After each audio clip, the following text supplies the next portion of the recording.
one of our many Porsche on the grid. So again, looking at the number 4 car that starts in 3rd position, the EBM car.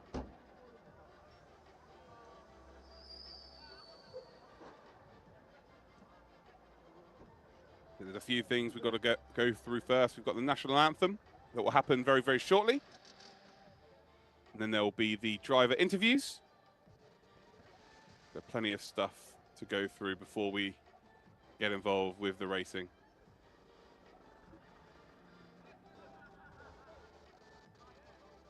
So we've got 17 cars on our grid for today.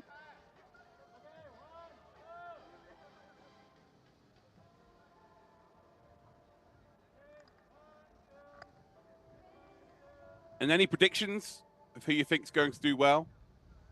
Get involved in the chat. Let me know who you think is going to do well.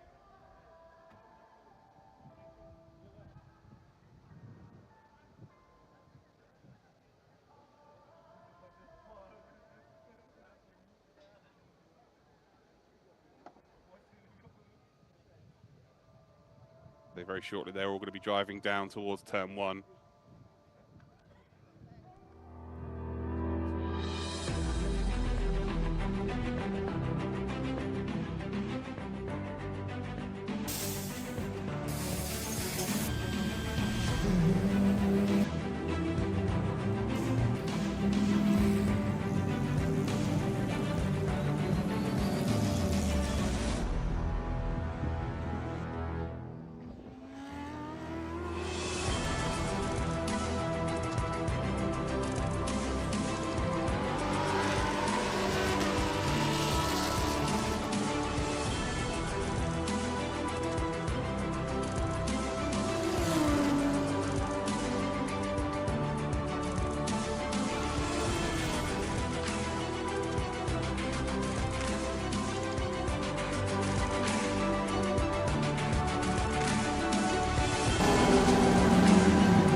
Yeah, it's good. The car's really nice. We haven't really changed it from yesterday all the way to today. So in all the different track conditions and the temperatures, the car's working really, really well. So we should be in a good position for tomorrow, but we'll see how we go. Yeah, it was very good. It's cool for me to be here from Australia, and racing with the GT3 and the Merc is pretty cool. Sepang's obviously, it's been probably on my bucket list for a very long time. So it's very enjoyable to come here and drive, and yeah. It is very challenging, and also it's very challenging to the drivers and to the car. So we have been through some different setups for suit for the 12-hour race, and it's going to be very challenging, but we are looking forward to it. But I mean, I've been here since 2007, but during COVID, there was just no chance to come back here and race. Last year, I did some coaching here with BCCA, but yeah, finally get the chance to drive myself. So yeah, it brings back some memories. And the good thing about Sepang is it's quite consistent. They don't repave a lot of the track, and the track stays the same throughout so many years. So, you know, what you've learned before, you can apply, and it worked out today. Well, I tested before, but this will be my first time racing in a Mercedes, yes. Car, I think overall with the setup we have done, the limited of setup we have done, the car feels quite good. So I think looking good for the race. Also happy to be back racing after so long. You know, the last time I raced was in the GT3 was back in 2019, before COVID. Coming back this weekend, I was obviously a bit nervous because, as you said, it's been a while since I was in the car. But you know, after 2-3 laps, you know, everything just came back, and yeah, in a way, I'm happy. I never lost that feeling, so I'm pretty happy with that. Very happy with it. This is my first time driving a AMG Mercedes-Benz, and actually now I understand why people say it's a good car for gentlemen. The young guys, you give them any car, they'll actually be able to drive the car, right? So it's actually good to get Dominic and Melvin in, and both of them have experience in the Mercedes. So just trying to get pointers from them, how to drive the car, and to be able to then, slow it down enough for the corners to then push out. Okay, I mean for me it was good. It was my personal best lap of Sepang ever, and I think that's what you're looking for. But of course, as the M in the team, I mean, our job is to limit the damages. You know what I mean? So we got to do as well as possible. I think there's a bit more left, but we keep it for the race. It's a long race. Qualifying is important, but I think it's a long race and there's a lot to do. I got great teammates, of course. So I think I did what I could do. And I think we got to live with it. We'll start working on it tomorrow. I actually think that qualifying, the results are out, but I think the qualifying result is good. So I think we have a whole race to fight for it. I mean, exciting. Qualifying for me was fairly decent, I would say. I had a bit of traffic on my best lap, which affected my lap time a little bit. But overall, I think it's a very good, I would say we had some good performance in quali. But like Hank said, we have a long race tomorrow. We just have to keep our nose clean and do the best possible we can. The comments come all the other way, you know how that goes, right? I mean, I am only allowed to pay for the bills and the drinks afterward. So, no, I mean, but you learn from the young boys. And what can we bring as older people? Tell them to be patient and, keep an eye out. You know how that goes, right? I mean, we're just more like the fathers in the group say, hey, take careful, keep it complete, don't do anything wrong. They listen very well. I mean,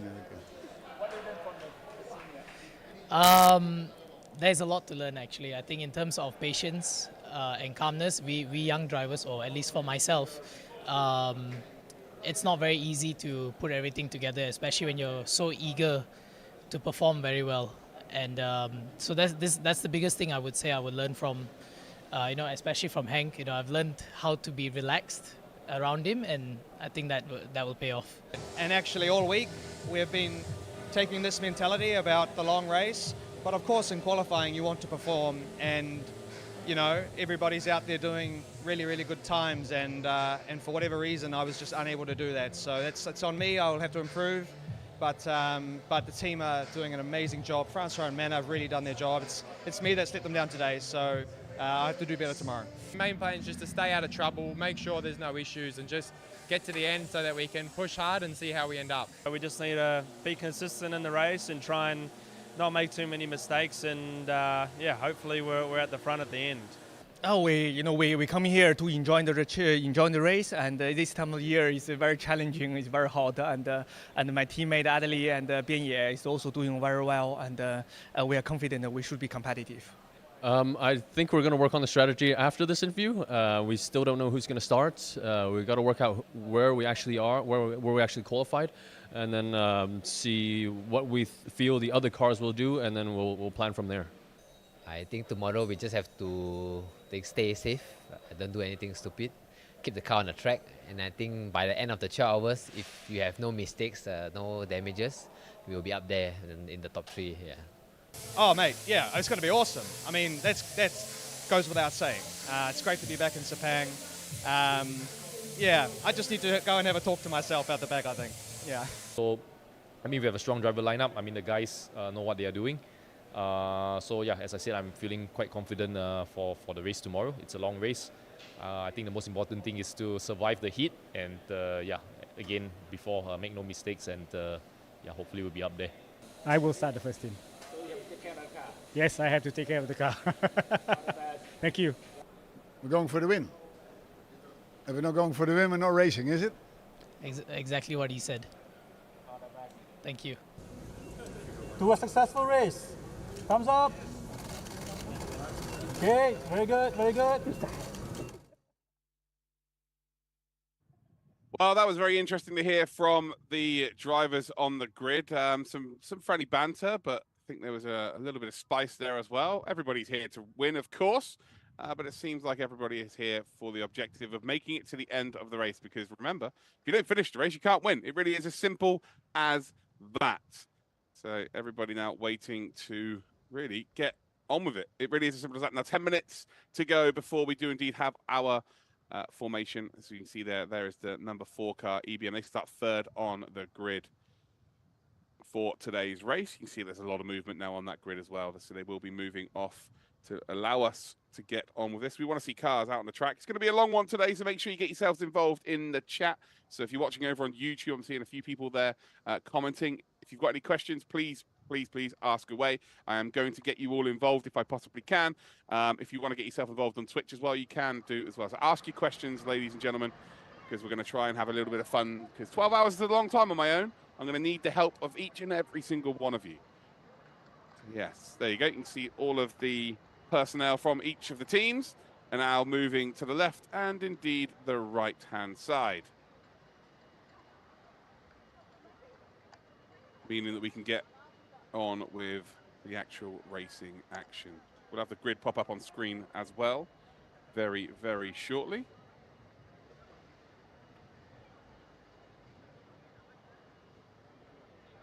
And then you'll know exactly who is on the grid, and I'll also give you the information as to who is starting in each car.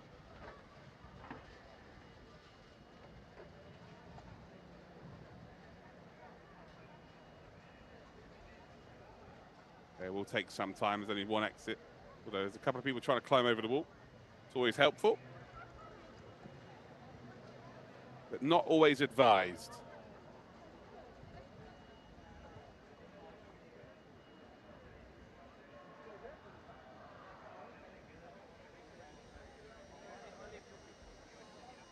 There is the R&B Racing team at number 44. They will be starting from second on the grid. Lu Hui will be in the car for the first hour. Well, maximum of 65 minutes. That is the maximum stint time for these drivers. There are also penalties depending on what license you hold within this race. But there are your pole sitters. Phantom Global Racing. The number 31 car. As we hear the horn to let them know there's not long to go. Okay, and Phantom Global Racing, the number 31. Adelaide Fong will be taking the car for the first hour.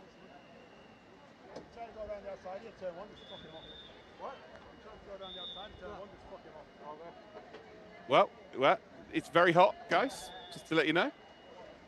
Maybe you heard something else, but I heard it was very hot on the outside of turn number 1.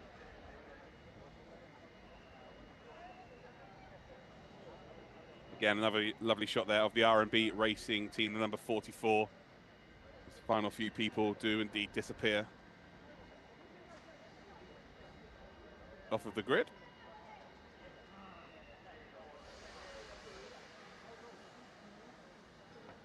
We are nearly ready to rock and indeed roll.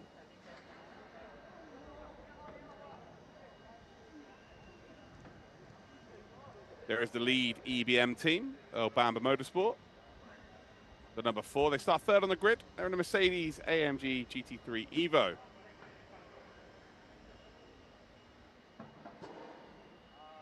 And it will be Brenton Grove that will take us away for the first of our EBM teams. The second team will be taken away by Ryan Wood. There is the second team. The number 61.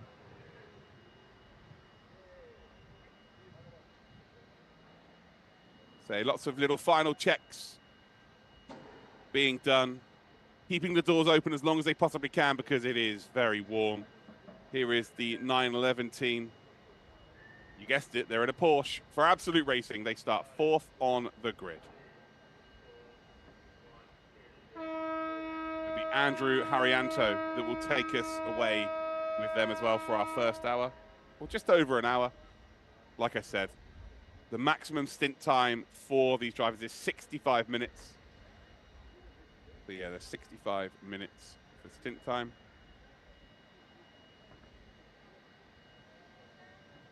And just to let you know, in terms of pits, if you are indeed a pro or, a platinum or a gold, you're going to be spending an extra 25 seconds in the pits.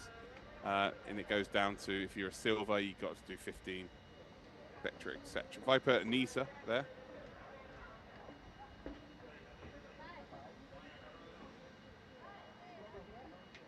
But yeah, if you are indeed gold or platinum, it's 15 extra seconds in the pits each time. If you're a silver driver, it's 10 extra seconds. If you are an AM plus, it's 5 seconds. If you're an AM, you do not get penalised. So that is the penalisation for having a higher race licence in the pits. So just to let you all know. So where is everybody watching from around the world? Get yourselves involved either on YouTube or indeed on Twitch. Let me know where you're watching. Maybe you've got your favourite driver, your favourite team that you're supporting as well. Yeah, get yourselves involved in the chat. No, Max is not driving. This is like an iRacing stream. Is Max in this split? No. No, for this weekend. Not this weekend.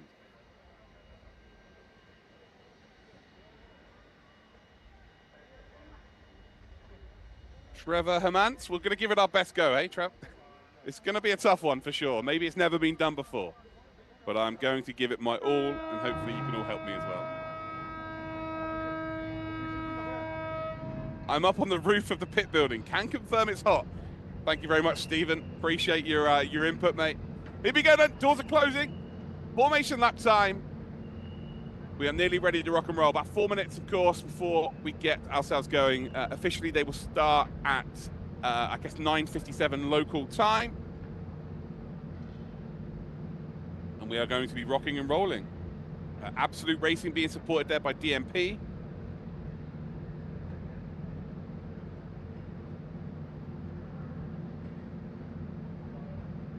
Teal there, yeah, mentioning Groves, Timo Bernard, yeah, there's lots of some names from V8 supercars on the grid as well. Got Matt Mead watching from Bullhead City, nice. Yes, it is now full. No, yes, it is. There we go. Oh boy, the cars are loud. Curitiba from Brazil, nice. We've got VK Music from New Zealand. We've got lots of people keeping me company. We love to see it. We absolutely love to see it. 12 hours of racing. We will be going from light to dark. And here is your official grid. And on pole position for the Motul 12 Hours of Sepang 2024, it is Phantom Global Racing. In second spot then is R&B Racing. In third, we've got EBM in the number 4 car. Then it is Absolute Racing in 4th position in the number 911. Harmony Racing are in 5th position in the number 33. Be Quick Absolute Racing will start in 6th position.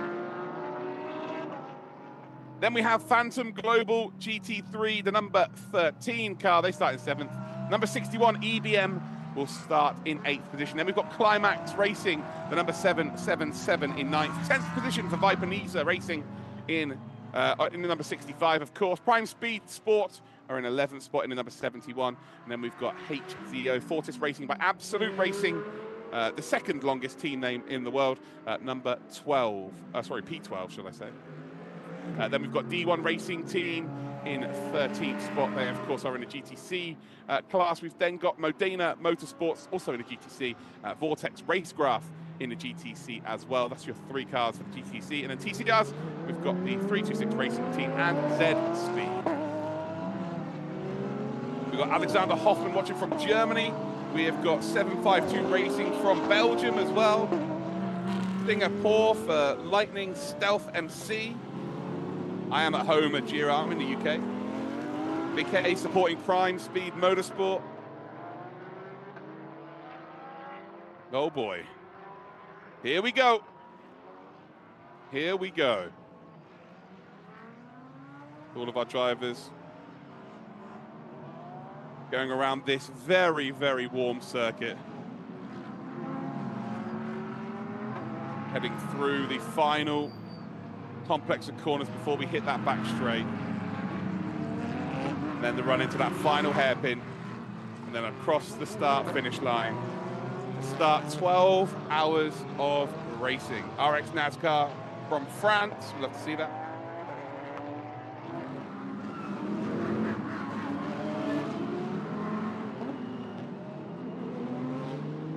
So all of our cars then.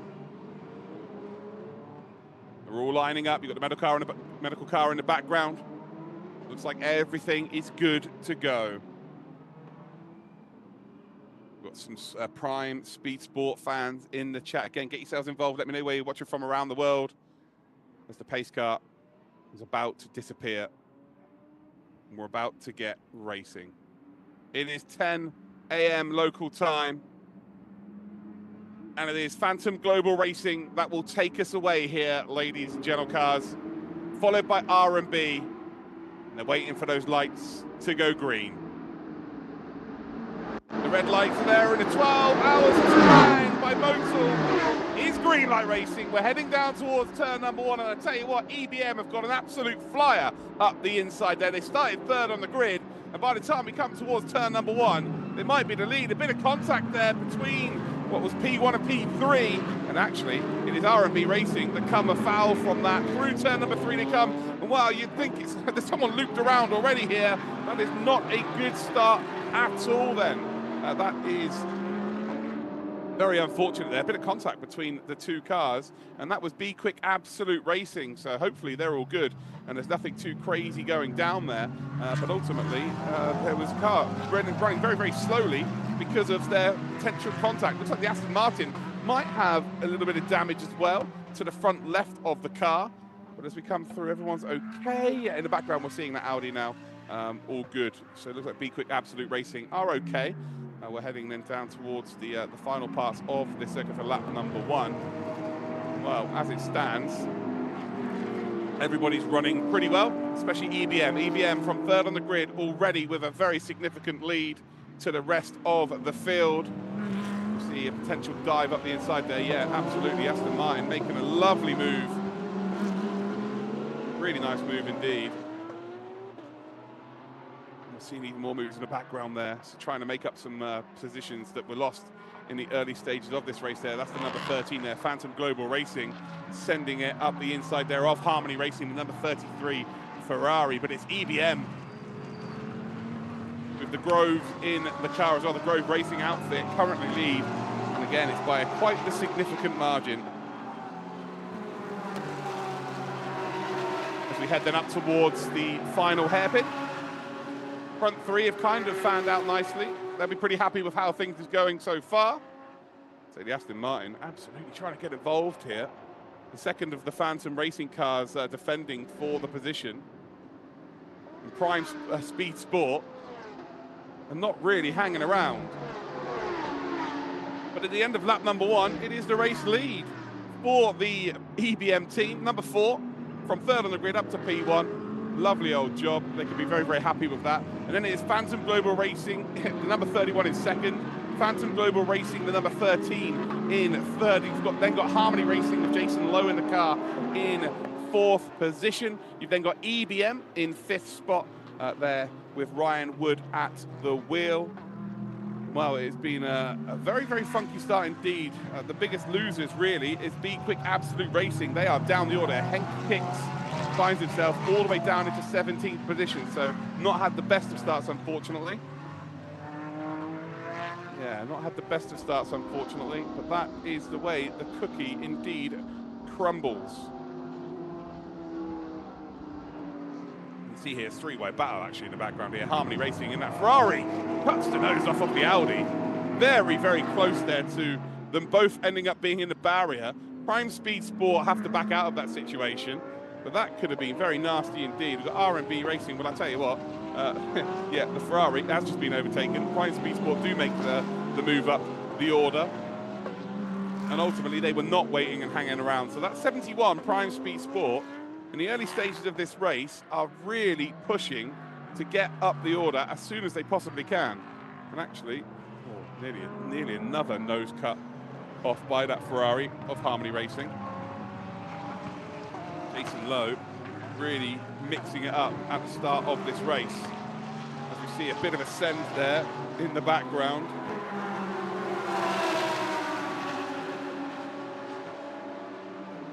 So we've got one of the Lamborghini Trofeos battling with some of the GT3 cars. So that is Vortex Racegraph, who are just mixing it right at the sharp end. The number 7 car. And actually, you've got a couple of the Trofeos starting to make their way up the order. So we come across the line to the end of lap number 2. It's EBM that lead. The two Phantom Global Racing teams are both in second and third positions. So they're very, very happy with how things are going. Then we've got EBM, the second car with Ryan Wood, and Prime Speed Sport, a big send up the inside.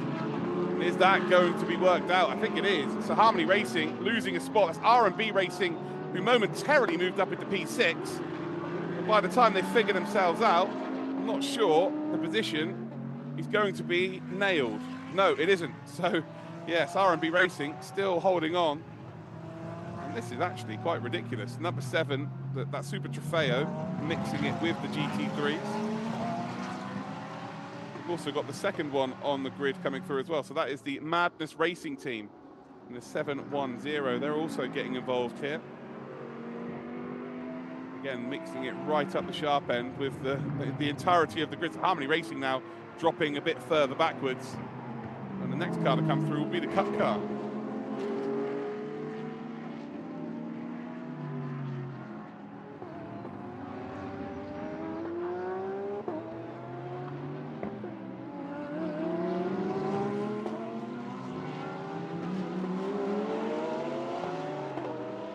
There we go. Getting that Ferrari involved in a few issues. So this is the Audi that we saw earlier on. Be Quick Absolute Racing, who now find themselves a lap down.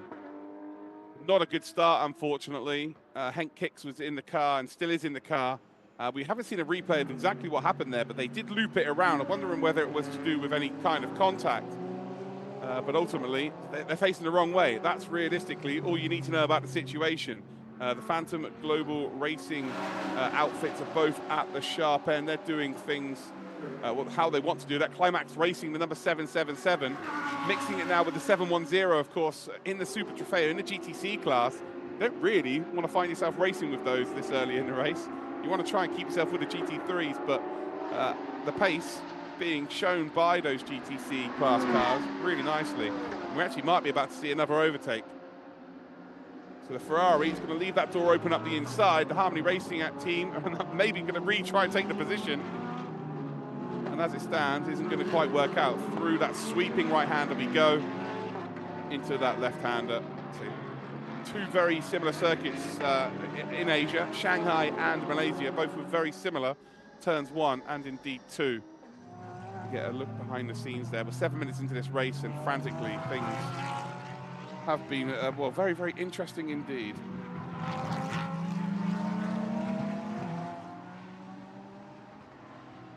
As you can see, got the Audis there again, trying to get involved. Very interesting. So to let everybody know who's driving each car, I'm seeing a couple of people in the chat requesting that. Again, obviously, you know, if you miss it and people just tune in, I can't keep repeating it every 10 minutes. But in the EBM car leading, we've got Brenton Grove. Adley Fong is racing in the Phantom Global Racing number 31. In the 13 Phantom Global Racing, we've got Timo Bernard. In the second EBM car, as we see a move potentially being made on that Harmony Racing car by the Climax Racing 777. And well, that's now going to let the number 33 get involved. Sorry, number 911. It's Absolute Racing. Nearly got involved there, then they ended up falling a little bit further back. Not ideal. We've got Ryan Wood racing in the EBM. Second car to number 61. John O'Lester is in the car for Prime Speed Sport. R&B Racing has Lu Hui in the car. Then for Vortex Racecraft,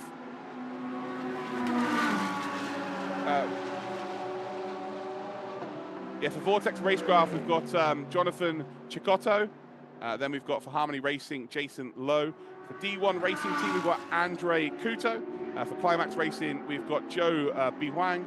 Absolute Racing, we've got Andrew Harianto. For Viper Nisa Racing, we've got Douglas Koo. And then for HZO Fortis Racing Team, we have got Harry Zyrel O. For Medina Motorsports, we've got John Shen. Z Speed, we've got Max James Hart. For 326 Race Team, we've got Xiao Kungpeng. And then at the back, B Quick Absolute Racing, we've got Henk Hicks. So that is your drivers that are taking the first stints there. Hopefully that helps you out in the chat.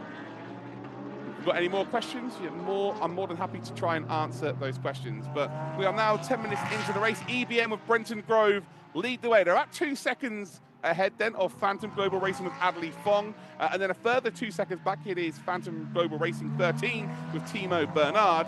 Then it's 4 seconds back to Ryan Wood, who's in the other EBM car. Prime Speed Sport are in 5th position as it stands, 9.7 seconds off of the lead of this race. We've got Harmony Racing, though, who are with Climax Racing. This is a battle right now for what is 9th position. So they both dropped spots over the course of this race, but this is a battle now for 9th position. And it's a bit of a frantic battle as well. We've also got Absolute Racing just in behind. So we've got a 3-car battle already, and you've got to be a bit careful at this stage of the race. You want to make sure that you keep all the parts of your car on the car. You don't want to get yourself, half an hour into this race and already you're fighting, a losing battle. Be Quick, Absolute Racing are the benchmark for that right now. They find themselves a bit further back, and well, we see an absolute send there by the Climax Racing team, and it wasn't really defended there from the Ferrari. So Climax have moved up a position. Harmony have indeed fallen back, and as we head then onto the back straight up towards that final corner, we might be about to see some pace from the Climax Racing team with a bit of clear track in front of them. Gap coming down, by the way, between P1 and P2, about a tenth of a second there. Adley Fong was a bit faster. Yeah, a little bit faster. But yeah, welcome to everybody watching around the world. Get yourselves involved in the chat. Let me know where you're watching from. Let me know who your favorite driver is on the grid as well. And yeah, you guys can help me with this. This is going to be a long broadcast for me. I'm on my own. I'm here for 12 hours. So if you guys want to help me, if you've got any information about the teams, you can find me on Twitter at ActrolVision. So yeah, if there's anyone in the chat who wants to type in my Twitter link, well, actually I can get the Twitter link and I can post it in for you. If you've got any information about the teams, you can absolutely send me that information. Or if there's anything you want to get read out, maybe you're a part of the team, we can absolutely get you involved in that case.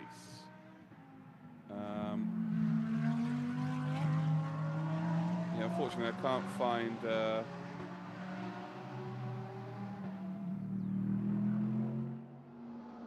Way of doing this. There we go.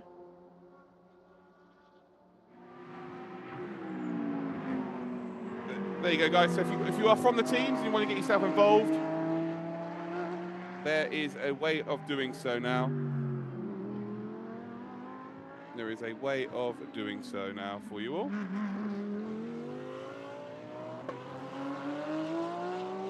I'm trying to juggle about 17 things. Harmony Racing now under a little bit of pressure, by the way. We've got a fair few people watching, guys. Fair few people watching. As we see, oh, wow, that is not good then.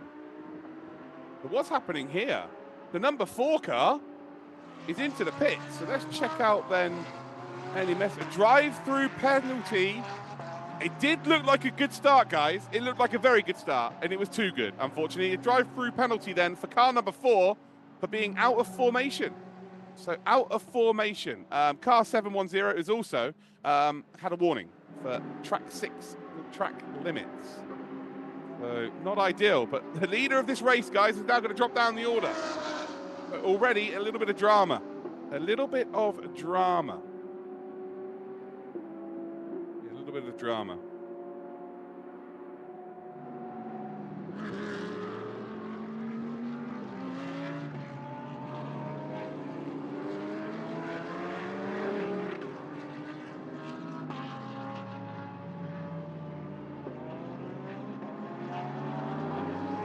But where does that drop them? That drops them. Where does that drop them? Behind the 710, so they're in P9. So they've gone all the way down to P9. So we are about to see Brenton Grove do some outrageous stuff. YTG, we're going to give it a go. We're absolutely here. We're going to have some fun, though. I just need you all to help me. So, yeah, that's... yeah, drive-through penalty to kick things off. That's not, a great start. You get a fantastic start. Everybody's happy. You're all excited. You're like, oh, yeah, cool. Going to go out there and win this race. Oh, no, you got to drive through, so you've got to do all that hard work again. So yeah, less than ideal, ladies and gentlemen, less than ideal. Mary, welcome to the broadcast. Hope you are well. So we're getting a nice little battle at the back of the TCR grid. We've got the Prime Speed Motorsport, that Audi. Currently find themselves in the top 5. They've got R&B Racing just in behind them. And then just in behind them, you've got the Vortex Racecraft. And John O'Lester runs a little bit wide, a little bit deep on the exit. Well, invites a little bit of pressure on here, so it might be an opportunity for Lou Wei to make a move. As the EBM car now will drop down that timing tower.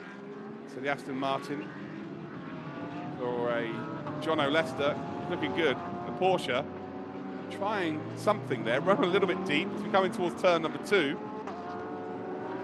Yeah, almost a little bit of a love tap there. A little bit of a love tap.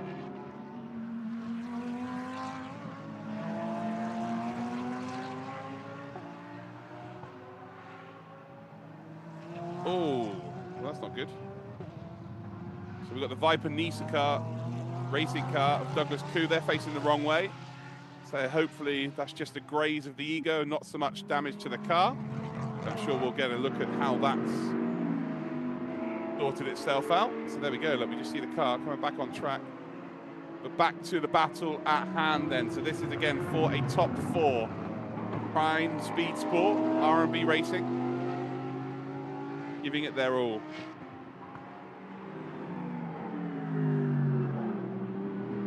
People talking about the Kyle Army 9. Some people saying it's not happening, some people are. There's already an argument in the chat, ladies and gentlemen.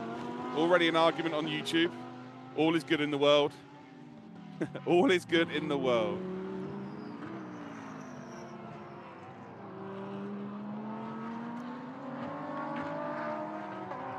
All is good in the world.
Samsung, we've got 3 classes of car for you. We've got GT3s, we've got GTCs, and we've got TCRs. In the GT3s, there are 2 classes of car. So you've got yourself the GT3 and the GT3 AMs. On your timing tower, the GT3s are in yellow, the yellow little color next to their name on the right-hand side. The red is the GT3 AMs, the blue is the GTCs, and the green are the TCRs. So that should give you an indication as to what's going on right now. Obviously, the top 3 are GT3 cars. We've got 12 hours of racing. Each team has between 3 and 5 drivers. The maximum time they can spend in the car is 330 minutes over the course of this race. The maximum stint time is 65 minutes, and the maximum time they can do in a row is 100 minutes as each individual driver. There are also different classes of driver, which aren't actually shown on your screen, but there are time penalties. So if you are indeed a gold or indeed a platinum, you have a 15-second time penalty. If you're silver, you have a 10-second time penalty at every pit stop. If you are an AM plus, you've got a 5-second time penalty. And if you are an AM, you do not have a penalty at all. So that is, these are the few things that I think we can help you with there. And Samsung, I'm sure if there are any more questions you have, there are people in this chat that will be willing to answer you, because there is a lot of experts watching right now over on YouTube. So yes, we've got 12 hours though. We've got plenty of time. Plenty of time. It is very warm, Theo. It is very warm in Sepang, as I've been told. There's a few people in the YouTube chat right now that are actually at the circuit, and they're like, yes, it is pretty darn warm. It is very, very warm indeed. We do have a look there at the TCs. They are now going to be lapped, of course. So they were on board, though, with the number 31. Of course, Phantom Global Racing lead this race. It was EBM, the number 4 car, but they had a drive-through penalty due to being out of formation at the start of this race. They had a very, very good start. Turns out it was a bit too good, as we got the second of the Phantom Global cars now actually catching up because of the traffic.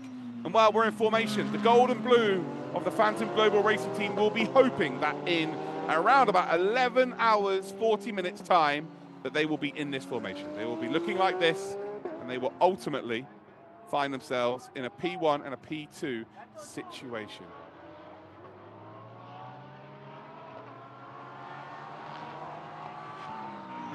We've got EBM, Ryan Wood, 9.1 seconds back off the lead. But yeah, as it stands, Adley Fong in the number 31 leads this race. Timo Bernard is in second position, but Timo Bernard has been reeling in the leader over the course of the first 20 minutes in this race. Ribs, how you doing? Mabata, welcome to the broadcast as well. We are live over on Twitch and we're live on YouTube. You will not be able to hear the cars on Twitch, but you will be able to hear me and you can actually see me. But yeah, hopefully you're all having a fun, whatever time it is of the day for you all. For me, it's very early in the morning. It's currently 2:20 a.m., so lovely old job. Oh, it's cold in New Hampshire, is it? Nice. Well, it's currently midnight, or just past midnight for me. So it's very, very cold indeed. But there is your 2 lead cars, and Timo Bernard has taken the lead of this race. It didn't take long.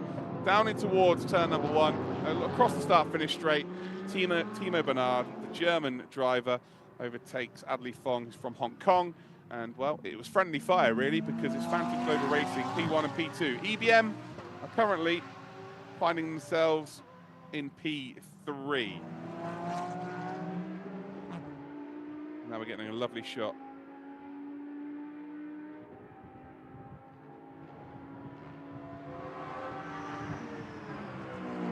Getting a lovely shot then.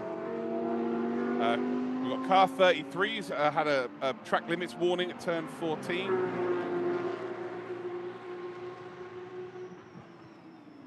Let's check some of the messages here. Yeah, car 33's had a track limits warning at turn 4. We've had a track limits warning at turn 14 for car 33 as well. And car 216 just had a track limits warning at turn 6. Those are things that, if you're writing track warnings on your bingo card, well, there it is. There we go. JS or Jace Bertha, thank you very much for the follow.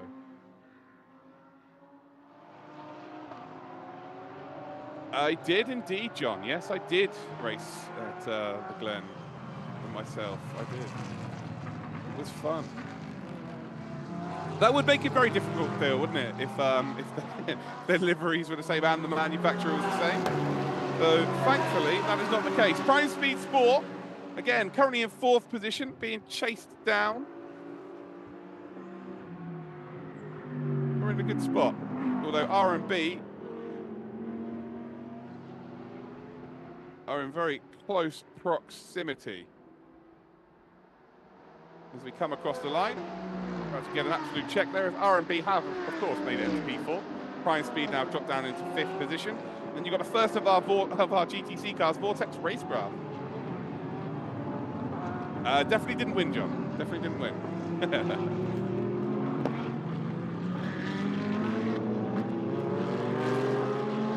Shoppy Shop, you're there as well? Well, okay. I'm gonna challenge you all then, guys. If you are at the track, I need you to send me a picture of you being there. I need you to send me a picture at ActRollVision over on Twitter. I need you to send me a picture. Very simple. Again, I'll post my link for you. To anybody that's at the circuit right now, I would like to see a picture of you at the circuit. So there's the number 4, EBM. You've got B Quick Absolutes. They're, right back in the order. They might have some damage here because they look like they're running very, very slow. They're right at the back of our order as it stands. Although they've managed to get ahead of the TCRs, but they were facing the wrong way out of turn number 1. Yeah, they'll be out of turn number 1.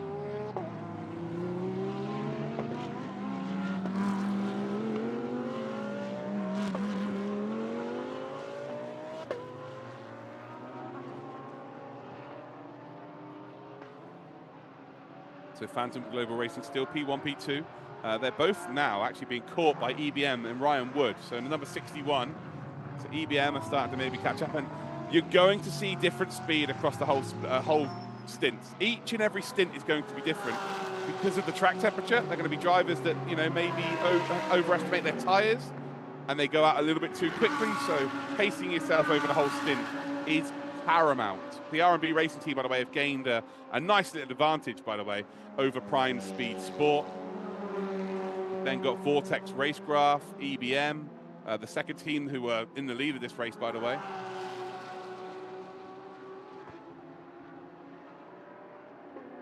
Yeah, it's just make sure you get yourself through. Make sure that you don't do anything too crazy in these early stages, and kind of figure yourself out, build yourself into this race. As you see there, the Climax Racing side, the number 777, got the name on the side of the car.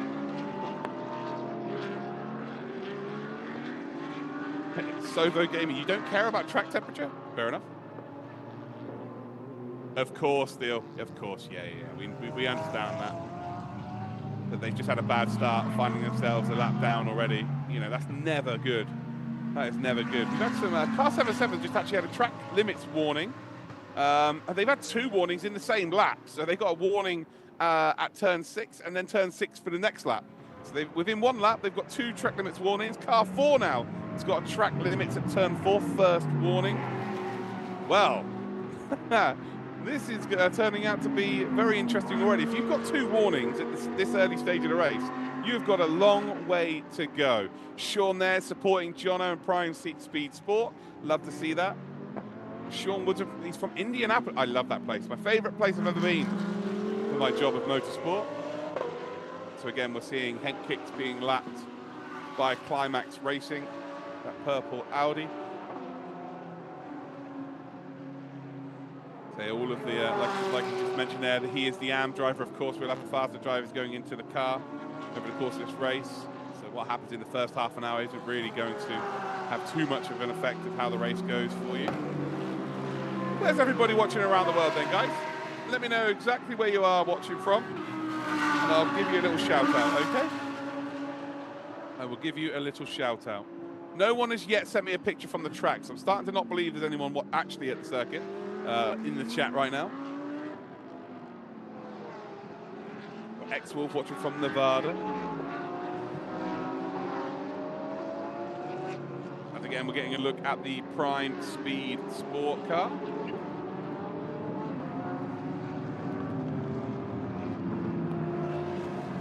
Running through turn number 1. We've got just loads of Audi fans. Bella Mary from Spain, welcome.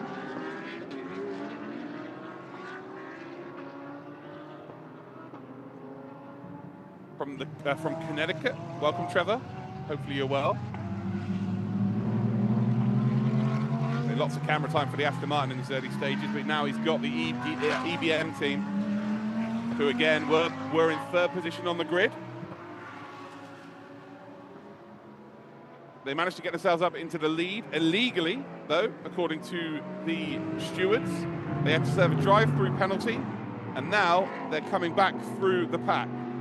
And at quite the rate, to be completely honest. They are flying through. They're now into 4th position. They're looking to try and move up into a top 5. But yeah, they are absolutely flying through. Steve, Twitter. You follow me as Twitter as well. I know Steve. How you doing, Stephen? You all right? Watching from Tahiti, Frederick. Oh, so jealous. Am does mean amateurs, correct. Arizona. Got Kentucky, Alaska. Lots of Americans watching. Love to see that. Peanut Girl watching from New Zealand, supporting Prime Speed Sport. We've got Terry Miller watching from New South Wales in Australia. We've got New Haven, Connecticut as well for Ian O'Flaherty. India as well, perfect way to start the day. Welcome, welcome, welcome, welcome, Shah. Well, again, hopefully we can, all have a little bit of fun today and all get ourselves involved in the chat. So this might be a little bit different to what you're used to in terms of endurance race. I've been told that I'm allowed to get the chat involved and you guys can ask me questions and we can have a bit of fun together. And yeah, hopefully you enjoy it. I'm sure there's going to be people that take advantage of that and say horrible things to me, but that's fine. We can get through that. We can absolutely get through that.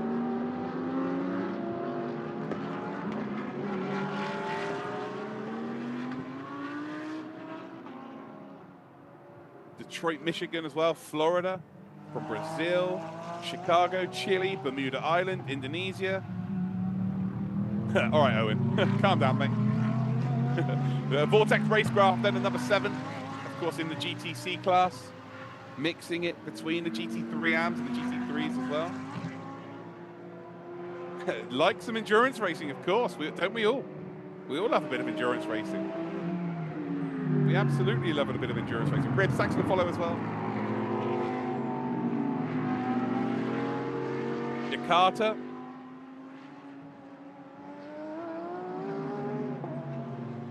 Not far away at all then. Watching from the sofa, watching from Sri Lanka, watching from Vancouver. Wow, okay, look at that. Lots of people getting involved. Again, well done for getting involved in the chat. But we are now over the halfway point of today's race, ladies and gentlemen, cars, and it is a Phantom Global Racing 1-2. Then we've got the number 61 EBM car with Ryan Wood at the wheel, currently 10.3 seconds off the lead. R&B Racing, they are currently in the 19 seconds off the lead in P4. And then we've got the number 4 car of EBM with Brenton Grove behind the wheel. Absolutely flying right now as we're 15 laps in, so we're about halfway through the first stint. But yeah, he's absolutely flying, but he got to the lead of this race on a drive-through, so that's why the number 4 car is as far down as they are. Yeah, had to deal with a little bit of a drive-through, a little bit of an issue to get themselves through.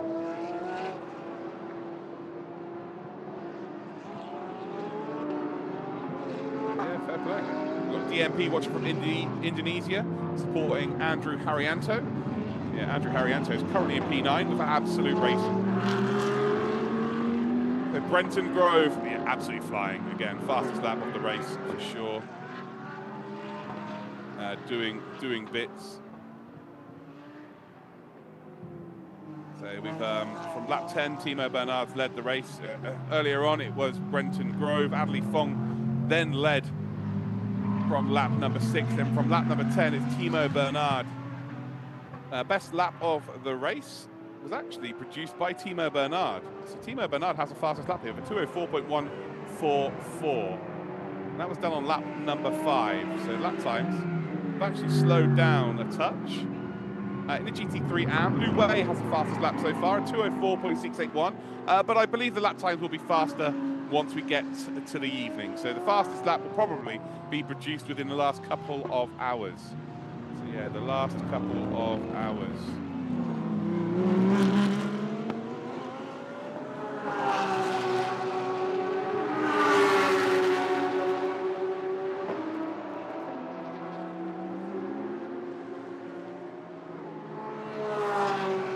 Yeah, the Lambo Trofeos, they're pretty fast in a straight line. They're pretty fast in a straight line, but you want to get them stopped before a corner, that's for sure. You need to get them stopped. We're having a nice little run here then with the EBM car. Brenton Grove just putting in, quick lap time after quick lap time after quick lap time. Then the front two have now crossed the line to take 16 laps off of their race. So we get a look at the only Cup car in the GTC class. 2 Super Trofeos, and then we've got the Cup car of Modena Motorsports. Modena Motorsports got John Shen, the Canadian, in the car for the first stint.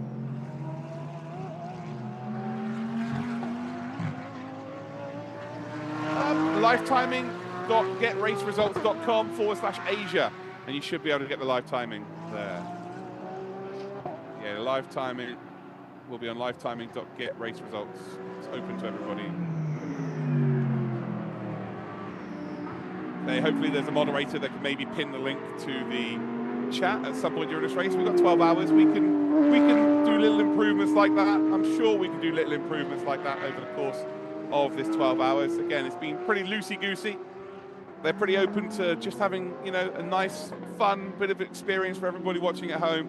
And we can kind of help each other out and have a bit of fun. Main US, nice. Can't wait. You got Sebrings after this, isn't it? This is kind of a little warm-up. We've effectively got a 24-hour race this weekend. Yeah, very interesting one.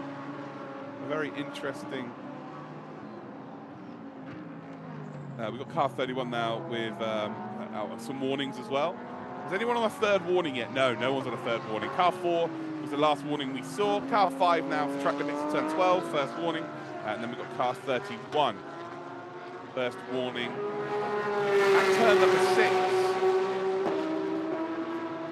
Turn number 6 there for a first warning. So this is the P2 car then, the Phantom Global Racing Adley Fong, who did lead the race momentarily for a couple of laps. Now finds himself second to the other Phantom Global Racing team. 2.5 seconds now, the difference now on lap number 17. As we go a little bit further back then, this is the Harmony Racing team, Jason Lowe, who has been he's been involved in 12 hours worth of racing in terms of side-by-side action in the first 20 minutes. It was a ridiculous start for the Harmony Racing team. If there was a battle to be had, they were in the middle of it. But they've settled down now nicely in P11 as it stands.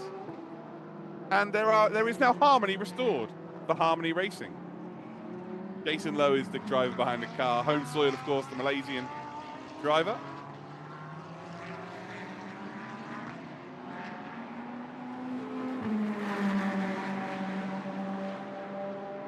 Hind kick supporting B, Quick Racing from Jakarta. Also to Andrew and Ishan, let's go. Love that. Good to see you in the chat, Hind. Yeah, hopefully over the course of the race it'll be nice. Hopefully they catch up the laps. Players at home as well. This is such a pretty racetrack. It's one of the goats of racing, isn't it? I remember when this track was first built.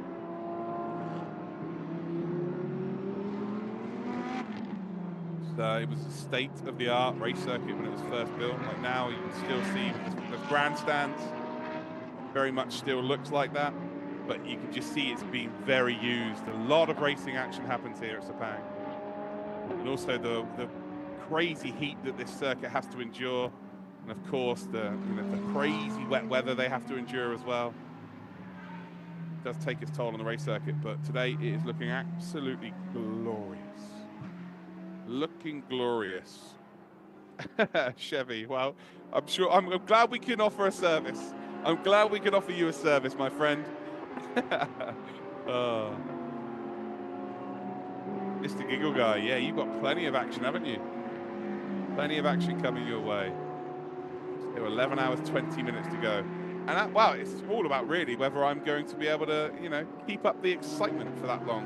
I'm sure the drivers are going to prove that to be easy for me. Car 216 then, track limits at turn number 12. A second warning. Again, you don't want 2 warnings this early in a race. That is for certain.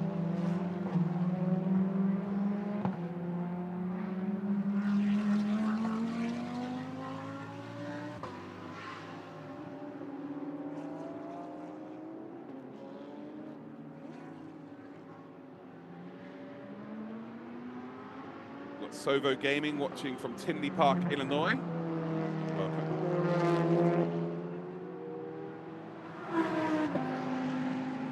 Yeah, we've got Harry Anto in the car right now.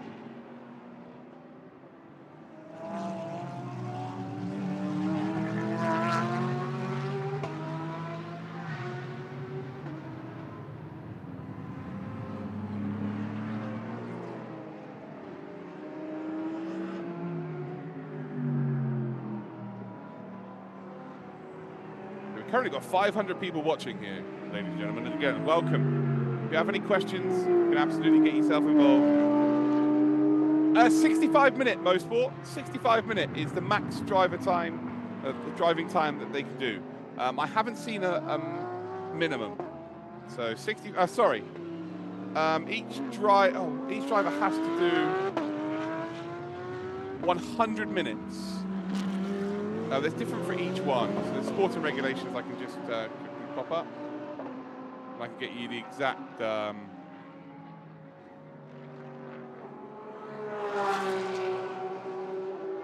can get you the exact times.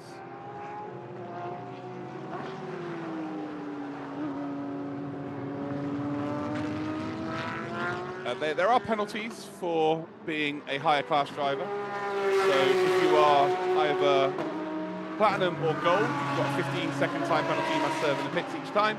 If you are silver, you've got 10 seconds. If you're AM plus, you've got to serve 5 seconds. If you're AM, there is 0 time. But yeah, they have to serve a minimum of 100 minutes. The maximum driver time is 330. So there we go, 100 minutes, and the maximum is 330. Hopefully that helped you out, mate. Hopefully that helped you out, my friend. And yeah, hopefully that made your viewing experience just as good. No dramas, Whitey. Oh, we're about to see a bit of a battle here. We absolutely are going to see a battle here, and the Aston Martin gets completely out of shape there. That is not ideal in the slightest. That is going to hurt the tyres. The tyres are already a bit of a shambles at this stage of a stint, to be honest. Although it will get even harder as the race goes on. But yeah, the Prime Speed Sport Car losing out there to Climax Racing. And that was a battle for P6. So the Climax Racing team have moved up the order, and we're going to see this across the whole stint. Drivers are going to start to hurt by the end of each stint. Fatigue will also set in with how hot it is out there. And then you've got the next car, the Vortex Racecraft team, Jonathan Chicotto Racing in the number 7 Lamborghini. Trofeo has received the Cup car.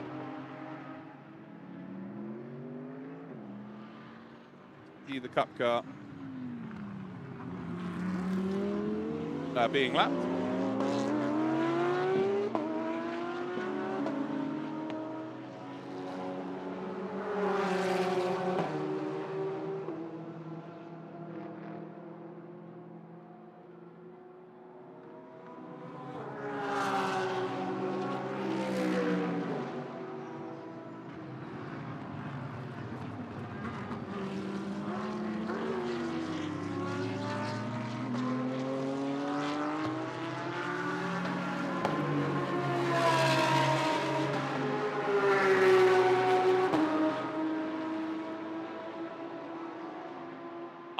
I'm at home. I am in the UK watching, so you're getting live commentary from me, a fair chunk of time away.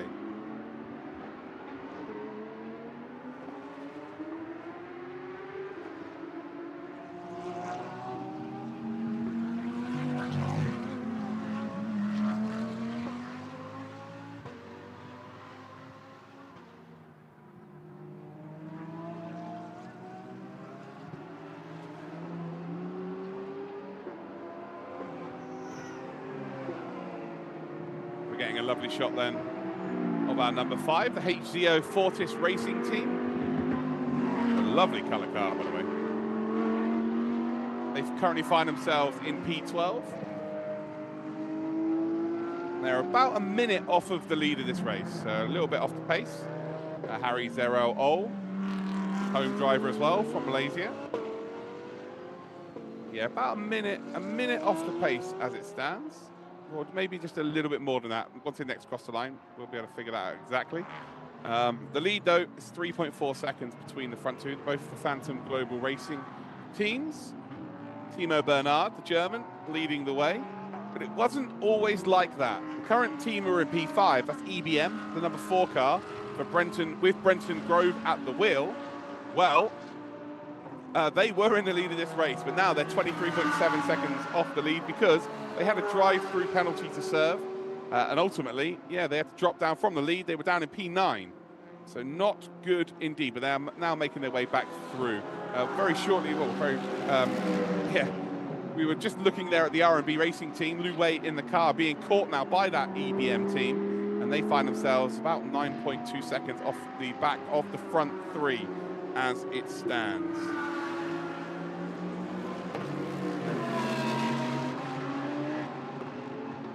So we've got 11 hours, 15 minutes to go. Google user, nope, free, I'll work for myself. Yeah, the liveries are really nice. Some very nice, colourful liveries today, I must admit. I absolutely must admit, I do like the liveries. I'm a bit of a livery fan. We'll have a little bit of a competition later, I think, where we're going to vote for our best livery. I think that needs to be a thing. That should be normalised in motorsport.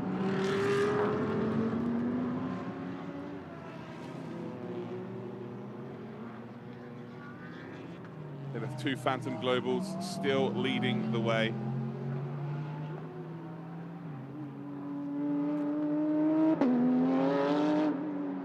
Then we've got the number 911. So that's Absolute Racing, Andrew Harrianto. So about 1 minute now off of the lead of this race. Around about a minute. But again, obviously we've got AM drivers, AM Plus drivers, silver drivers to contend with within this grid.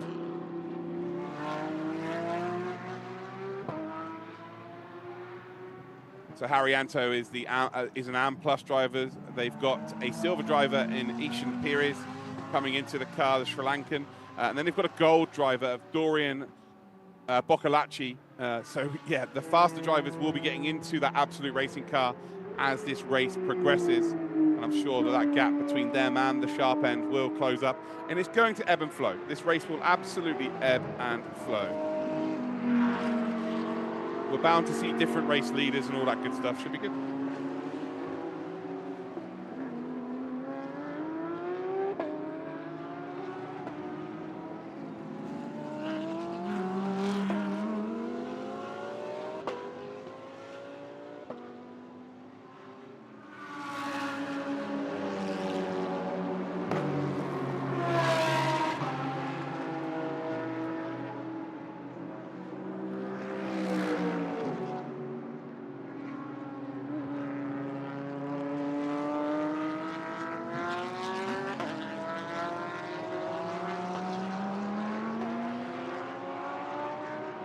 Lovely shot there of the number 911.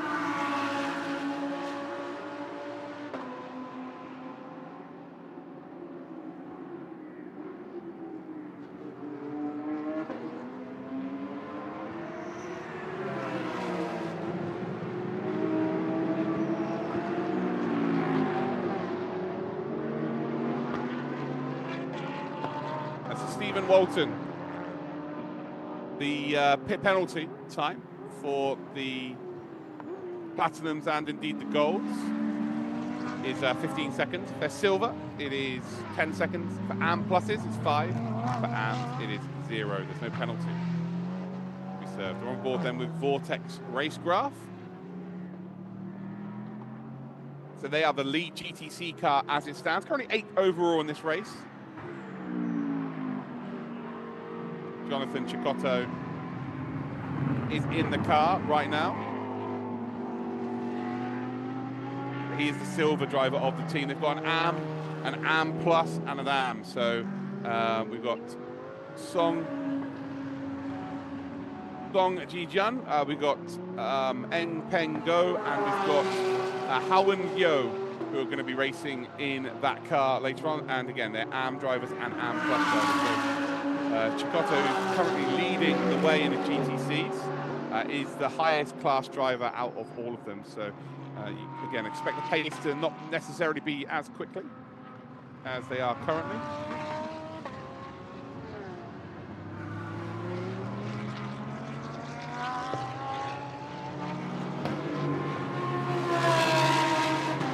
We've had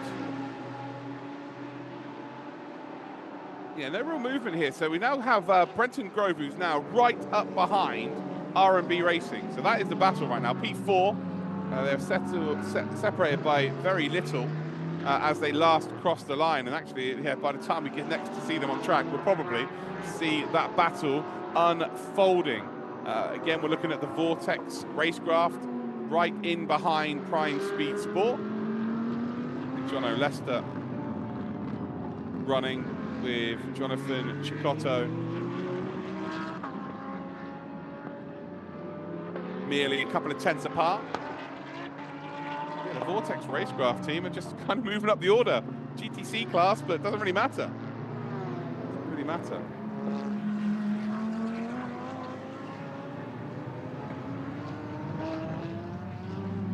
At this stage, though, of the stint, it's going to be very, very tough on the tyres. Tyres are going to be screaming at these drivers. We're heading right towards the end of the stint, so everybody needs to come in within the next 15 minutes. So stints are going to be around about 30. Then in terms of the last messages here, we've got car number 5 now has a second warning. So their track limits excursion was at turn 14. We then have a track limit at turn 6, a first warning for car number 7. And then we do indeed have a track limits warning for 710.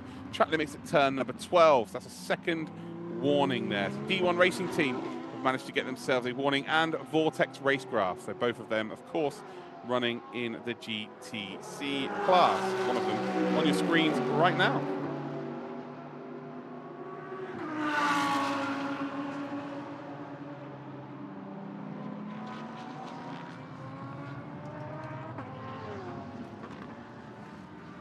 To the lead now, about 5 seconds.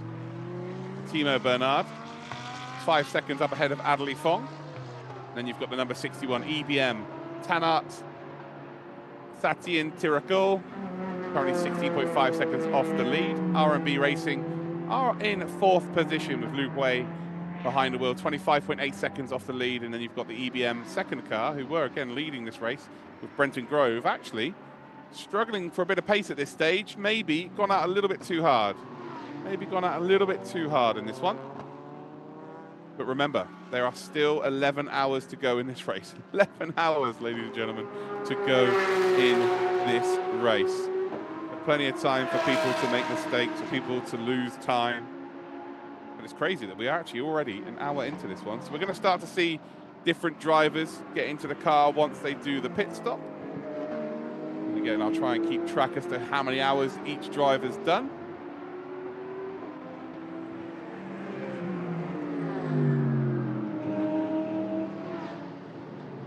We're now on board with the 710. This is a D1 Racing Team. Of course, they just got themselves a warning for track limits. They are currently second in the GTC class.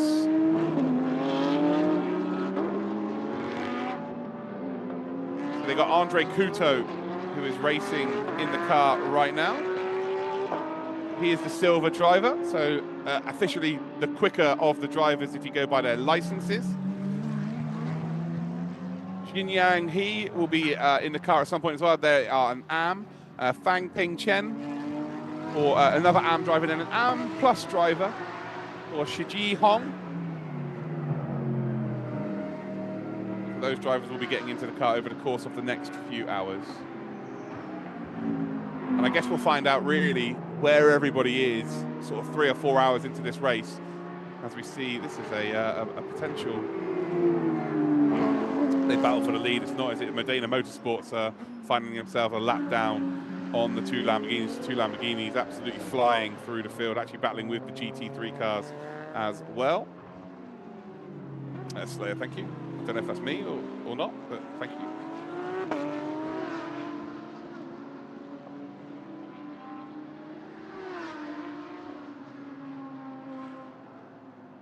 Yeah, we are heading towards that first pit stop of today's race.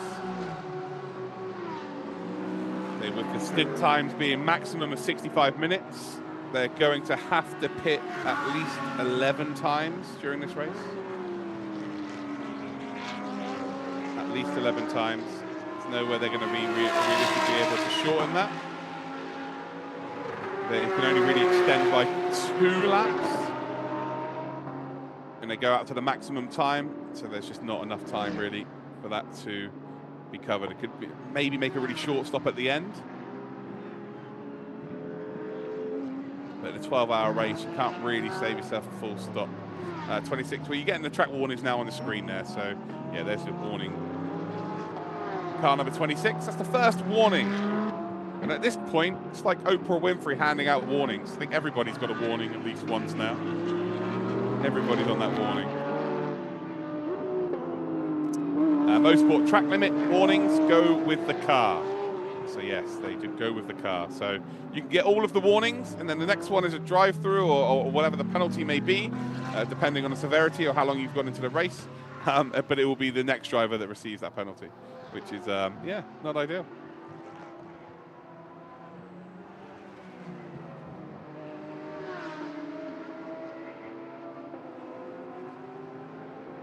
You see that Henk Kicks is now starting to catch up to Douglas Koo. So the gap between them is about 4 seconds. And there is your first stop, ladies and gentlemen. That's going to be the first driver swap as we chuck the seat out of the way. Get out. We ain't got time for putting it down nicely. We're getting rid of that seat. We have got no time to waste here. No time to waste at all. As the number 33 comes in there. So Harmony Racing, Jason Lowe will be getting out of the car. And yeah, we'll wait to find out exactly who's getting in the car. It'll be the first pit stop that we have seen. But yeah, no messing around there, guys. You've got to save as much time as you can. You throw that seat if you can. Throw that seat. Oh, that was funny. That was very good. The tyres getting changed, of course, adding fuel to the car as well. Obviously, you've got to give the windscreen a little wipe. Got to make sure that you can see out the windscreen. You're good to go. Door closed. Of course, they've got to do a minimum time. And then off we go onto the next stint of this race. They're coming a little bit early. I guess they'll try and extend a couple later on in this race.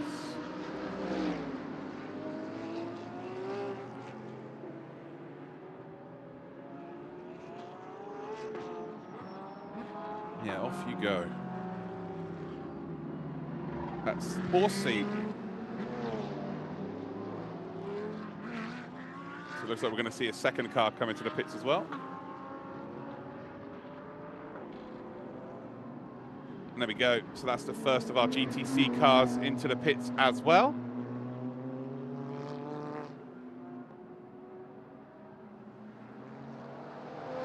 And again, just waiting for the information as to who is getting in the car. There we go. Out we come. For Harmony Racing. So Harmony Racing are in the pits. D1 Racing, of course, are in the pits now as well. And Medina Motorsports. So 3 cars have decided to pit early in this race.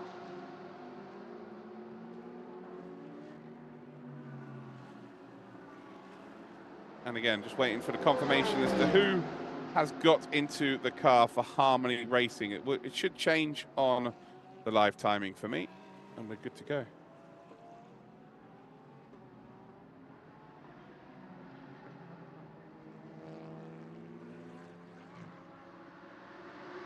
Yeah, again, they have a minimum pit time for Harry Zerol O in the number 5 HZO Fortis Racing team. They move up the order, they're up to P11.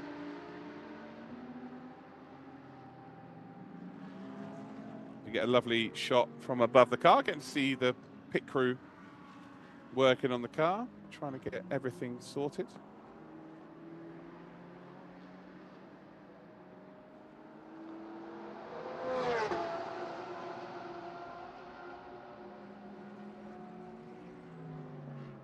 It says Jason Lowe is in the car for Harmony Racing, but he started the race, so I'm pretty sure that's got to change yet. Pretty sure that's yet to change, so they'll have to change that. Jason Lowe is already in the car. He was the one who started the race. So out the pits we come then for the 710. So D1 Racing team, they're out, they're good.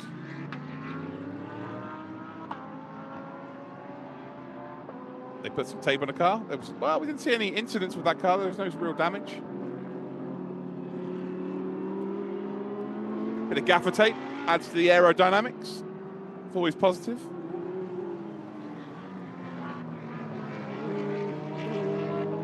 Well, we are, starting to get through our first stints of the race.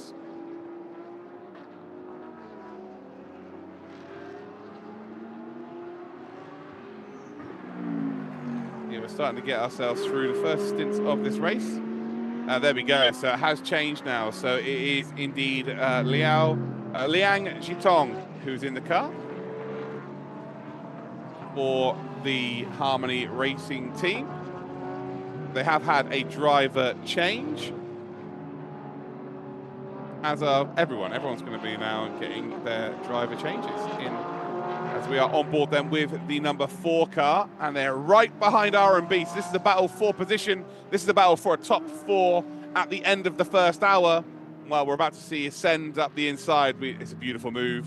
Can it be nailed? As we now get a little look back at what has happened so far in this race. Well, it was a great start from the car we just saw making a move. The number 4, the EBM car, but unfortunately they had to serve a drive-through because they were not in the right position and the formation. And well, there was a bit of a spin for the Be Quick Absolute Racing team. The Harmony Racing Ferrari was involved in everything in the first 20 minutes. If there was a battle around the circuit, well, they were involved. It was as simple as that. And then it was a 1-2 for the Phantom Global Racing team. This was the change for the lead. Bradley Fong had the lead for a while, and then Timo Bernard said, thank you very much, I'll have that. And right now, still leads by about 7 seconds. Prime Speed Sport with John O'Lester at the wheel, sending one up the inside there as we see some more moves being made by the Harmony Racing outfit in that Ferrari. A little bit further back down the order. A relatively comprehensive move as John O'Lester still gives us a little bit of action. Climax Racing team, who were not going to give up that spot very, very easily at all. And well, after the charade at the start of this race, you can see that the Be Quick Absolute Racing team started to get involved as the stint moved on, and actually was getting involved in the overtaking as well. So there you go. That is the highlights so far of the first hour of this race. Will I be able to do the highlights as well as we get through the hours of this race? Probably not, but we're going to give it a good go indeed. So we're going to absolutely try. Who else is in the pits now? We've got Vortex Racecraft. They are great. Racecraft, they're into the pits. Modena Motorsports, they are into the pits as well. Or they're done, should I say. Who is in the car now for Modena? Francis Chia is into the car.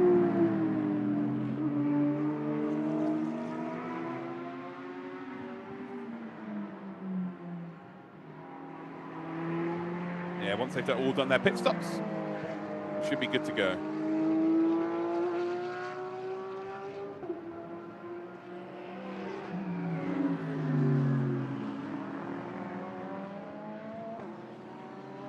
It looks like we've had our first 3 warnings, by the way.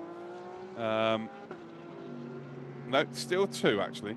So two warnings for the number 777, car 216, car 5, car 710, car 26, car 4. Those are the warnings so far for everybody. Everyone's on 2. Everyone's being good from there.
Right, anyway, everybody's pretty much pit now. All of the cars have come in. I think that's everybody now, actually. Well, they have to have done, of course, as well. So if they hadn't pit this lap time round, they would have gone beyond, and it would have been a it would have been a penalty. Guna Special, thank you.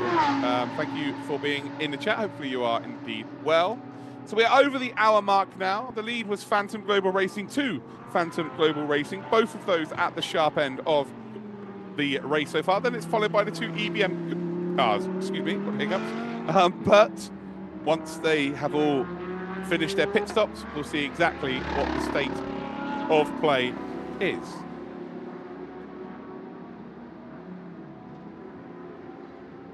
As we get a look then at Be Quick Absolute Racing, Henk Kicks will bring that car down the pit lane. The job is absolutely done. So where's everyone watching from around the world then, guys? Get yourselves involved in the chat. Let me know who you're supporting and all that good stuff. Everybody now decides to join back up. But right now, it looks like we've got 8 cars on the lead lap. Absolute Racing, the 911, number 911 car in the 911. They're currently the last car that are on the lead lap. And then HCO Fortis Racing Team are the first team that have been lapped by. Again, once they've finished the pit stop here, we'll find out exactly what the state of play is. And then we are all good. So out lap now. So Phantom Global Racing, both of those are out. That is all good. And then we've got EBM. They are both coming out now. The number 4, Brenton Grove, the team that got into the lead before their drive-through, they are now coming out as well. So the top 4 are out. And they are out in this race. Yeah, absolutely. Hit that like button on this stream, guys, if you're enjoying yourselves.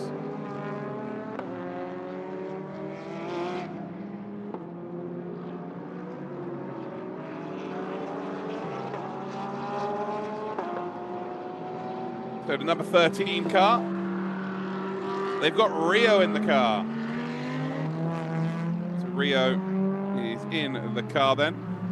We've then got Bianyi for the number 31.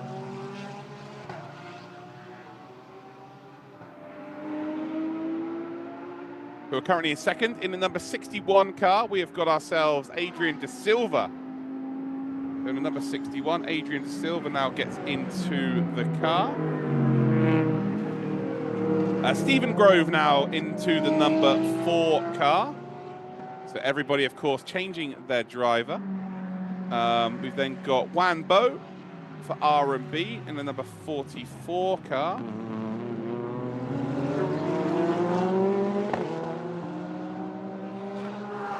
Then we've got Yang Ryoyu for the Climax Racing outfit in the GT3 AM.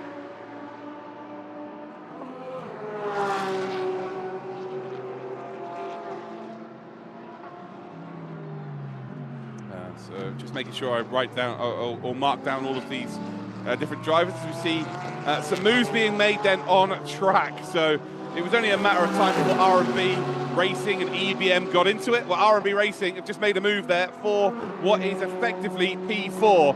But that is not going to be the end of this story, is it now? As they head up then towards that final hairpin, you're going to see them both come around the left-hander. And who comes out ahead? Well, it is R&B Racing. So R&B move back up into what is 4th position. And, well, it was a very aggressive move indeed. And as they cross the line, he has now split the 2 EBM drivers.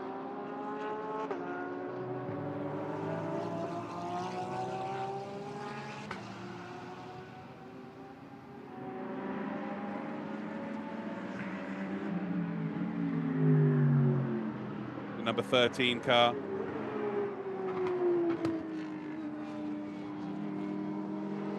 Flashing the lights.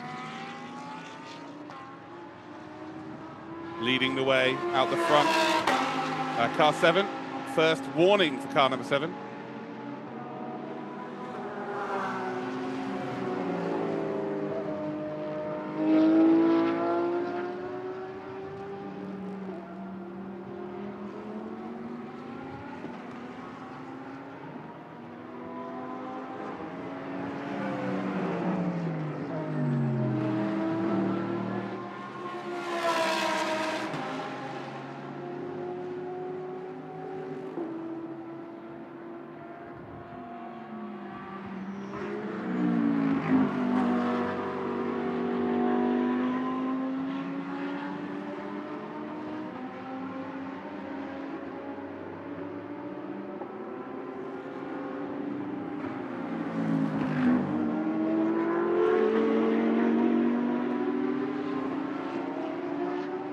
Getting a lovely shot there down towards turn number 1. There's the Modena Racing PTC, that's the Cup car.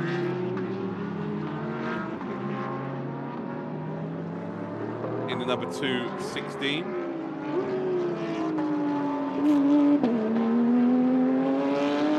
Of course, they've got themselves a new driver in the car as well, Francis Gia.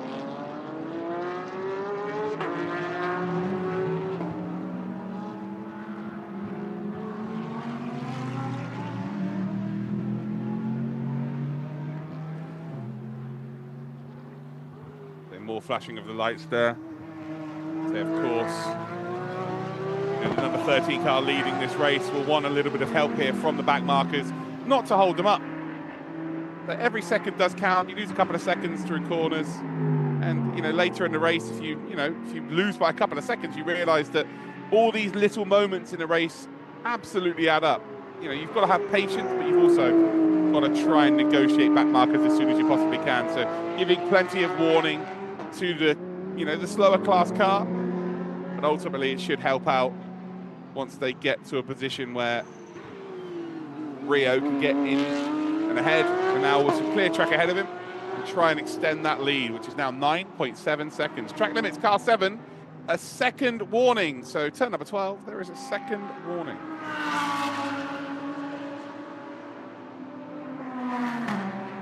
Chris Breezy, how you doing? You all good?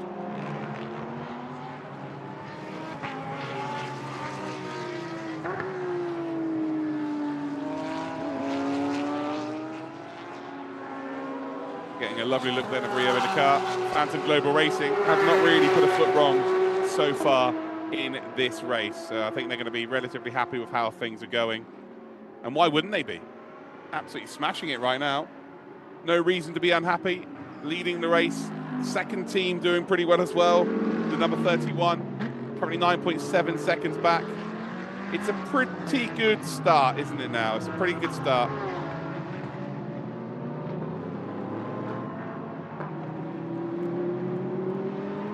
Pretty good start for the team. Both garages are going to be very happy with how things are going. Then you've got EBM, the number 61, currently find themselves in third position. 16 seconds off the pace as it stands. R&B about to come across the line. We're about to find out exactly how far they are behind the leaders of this race. There it is, 28.1 seconds. But Wan Bo is absolutely flying right now. Stephen Grove then finds himself 33.2 seconds behind the lead of this race.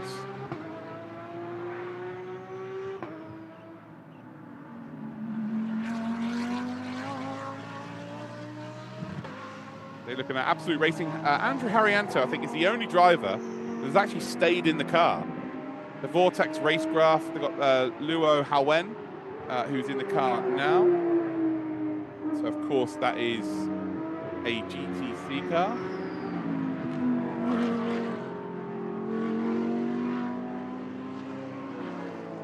Harmony Racing, we've already figured that out, of course.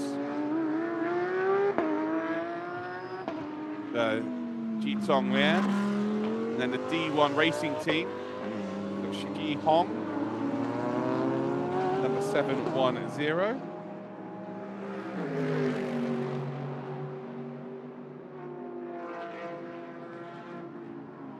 A little bit further back then, we've got Francois Beziac, who's in the Prime Speed Sport car, number 71.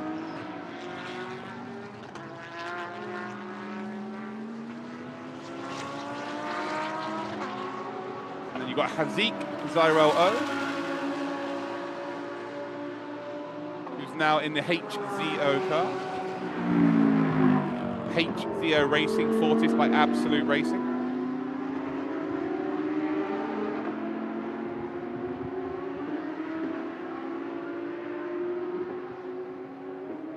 Get a look very quickly there at the car that's in P2, car number 31. 12.2 seconds, the difference between the front two as it stands, and there we go there.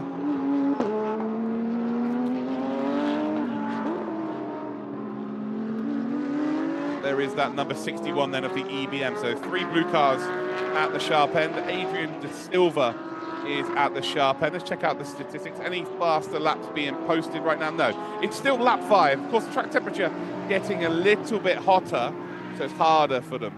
It is a lot harder for them to get some quicker lap times in. And I'm sure by the time we get to the end of the race, when it is dark, the lap times will absolutely tumble.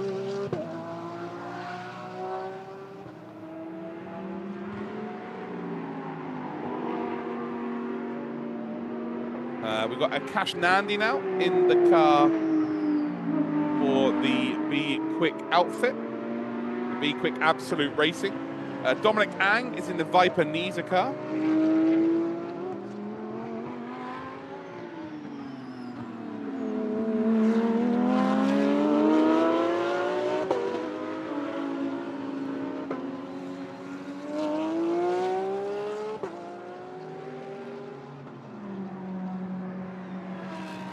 Yeah, that is all of our teams now have changed driver, apart from Absolute Racing. Absolute Racing has still got Andrew Harrianto in the car. We've got the number 31 then, Phantom Global Racing. They're being held up then by the Porsche car. So the lead car, the number 13, they're managing to grab themselves a little bit of an advantage here. I think you'll find that the Audi will send it up the inside. Absolutely will do. The Porsche Cup car is very good in the straight line. They're very, very slick in the straight line. A lot less downforce than what you're seeing on the GT3 cars. They are very, very lightning in the straight line. And so, yeah, the number 31 car is not going to be happy there. Actually lost about 2 seconds battling to get ahead of the back marker. Not a good start. And now Adrian De Silva starting to reel in P2. So 5 seconds the difference between P3 and P2. Then got Bo Wan, who's currently 26.6 seconds off of the overall lead, but now closing in onto P3. Stephen Grove is now 39.3 seconds behind R&B. So R&B have gained 13 seconds in about 4 laps, I think. So there may be some issues for that number 4 EVM car. Climax Racing with Yang Ryoyu is 43.3 seconds off of the lead. I think starting to warm up. Car 4 actually just got track limits at turn 14. A first warning. So car 4 has a first warning. So they got it to a second warning with the first driver, and I guess it does go by drivers.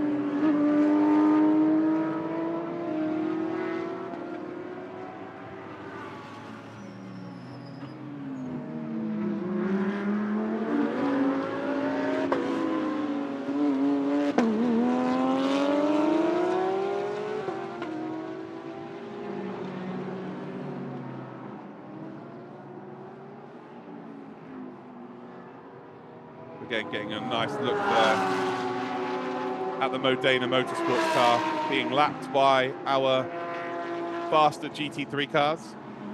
This is now the EBM number 61, Adrian De Silva, the Malaysian.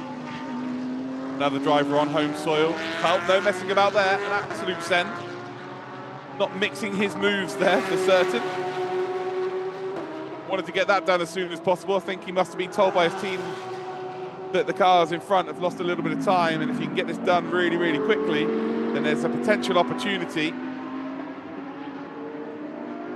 where you can gain some time that they lost. And well, they've absolutely negotiated that perfectly. We've got the P2 car now 15.1 seconds off of the lead, and then we've got Adrian De Silva in the EBM number 61 about 5 seconds further back, and he is closing in on P2 right now. Looks like Rio has found some really good pace. He's now extending the lead as it stands. There's the R&B Racing team.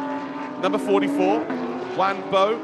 He's 5.4 seconds now behind P3. They are coming through very quickly indeed. And the car that really is struggling at this stage of the race is the number 4, who were momentarily in the lead before a drive-through, the EBM team. The number 4, Climax Racing now with Yang Ryoyu. He's closing up behind the number 4 car. But it is Juan Bo in that R&B Racing car, absolutely flying through. Doesn't really want to lose too much time to the GTC car up ahead.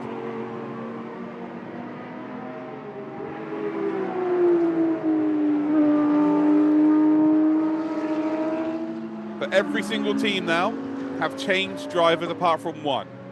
So Absolute Racing have kept Andrew Harrianto in the car.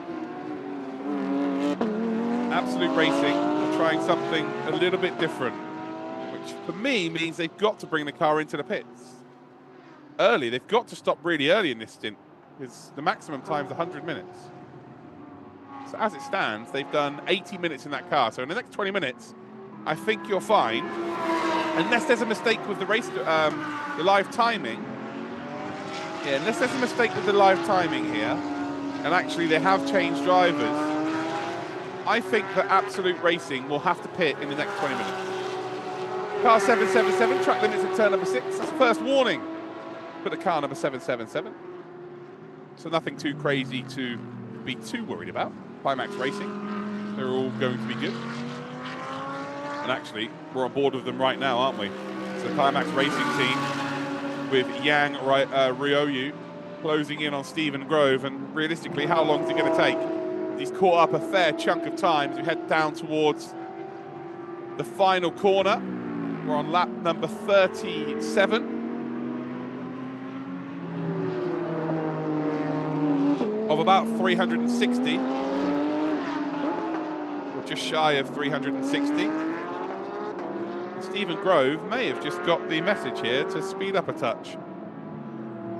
As you can see, the flex there of the rear wing for that Climax Racing team, holding a very tight apex through the first corner. And then we come through the big dip, which is turn number 2. Still no real room to maneuver, no real opportunity to make that overtake. Stephen Grove doing a very good job of defending that top 4 position. As we see then the car number 33, this is Harmony Racing, Liang Jiatong. Dealing there with some lap traffic. That car number 33 just wants a couple of hours of nothing. Doesn't want to be involved in any battling whatsoever, because the first hour was incredible. A lot of fun was had in that number 33. But they are actually being caught now by, well, the 65. They're a lap down. The number 65 is actually a lap down, currently on Harmony Racing. But they're slowly looking to be unlapped. So the Viper Nisa Racing team that are just in behind may be looking to unlap themselves. Wang Bo, by the way, has just got ahead of Stephen Grove, so the move had been made. Sorry, that was done ages ago, of course. Climax Racing is the car that's looking to make a move on Stephen Grove. The gap's now 0.6 of a second between the two of them.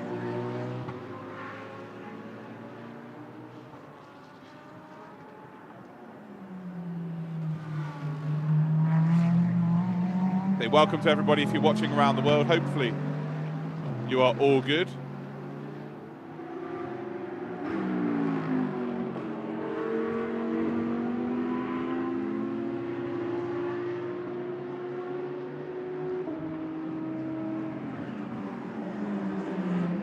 Yeah, hopefully you're all good. Let me know where you're watching from around the world. Get yourselves involved. So there is the Viper Nisa team, and you can see very much closing up to the number 33. But it is not for position. So it is not for position. It is a lap. They are a lap down. So they'll be looking to try and get themselves back onto the lead lap if they can overtake everybody ahead of them.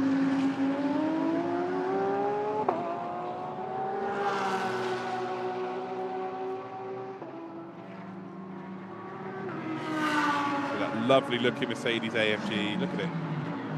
Nice green trim, grey livery. I wonder what that's going to look like in the night time later on. It's going to look beautiful.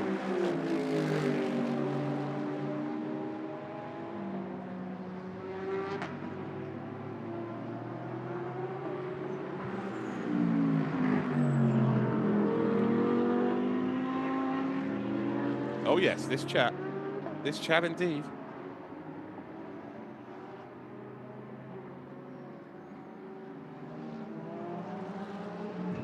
So 10 hours, 35 minutes to go. Plenty of time for any potential moves. We're starting to see it warm up here. We're starting to see different drivers, of course, taking part within each team, different class drivers as well, taking part within each team. So cars that have sped away, got themselves a big gap to work with, and now starting to be reeled in. The gap then between the front two has come down a little bit again. It's now 18.4 seconds. What is the gap, though, between the number 61 and the number 31? It was 5 seconds last time out. Well, now, actually, there's been a change of position. So the R&B racing team are now in third spot. And they have got ahead of Adrian De Silva and EBM number 61. So there's been a change of position on the previous lap. And I think that might be because of a mistake, because they were actually not far behind the two Phantom Global teams, were EBM number 61. But now they find themselves about 13, 14 and a half seconds behind. The R&B Racing, Wambo, they've moved up into third position on that previous lap.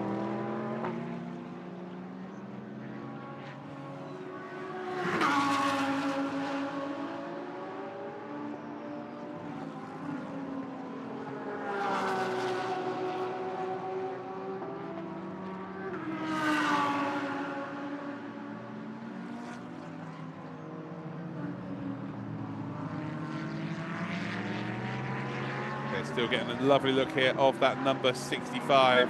So the Viper Nisa Racing. So in terms of last lap times,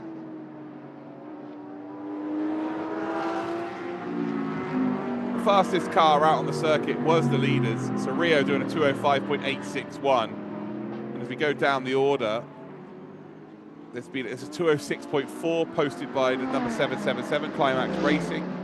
There's a 206.1 posted by Be Quick Absolute Racing with Akash Nandi. A 206.4 posted by Dominic Ang in that Viper Nisa racing car, the one we're on board with right now. So they are the faster cars out there as it stands. P2 and P3 are around about a second and a half off of the leader's pace. As we're on board then with the number 61. So this is Adrian De Silva. He did a 2:11 on the last lap, so losing a bit of time to the front drivers out there.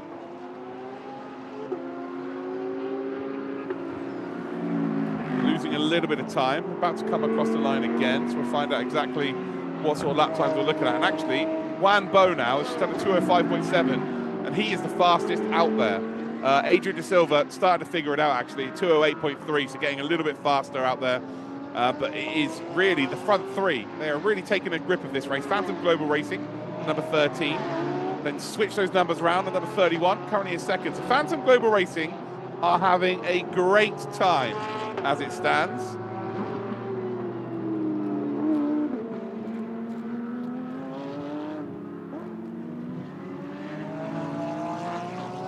And the leaders of this race, they were actually P4 in this year's Bathurst 12 Hour. Obviously, they are partnered with Timo Bernard and Team 75 for 2024. And they're going to be taking part not only in this race, but in the GT World Challenge in Asia as well.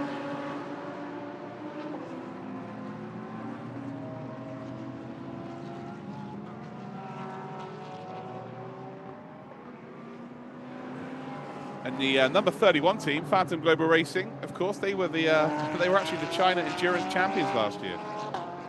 Lots of pedigree for the front two teams, that is for certain. Lots of pace out there. None more so than the number 13, currently leading the way, with Rio at the wheel.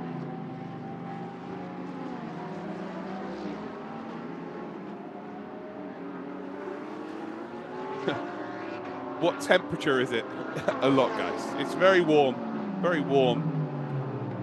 And it's only going to get warmer because we're heading towards midday. So the next few hours it's going to get very, very warm. The next sort of 6 hours of this race are going to be extremely, extremely warm conditions.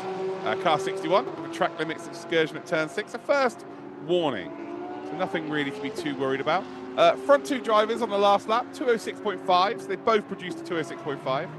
And now we're waiting to see the R&B team. Well, they've just done a 205.7. So Wan Bo is the fastest driver out there. He's taken about a second a lap, if not more, out of the leaders.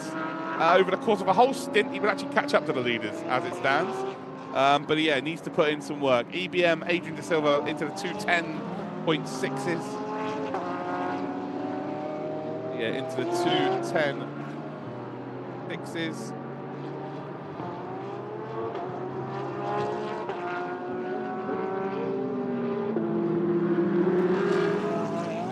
And if you add up all of the laps that every single driver's done at this stage of the race, there's been 668. I'm sure there's someone watching at home right now going, oh, 668 laps? I reckon, you know, how many laps have there been done? Well, there is. There are 669 laps now completed in this race. A nice little fact for you. As we get a look then of our P2, the number 31. This is the Phantom Global Racing Team. Of course, Bian Yi is behind the wheel. Bian Yi, he had 8 races last season in the GT World Challenge in Asia in a Mercedes AMG GT3, so a little bit different to what he is driving today in that number 31 Audi.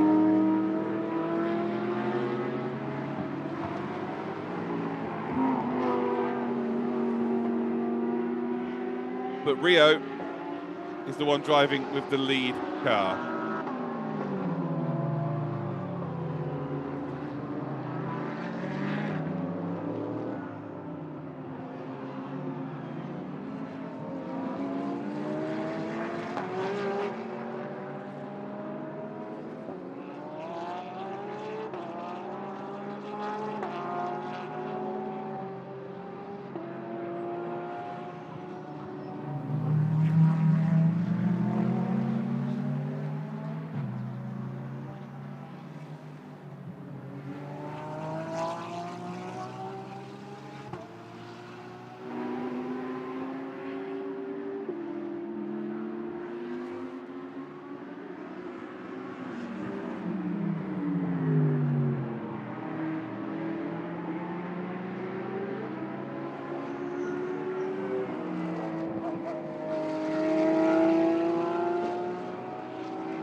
Right, we're back. We are back. Of course, we're on board with our leaders there. The number 13, Rio, driving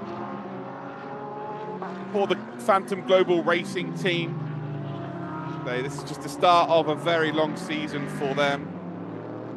Of course, we wish them the very best of luck, but they've got a big race to deal with today. Just, 10.5 hours left to deal with, not only around a very taxing circuit on a race car, but the temperatures, of course, are very warm as well indeed. But yeah, welcome. Let me know where you're watching from around the world. Get yourselves involved. Always good to meet new people and all that good stuff. And yeah, make sure you hit that subscribe button on this channel. If everybody who watches this channel subscribes today, well, we're going to grow the channel nicely and we're going to grow Endurance Motorsports nicely in the process as well. Ultimately, it's free. Don't be tight with your subscriptions, okay? There we go. Now we're having a lovely look here then at the number 710.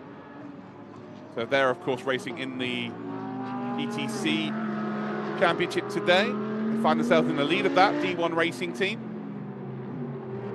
They're having a great time out there. And nothing too taxing. Having a bit of fun. And by fun, I mean leading the race. They're currently leading the race by about 12 seconds. Yeah, not the craziest of gaps. By the way, the R&B racing team, who I said were catching up by about a second a lap, it's about 7/10 that last time round between them and the top two. But Wanbo is doing a very nice job here for R&B Racing and is closing that gap slowly but very much surely. Then the next team is the number 61 of Adrian De Silva. It's falling a bit further back. And actually, I think the Climax Racing team are going to catch them very, very quickly indeed. The other EBM team are also falling back ever so slightly. They're now into P6. Of course, they were leading the race earlier on in this race before they had a drive-through, went down to P9, got back up to P5, and now they're down into P6. Absolute Racing with Andrew Harrianto. Again, the only team who have kept their driver in for a second stint. So I believe in the next 4 minutes, you are going to see Absolute Racing come into the pits, or there is something broken with the live timing for me, because he's the only driver that has not changed. So Andrew Harrianto right now is the only driver that has not come out of the car. They are currently 7th position. You've got Harmony Racing, the number 33, in 8th spot. You've got D1 Racing Team in 9th spot. They are the lead GTC car. Vortex Racecraft there in 10th position overall, second in the GTC class. Private Speed Sport, Be Quick, Absolute Racing, they are closing through the pack. Akash Nandi is probably the 4th fastest car on circuit right now. Viper Niza, probably the 5th fastest. They are both flying through.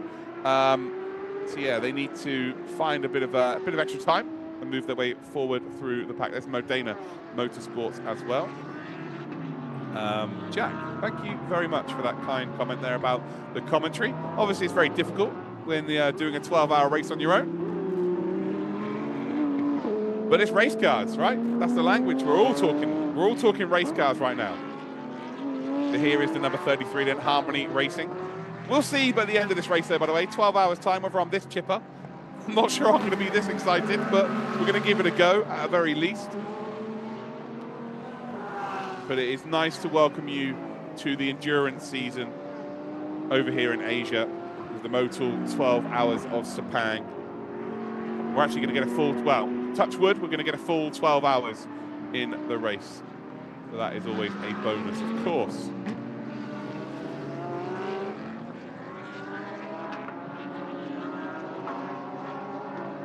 But Harmony Racing have kind of had a pretty simple second stint, if we're going to be completely honest, because the first stint was absolute mayhem. There's no harmony about it.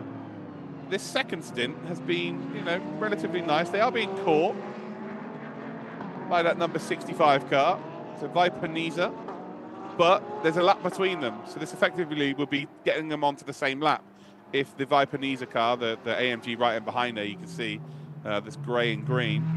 So that will be effectively them unlapping themselves on the Harmony Ferrari. The car 61 has got a track limit at turn number 12. That is a second warning for the car number 61. They're currently in 4th position. Wanbo, by the way, is so consistent right now. 205.8. He's been within a 10th of a second of his lap times over the last 3 laps in these hot conditions. Pretty impressive.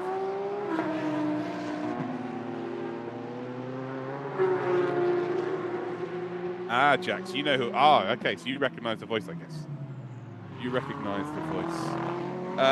Z-Speed, the TCR, they're on the outlap, so they have brought in another driver. They've changed drivers. We've got 1 minute 40 seconds left on the clock, so keep an eye out on the Absolute Racing team. I believe they've got to bring that car in. Oh dear, there is a slow Hyundai out on circuit. That is less than ideal. Very slow Hyundai.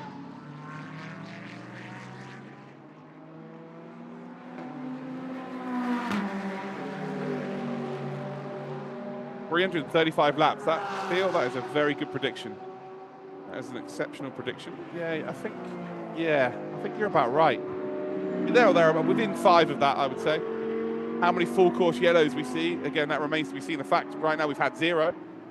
It has run green for the first hour and 40 minutes. Is always good, of course.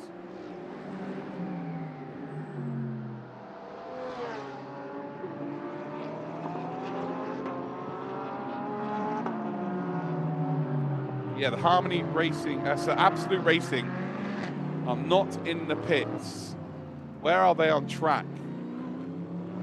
So that must be. They haven't changed the driver in terms of the graphic. So I think that might be wrong in terms of my graphic I'm seeing. Because if they don't pit in the next 20 seconds, that's 100 minutes. That is 100 minutes done on the clock, and that is the maximum driver time a driver can do in a row. So yeah, I would imagine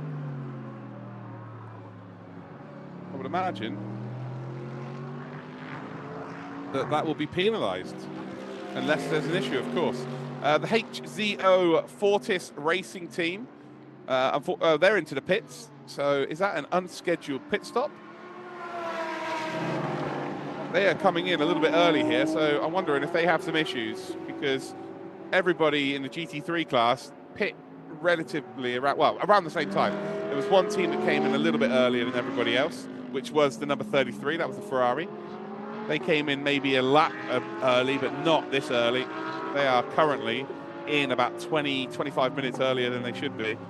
So the HZO Fortis Racing Team might be casualties of some issues. Yeah, might be casualties of some issues. There's the Climax Racing Team. So you've got all of the driver information there. They're currently in a P5 right now, lapping really, really quickly. 207.1 on their previous lap.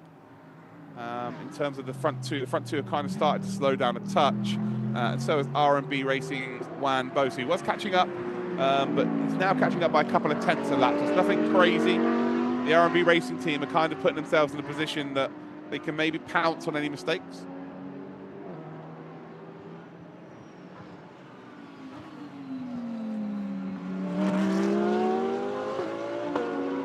So the number 18 team manager has got to report to the race control and now. So that is the Z Speed TCR.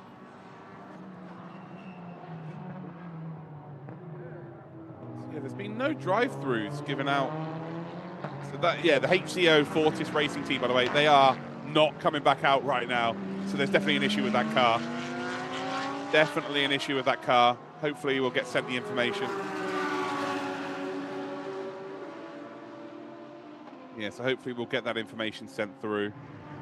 Ultimately we can figure out what exactly is going on. Well, we're about to see some pretty exciting action here, because this is a battle for P4. So EBM, the number 61, with Adrian De Silva in the car. It's being caught by Climax Racing, the number 777, with Yang Ruoyu. Well, they've also got some touring cars to deal with, and that is a send by the number 61. Going to get through nicely. Can't see anything outside of that picture, unfortunately, and actually they both get through nicely. No real time lost there. The race will go into the night, yes. Yes, so the race will end up in the evening time. So we will be finishing this race 10 p.m. local time. 10 p.m. local time.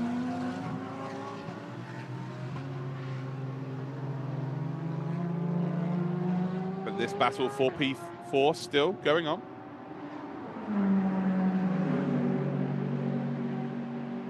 Thanks for reminding me.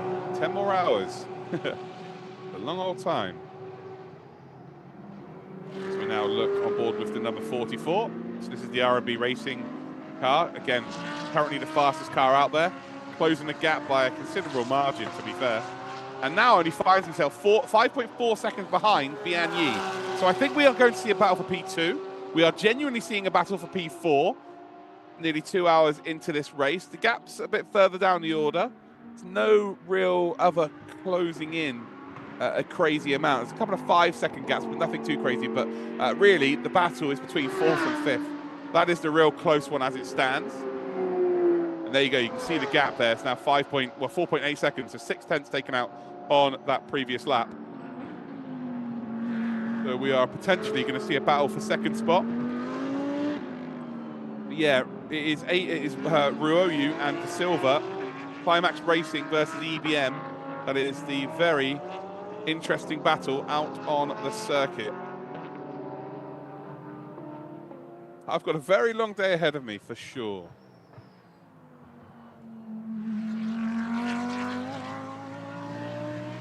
There is a Phantom Global Racing Team in number 31. So they are second in this race, being caught very quickly, by the way. Bian Yi in the car as it stands. Chair, how you doing? You okay? Welcome to the broadcast.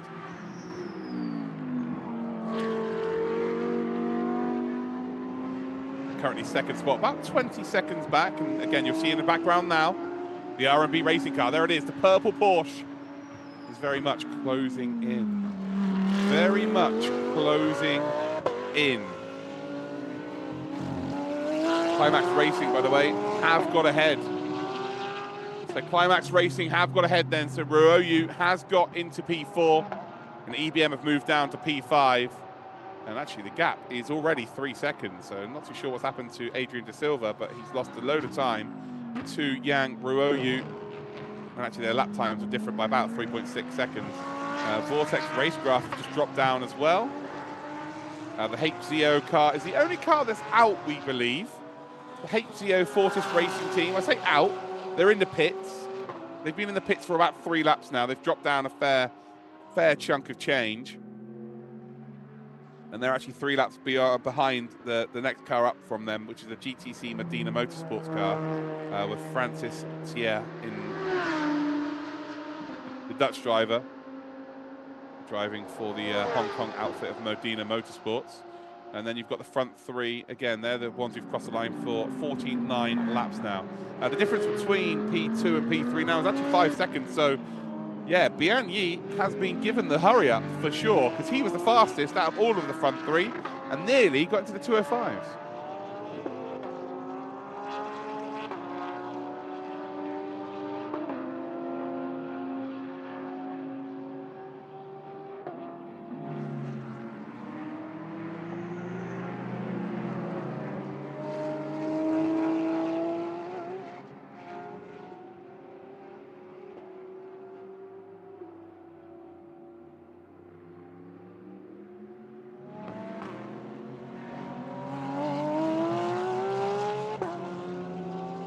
Timo Bernard is racing in number 13, yes. Yes, they are. Charlie, thank you. I do appreciate that. Yeah, so Timo Bernard, they've got a partnership. So the Phantom Global Racing Team have got a partnership with Bernard, Team Bernard 75. And they'll be taking on the GT World Challenge Asia this year together. So we get to see it.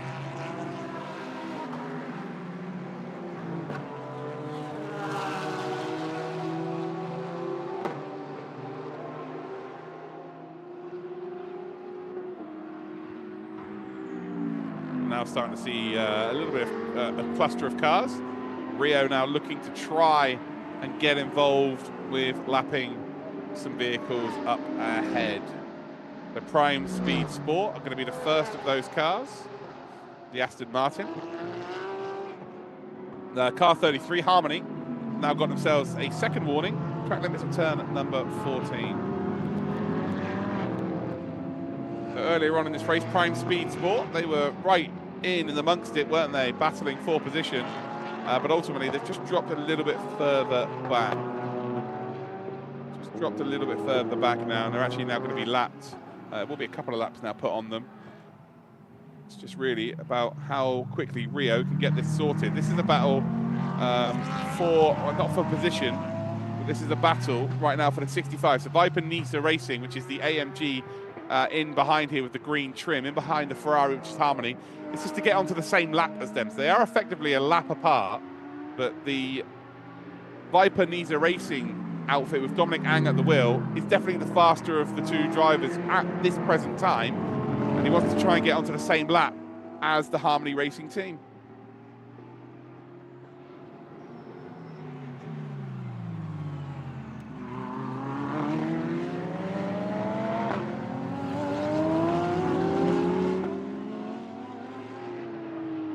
Now sweeping round through the final couple of corners before we head on to that really long back straight, heading up towards the final hairpin. So coming through turn number 14 now, heading up towards that final hairpin.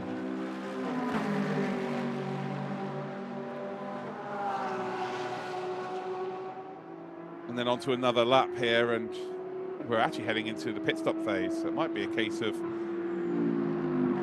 you use the pit stops to get the jump here if you can't get the overtake done. If we're slowly catching up, have that AMG team, have Viper, Nisa Racing, albeit a lap down.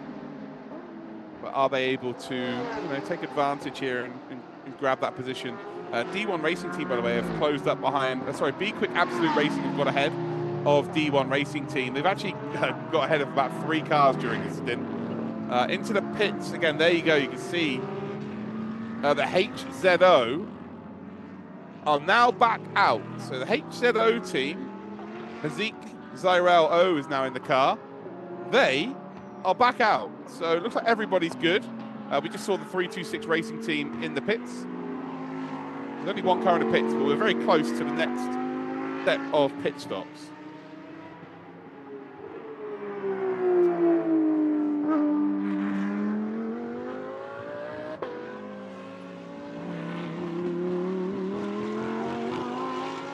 So hopefully everybody's having a bit of fun in the chat as well. It's nice to bring you the Motul 12 Hours of Sepang. So a lot of preparation has gone in to put this race on. There's lots of people behind the scenes, of course, working tirelessly day and night. And now this is the final product. Again, we just hope that you are all having some nice fun at home, watching along. Everyone loves to see race cars racing around a race circuit. It really is as simple as that, right? Really is as simple as that. Race cars racing around a race circuit. There's the number 710. Currently the lead GTC car. This is the D1 Racing Team. Hong Shiji is the driver, and they're about 9/10 of a second behind the next car, but that will change now as they cross the line. It's 6.5 seconds. So Akash Nandi is the fastest driver out on the circuit as it stands for that Be Quick Absolute Racing, and is flying towards, gaining a load of time on the leaders. It's going to ebb and flow this race, I can tell you that right now. It will ebb and flow. But we all love race season. We all love race season.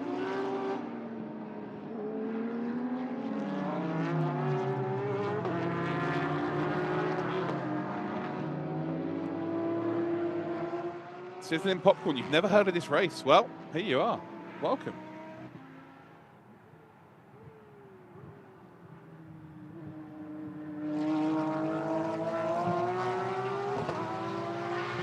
The Turn 1 complex around here is very fun indeed, you're not wrong.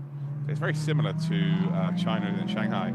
Shanghai and Sepang have both got very, very similar first corner complexes. R&B Racing, by the way, Wan Bo is very much closing in on P2. 1.9 seconds now, the difference between the two of them, as we are on board with Absolute Racing.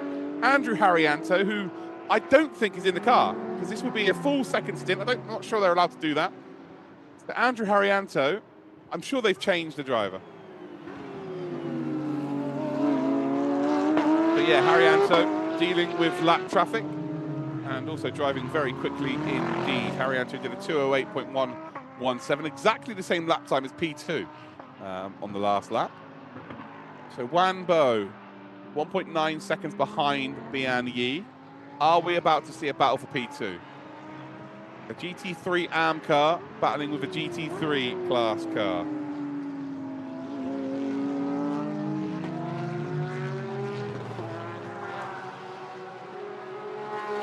There's the Modena Motorsports car. Porsche Cup.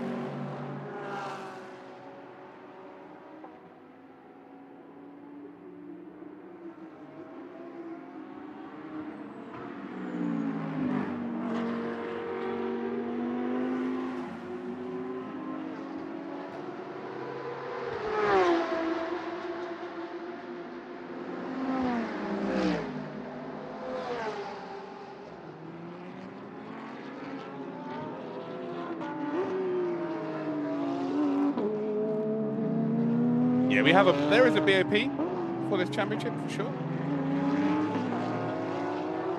This is the battle we're about to see. So again, this is the Viper Nisa Racing Team, with all the information you have there in the lower third.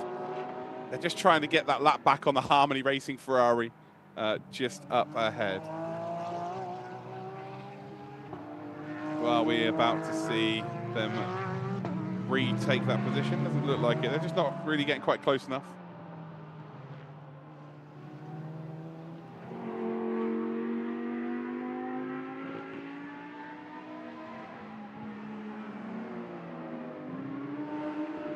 The 9/10 of a second separating P2 and indeed P3.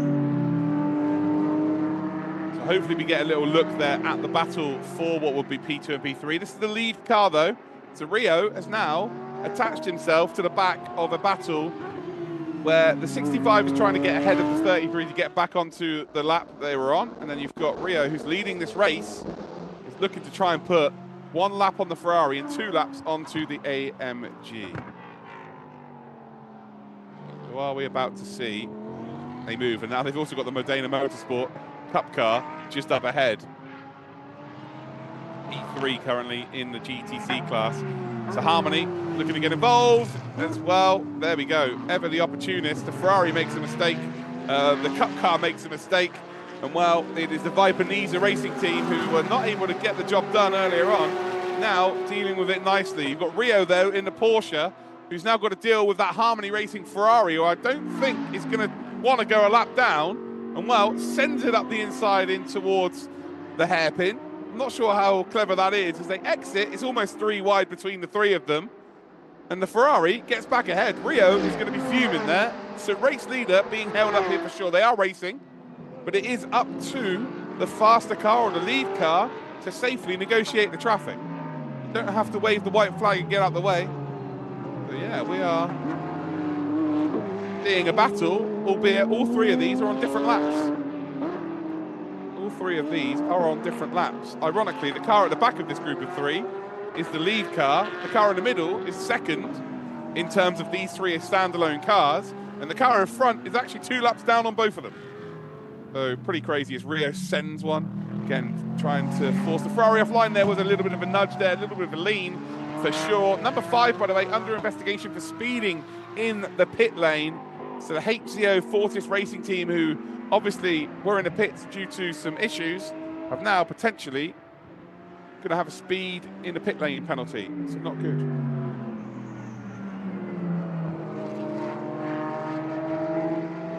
The Ferrari once again doesn't have to get out of the way. This is again Rio's trying to lap this Ferrari. And you've got Andrew Harrianto, sorry, not Andrew Harrianto, Liang Chitong, who is just hoping he can keep that Ferrari on the lead lap. Because right now, if there was to be a caution, if there was to be a full course yellow, he would just go onto the back of the pack, right? And you'd still be on the lead lap. So he's got to be hoping that something happens. Got 2 minutes left until we get to the top of the second hour, done and dusted out of 12.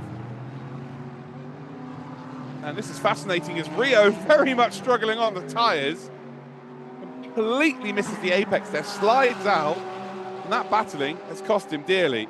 Meanwhile, the Viper Niza racing team, who have managed to get themselves back on the same lap as this Ferrari,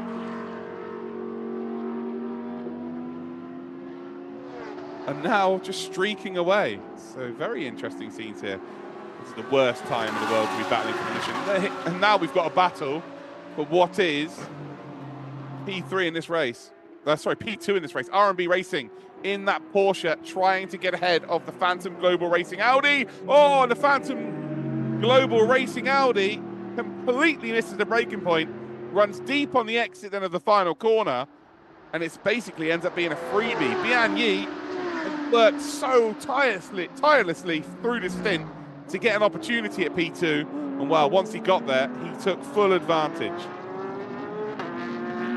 So that Phantom Global Racing 1-2 is now done.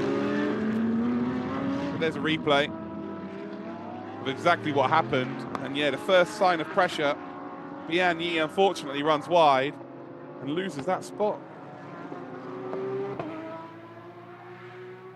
And that was close. Could have ended up in the gravel, could have ended up beaching themselves, but ultimately they are still good. So, you know, not the end of the world, but you know, the hard work put in by Wanbo has paid off. Just slowly chipped away, slowly but surely chipped away. By the way, the lap times, the difference between the start of a stint and the end of a stint is about 3 seconds. Ridiculous. How the track is just becoming more and more difficult to run. The hotter and hotter it gets here in Sepang. But now the R&B Racing driver, Wanbo, depending on how quick this lap time is, maybe with a slight opportunity of making some inroads towards the leader. They're coming around the second to last corner now.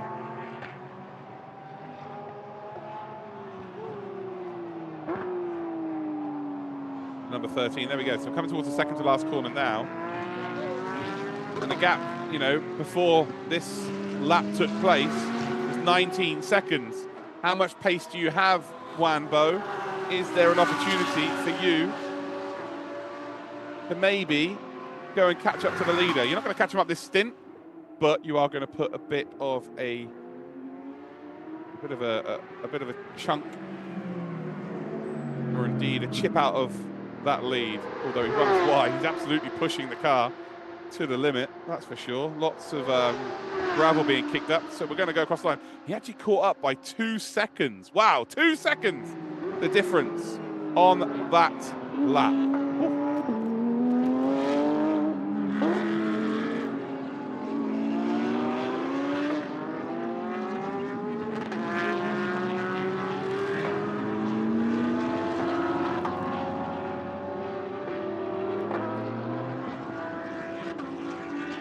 Very surprised if we don't see some sort of warning there for track limits on the exit of the final corner.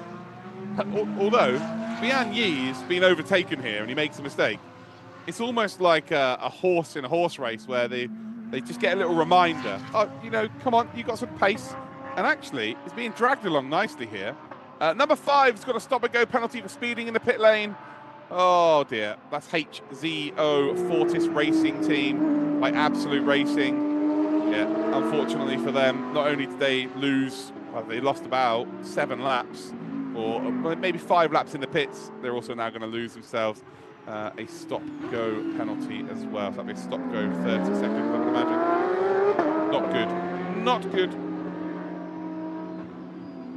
And there you go, there's the confirmation at the bottom of your screens.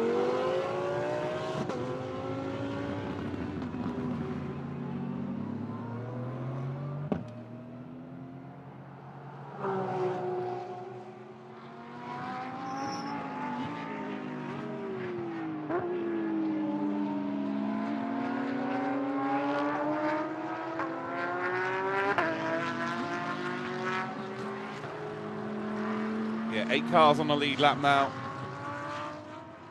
So this is, yeah, starting to close up a little bit now. I think it's very impressive that the number 31 is able to stick with the number 44.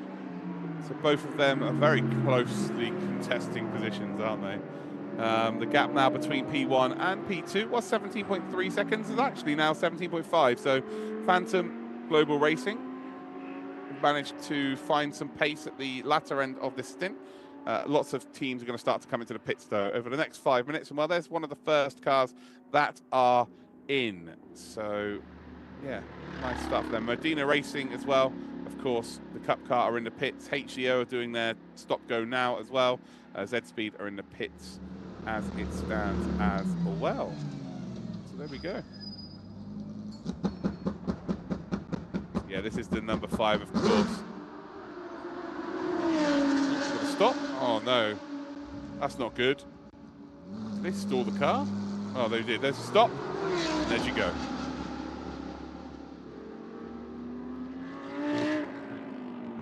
Standard stop-go penalty. You stop, and then you go.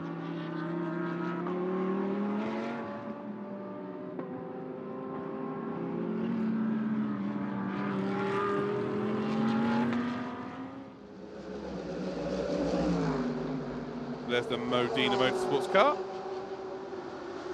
Having a drink.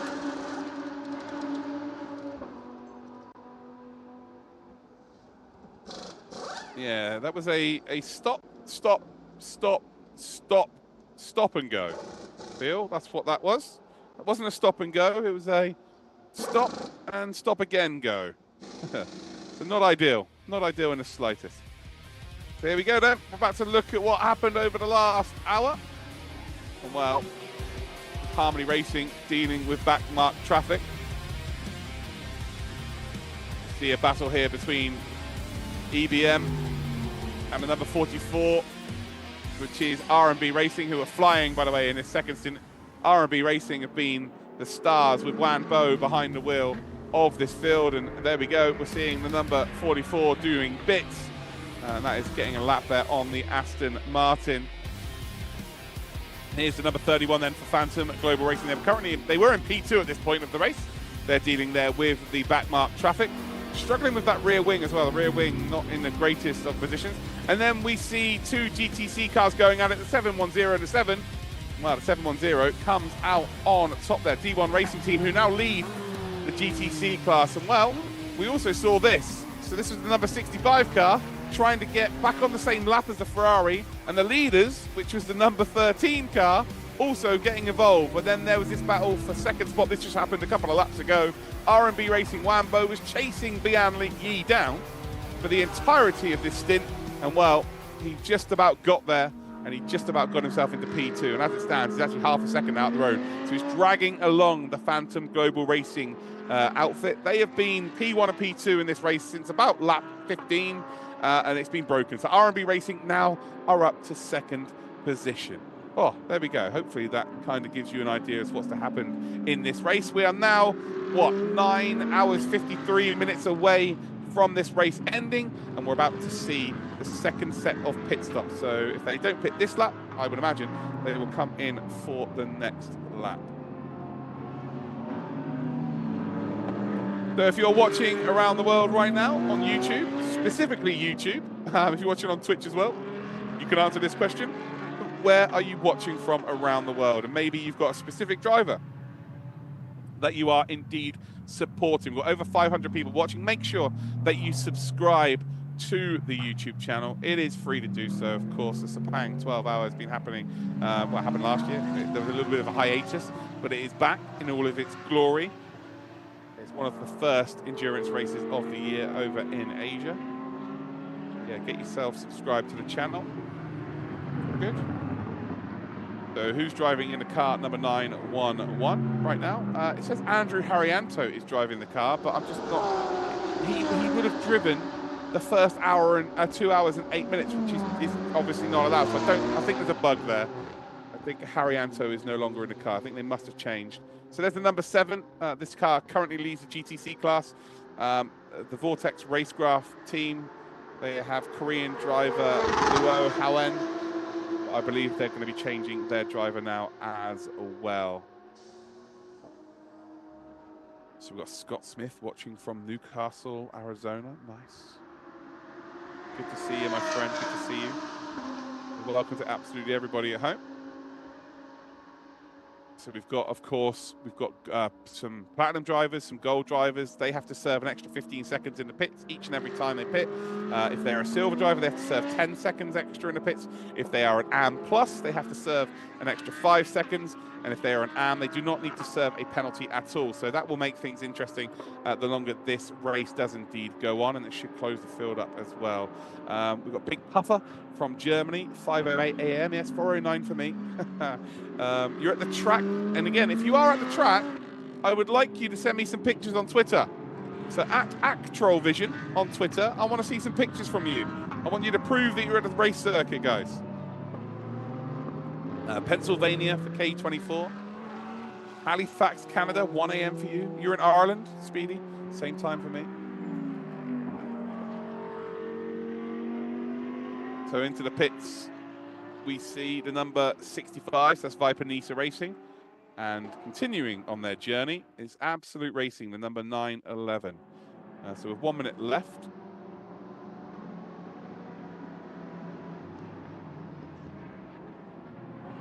Of the stint time, they have to come in.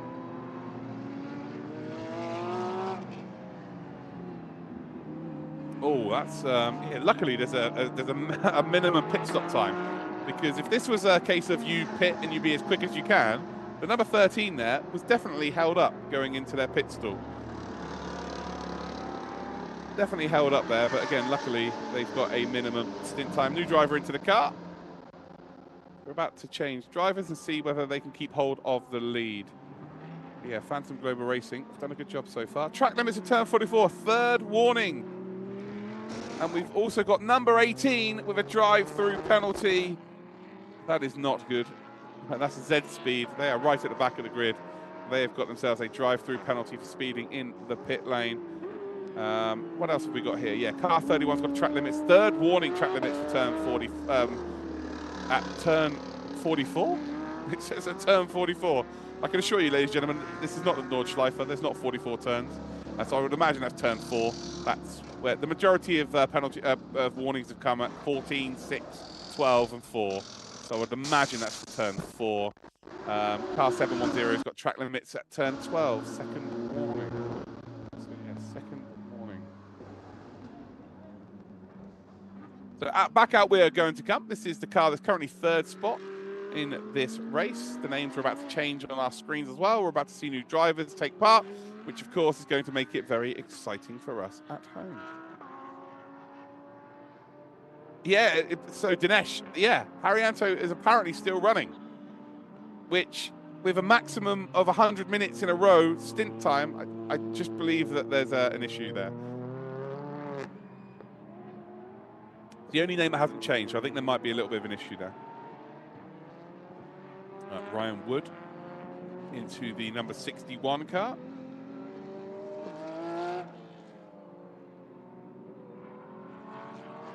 Ryan Wood has got into the number 61 car.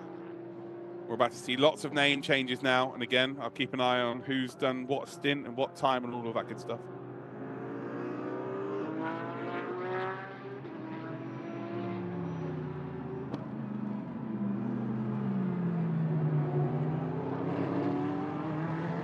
Yeah, I think it might be a little bit. I think there's an issue with that with Andrew Haryanto.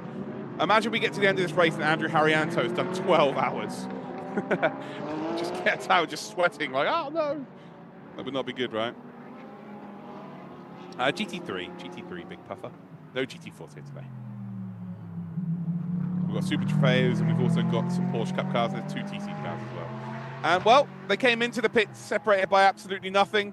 And well, they are still separated by nothing, but we have seen a move. So the Harmony Racing team, we've got Luo Kaolio currently battling for that spot. And Melvin Moe is going to drop down. So the lead car now, we've got a new driver. Sun Jingzhu is in the car now for the number 13. And that means that all 3 drivers have raced for that team. In the R&B racing car, number 44, Lu Wei is now into the car.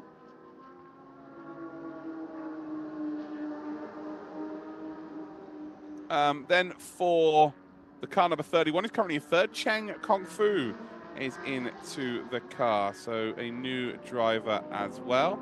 And that means all of these teams I'm mentioning now have had all 3 drivers in the car. So I think we'll have a genuine idea as to who's leading, who's doing what after this hour of time.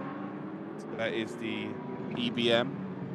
Number 4, Matthew Payne now into the car for them. We've got Li Dongsheng as well for Climax Racing into the car for the very first time. They have 4 drivers though, so they will have another driver hop into the car. So Matthew Payne then in for the number 4 car. For the number 5 car, it is Hazik who is still in the car, so I'm sure that will change in a short moment. Car number 26, now I've got Christopher Hasser in the car, and that is their platinum driver, so expect them to start flying up the order. In the number 33 car now, we've got Luo Kaolio. So we change that colour to green. In the number 65, we have got Melvin Moe. So Melvin Moe now in the car for the number 65. For FHK, or the number 71, Prime Speed Sport. We have got Heramana Malmazat. So New Zealander is into the car now. Get a lovely onboard then with Matthew Payne. Matthew Payne is also about to start absolutely flying through. For the 911 team, we've got Eshan Piris, the sole Sri Lankan on the grid. And that is a car change. So it is working now. And by my money, Haryanto did do the first 2 stints, but I would have to get that confirmed. I would have to get that confirmed. Car number 7 now has got Song Ji-yun, the Super Trofeos. For the number 216, they've got Christian Chi. She's the final driver that hasn't yet got into the car. Actually, they've got 4 drivers. And then for Madness Racing Team, the 710, Chen Fang Ping is now into the car. But again, they've got 4 drivers. Are we missing anybody? Yeah, the HZO team have yet to change for a second time. Right, there we go. So we are all good. I guess the timing wasn't broke. I guess Haryanto has done a little bit too much. Sizzling popcorn. What a question. What a question.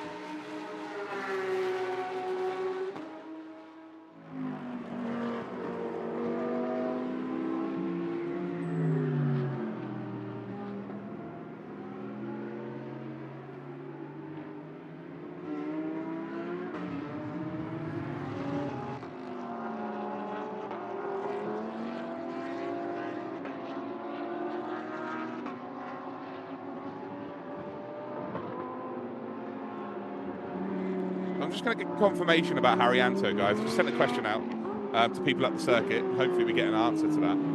Because, yeah, Haryanto has done more time than he should have done. Really is as simple as that. But we're on board then with the team D1 racing team. They're currently sat comfortably at the lead of the GTC Championship. We will take a look at lap times. They're going to be coming in very, very shortly. By the way, R&B Racing Team are now only 1.9 seconds behind the leaders. We've then got 4.5 seconds further back, Phantom Global Racing in the number 31. So the front 3 are separated by 5 seconds. 5 seconds. Very exciting indeed. So things starting to spice up here in the Motul 12 Hours of Sepang. Very much spicing up. And we've still got 9 hours, 42 minutes of this to go. I wonder how many people, by the way, are going to be here by the time we get to the end of the broadcast. I wonder how many people are still going to be here. Yes, so Sung Jingzhu is a AM driver for Phantom Global Racing. So Lu Wei for the number 44. Is doing a second stint, actually. They're an AM plus, so they lose 5 seconds. And, well, we're about to see a change for the lead here, aren't we? R&B Racing managed to overtake one Phantom Global Racing team to get up into second position. Now we're about to see the second one overtaking the car. Number 44 looks to go around the outside, tries to find a gap up the inside. And, well, the number 13, Phantom Global Racing, runs a little bit deep through turn number 1. And in the end, it was a very comprehensive move indeed. The front 3 separated by not very much at all.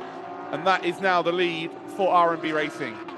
And that is a GT3 AM team as well. So not only are they leading the GT3 AM class, they're now leading overall in this race. Lu Wei has taken advantage. The Canadian doing bits for the Chinese team.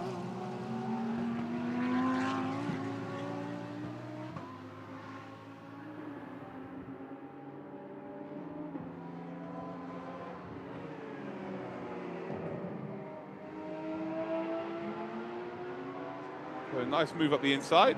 Job done.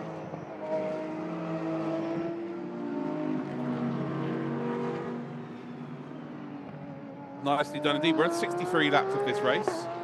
And already, by the way, Lu Wei is driving away. Absolutely flying right now. He is an AM Plus as well, so he'll lose 5 seconds when he next pits. He gets added onto his time. You've got the AMs racing in the Phantom Global Racing team, and then you've got Cheng Kung Fu. That's what we were looking for, weren't we? So that is a silver driver. So expect Cheng Kung Fu to be very quickly indeed, or be very quick indeed, should I say. Struggling to say actual words. As we head then up towards the final corner, this will be a new leader of today's race.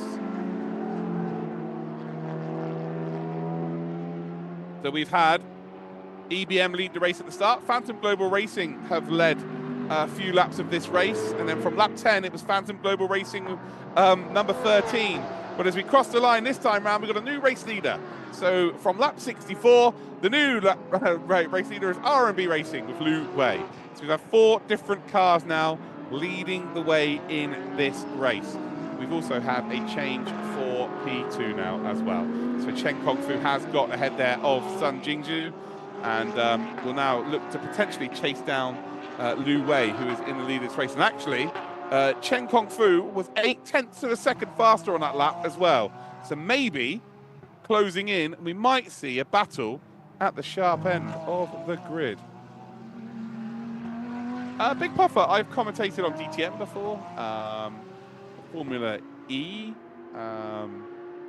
lots of esports as well. So maybe you've heard me in esports. But I haven't done any real motorsport for over a year actually. It's been a while. So maybe you've heard me in some of those series. I did DTM Classic as well. I've done a bit of Porsche Carrera Cup. I did some Lotus Europe as well, Lotus Cup Europe. So there you go. Dinesh, yeah, if he's run beyond the 100-minute limit, then yeah, they would 100% get a penalty. And it wasn't even done by like a minute or so. It was done by a full 20 minutes, 25 minutes. So yeah, I'm assuming there's a bug in the race director, because there's no way you get away with that. There is no way you get away with that, in my opinion. And nothing even being investigated, so I just don't think it's right. It can't be right. So now we're about to get a representative of their lap times. This is really the first clear lap we've seen from Lu Wei. I tell you what, Cheng Kung Fu is absolutely flying in second. This is going to be a nice battle between these two. We come around the final corner. I'd say the fastest lap we've had so far in this race was a 2:04.144. We're not going to see that kind of lap time now. That is for certain. But as we cross the line, it's a 2:05.5. And in second spot, it's a 2:05.0. So Cheng Kung Fu is flying. Half a second caught up there to the leader. And well, maybe a bit of pressure starting to form. Pressure starting to form onto the leader. We're about to see the Climax Racing team cross line. They're about 47 seconds behind. Oh, I say we're not about to see the fastest lap of the race, guys. Matthew Payne just did a 2:04.606, which I think... No, it's not. It's not quite the top of the timesheets in terms of a best lap. So the top 4 laps are 2:04.4 or below. But if Matthew Payne is about to produce lap times of a 2:04 nature, if he's about to be a second or a couple of seconds faster than everyone around him, he's going to gain a minute. If he's 2 seconds faster a lap, he's going to gain a minute over the rest of the field eventually, although now he's settled down, so he's actually lapping similarly to what the leaders are. But he is a little bit closer to his teammates. 1.7 seconds now behind Ryan Wood. As we get a look then of the D1 Racing team once again, they are the leaders of the GTC Championship.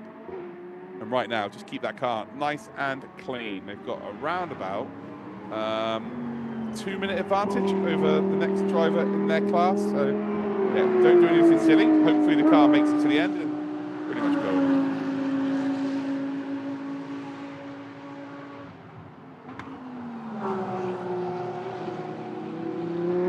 Yeah, Cheng Kung Fu proving that the rear spoiler of that car doesn't seem to be damaged too significantly.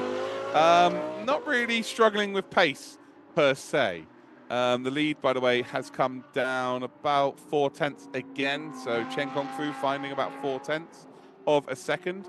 Definitely the fastest driver on track right now. 3 seconds faster than Sun Jingzhu, who's now into P3. So that number 13 car is just dropping down the order.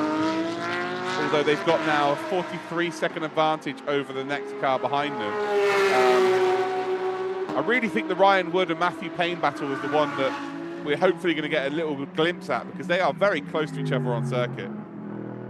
Head then back to the Vortex race graph team.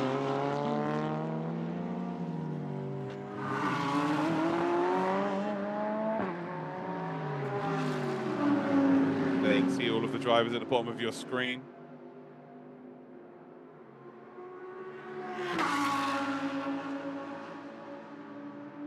That's the, yeah, 326 TT car, nearly making friends there with the number 7. By making friends, I mean not so much friends. The gap was 1.7 seconds between Ryan Wood and Matthew Payne. It's now 1.3 seconds. So Matthew Payne absolutely flying behind Ryan Wood and has gained about 4/10 of a second.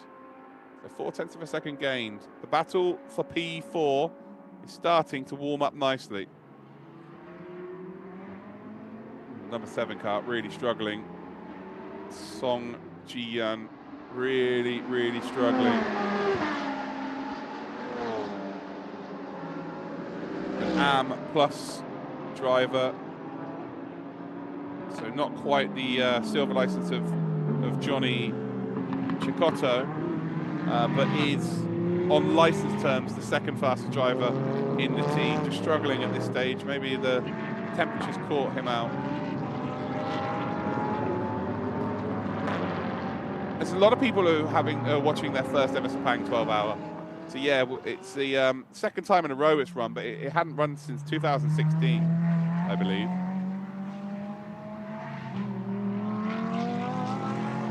Yeah, 2016.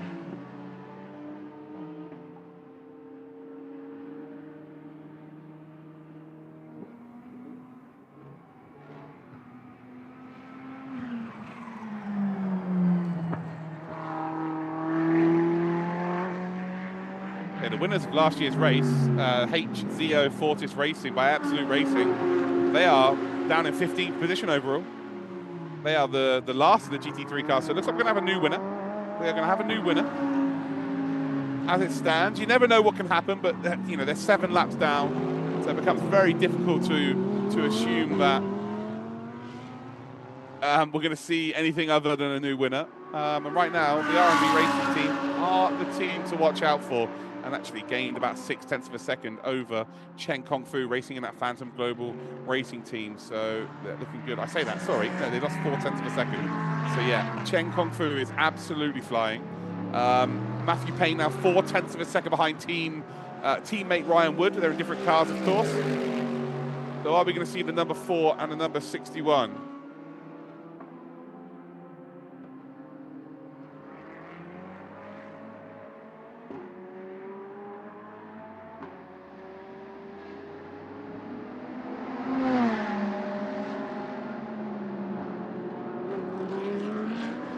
Having a look in there, this is the Viper Nisa racing car, number 65.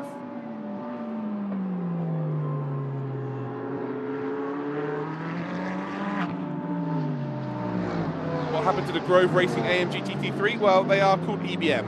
So the number 4 car is that car. So the name change, I got my official documents yesterday, and they were known as EBM.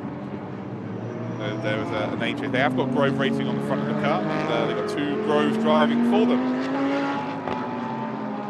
So the DNA is still there for sure, as we see a battle between a Porsche and an Aston Martin. Got the 911, of course, running with the 911 Absolute Racing car. Sweeps it round the outside of Prime Speed Sport.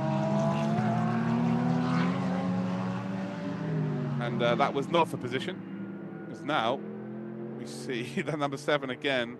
And that Lambo Trofeo maybe just struggling a little bit here. Just struggling a little bit to try and get that car stopped around those corners.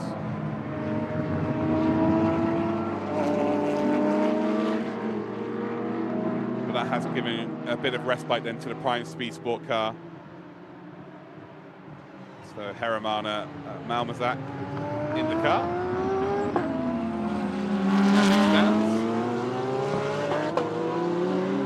They got the number 13 there as well. So they're trying to they're trying to stick here. What's happened to number 44? Number 44 starting to struggle.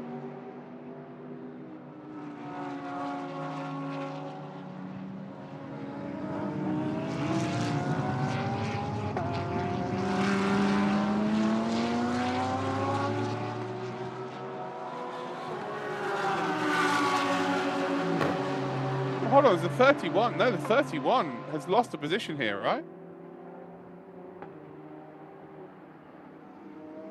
Yeah, this is the battle for, you know, the overall lead. So 31 has just crept up onto the back then of the R&B racing car and using the backmark traffic to get him there.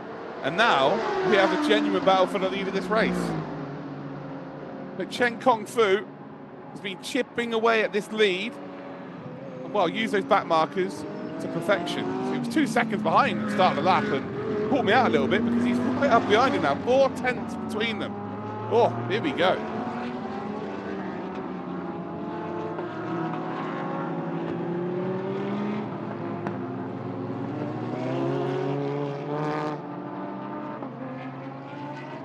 A little bit further back then, that's the number 13. So just dropping a load of time.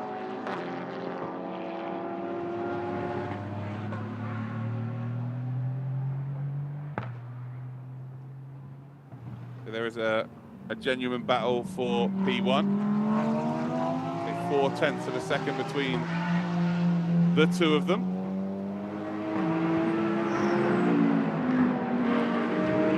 You see the number 7 then being displaced by Sun Jingzhu.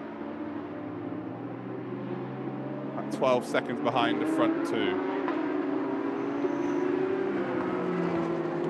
Nice to see that, you know, just over 9 hours to go. There's already a fight for the lead.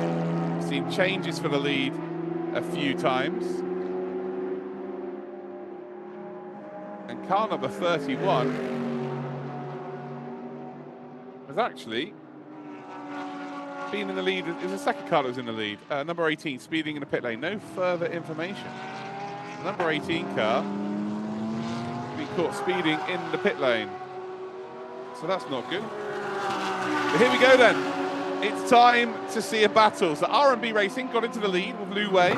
And now Phantom Global Racing, the number 31 with Chen Kong Fu, who is absolutely smoking right now, is closing that gap and looking to try and get their car into the lead for the second time. No further action then for the number 18. Yeah, the Z-Speed car has had an interesting race, to say the very least. But ultimately, a little bit of luck there, a little bit something going his way.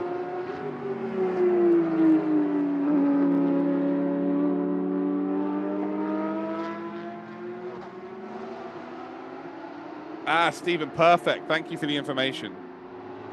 So, yeah, in my regs, it says 100. But yeah, nice. Yeah, thank you for the information. We're all good. So yeah, the 125 minutes applies then. Spot on. Yeah, I was very confused. Very, very confused, actually. Yeah, it looks like Haryanto's good then. The only driver to do the first 2 stints. Stephen, thank you for your information, buddy.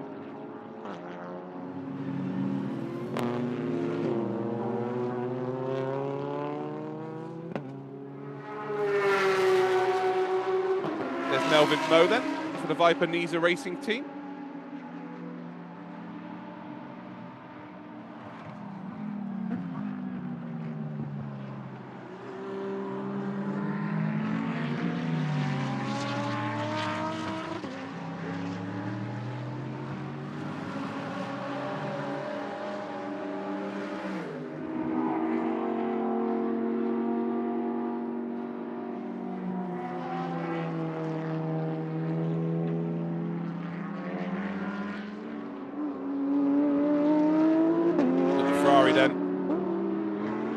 Harmony Racing. They then got last year's winner, HZO Fortis Racing Team. So it's very unlikely they're going to win today. Right now it is Lu Wei who leads the way for not only the overall race, but for the GT3 AMS as well. And they're about to come across the line. There's 0.4 of a second actually between the front two. So I've not seen them on camera. They are battling, I can assure you of that. Hopefully we get to see them really going at it. And as they cross the line, it is 0.2 of a second now. So it is 0.2 of a second between the front two. And yeah, I just hope we don't see them miss we don't see the battle for the lead. Hopefully we don't miss it, is what I'm trying to get out. Still looking at Harmony Racing here. Luo Tailio.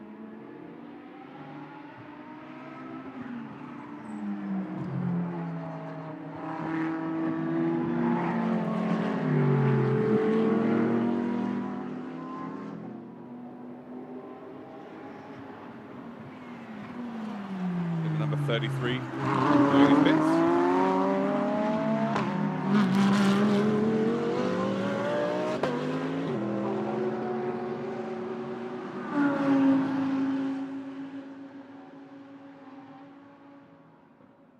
I think we have had a change for the lead then. So Cheng Kong Fu is now ahead of Lu Wei. So we have got the number 31 car back into the lead. So the car that led the second time round is now back into the lead here, ladies and gentlemen. So the R&B, whoa, well, hold on. We have got a car off the circuit. So this might prove to be very interesting, and that is a very precarious position to be in. That is on the exit of a very fast corner. So that car number 216, the Modena Motorsports, might bring out our first safety car. So where is that car positioned exactly? Yeah, it's just here. It's on the exit of this corner. See that it's, again, not a perfect scenario.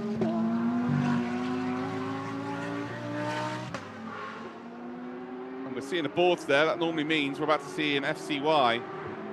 Full course yellow. So there we go, full course yellow. And there you can see exactly where that car is positioned.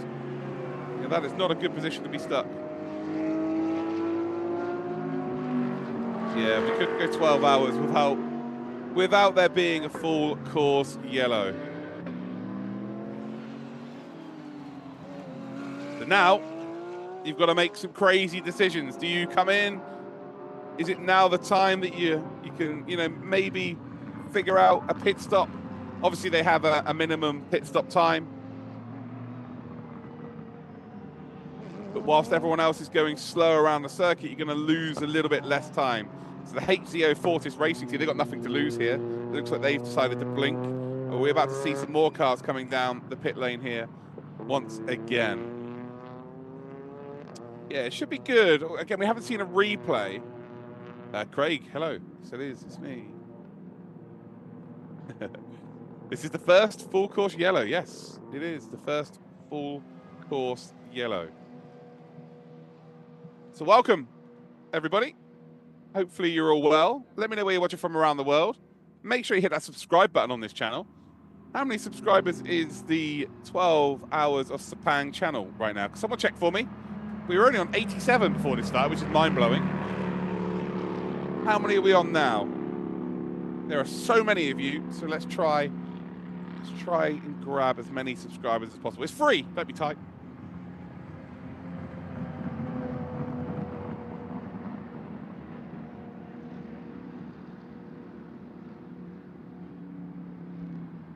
Yeah, we've got our first full course yellow.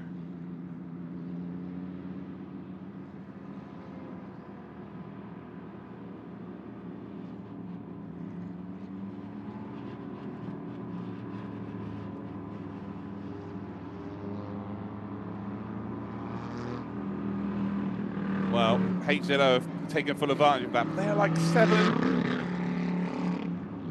Yeah, they are 7 laps down. So they would have gained a little bit, but not really anything too crazy. Yeah, nothing too crazy. So it looks like we're going to see some proper action here. Nice look at what we've had so far today. So there is the leaders of the GTC class 7110. And then this is the battle for the lead of the race after the second round of pit stops. And that was R&B Racing that managed to get into the lead. But they got into the lead and all was good. All was good for a little while. And then we saw the number 7, who are currently second in the GTC race, struggling for a little bit of pace actually. Harmony there in the Ferrari, putting another lap onto them. And we have the Aston Martin come through next.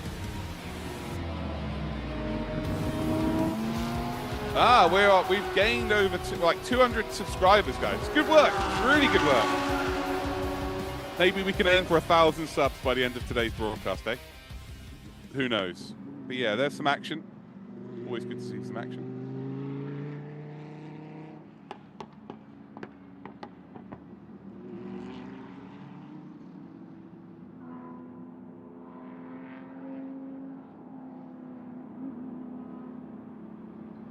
Yeah, full course yellow means that they're all driving at 80 kilometers an hour, by the way. So 80 kilometers an hour. Sorry, I should have explained this a little bit sooner. So yeah, they're on all the same speed. So no one really loses anything if you stay out on track. But if you come into the pits, you can gain because everybody obviously is running a little bit slower. So there is an opportunity for you to make up some time.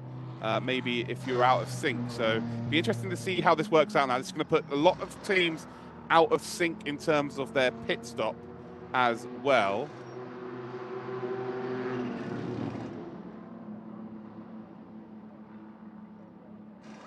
So yeah, who have come in? So what we on? Lap 73. HZO. Harmony. Viper, Prime, and Modena all hit 20 minutes early.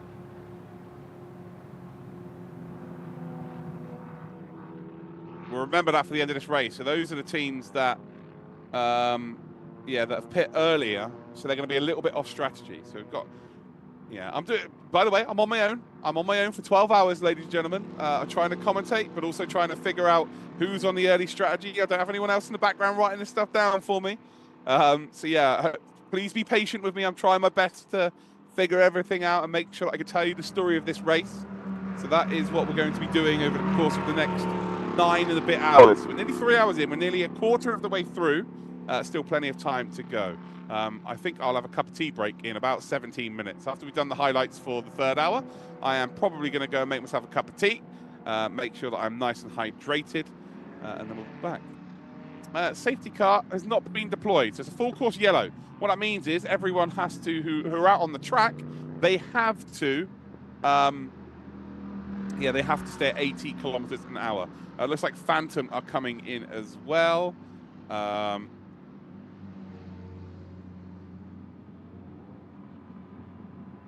Phantom 13 and both EBM cars. And right now, they're all going to gain a little bit of time here because everybody's going so slowly. So they're going to gain a little bit of time. And the teams that are out in front, so the Phantom Global 31 and the R&B Racing car, like those are the only 2 real cars that have stayed out who are battling for the lead of this race as it stands. They're effectively, once the pit stop phase is done next time around, they might find themselves in a little bit of troubled water. So, yeah, this is interesting if they don't decide to come in next time around.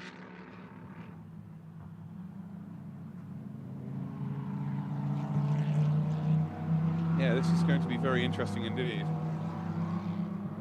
Yeah, exactly that, Speedy. 602 people watching, only 270 subs. Come on, guys. Free to subscribe. That means you won't miss next year's race, right?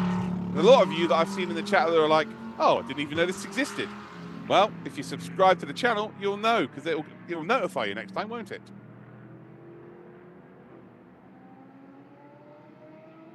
Ipan, welcome, mate. Again, thank you for your help. Thank you for the support. Hopefully you're having fun.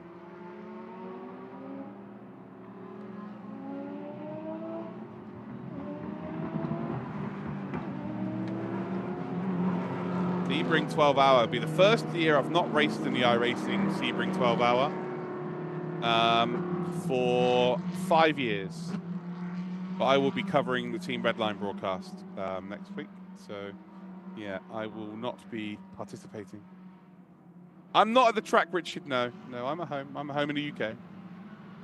Sebring is this weekend, yeah. But Craig is talking about the iRacing version. Right, we've got a full safety car now. There we go. Safety car is out. Now this is going to bunch the field up. This is going to bunch the field up. And this actually really helps the teams out that have pit. Right now, Phantom Global Racing and R&B Racing have put themselves in a little bit of trouble here. They are going to get caught now, and everybody behind them, like Phantom Global Racing, the number 13 car, and both EBM cars, they are now going to close up. And I believe they will be on the lead lap. But once it's all figured itself out, we'll figure out what's going on here. But I think that the front two cars might have just put themselves in a little bit of trouble by not pitting. And even if they do pit now, they put them to the back of the pack, and they've got to travel through all of the cars. So this is where things become a little bit spicy.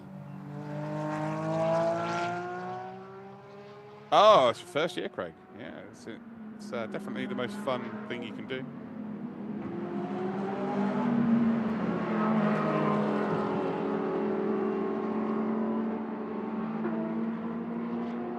We got MX-5 one on Monday nights.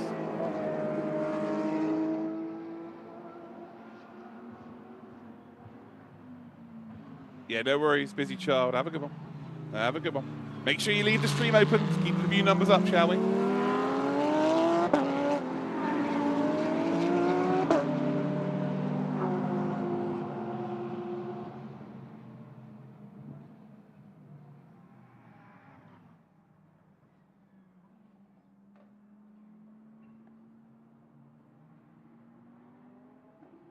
Well, this is real. This is real as they come. So now the whole field are going to bunch up. So this is where it gets really spicy. I just don't... How many are on the lead lap? Okay, right. So I believe the top 6 are on the lead lap now. I believe the top 6 are on the lead lap.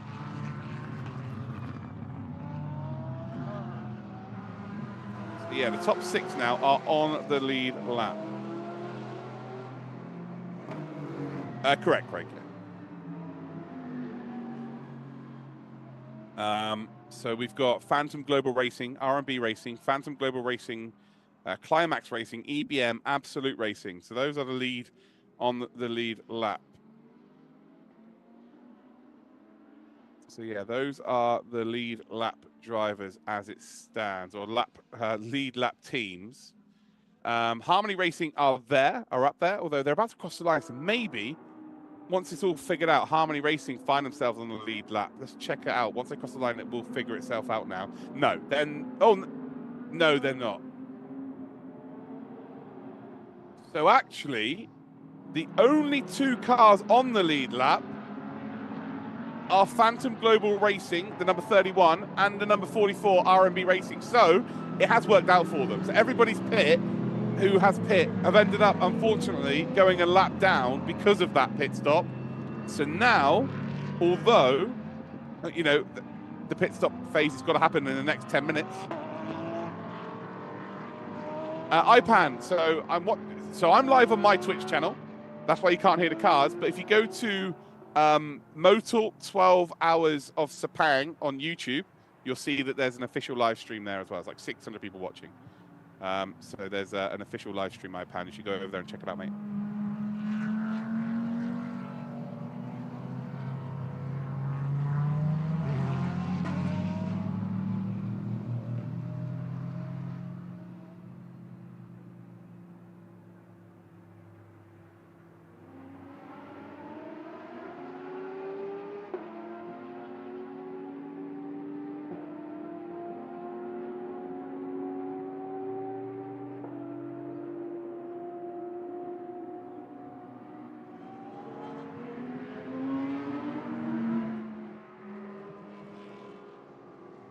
But yeah, if there's anyone between the safety car and the race leaders, they would be allowed to go through now, but there isn't. So the race leaders are good to go.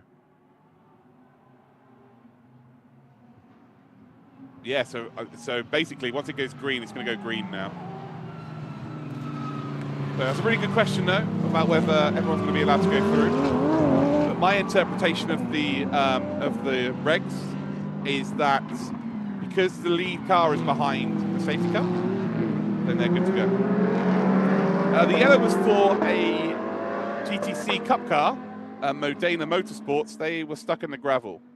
But they're actually now out, and Benny Simonson is into the car for Modena Motorsports. So, yeah, they are all good now. So, effectively, the front two, which is 31 and 44, are a lap up. But they've got to pit. Everyone else is pit behind them. But they have to pit in the next 15 minutes or 15, 20 minutes. But they will lose about, 1 minute, 10 seconds. They will lose that time eventually. And the safety car still got those lights flashing. So safety car isn't going to come in. Lights have not stopped flashing as of yet. But it doesn't matter about saving fuel or anything behind the safety car. 65 minutes is the maximum stint time that these drivers can do. So they've got to wait for all of the cars to catch up now. And then we are ready to rock and roll.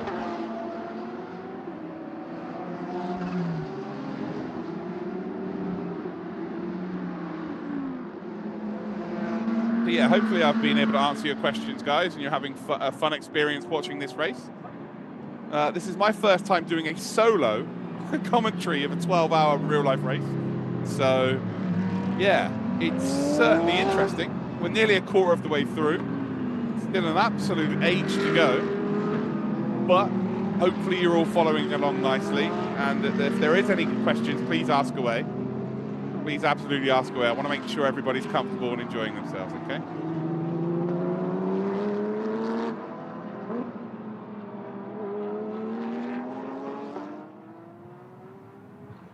Oh, so now the timing's changed again. So actually, no, yeah, the front six are now on the lead lap. Perfect. No, spot on. Safety car is going to come in at the end of this lap now. So yes, the front six are now on the lead lap. Right, perfect. So unfortunately, the timing kind of, was a little bit slow there to figure it out. Because it was telling me that it was 75 laps for the leaders and 74 for Phantom Global 13 and below. Now we're looking at it.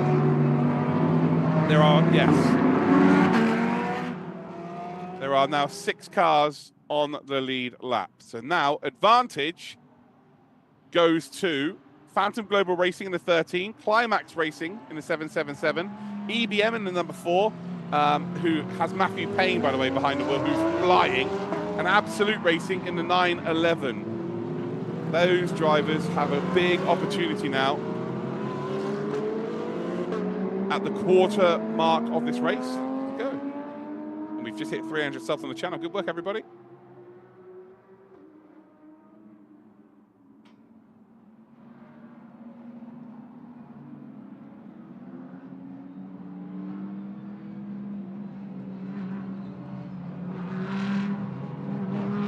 There we go. Let's go. So there is the one of the TCs. We're about to go green light racing once again. So another restart. 3 hours into the race. Safety car has ended. We've had a full course yellow into a safety car. We're about to end. And well, end we have. They are off. They are off and running. We are green light racing by the looks of things. Although there is some swaying left and right, that's to get some heat into the tyres. But the gap has been left to our safety car, meaning they are free to indeed go. And go they have done. There we go, across the start-finish line. As we see the car diving off into the pits there. A little bit of a late decision to do so. Yeah, trying to get heat into those tyres. Old tyres, by the way, for the front two. And there's a couple of backmarked cars to deal with here. And you've got to remember that right now the third car in the train is a backmarked car.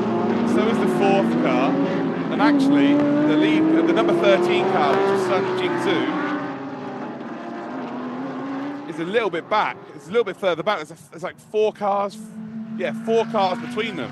And well, you can see what fresh rubber can do. So the EBM, the number 61, the first car that's a lap down, Ryan Wood is getting involved with the leaders and getting himself back onto that lead lap. So he is unlapping himself here. And he's flying.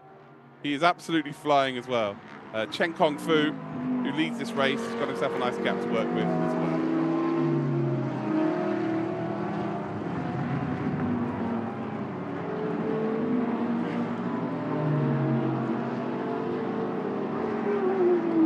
Yeah, Ryan Wood trying to find himself through. Harmony Racing's the next car. That is the Ferrari. So the Ferrari trying to unlap themselves as well. That'd be perfect. Of course, they will, I think, naturally do so over the next sort of 15 minutes because of the pit stop that the front two have to embark upon. But then you've got the other cars that, Climax Racing, and then the 13 of Phantom Global Racing. Once we figure everything out, once the pit stops have happened, we will indeed see exactly how this race, or the state of play in this race. But as it stands, Ken Kongfu in the Phantom Global Racing car is leading. And then you've got Ryan Wood in that number 61 on fresh rubber. Fresh rubber is massive. Look at the braking gap. The gap he closes in terms of braking. And we're going to see that down towards turn number 1 again.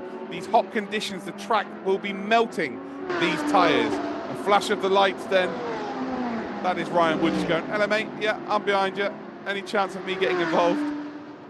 And you'll see that gap massively come down in towards turn number 1. The number 31 really struggling for grip at this stage in the stint. Although still running 206.5, which is a really, really quick time. Ryan Wood about 0.4 of a second faster. And it's only a matter of time before Ryan Wood puts that second EBM car onto the lead lap. Got 800 people watching, everybody. That's brilliant. Absolutely phenomenal. Well done, everyone. Yeah, you can't do 12 hours in one go on your own, Chris. Yeah, you can't do that, unfortunately. There's a maximum stint time. The only person in the world who could do that is Matt Malone.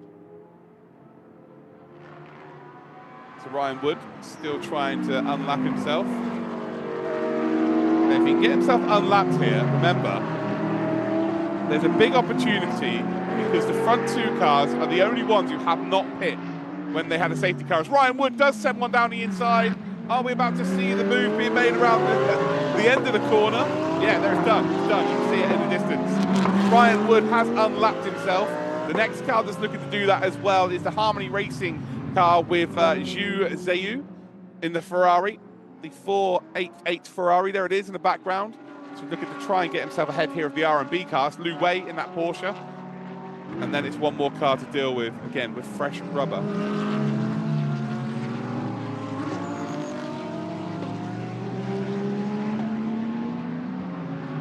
Fresh rubber is absolutely king at this stage. Is absolutely king at this stage.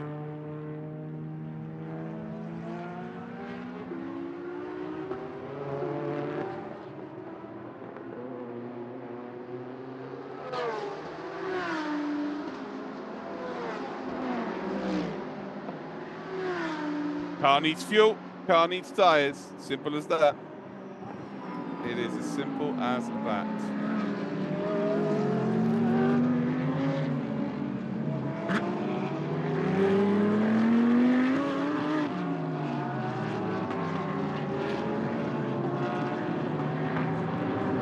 Yeah, it is as simple as that. These 2 cars, by the way, have very rarely been separated. Harmony Racing battling with Viper Niza Racing. They are both on different laps of this race. They're a lap down, the Viper Niza team. And I think they're looking to try and get back onto the same lap as that Ferrari. They find themselves behind once again. And we saw what took 10 laps for them to get back onto the same lap previously. might take another 10 laps again. Last lap they did with a 207.1. The best lap they've done today is 205.6.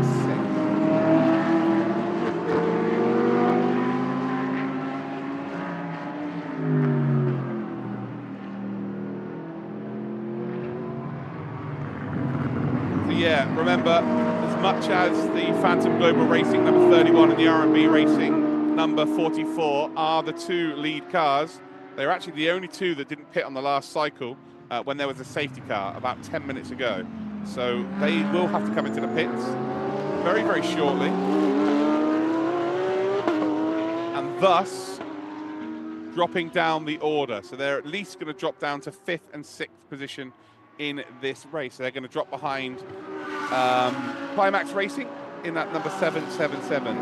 So Li Dongsheng, Sun Jingzhu for Phantom Global Racing number 13, Absolute Racing for Ishan Perez, and EBM Matthew Payne. They will all naturally move up the order because of that.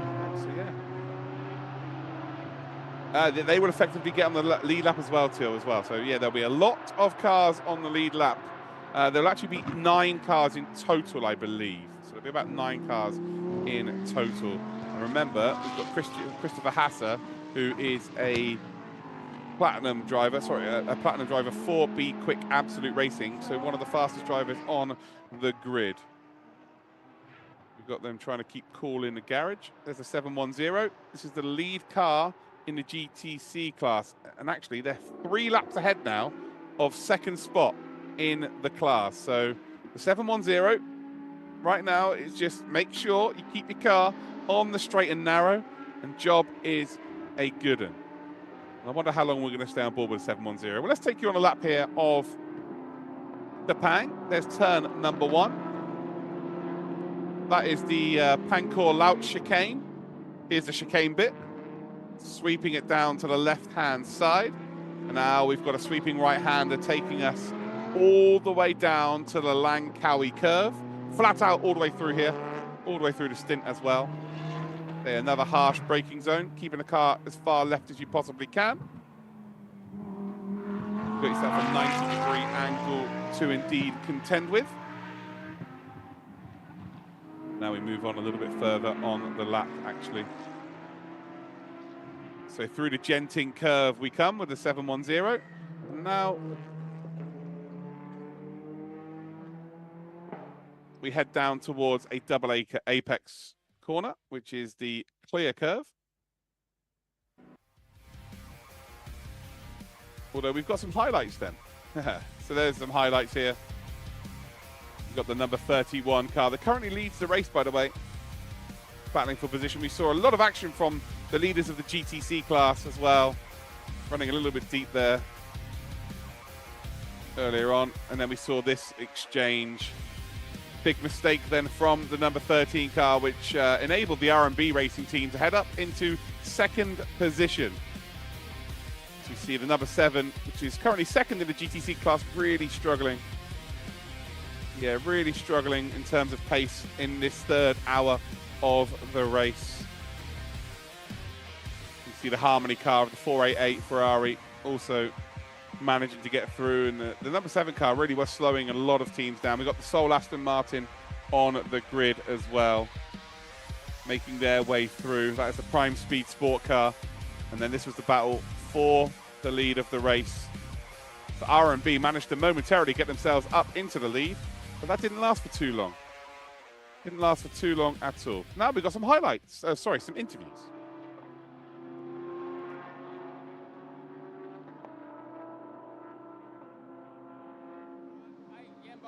How was your stint just now?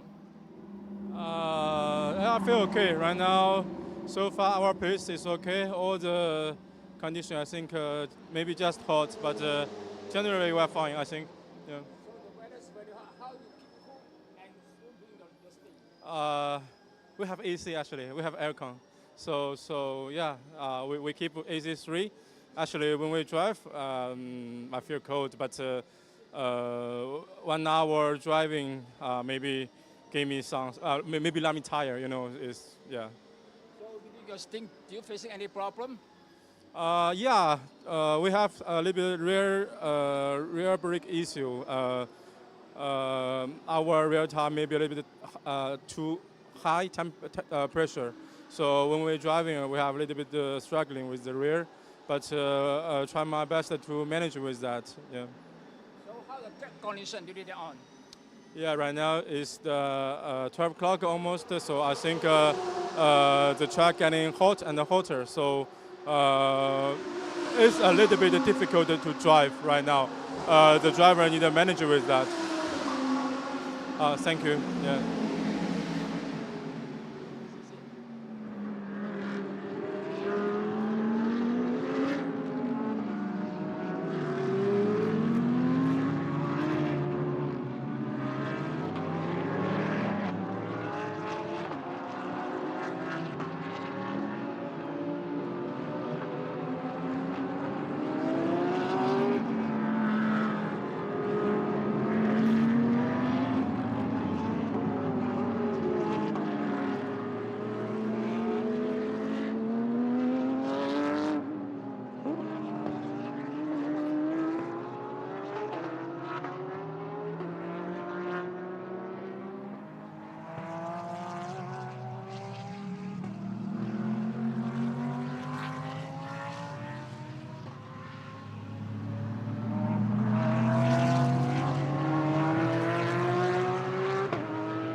Right, I'm back, guys. Right, there we go.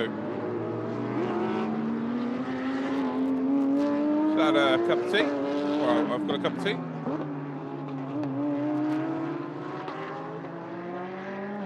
Did I miss anything in the chat? No, we're good. We are good. Right. So, the Harmony Racing team we're on board with there. That's the Ferrari. And we've got some traffic to deal with in terms of the TC. There's the car that caused our safety car, by the way, the Cup car. So we are good. We are good in the hood. Oh, everyone's telling each other the time. You love to see it. Welcome, everybody. Hopefully you're all well. So right now, leading the way, and they've got a pit very shortly, is the Phantom Global Racing Team. R&B Racing, who are currently 5 seconds behind. They also have to pit because they did not pit when we last had a safety car, and everybody else did. So, yeah, very, very interesting indeed. It looks like we've got an interview as well, by the way, guys, so we're going to head to that now.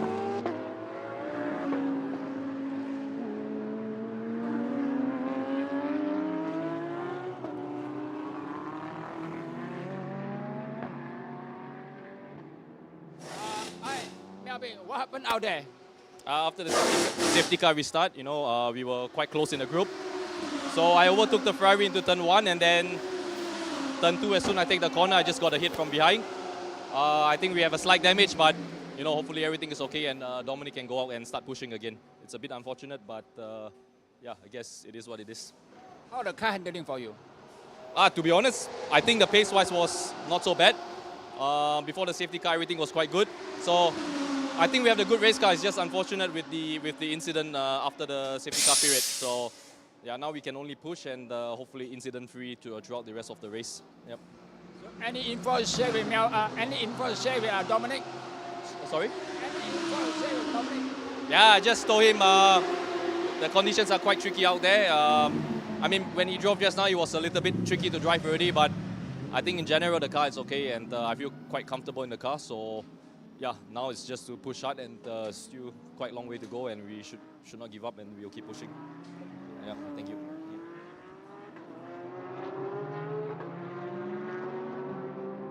Well, we are back then, guys, and typical, isn't it? I go make a cup of tea. I've been here for what, 3.5 hours, not moved, and as soon as I go anywhere, well, there's an incident. So it looks like they had a blowout. Unfortunately, the tyre went bang. They are back out there, and all is good, but they've lost a shed load of time, unfortunately.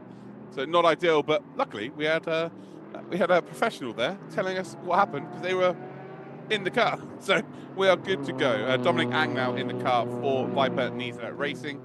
And yeah, just a bit of misfortune there. As you said, it was overtaking the Ferrari. The only Ferrari that's out there right now is the Harmony Racing car. And ultimately, they've been coming together. There was a puncture, and that is it. Crazy. Crazy times.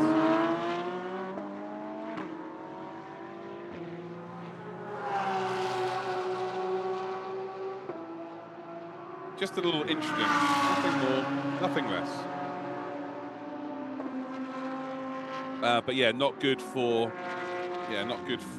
the Viper Nisa Racing car, the AMG with the green trim. And this is the car, I believe, that they had it coming together with. There's no other Ferrari on the grid, so it has to be them, ultimately. And that is the Harmony Racing car. So they are currently, they're about to cross the line, actually, so they're going to be about 1 lap down.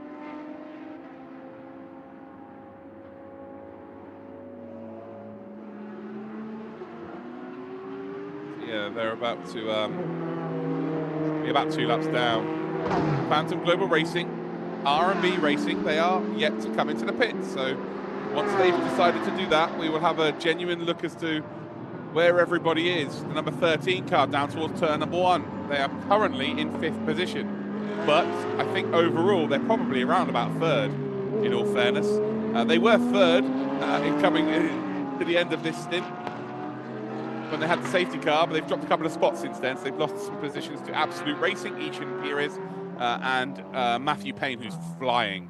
The EBM driver, the number 4 car, has been the fastest driver on track for a while, and actually it's right up the chuff pipe of R&B Racing. We might be about to see the number 4 car leading this race once again. They led from the start of this race, and unfortunately had a drive-through penalty. due to being out of position at the race start. But Matthew Payne is dragging that car back up, dragging that Mercedes back up. There is a number 13 then, the Porsche.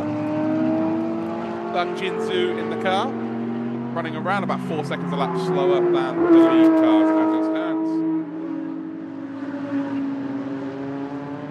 We've got GT3 class, which is the yellow mark next to their name. The red mark's GT3 AM. Then we've got GTC, which is Super Trofeo, and there's one cup car, and then the greens are TC cars. So there you go. That's the classes. Timon, how about your first stint?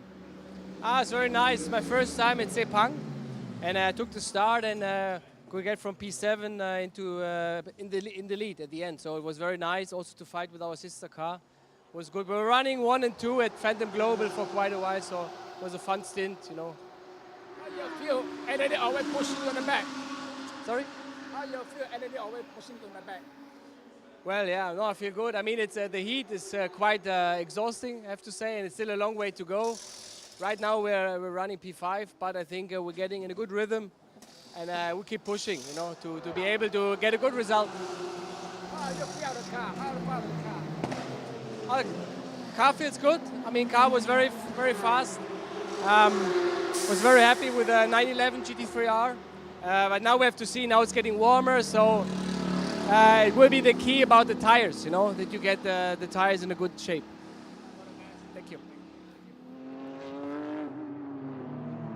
So I actually commentated on 2 of his team cars for DTM a few years ago, Daniel Gregor and Ricky Capo. Ricky Capo is actually from this area of the world. He's from Australia. So yeah, I got to commentate on those 2 running for Timo Bernard's cars, the Team 75 plus Team Bernard cars.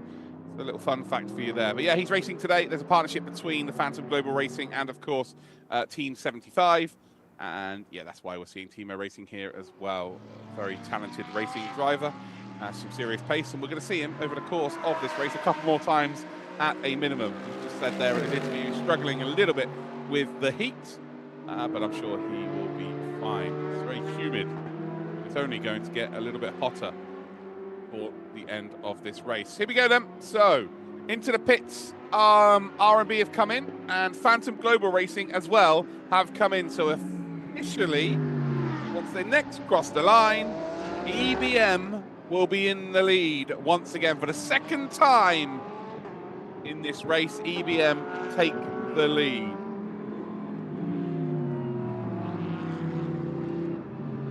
And back out then comes the number 31. Hold on, it's not number 31.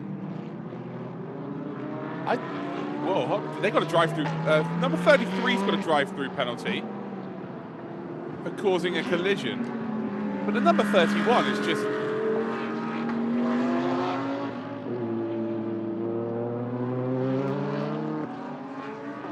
Yeah, the number 31 is out. And they've lost a couple of positions, but I guess we'll figure it out once the timing's done. The Absolute Racing team are in the pits as well, but EBM lead. But they're not that far behind. I think it's too much there. It's pretty quick. So anyway, we've got another interview.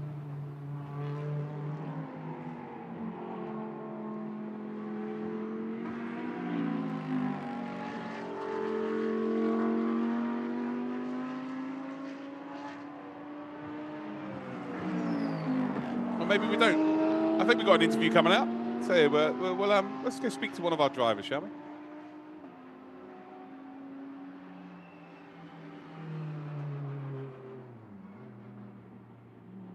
Well, looks like we don't have an interview. Okay, Poppy, we're all good.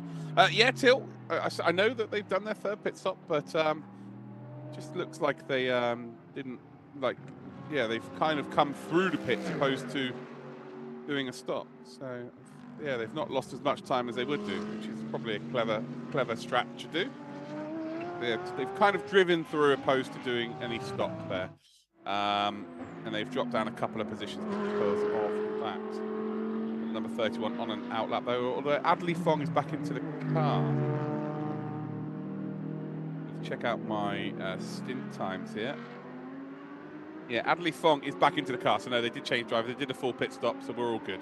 Sorry, we had an interview at the same time, guys. So we were looking, we were looking at the race, and then we had an interview, and we're like, oh, okay, copy. We're all good. We're fine. So the number 31 is back out there, and is a fair chunk of change behind the leaders. The EBM racing team are currently in the lead of this race. They're about 21 seconds ahead of Absolute Racing, who are in the pits, and Absolute Racing have been in there for some time. Perez will be coming back out.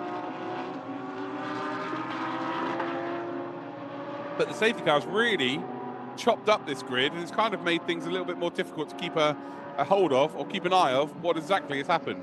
And there we go, Absolute Racing are back out now. And we've got Dorian Boccolacci into the car for Absolute Racing. So Dorian Boccolacci is in to the car for the 911 team. That will be his first stint, and he's the gold driver for that team. So the fastest out of all of the license holders. In that team will have to serve an extra time penalty due to that factor. But now things are getting, things are getting tasty. They're getting tasty out there. There we go. Here's our race leader then. So Matthew Payne, who has waited and to pounce like a panther. They led the race earlier on in this race, remember, from the start. P3 on the grid, got up to the lead. After 6 laps, they had to come and take a drive-through. Went down to P9. They were in a drive-through because their start was too good, illegally so. They were out of line when it came to the start of this race. But after a lot of fighting and a safety car, they've managed to get themselves into the lead of this race. So across the line we will go. An EBM lead by about 40 seconds. So they've got a fair lead now to the number 13 car, Sun Jingzhu. And then the second EBM car is about 1 minute 40 seconds behind them. So it's kind of strung out right now. The strategies are all off ever so slightly. R&B Racing and Phantom Global Racing, those two cars specifically, they were leading. Adley Fong now into the Phantom Global Racing car, and Yi Hong Lee is into the R&B Racing car. So everything's just a little bit off kilter. We've got nearly 1,000 people watching right now live. So if you are listening to me right now and you can hear me, I need you to hit that subscribe button. It's free. It's free, guys, to hit that subscribe button. Don't be tight. You know, if you've never seen this race before in your life and you don't want to miss it again, it's very simple. You just have to hit that subscribe button and you're golden. How many subscribers are we on? I think we are up to like 400 and odd. No, 363 subscribers, guys. So we've gained like 300 during this race. It's a very new channel. So yeah, get yourselves involved in that subscribe. And let me know in the chat if you subscribed. Why not? Why not? Let me know. So we are doing a very good job indeed. So there's the number 7 car. Again, currently second in the GTC. A couple of laps down there. A couple of laps down. And we've got the number 61, which is Ryan Wood. Ryan Wood managed to get himself back onto the lead lap. And now is in 3rd position overall. So things, yeah, we're just kind of figuring themselves out. We're getting ourselves into a position to start to understand how this race is going to go. But yeah, EBM are now in the lead of this race. Phantom Global Racing kind of had complete control over this. Pit stop procedure, violation. Oh, that is not good. So Adley Fong, who I believe probably had the net lead of this race, they're under investigation for their pit stop. We'll keep you posted on that. So a pit stop procedure violation may cost the number 31 team a bit of time here. That might be a penalty. It's a technical infringement, right? So that is a cut and dry penalty. Stonewaller, as they say in football. Lawrence Lee, how you doing?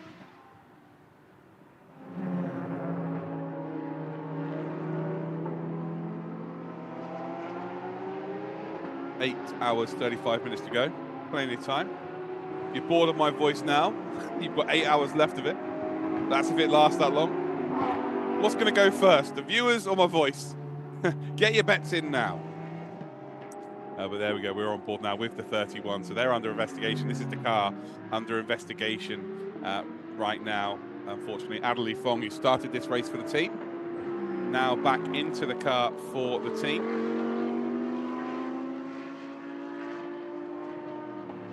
Having a good time.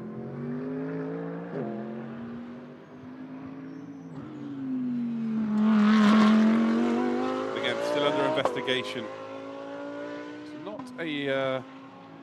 Not good in the slightest. So Matthew Payne staying out quite long, obviously, with that pit stop they had earlier. So Matthew Payne's effectively doing a stint and a half for the team. As we head now into the 4th hour of this race. So HDO have got Aaron Lim into the car now.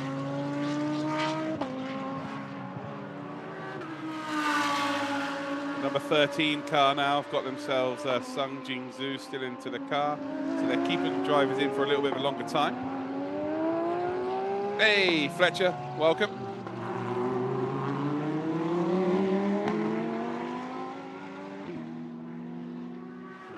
There is the sole Ferrari on our grid, Harmony Racing. It's been a quiet last 3 hours for that car. The first half an hour, though, crikey. No rain, no rain coming. I'll have a look at my weather radar. Do you know what the weather says? It says it's 34 degrees, excessive heat. That is my weather predictor right now. And in terms of rain, it's, the track temperature or the actual temperature of the area is going to maybe go up 1 degree, and then it will start to drop significantly. And by the time we end the race, it'll actually be dropping down to the mid-20s. But yeah, no rain scheduled for today's race. EBM though still in the lead of this race. Phantom Global Racing in 2nd spot. And then EBM are in 3rd. Only 2 drivers on the lead lap as it stands. Phantom Global Racing with Adley Fong, number 31 in 4th position. They are under investigation. Now we've got some action a little bit further back then. That's the number 65 car. They're currently 12th position overall. Then you've got the number 777 car, Climax Racing, who are 8th. They are indeed looking to put another lap time on. Of course, we saw the Viper Nisa Racing car in the pits earlier on. We had an interview. They had a blowout. They had a crash or a little tap with Ferrari, giving them a puncture, meaning they had to do a pit.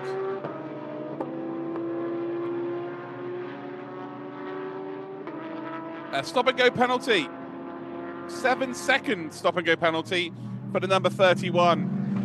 And, well, a team that we're probably looking at as one of the favourites to go and win this race are now going to be fighting against it until the end of the race. So they've got to come down the pit lane, stop for 7 seconds, and unfortunately then go back out. And that will all have to be done, I believe, within 3 laps. Now, should we look at some statistics? Total laps by all participants is currently 1,480. We are very close to that 1,500 laps being completed. 66 pit stops in total. Total laps by the leader, 92. Total laps under green flag by the leader, 89. So we've had 3 laps under a safety car. Total laps, well, there you go, safety car, 3 laps. And then we had 4 laps under a full course yellow. So there we go. Full course yellow. We have had 5 different race leaders, albeit some of them are the same car. So we had the car number 4 that led to start off with. Then we had the car number 31. Car 13 was the 3rd car to lead. Then we had the car number 44 for R&B Racing. Then car 31 for the 2nd time leading the race. And well, the first leader of the race is now the leader of the race as it stands with Matthew Payne. It is the car number 4 for EBM. There we go.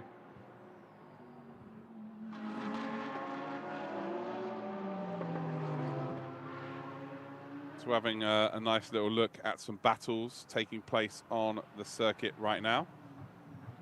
We've got the Be Quick Absolute Racing, by the way. Henk Pick's in the car. He started this race for the team, and they were dead last, by the way, earlier on in this race. Dead last after not even 1 corner. Now, finding themselves a lot further and a lot sharper up the grid. Adley Fong, by the way, has now taken the stop-go penalty. So that's done and dusted. They've just come in, done their 7 seconds, and now officially on an out lap. But now it really does put them a lap down, and they're under a significant amount of pressure. They've got Absolute Racing in behind them as well in that Porsche. Absolute Racing with Dorian Boccolacci.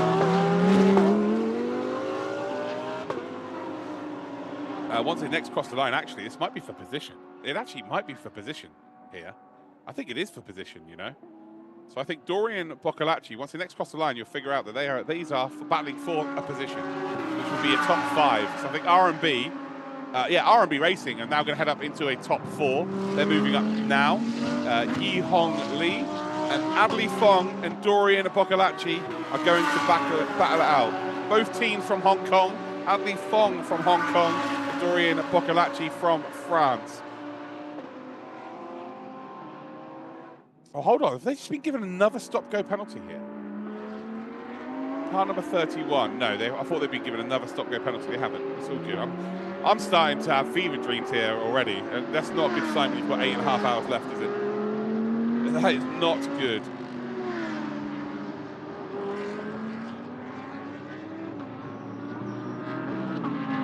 Number 31 is out. And the gap is 0.8 of a second here. So Dorian Boccolacci has got to try and potentially catch up here. But they are, again, about, just over, it's not even that, it's just over a lap down on the leaders. So EBM, the number 4, and Phantom Global Racing, number 13. They've been gifted it really here.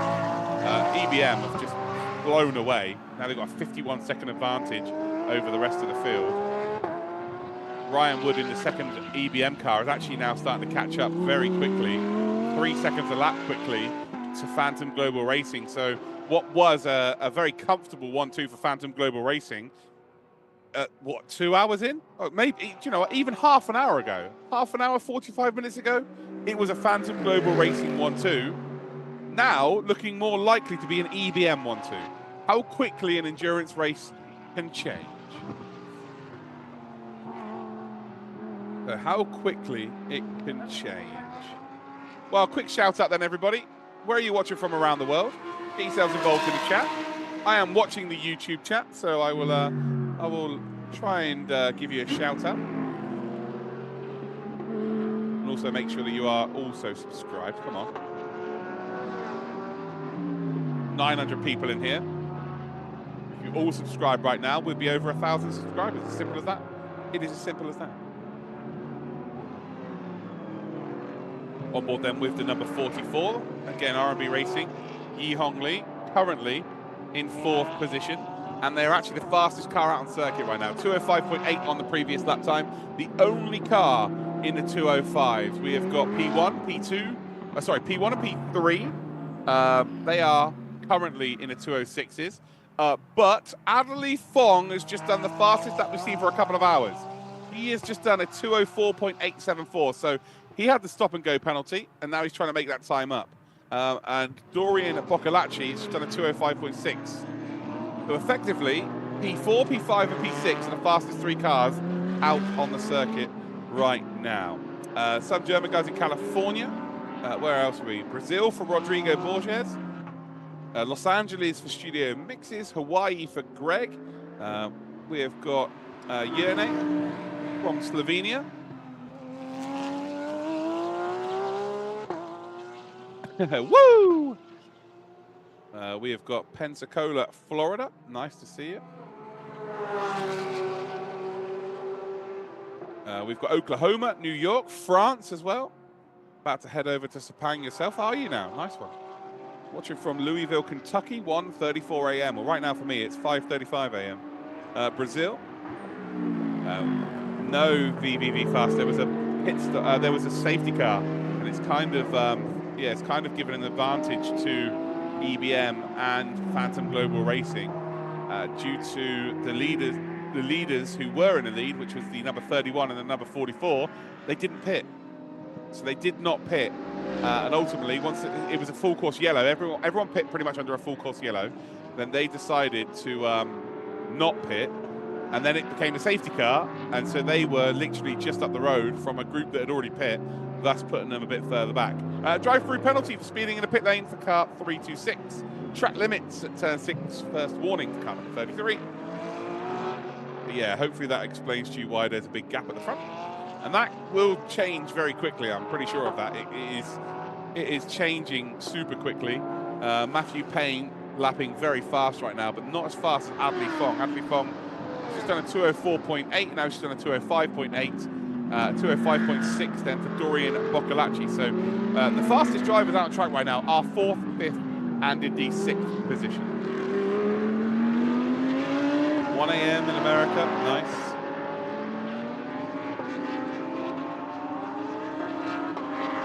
Auckland, New Zealand, welcome Louis, hopefully you're well. Edward, you're actually at Sepang? Not one person has sent me a picture yet on Twitter, by the way, to tell me that they are at the track. So I'm going to put my link, twitch.tv / twitter.com/actualvision. There you go, guys. Now I want to see some pictures of people who are actually at the circuit. Tweet me, tweet at me.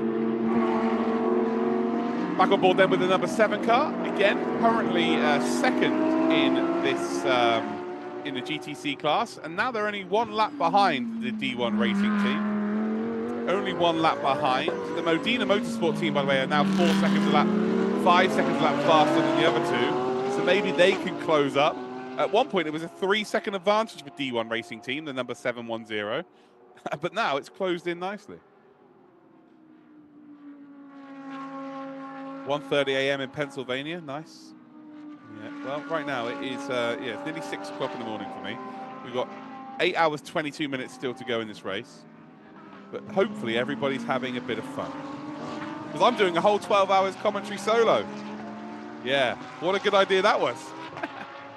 Again, hopefully you're all having fun and enjoying it, guys. Because I am certainly having fun being here with you all. There is the number 31, flying, absolutely flying, lapping as one of the faster cars on the circuit, even though they found themselves out of position due to a safety car, even though they found themselves out of position due to a stop-go penalty of 7 seconds. Now looking to try and overturn the deficit. Currently 30 seconds actually behind R&B Racing, who were leading nearly 25 minutes ago. So R&B Racing were actually in the lead of this race 25, 30 minutes ago.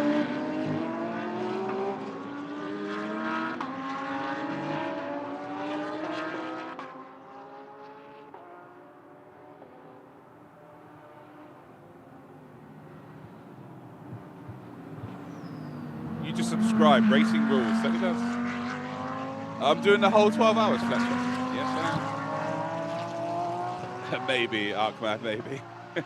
Who knows, man. 1:37 in Hong Kong. Oh, PM. Sorry, you're in the afternoon already. What's it like in the future? Let me know. Nathan Jacobs, you're up early. Nice work. Hey, we're having fun. As it stands, though, a full minute advantage now for Matthew Payne and that number 4 car, EBM. Earl Bamber Motorsport looking really strong. And then a further minute back to Ryan Woods. These are the biggest gaps we've seen so far today. And it was, what, after 40 minutes ago we had a safety car? The gaps have come out. Strategy calls are hurting for sure. There we go. There's the number 7. Into the pits, new car, new driver, sorry, will be getting into the car.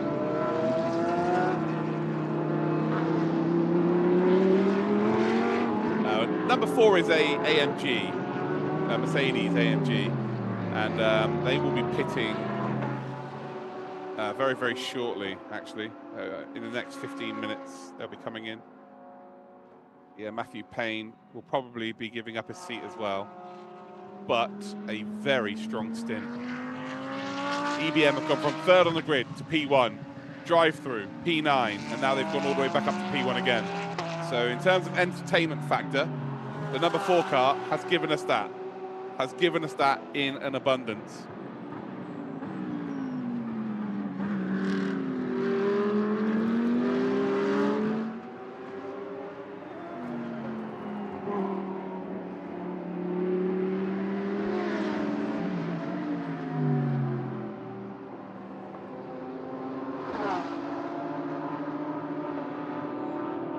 Oh, here we go. There we go. So we've got Steve Walton has just sent a picture from the media room. I believe you now.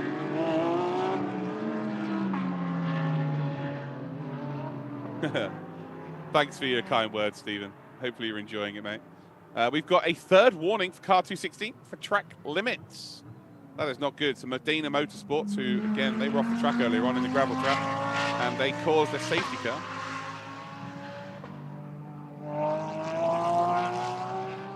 Yeah, they caused a safety car, and unfortunately find themselves in a little bit of trouble. Yeah, I think you are. Yeah, Ronald. So I'm currently at 5:42 a.m. And if you're at 10:40 p.m., yes, you are in the past. So I'm in the future, and there are other people that are even further in the future. So there are things that have happened to us that haven't happened to you yet. So yeah, crazy, isn't it? Crazy how time works. There's no Porsche in front. There's no Porsche in front. It is a Mercedes AMG that's out in front. I guess a Porsche is leading the GT3 AMs. And to people who've just tuned in, ladies and gentle cars, the yellow box next to each other's names, the number 5 car pulls off into the pits. Yeah, the yellow box next to their names means they're a GT3 class. If it's red next to their name, it's a GT3 AM. If it is blue, it's GTC. And if it is green, it is TC. For my money, every single car is still running. So we've had no retirements right now. Touch woods. They are good. Yellow incoming 5. Oh, okay, that's not good.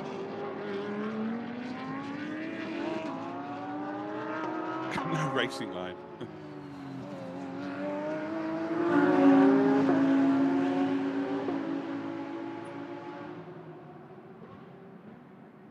So here is the Porsche that was parked peculiarly, I think is probably the best way to describe it, in a gravel trap earlier on to give us a safety car. Made things interesting. Luckily, the car had no damage, and the only thing bruised was the ego a touch. But no harm, no foul. And the Modena Motorsports car is actually now ahead of the number 7. So the number 7 hasn't come out the pits, and right now is second in the GTC class. So they've gone from being about 4 laps down to being in the gravel trap to now being second in the class overall. Endurance racing, ladies and gentlemen. I hardly knew her. Who doesn't love a bit of endurance racing? Outstanding. EBM Ryan Wood, by the way, is still on the lead lap. So they are just about on the lead lap. So there's 3 cars now on that lead lap. EBM, Phantom Global Racing, and EBM the second. Although maybe R&B just about as well. Yeah, R&B are just about as well. And this is what's happening. So this is R&B. They are on the lead lap, but they've got the leader of the race right behind them. Might be about to put a lap on them. So yeah, if you are Guy Hongli, you really need to keep this car on the lead lap, because EBM and Matthew Payne, they will be coming in very, very shortly. They will be coming into the pits very, very shortly indeed. Yeah, Modena Motorsport have gone from no chance to they've got a chance of maybe, just maybe, winning this class. But they are 4 minutes behind. They are a fair chunk of change behind.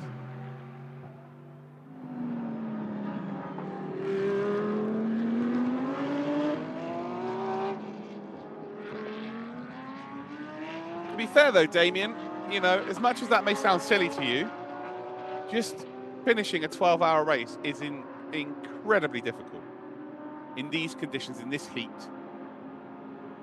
It is, and also they've got there's a lot of people doing a lot of work. They deserve a celebration, in all fairness, regardless of how many cars are in a class. If you can get yourself to the end of a 12-hour race, then you deserve a celebration, regardless of how many cars are in it. So that's what I would say. That would be my caveat to your argument. That's what I would throw back as a response. If it's a 20-minute sprint race, I completely get it. Completely get it, mate. But I would say in a 12-hour race, yeah, I think it's fair dinkum to expect a trophy. So there's Harmony Racing into the pits they come. So They are currently in this race seventh position. They'll be changing their driver as well now.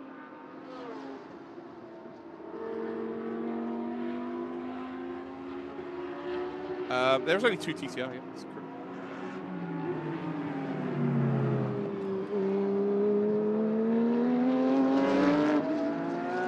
Well, Damien, you should know better than to spread negativity. Come on. Hop aboard the positive train. There we go, that's better. See? Damien knows. Matthew Payne, leader by now 1 minute 4 seconds. Doing a pretty good job. Car 31, track limits of turn 14.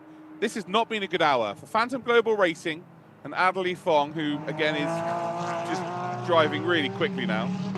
It has not been a good hour. It really might. This might be the hour that ruined their race, to be honest. It's still a long way to go. Still a long way to go. But yeah, it might just be the hour that ruined their chances of winning this one.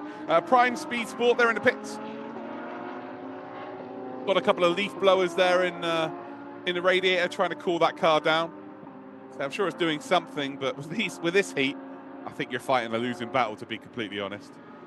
As soon as you start going back out there and revving that car, it's going to be pretty warm again. But, you know, it's always good to take a couple of leaf blowers.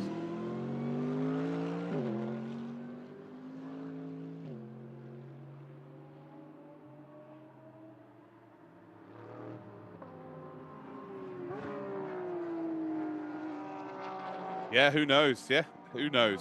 Anyone can still win this race. Any endurance race is very difficult, especially when, you know, you bring the conditions in. Cars obviously work a lot better these days. They're a lot more efficient and they're a lot more reliable, but you never know.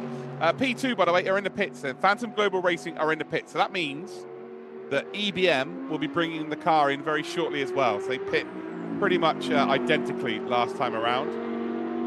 Matthew Payne, well, as I say it, there it is.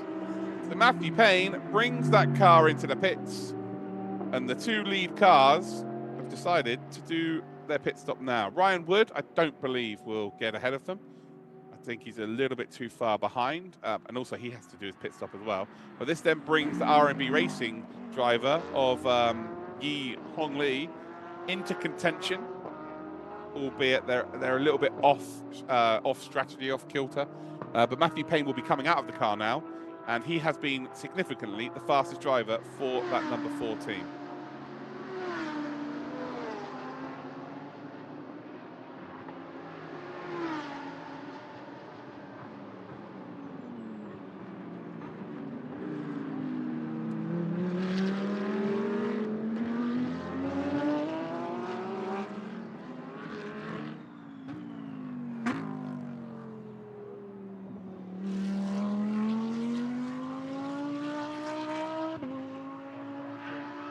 On board then with the number 777, Climax Racing. Currently in 7th spot. Lee Donghui behind the car, and one of, what, 7, nearly 8 cars that have completed 100 laps. 100 laps completed then by the top 7 cars. Nice. There at the back, Ahmed. Yeah. Both in the pits actually right now. Vortex Racecraft also in the pits still. So that number 7 car, who was P2 in the race, now finds himself in the pits. If you want to keep an eye on the GTC race, it was 4 minutes 4 seconds the difference between P1 and P2 about 3 laps ago. Now it's 3 minutes 57 seconds. They're very close indeed. HZO Fortis Racing Team by Absolute Racing. We're just seeing them in that number 5 car. That was they were the winners, by the way, last year for the GT3 AM. Currently down in 14th position. And then you've got the 911. The 911 Absolute Racing. Dorian Boccolacci. 207.1 on the last lap time. Very quick indeed.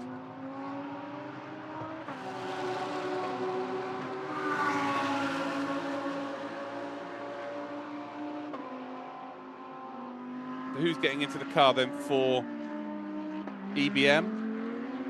The Grove Racing EBM. Name's changed a couple of times. So we're about to see a new driver hop into the car now. It says Brenton Grove. He started the race. So Brenton Grove back into the car. And, well, he led the race earlier on. He's about to lead the race again. As Ryan Wood is also into the pits. So Ryan Wood comes into the pits behind them. And the R&B Racing team, I'm not sure exactly where they are going to be. There's an outlap. But once it all figures itself out, I feel that they're about a minute behind Brenton Grove. So, yeah, it's starting to sort itself out. A few teams are a little bit off, aren't they? A little bit off in terms of strategy. But right now it is an EBM 1-2 for the first time this race. We've had a Phantom Global Racing 1-2 for a good couple of hours, but this is the first time that we have seen an EBM 1-2. It won't last for long. R&B are going to split them very, very quickly. But yeah, EBM, take a picture right now, put it on social media. Currently P1 and P2.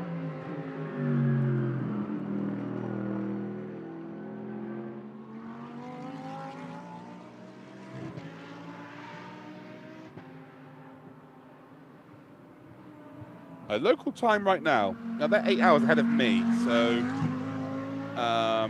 what are we, 4 hours? It's just coming up to 2 p.m. So it's just coming up to 2 p.m. Eagle Racer, that's what I wanted to do when I got offered a job. So I asked if I can interact with the chat and make it, you know, it's 12 hours, right? So I wanted to make sure I could acknowledge the chat. And, you know, if you've got any questions, you can ask away. And that was agreed. So, yeah, it's something quite rare, actually. You don't really see this. And I think it's something that should probably be taken on board much more in the future. And we'll see. Maybe the organisers will hate it when they watch it back and say, oh, do you know what, we didn't like that. But, you know, as far as I'm concerned, I think it definitely makes for a better broadcast. Right, out of the pits we come then for the second of our EBM cars, and actually into the lead goes Yi Hong Lee. So R&B Racing are back into the lead of this race, but they will have to pit very shortly as well. So they're in the lead now. Brenton Grove is about 30 seconds behind. And by the time they all cross the line, the Phantom Global Racing Team 31 and now 34.9 seconds behind. Remember, if they didn't have a stop-go penalty, then in all fairness, they probably would have been they're knocking about for the race victory. You know, still 8 hours left to go. Dorian Boccalacci for Absolute Racing in the 911. They are now 37 seconds behind the leader. Now we've got Tana Satien Tirakal for EBM in the number 61. He was 102 laps into this race. On his outlap, I think he might just about be a lap down. But again, it'll figure itself out once they all cross the timing beam. Oh, there we go. So if anyone's got any questions, anyone want to let me know who your favorite driver is on the grid, or anyone want to let me know where you're watching from around the world, now is the time to do so. Make sure that you hit that like button on this stream and hit that subscribe button. Why not? We're going to be doing this once a year, so we're good. I am doing the whole 12 hours on my own, Zico. Certainly am, mate. Certainly am.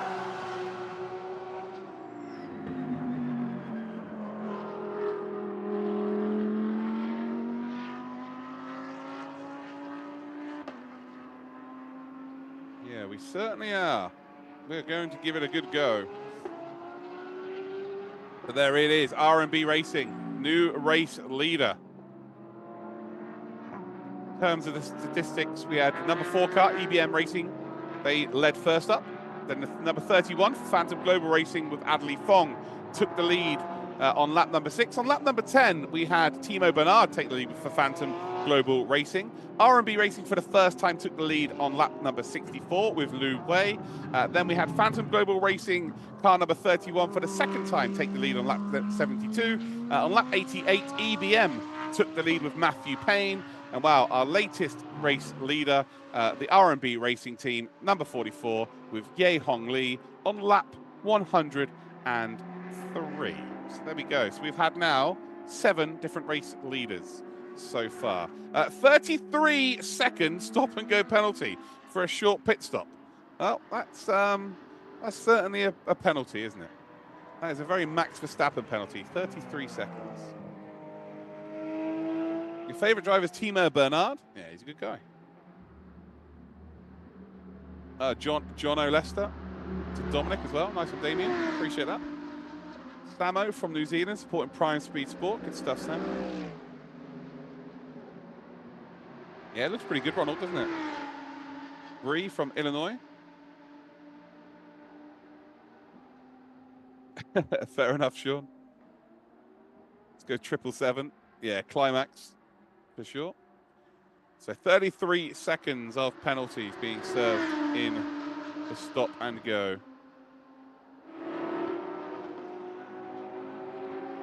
Yeah, I don't think there is Ahmad. There's going to be thunderstorms tomorrow, and there was rain yesterday, but I don't think we're going to see any rain today.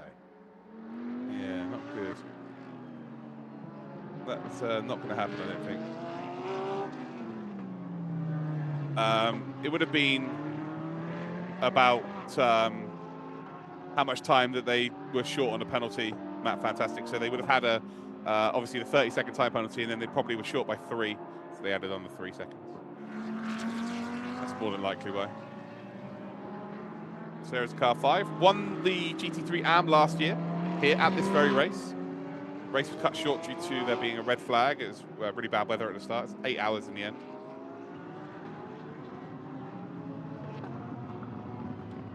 But it's not going quite so well here. About 8 laps, nearly 9 laps down on the leaders. It's, yeah, been a race of attrition so far. You never know what can happen. I think it's very unlikely that we are going to see HZO come back from 8 laps down, but who knows? Right, R&B Racing, sorry. Ye Hong Lee currently leads the race, 105 laps down, and it is by about 28.4 seconds. Although it's about a second a lap being gained now by Brenton Grove. So Brenton hitting a groove nicely already at 205.5 on the previous lap. And there's only one driver going faster than that right now, and that is Timo Bernard back in the car for Phantom Global Racing. The number 13 car is the fastest out on the circuit. But there's only 2 cars doing 205s, and they're currently in 2nd and indeed in 6th position. Yeah, I've looked at that, Damien. There's no chance of any rain, unfortunately, today.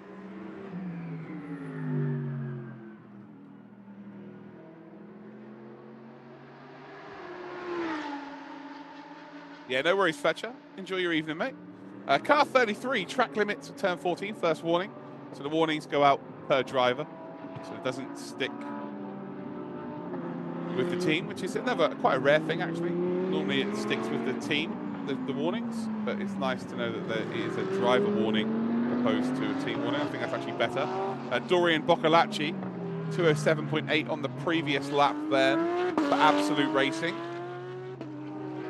Currently 39.9 seconds off the race lead, 2.7 seconds behind Adley Fong. We might be about to see some battling for race position at the sharp end of the grid. R&B, come through to start lap 106, and they're just about 30 seconds up the road from EBM and Brenton Grove. You never know, Ahmad. I live in the UK, and it can rain out of nowhere, and that is nothing compared to Sepang. Sepang is like Spa on steroids. Spa is pretty crazy as well. So you never know. You absolutely never know.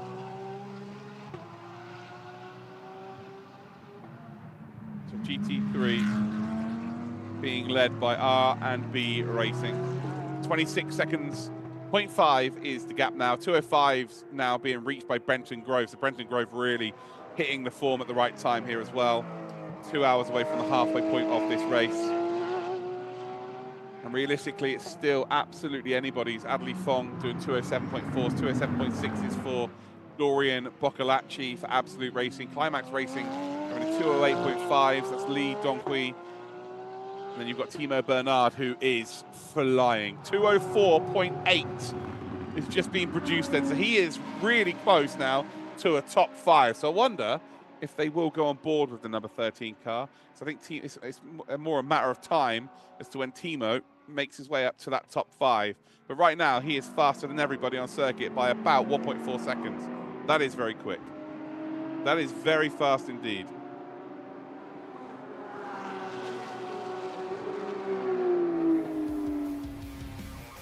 So here we go with some highlights of the last hour then, ladies and gentlemen, which started off with a safety car. It really did make it fruity. Well, there we go. So that is the incident we saw. I went for a cup of tea, and an incident happened. We haven't seen any contact between anybody so far, but as soon as I went for a cup of tea, we saw that. That resulted in a puncture and an extra pit stop for Viper Niza Racing. And well, if that wasn't enough, you can see the Harmony Racing team still trying to get involved in more action. They're battling with our sole Aston Martin on the grid for Prime Speed Sport. And then we saw this, absolute racing, battling with a car that was leading the race earlier on, the number 13, but the number 13 was now down to 6th, now up to 5th position. And then we see a bit of a send from R&B Racing. They currently lead this race, so that was for the lead. And then we see some very aggressive backmark traffic dealing with. Yeah, dealt with it very, very nicely. As we see the Harmony Racing team having to deal with the backmarkers. And that was the number 710, who currently lead the GTC class. So right now, leaders of each class, the GT3 AM are being led by the R&B Racing. They're also leading the race overall. GT3 is being led by EBM and Brenton Grove, the number 4 car. And then in terms of GTC, we've got D1 Racing Team who are leading it, and they're leading it by quite a significant margin. It's actually now nearly 6 minutes. So Modena have just come into the pits, actually, and so they've just served a pit stop. There you go. There you go.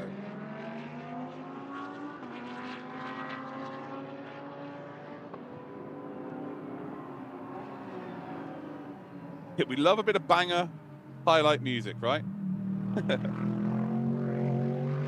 Gotta give that feel out there for sure.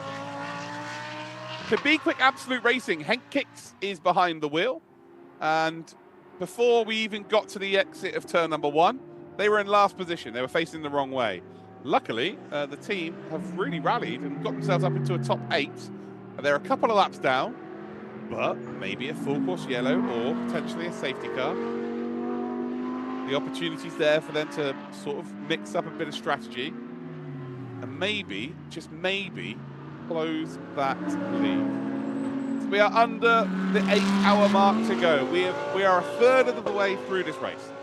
A full third of the way through the race. Nice work, everybody. Hopefully you've all had a bit of fun. And the front, 4 cars separated by very little now, as we are seeing Absolute Racing now come across the line.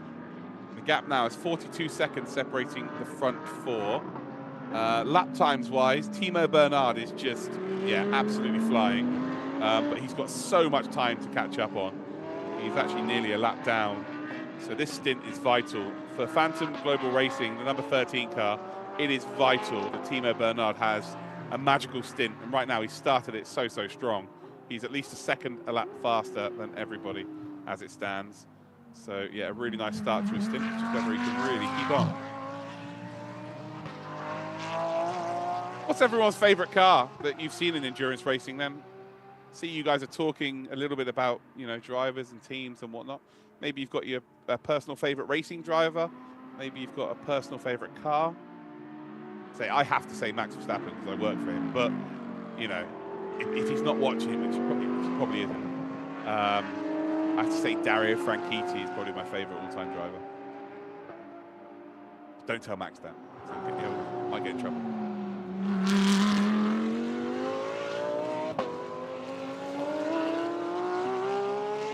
So we're getting a lovely shot here of the Audi. Ooh, a little bit of oversteer there on the exit. It's understeer into oversteer. Number 31, so currently P3. Mercedes GT3s are the favourites. And the number 888 Racing. No, unfortunately not. It's the best racing number in the world, though. Phoenix, first lap. First lap, that M plate went. Yep, first lap. Yeah, we didn't even get past lap 1 and that was gone. So, yeah, seems to be doing a pretty good job for them. Nothing seems to be too crazy.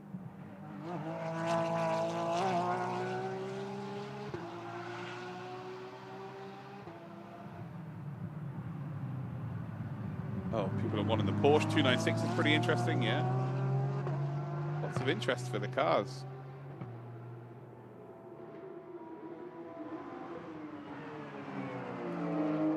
Big supporter of Shane van Gisbergen. SVG, yeah, man. What a legend. It's in the Xfinity Series this year.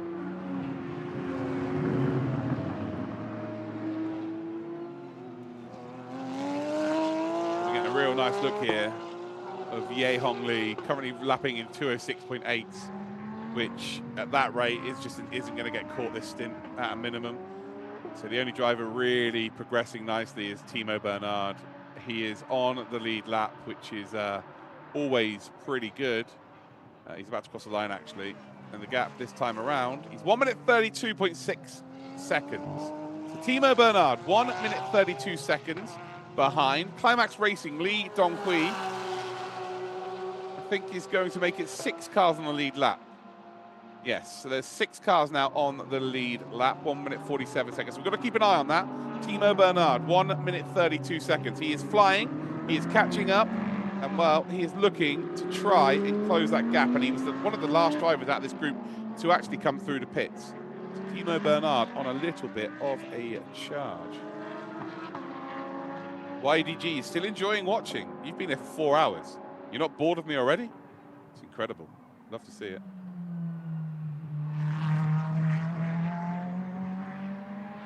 Oh, nice one, DKB. Well, enjoy. The TCs are 49 laps down. Yeah, the TCs. But they've had some issues. The back 3 cars, so Vortex Racecraft, sorry, they have been in the pits for a while now, and as have the 2 TC cars. So, yeah, not ideal. Not ideal at all, as there is a 710, the lead car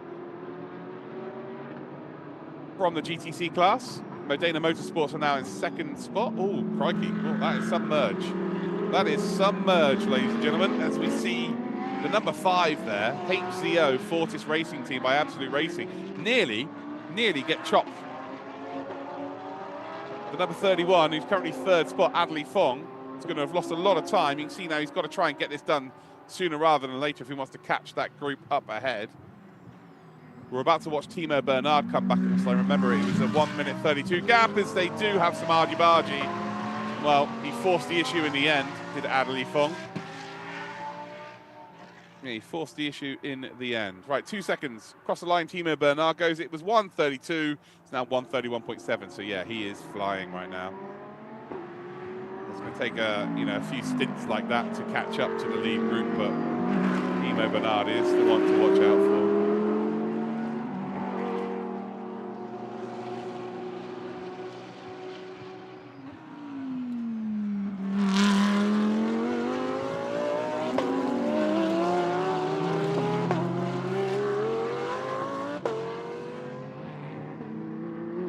Looks like it was, a safe release. We're all good.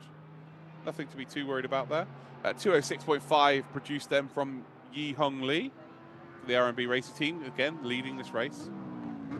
The gap was 25.8 seconds to Brenton Grove for EBM. What will the gap be this time around?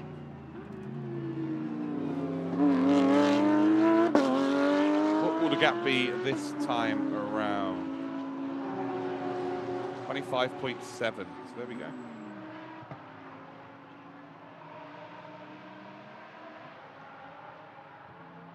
Matt Payne is racing for Grove, or EBM, kind of changed their name this week. They've got the partnership with Earl Bamber Racing.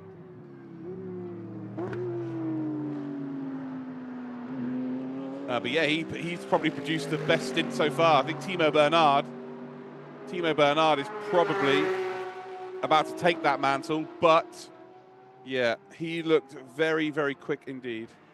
Looked very fast indeed, did Matt Payne.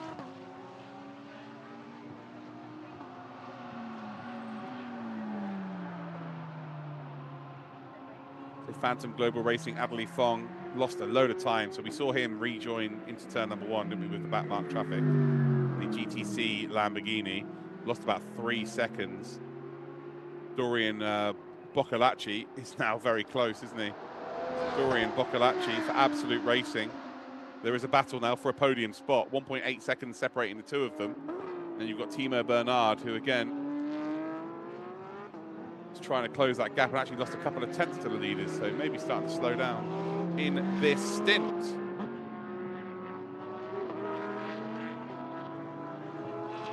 There is the number 13. That is Timo Bernard. Quite literally driving the wheels off this car. No two ways about it. By extracting every bit of pace possible. I think we saw him in an interview earlier. We heard him in an interview earlier saying that they've been a little bit unlucky and that they're maybe struggling a touch with the heat.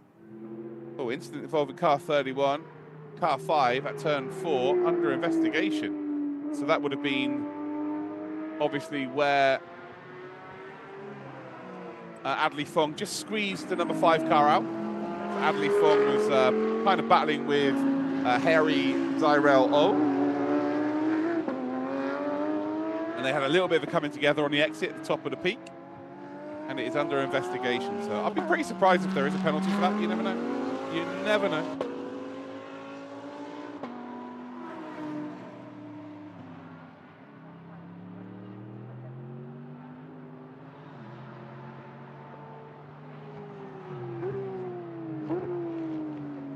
Have a coldie and watch it. Love that.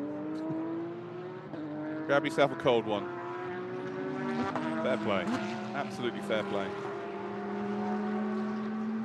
This is B Quick Absolute Racing. Henk Kicks,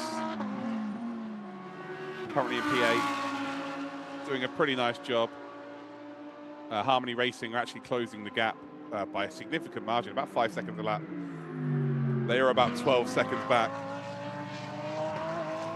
But now we are moving on board with the number 31, so that is Adley Fong on his own.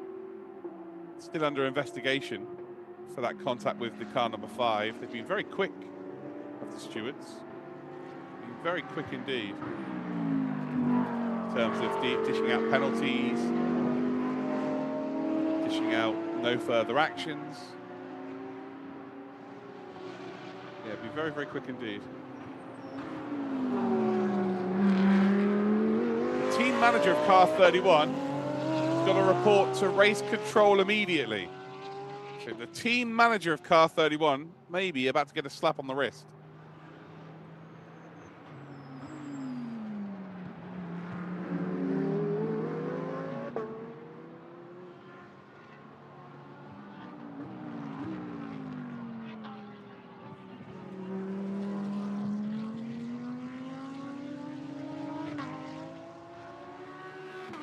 That little bit of contact between the number 31 and the number 5 has resulted in the team manager about to be getting told off.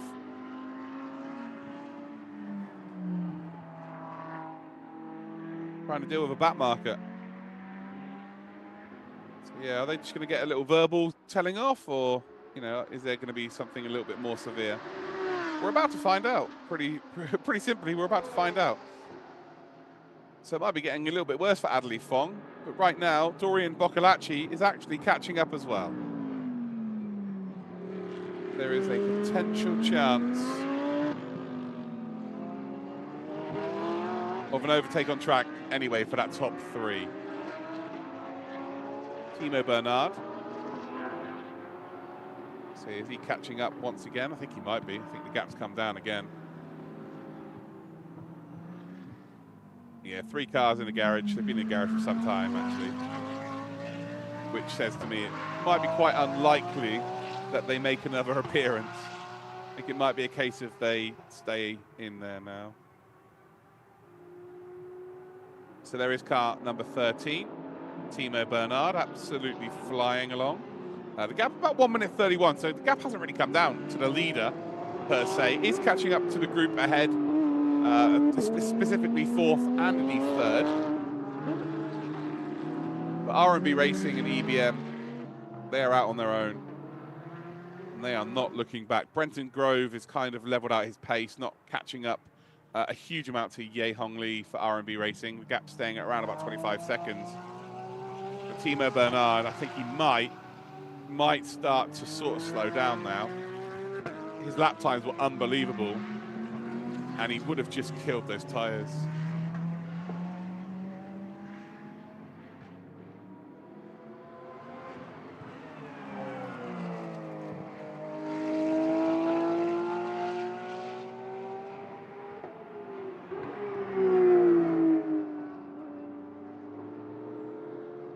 There is Brenton Grove, we just saw that.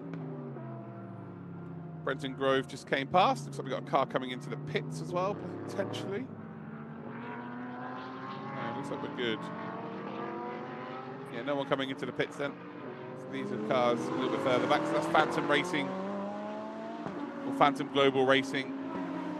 Just coming across the line there, Adley Fong, and then you've got Dorian Boccalacci just in behind. There's Harmony Racing, and that's Sol Ferrari on the grid. 7 hours, 43 minutes to go. So we are closing in on the halfway point of this race. I'm just looking out the window. It's actually light outside my my window now, so that's always nice. It's light. It's night. It's almost daytime. Nighttime, daytime. Harmony Racing looking to get another lap done on Be Quick Absolute Racing, the number 26. They're going to be forced to go around the outside into the hairpin. Now they're going to look to try and get a really good exit out of the final corner. Maybe slipstream down towards turn number 1. How close can we get?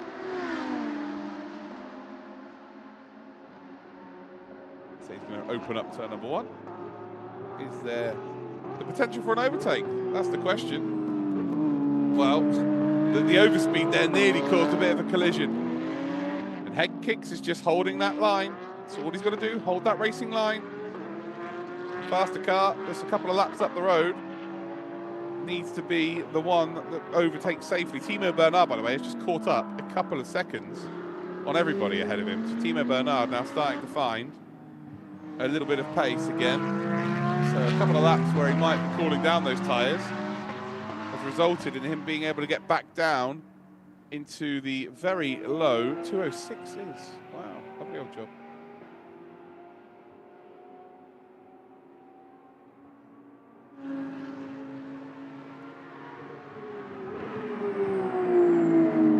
Yeah, Damien, no worries, mate. Have a good day.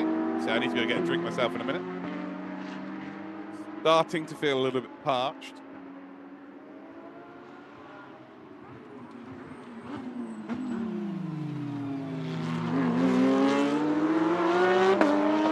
Now we've got the Cup car also, the GTC Cup car being controlled right now by Christian Chia.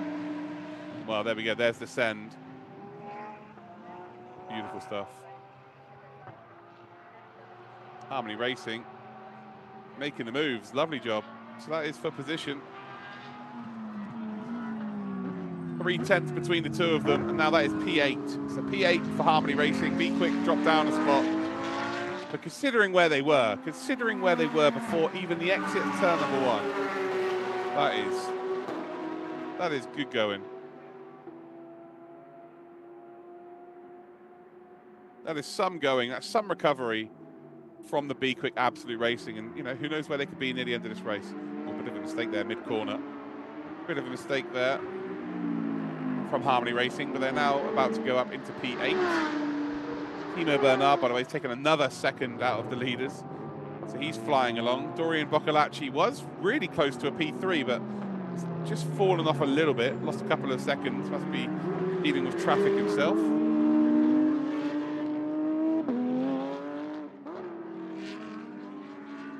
Gus, the Huracan, fair enough, yeah. Huracan. Getting to see a replay there of the move. The Head Kicks was never going to make that easy. Never going to make it easy. Liang Jiatong gets the move done nicely in the end, though. Prime Speed Sport has just gained a position as well. John O'Lester has just moved ahead of Viper Nisa Racing. They have, of course, got had a pit stop. They're on an outlap now.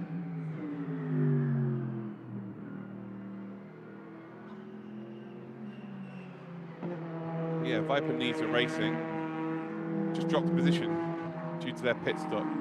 Harmony, top 8.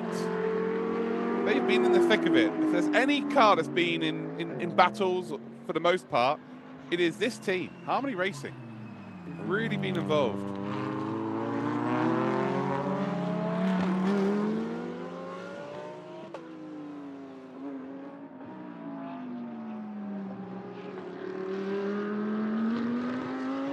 Another Porsche then, the 911. This is absolute racing. Dorian Boccolacci, these were miles down the order earlier on. They were 11th at one point.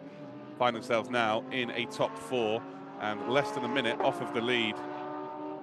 The last few laps have been a little bit slower. I think the tyres have been lent on as much as they can be lent on. Pit stop phase is coming up very shortly as well for the team. But Boccolacci has done a very, very nice job in this mid-phase of the race. Timo Bernard, another second being taken out by him on that previous lap time.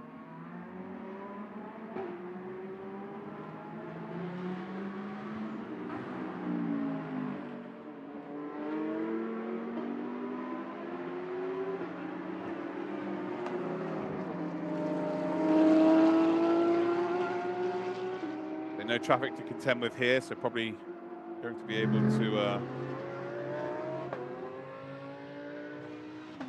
be able to improve time.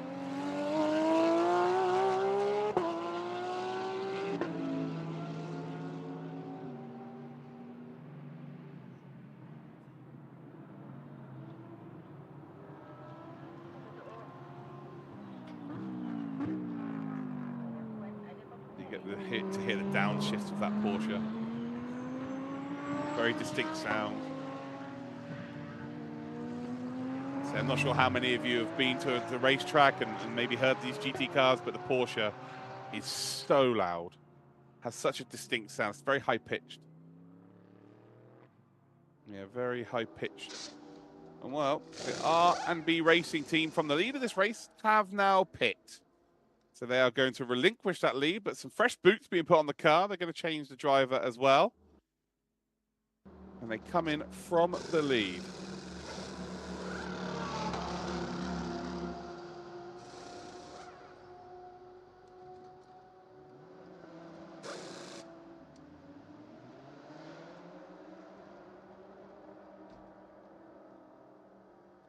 So from the lead they come, and that's the number 31 car as well.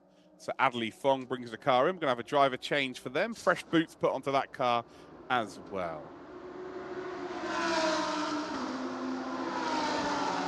'31 plus 10 seconds added to the next pit stop. That's going to be added now. They are going to have that time added right now. So you'll see them change, and then they'll drop the car. They'll have a new driver in the car. The door will close, and they will not drive out. So they will stay stationary. They will stay stationary. And I think this now means that Brenton Grove, well, it definitely means that Brenton Grove will be taking the lead once again. So the number 4 car will, for the 3rd time, I think, lead this race. It will be the 3rd time that they lead the race. Heading down the back straight. Next time they cross the line, there'll be very, very big smiles on the number 4's team. Through the left-hander. So there's a lot of cloud cover here in early. It's supposed to be this afternoon, very much just the sun out for the rest of the day. But there is a little bit of cloud cover still on the circuit, which is actually quite good in terms of tyre wear. We'll keep the track down, the temperature down a little bit, nothing too crazy, but a little bit.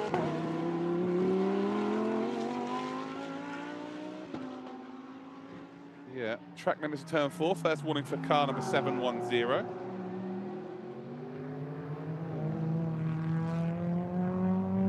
Jeps, that's probably the best comment of the day.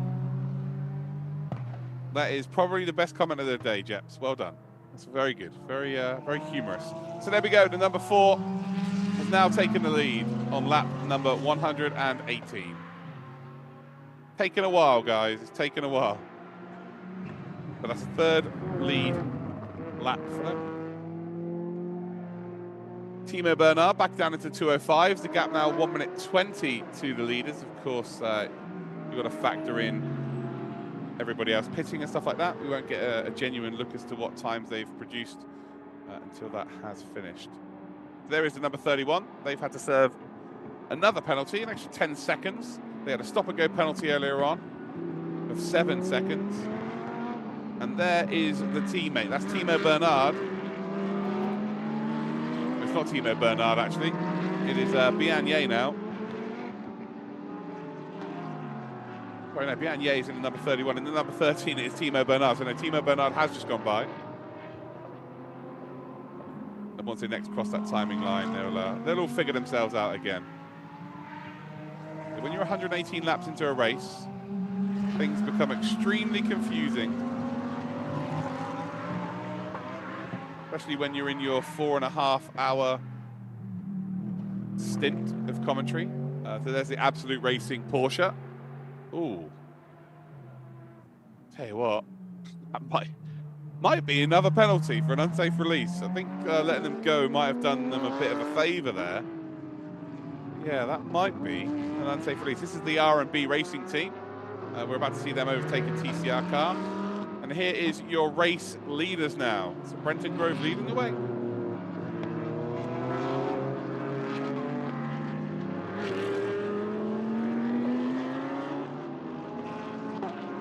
That's right, Slurker. Yeah, there'll be no cleaning of the track now. You're right. Unless they leak fluid, of course, then there'll be a safety car. Yeah, anything that can be deemed as unsafe. Yeah, anything that can be deemed unsafe, of course, then they would bring that out.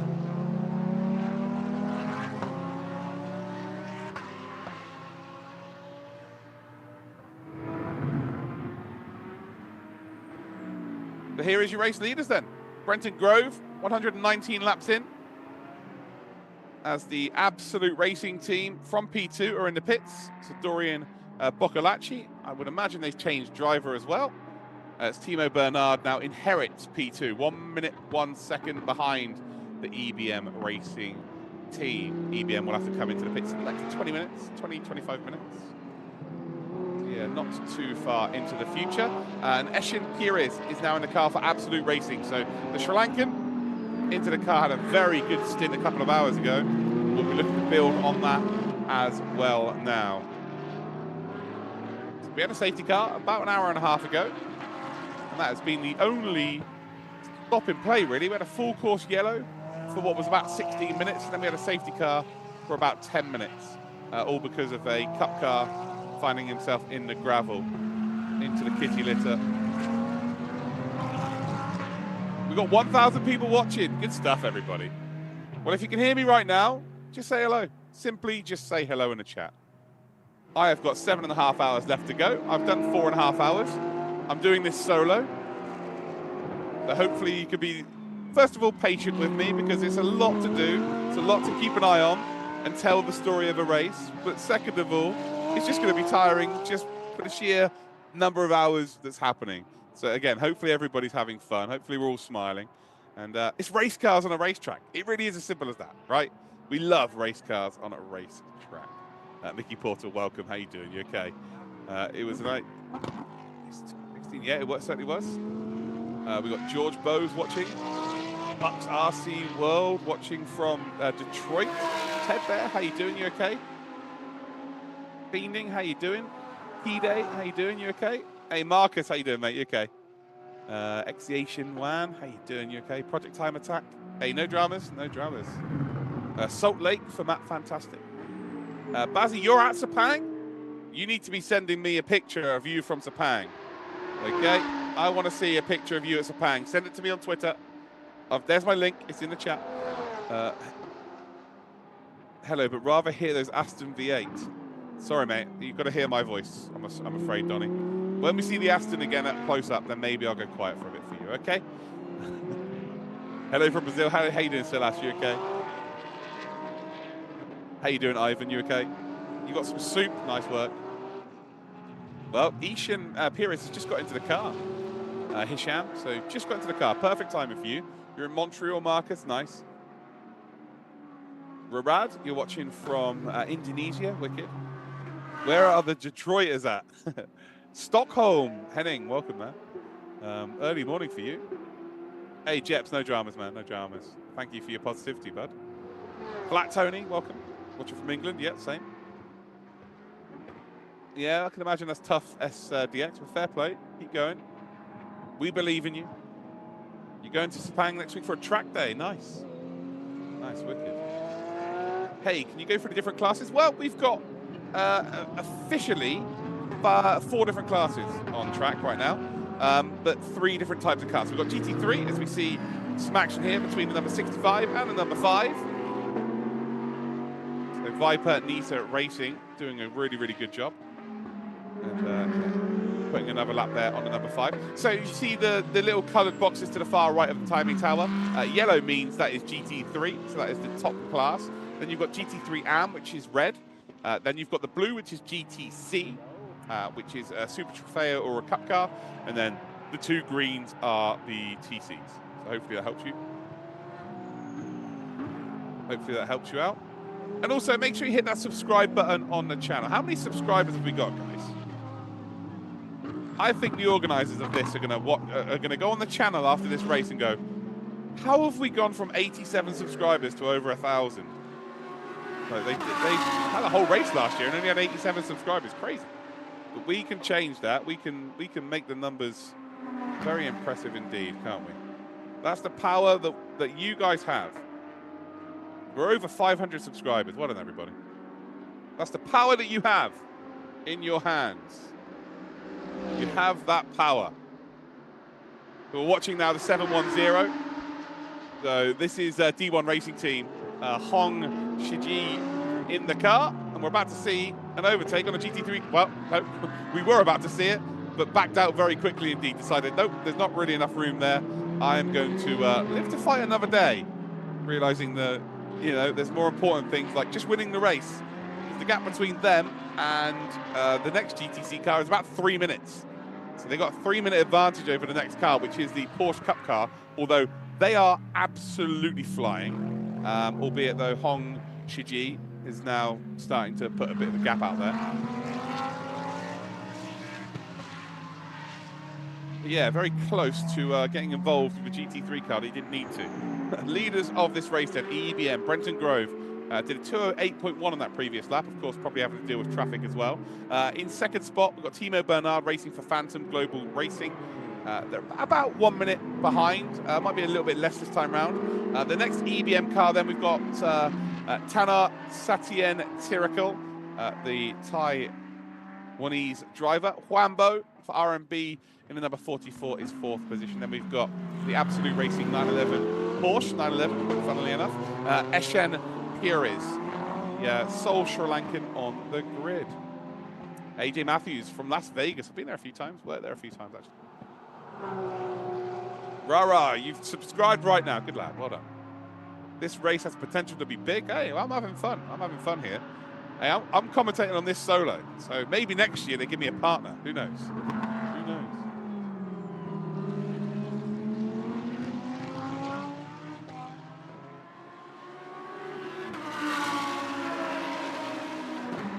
Paulie Shaw, welcome. You've just jumped on board. Love to see that.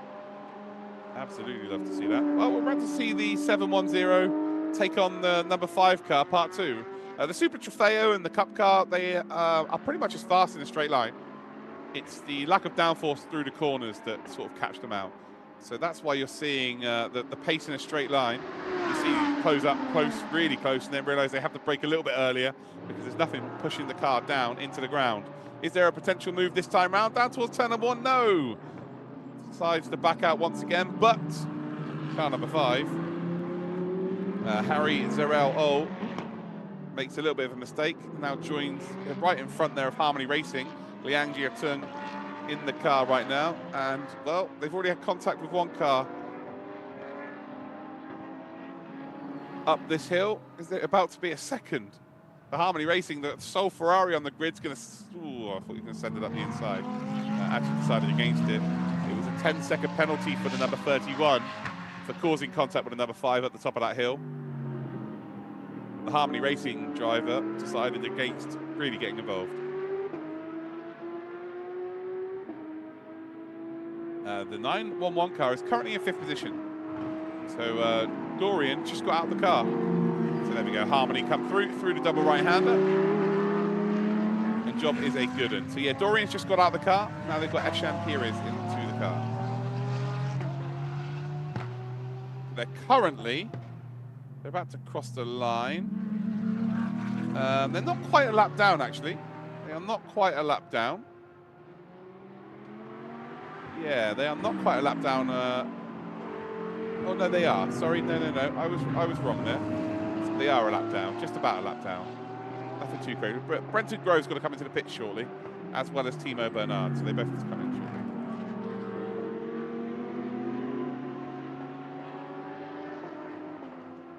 Hey, the bus, it's all good, man. This is what I've been doing this for years, so it's all good. This is nothing new to me. Always like to be interactive with people, mate. Always like to be interactive with people. Now we're having a look on board with the R&B Racing team, the number 44. They were leading the race. They've led the race twice, actually. In terms of, when did they lead the race? They led the race at lap 64, and they led the race at lap 103. So they might lead the race again.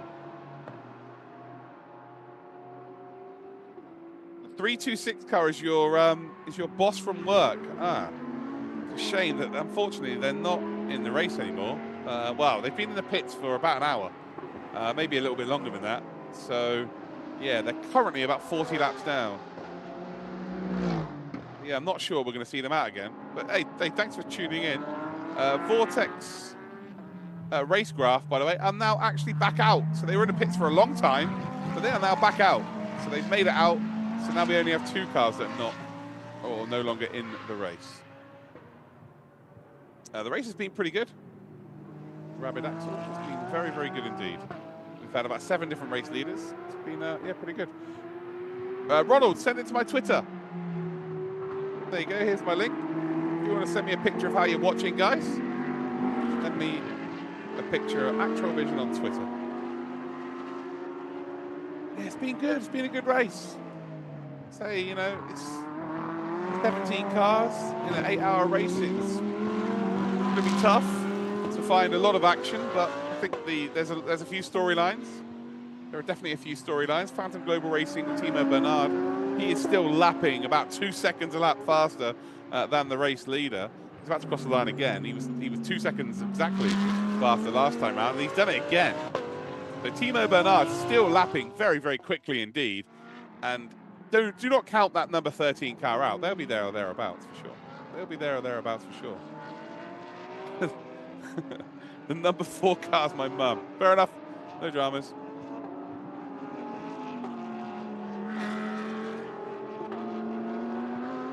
Henning, plenty of cars have got warnings for track limits. If we were to mention every single car that had a track limit warning, we would be here longer than the 12-hour race, to be completely honest with you. Yeah, I wouldn't worry too much about that message. They get a penalty, absolutely. But yeah, pretty much every car's had a massive set of warnings.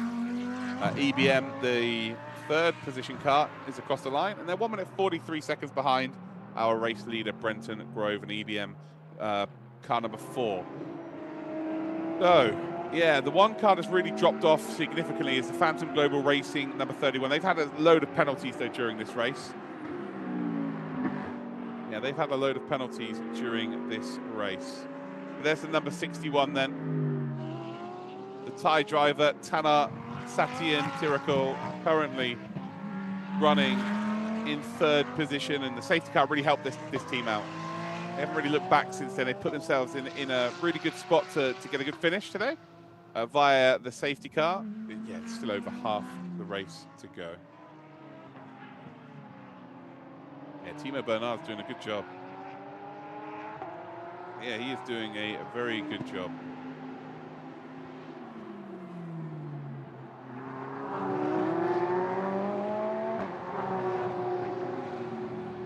Yeah, doing an extremely good job. Not that bad, Henning, but drivers have been, it's hot conditions. So the tyres are like bubble gum. It's very difficult to keep within the mayo and the mustard when the track temperature is as high as it is. It's over 50-degree track temperature. The humidity is horrendous. So your concentration levels, your dehydration levels are going to be very, very high. And it just, yeah, drivers make mistakes. They go beyond the white lines. In racing, it's very strict nowadays. Track limits are extremely strict nowadays, especially in endurance racing. Obviously, if you gain half a tenth, you know, every lap over the course of an 8-hour race, you're going to gain a load of time, so they have to be strict with them. But on the flip side, you have to appreciate the conditions of the circuit, the conditions of the tyres, the different level of driver, and of course the weather. People are going to make mistakes. People are going to be going over that limit. But as long as the limits are the same for everybody, you know, whether it be loads of warnings or no warnings at all, as long as it's consistent, that's all really that any racing driver asks for. Yeah, Mr. Sonic there confirming it's warm.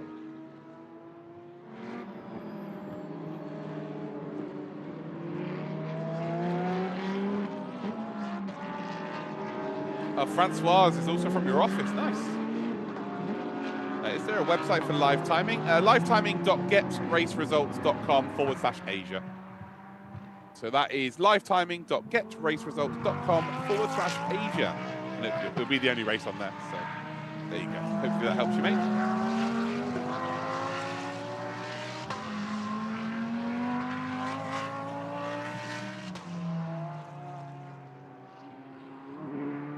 So again, the number 5 car. HZO Fortis Racing Team by Absolute Racing. They won the GT3 AM last time round, last year. But it's just not gone right, unfortunately, for them today. Been one of, if it could go wrong, it did go wrong today. Let's check out Timo Bernard, the latest gains from him. 1.7 seconds last time round, across the line this time round, and it is another 1.7 seconds. He's now only 51.4 seconds behind Timo Bernard. Oh, this is some drive from him right now. Maybe stint of the race so far. I think Matthew Payne has to be given a shout out, but Timo Bernard is flying here. So Matthew Payne and Timo Bernard have both put in stints that, when it comes to be said and done this race, both teams might look back on and go, yeah, those were special. Those were the reason why we got the results we got.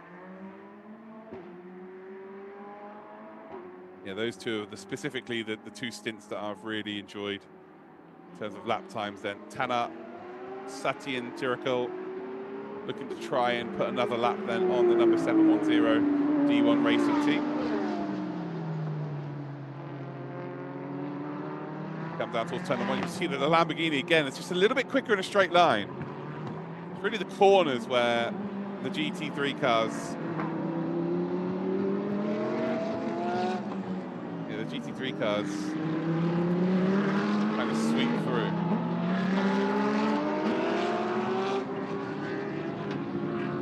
There's the 777, Climax Racing, Joe B. Wang.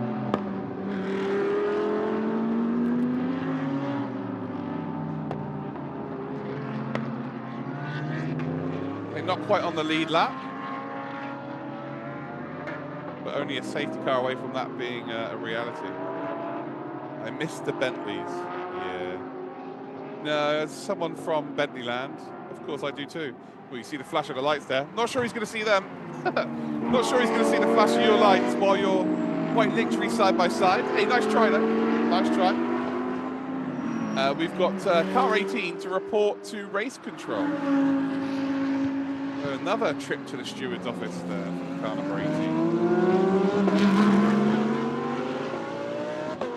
Rawlins is from Brazil.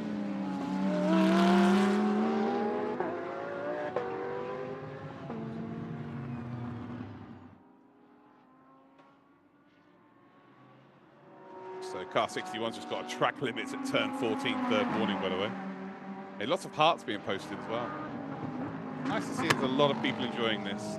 7 hours, 15 minutes left to go. Looks quite cloudy, yeah, no, it has become overcast. I can assure you though, it still says that there's 0 chance of any rain. Okay, so I'm going to search again, just in case that it still says it's going to be nice and sunny. If anything, it's going to get even sunnier over the course of the next few hours. Nothing too crazy. Nothing too crazy.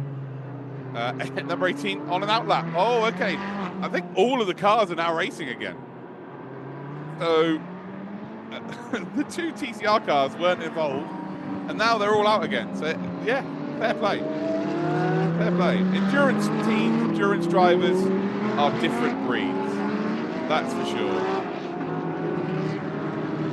Spocky, hello from Germany. Nice.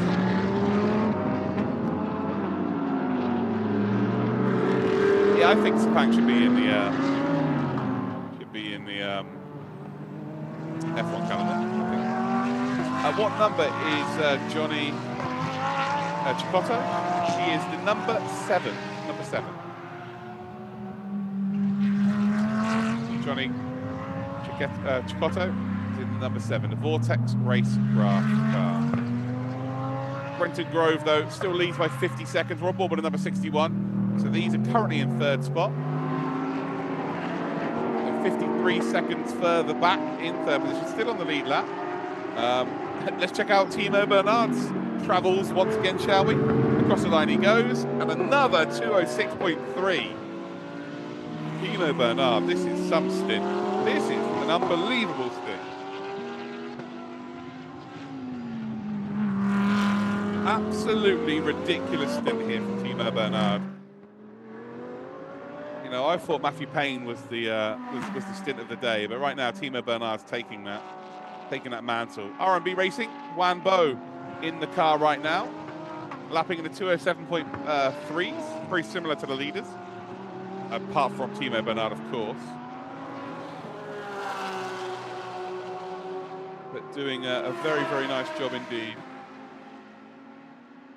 But Harmony Racing doing a 208.3, so everybody's pretty close at the sharp end. Either Tanner trying to make a move on the B Quick Absolute Racing, trying to put another lap on them. That'd be a couple of laps down then for the number 26 car. And Tanner decides not to send it. And it's up to the quicker car to make room. Akash Nandi, who is very fast, and actually one of the faster drivers around this circuit, and judging by his last lap time, has just unlapped himself against the number 61. So it wasn't a case of the number 61 pushing, or Tanner pushing to try and get another lap. It was actually Akash Nandi doing bits and unlapping himself. One lap at least.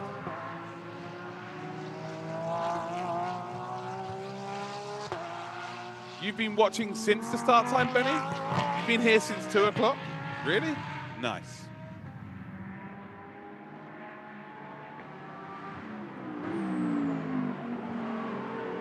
Any team who runs I like to call Timo Bernard. Have yourself a cup of commentator. I will do, yeah, in about 11 minutes. So we're going to do the next set of highlights, and then I'm going to go and have a cup of tea, guys. I think I deserve one, don't I? Done 5 hours, 7 to go. But I am very much enjoying myself. 1,000 people watching. Really good stuff. And there is the number 5 car into the pits. HZO Fortis Racing Team by Absolute Racing. As we head then back to R&B Racing. R&B stands for Rhythm and Beats. That's what I used to listen to back when I was a kid. It definitely doesn't. But R&B, they've led this race twice so far today. Find themselves down in P4. Harmony Racing, the number 33, in that 7th position. They're about to come across the line to the 208.3 the previous lap time. What are they producing this time around? 208.8, had to do with some traffic as well, of course. Yeah.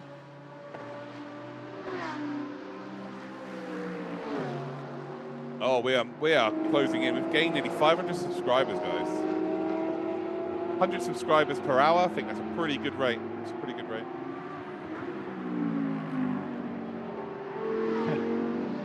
Yeah, I'm all right. A cup of tea will be fine for me. Yeah, the Europeans are waking up.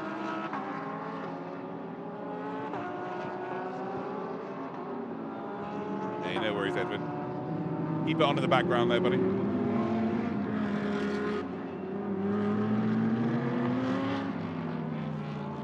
Yeah, we've got the Aston Martin. It's a beautiful looking car. Sounds even better than it looks. Sounds delightful. You've got the 777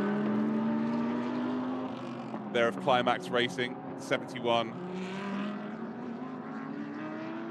Yeah, a lap down, it's going to be an extra lap here. John O'Lester racing for the Prime Speed Sport. So it's only really a matter of time before we see the Audi get ahead. Yeah, welcome to all the Europeans who are now waking up, getting themselves involved in the chat. Where have you been for the last 5 hours? Come on.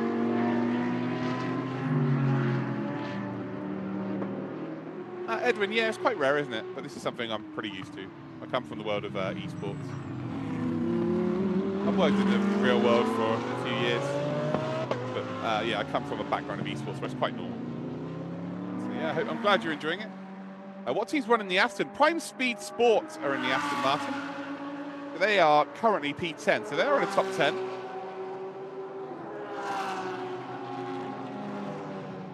They got that number 710. Oh, that was close. That was close. A snap of understeer, sorry, snap of oversteer there, and you lose the car or lose the rear, and they pile into the side of that Lamborghini. That is safety car number 2. No problem whatsoever. We've got a bit of a drag race here. Then the Aston Martin of Prime Speed Sport, they get out of the way, and now the 710 is going to try and get involved with both of these again. Crikey. I tell you what, the D1 racing team have absolutely tried today, haven't they? They've got themselves involved when they possibly can, even with cars not in their class. Prime Speed Sport, by the way, into the pits they come. So the pit stop is done. Let's check out the lead time in terms of laps, 207.8. Timo Bernard again gaining about a second a lap, but they are, the front two are very close to be coming into the pits as well. So they'll relinquish that lead. I think EBM, the second team, will go up into the lead. R&B, sorry, they would also move up into the lead. No, sorry, Sim Racing, ST. Nothing but Sim Racing.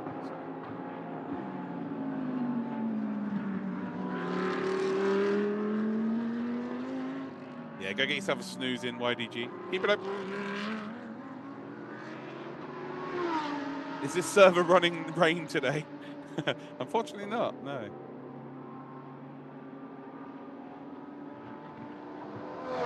Alice, yeah, very exciting time to be a motorsport fan that month, for sure. So it'd be nice to commentate on one of those races as well, but who knows? Who knows?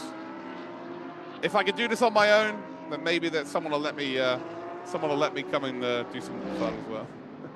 Cool.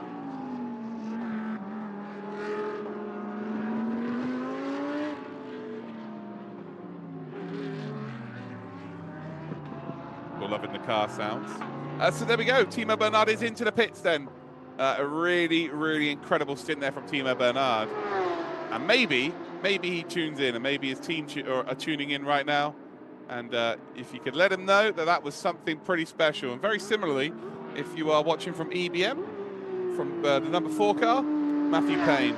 2 stints of the day so far. We're not even at the halfway point of the race. I'm sure we're going to see something pretty special, magical, that's going to win a team a race this beautiful Saturday. But those 2 stints, Timo Bernard and Matthew Payne, they were very, very special over the last couple of hours. An absolute pleasure to witness. Grove team are currently P1. So they are EBM number 4, with the Grove written on the front of the car. Harmony coming out of the pits. So they are out of the pits now. And the second EBM team, the number 61, are also into the pits. So I think R&B Racing are officially going to take the lead in this race once again. That'll be the 3rd time for them to take the lead.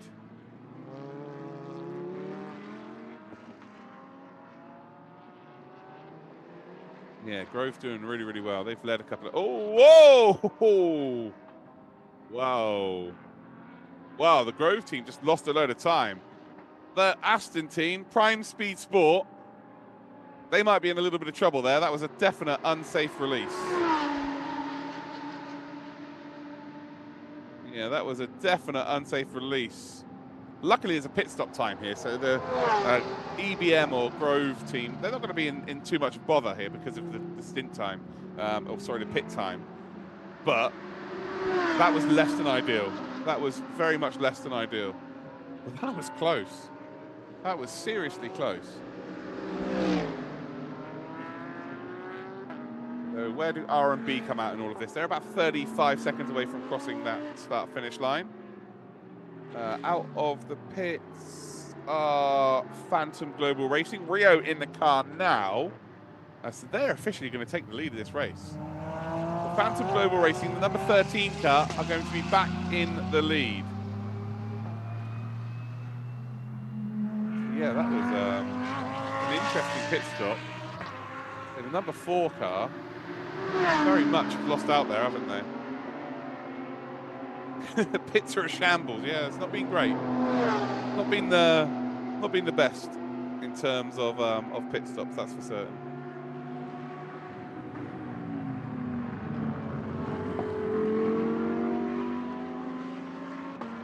But yeah, Prime Speed Sport. They've now got Francois Beziac in the car. Got some office friends in the chat supporting Francois as well. It's nice to see them. So Brenton Grove still in the pits. He's got to come back out now. R&B Racing across the line. So they effectively are in the lead of the race. So Wambo is in the lead. Or maybe Rio is actually. Yeah, so Rio is probably in the lead. We'll figure it out in a minute. Will it be 5 now? So pit stops don't count until... Pit stops do not count until they come out.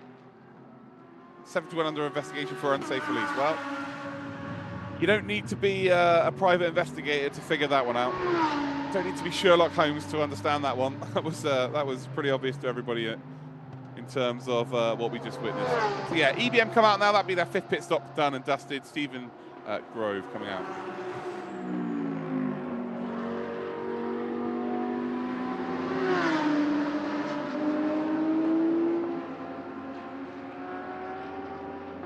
Aston looks so beautiful. It's a beautiful car.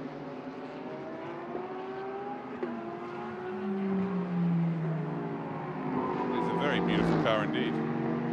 71 in trouble, yep. We don't need to be a race steward to figure that one out, do we, guys? I think we can all agree on that one. Yeah, that was a slam dunker. An absolute slam dunker.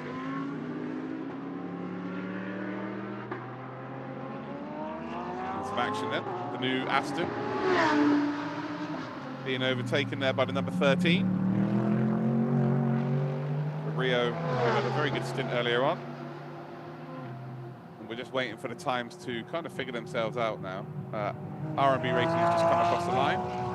Stephen Grove on an outlap is about to come across the line, and then we'll know exactly how far he is behind.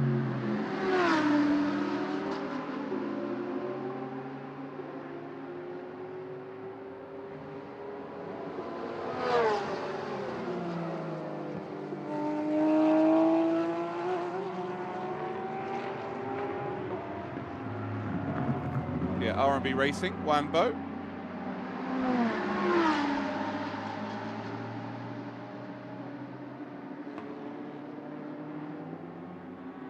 Just momentarily taking the lead, but again, they're off strategy. So EBM with Stephen Grove, the Absolute Racing with Eshan Pires.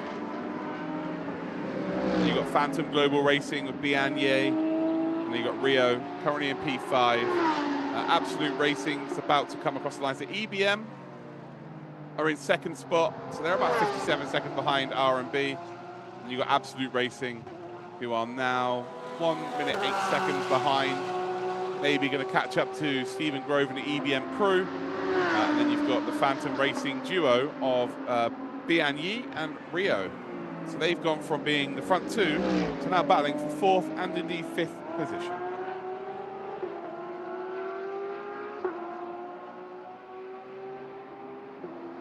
Live timing is livetiming.getraceresults.com/Asia.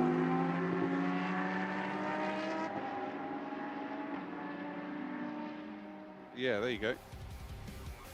Here we go then. Let's check out what's happened in the last hour. We've seen plenty of action there as we've seen the 2 Audis. These 2 chopped and changed. This resulted in a penalty though for car number 31. They received a 10-second additional penalty added to their next pit stop time, which they have served now. But yeah, just a little high five between the 2 of them.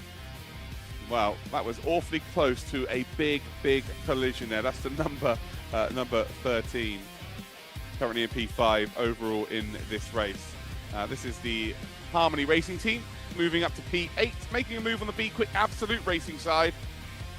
And then we saw the 710, which is a GTC car, make a move on the number 5. And while the Harmony nearly breaking all kind of harmony with the number 5 and nearly sideswiping them, but luckily managed to control the car and hold on. You get a lovely look there at the new Aston Martin GT3 car, but ultimately they were being overtaken or lapped by the R8B racing team, or R&B racing team.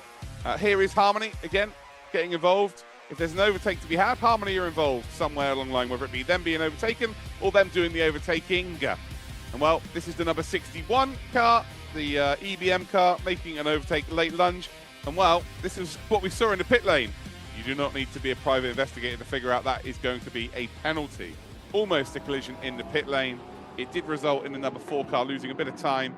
The number 71 car is currently under investigation. Right, I'm going to go get myself a cup of tea, guys. It's been 2 hours since I've got one, and then I'll be back. Last time I did this, we ended up having a collision into turn number 2 and a puncture. Hopefully, I don't miss anything this time around, but I'm going to be back in about 5 minutes' time. So, yeah, I'll be back in about 5 minutes' time. I am just going to go and make myself a cup of tea. Please don't go anywhere. Make sure you subscribe if you haven't already. It is free to do so.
Right, guys, and we are back. So we've got 6 hours, 55 minutes to go. We are 5 hours into this solo stint of commentary. Absolutely ridiculous.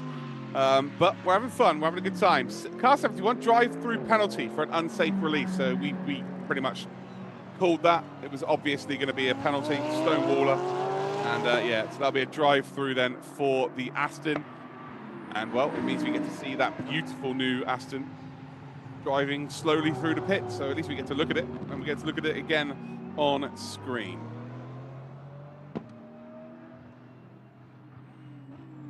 So yeah, that is very unfortunate for them. But it was a pretty obvious unsafe release, wasn't it now? It's, I'm not sure anybody here in the world is going to disagree with that one.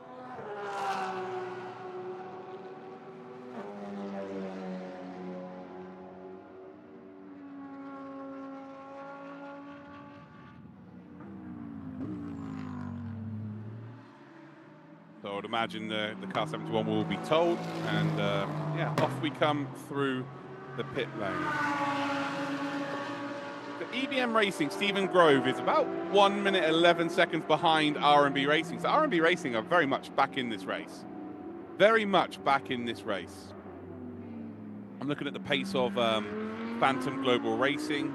Both of them are lapping at 207, sort of mid 207s. They are also going a little bit faster than Stephen Grove, who's in EBM number 4. They were leaders before the pit stop phase happened. Absolute Racing, they're going about a second a lap faster than them as well. A big opportunity, realistically, for a lot of these teams. Climax Racing, I think they need a little bit of help. They need probably a safety car, as we see the number 71 now taking the pit lane. Obviously going pretty slowly to serve that penalty. Drive through done. Unsafe release sorted out. Lovely old job. See you later, Edward.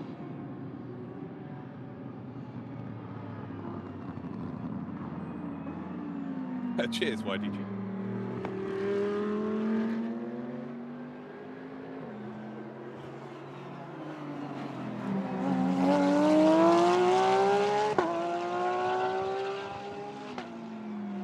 Absolute Racing moving up into second position.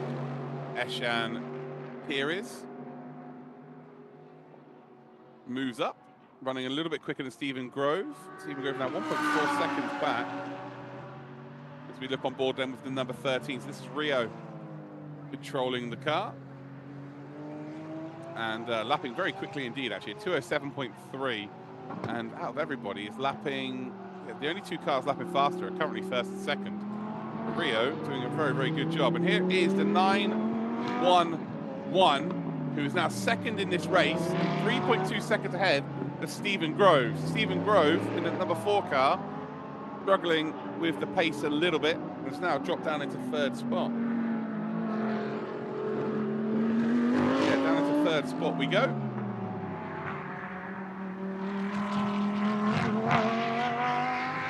Not ideal. So the only car that decided to do a double stint at the start of this race with Andrew Harrianto. It looks like we've still got 1,000 people watching, guys. 1,000 people watching. That is impressive. If you haven't already, make sure you hit that subscribe button on this channel. It would be much appreciated. This channel, we had the race live on this channel last year, and there's only 87 subscribers, so I don't know what was going on. No one subscribed, but now we've got a chance to change that. We've got a chance to grow the channel. So if you haven't already subscribed, make sure you do so. And that way, every year, you'll get notified as to when this race is happening. You can help grow the support of what is a very fun race to be involved in. And if you do, let me know in the chat. Let me know if you subscribe. Here we go then, on board with R&B Racing. They've led this race now 3 times so far, and well, the grunt of that Porsche nearly blew my eardrums out, and I am halfway across the world. Such a loud car. Again, this Porsche, very, very loud indeed. But they look good. They look very good indeed, and their pace is now, they're the only team in the 206s apart from Rio, who's running in P5 as it stands. Yeah, they're the only team running in the 206s.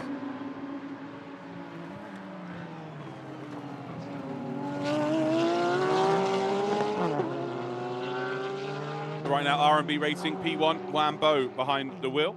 In P2 for Absolute Racing is Eshan Pires. We've then got for EBM number 4, Stephen Grove. Bian Yi for Phantom Global Racing number 31. Number 13, Phantom Global Racing is Rio. We then have Climax Racing number 777, which is Joe B. Huang. EBM number 61, Adrian De Silva. Leads, actually, the next 3 drivers after him are all Malaysian as well on home soil. We've got Akash Nandi for Be Quick Absolute Racing, Jason Lowe for Harmony Racing, and for Viper Niza Racing, we've got Melvin Mo. So 4 Malaysians pretty much on the same part of the track.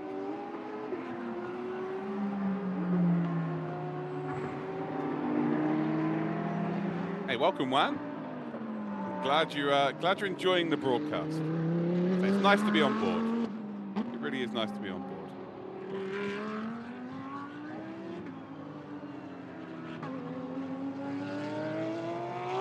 We're getting a lovely shot there of our race leader.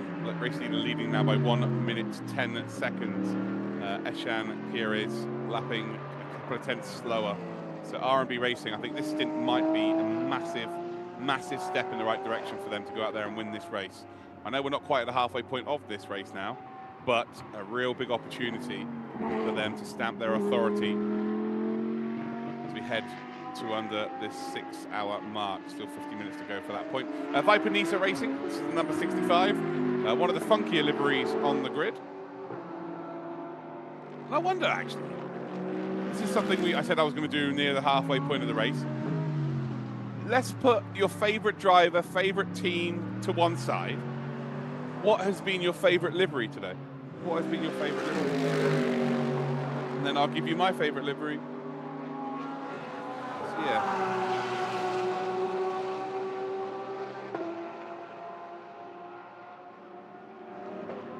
The Disney car. I've just realised what you mean by the Disney car now. You've been saying that for 5 hours, now I realise what you mean.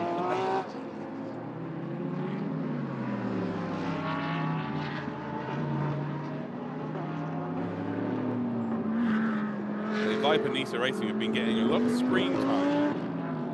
As it stands, though, the gap between P2 and P5 is 24 seconds. So there's a real fight there for second spot in this race as it stands. Bian Yi is flying towards Stephen Grove. I just really hope we get to see that battle. Car number 61's got a black and white flag. Oh dear. Driving standards at turn 1. Oh, please show us a replay of that. That's Adrian De Silva. Absolute Racing trying to put a lap then on Harmony Racing.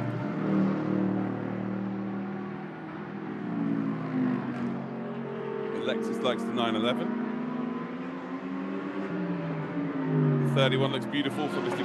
Eagle Guy. 710 is one of the better liveries on the track, fair enough.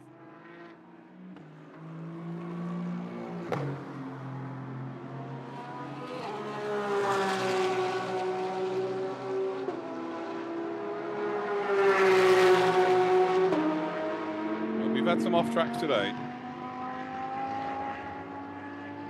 If I had £1 for every off track, I'll be a rich man today.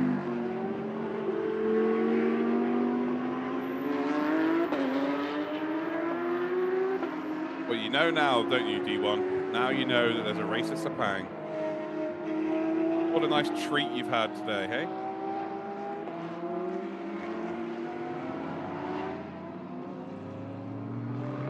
Nice little treat for you. Yeah, the 71 Aston is up there for me. Definitely up there for me. But do you know what? I'm going to go for the Be Quick Absolute Racing. I'm going to go for that one. I think the Be Quick Absolute Racing is my favourite.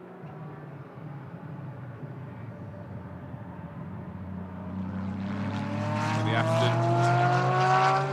Under a little bit of pressure here. So Prime Speed Sport.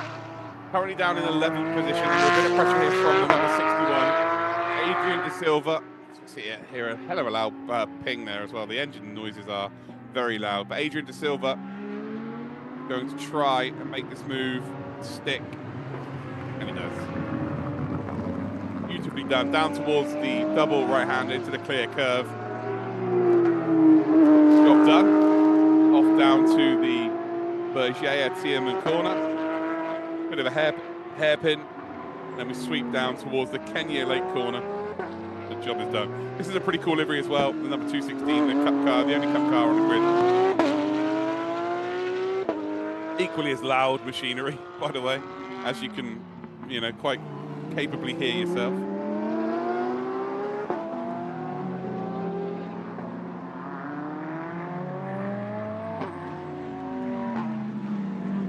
Oh, Ronald.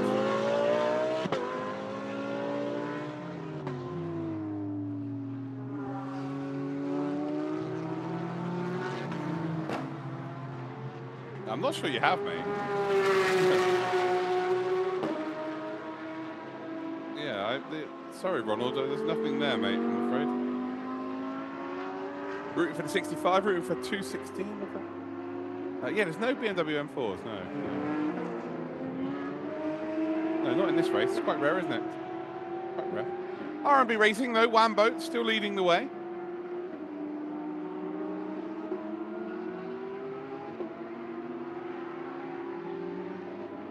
Sepang is open, yes, it's quite literally open, with cars going vroom vroom around it right now.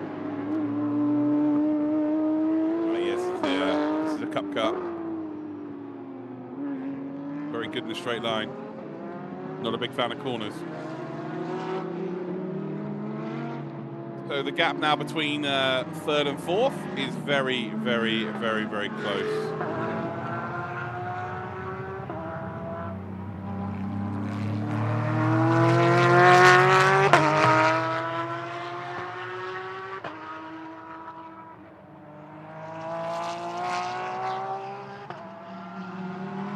So it looks like we've got a battle for that final podium position.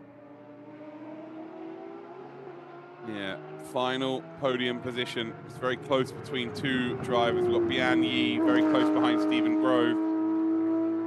Phantom Global Racing team have been closing in for the entirety of this stint.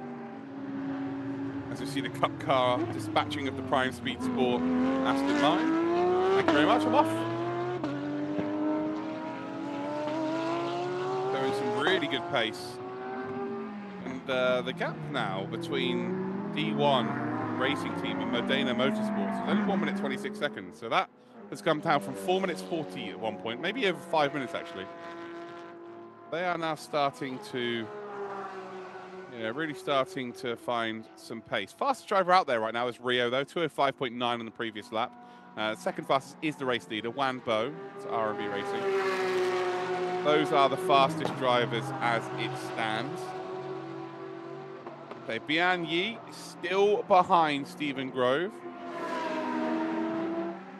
So Bian Yi is still behind Stephen Grove, but it is very close between the two of them.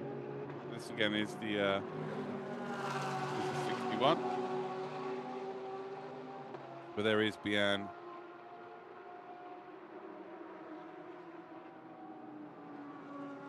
This is the number 13, sorry, 8 seconds further back.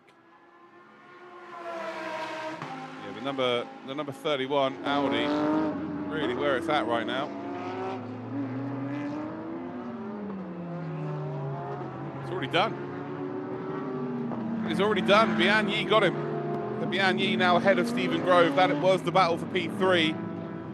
Position has changed hands, and Phantom Global Racing moving up the order once again and lapping significantly faster than a lot of cars around him.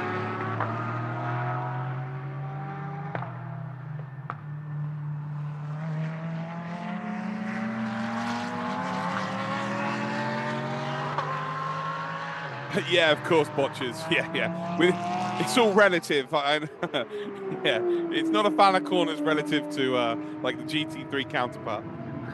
But yeah, you're absolutely spot on. No, that was yeah, it was a bit of a silly analogy, I guess. Car number 31 then, so Phantom Global Racing up to P3, and now with a bit of clear track to work with, it might be able to go and close up.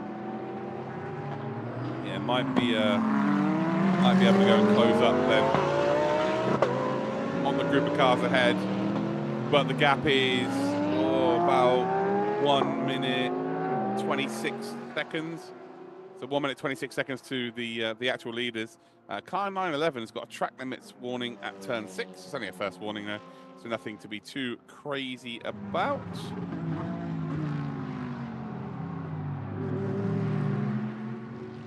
It's pretty late over there. I'm in England, so yeah, this is it's like 5:20 p.m. No, it's not 5:20 p.m. It's 3:20 p.m. for them at Sepang. We will be racing into the evening, so we will see some darkness around the tracks. Will be good.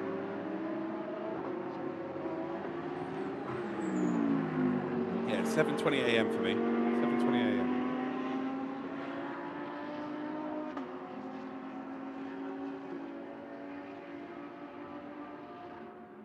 to car number 31. Oh, there we go. Harmony Racing running a little bit deep. They've also now got the prime speed sport car Aston Martin in front, and this is not ideal for Phantom Global Racing. They've made it up into a podium position, and now they've got to deal with a bit of traffic, and it really is all about how quickly they can negotiate this, because this is going to be a significant amount of time lost. Lapping very quickly at this stage of the race, as we almost see an Aston Martin pinged out the way. And are the Harmony Racing team going to let the number 31 car go through nice and safely here? It doesn't look like that's the case. We've got 3 cars all battling on different laps of this race. Ironically, the slower at the front and the quicker one at the back. And well, one car's going to go up the inside, and it almost looked like both cars were going to end up the inside. Not quite going to work out. You've got the EBM car with Stephen Grove behind in number 4. He's going to try and use the traffic to his advantage. You've then got the number 13 car of Phantom Global Racing. So that's for position, by the way. Oh, it's a big send. That is a big send there from Rio. The Harmony Racing car is not for position, by the way. The Ferrari is a lap down here and made that very, very difficult indeed. But look in the background. Look who's absolutely flying. It's Rio. So Rio now has passed Stephen Grove. He's up to P4. And the next car up the road for him is a teammate. So you've got Phantom Global Racing versus Phantom Global Racing, Porsche versus Audi, although there is a Ferrari in the middle. Alice, my name is Luke. My favorite 3 racetracks are Spa, Indianapolis, and Sugo.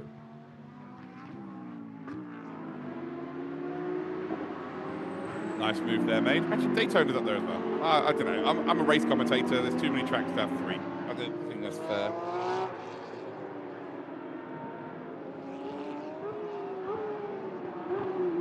Yeah, I'm not sure that's fair, really. Should be, as a racing commentator, I should legally be allowed to have 700 tracks. I like, right?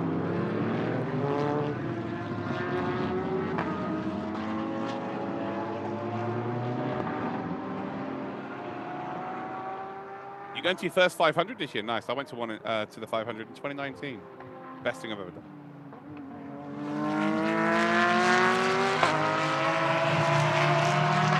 Alice, that is extremely kind of you. If you would like to send an email to my employers to let them know you enjoyed the stream, that would be wonderful.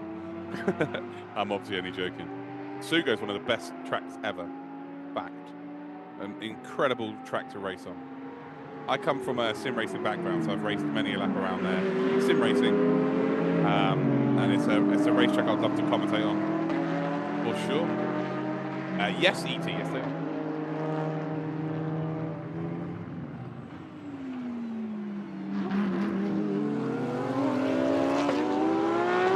Now we've got the Cup car involved, which is just going at an extreme pace.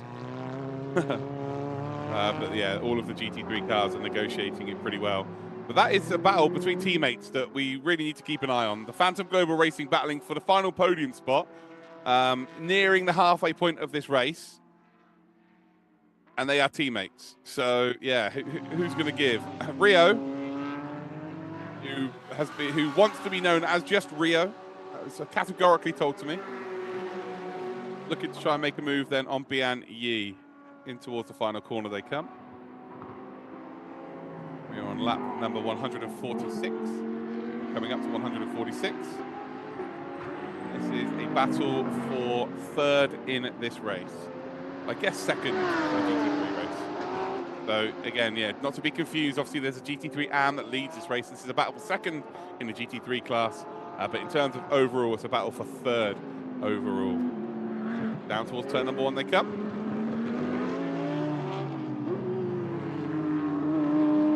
And again, Rio's going to have to be patient. It's not going to be easy. Bian Yi is lapping very quickly as well. Unless someone gets on the blower and says to Bian Yi, you've got to let him go. Actually, I think he's going to do it. I actually think he's going to do it. He does.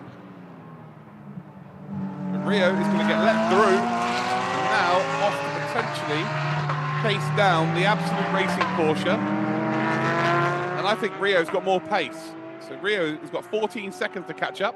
Car 777, by the way, track limits at turn 12. That is a second warning.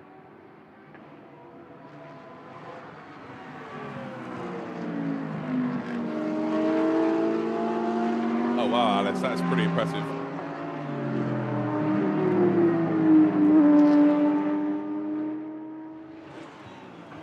Yeah, how is a GT3 at the sharp end of this race? Well, it's because they've been faster than everybody, to be quite frank with you. They have done a very, very good job indeed at the top end, and they lead by quite a considerable margin. They've got to pit a little bit earlier than the rest of the field. But yeah, really, really good. Really, really good indeed. So hopefully you're all well, guys. Good morning, good afternoon, good evening, wherever you're watching from around the world. We are nearly at the halfway point of this race, guys. We are actually nearly at the halfway point of this race. I am very quickly going to disappear to get myself a glass of water. As you can tell, my voice is starting to become a little bit hoarse. We've got 1,200 people watching. If you haven't already hit that subscribe button, it's free to do so. Hit that subscribe button. But yeah, I'm going to be back in, I don't know, in the next 60 seconds. So yeah, back in 60 seconds.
Right, there we go, guys. I'm back. I am back.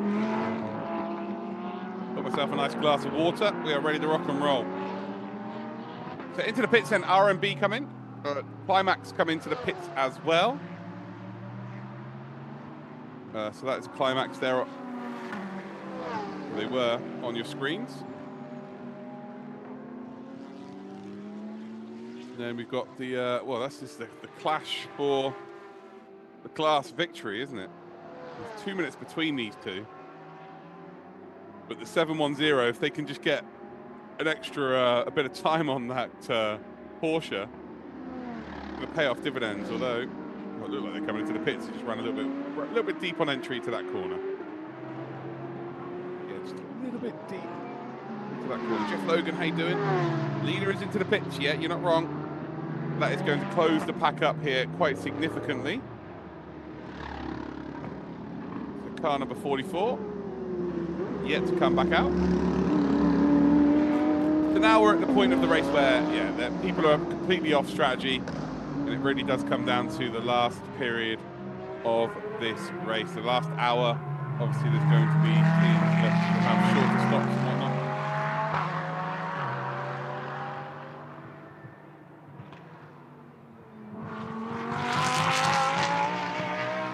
Alex, I live in a little village. There's no chance I'm getting anything like that. No, definitely not. I live in a very small village. So we are on board now with Harmony Racing. It's Jason Lowe now behind the wheel of that car. And then we get a look at the number 4 car, which we're leading by quite a significant margin. Stephen Grove now behind the wheel. They're down to P5. Phantom Global Racing with Bian Yi are into the pits. They are just ahead, so that means the number 4 car is going to gain a position. I believe that the R&B Racing car will also lose out here, so I think the number 4 car will eventually go ahead of the R&B car. I think also so will Absolute Racing, so will Phantom Global Racing with Rio behind the wheel, who coincidentally is catching up by a second a lap now for Absolute Racing. But yeah, R&B Racing are in a position right now where I know it sounds crazy with 6.5 hours to go, but they're in a position where it's theirs to lose. So yeah, one mistake here where they get a penalty, one mistake there, it might cost them. But right now they are the team that realistically it is theirs to lose.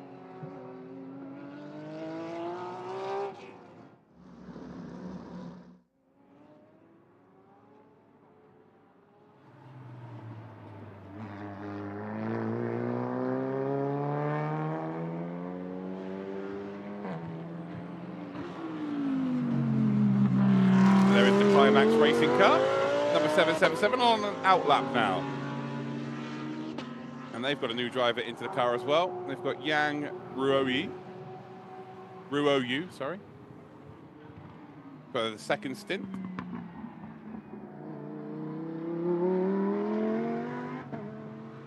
Another driver to be watching out for, Christopher Hasser, who is in the B Quick Absolute Racing machine.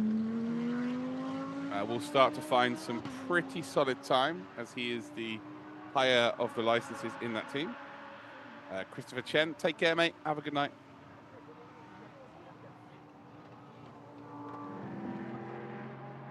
But yeah, Phantom Global Racing have now moved up a spot. Absolute Racing are now into the pits as well. So Eshan Perez, Sri Lankan, will be coming out of the car. Good stint from him, moving the car up to second position. But there is a real close battle for second spot in this race. R&B Racing are kind of out on their own. Ye Hong Li is into the car now.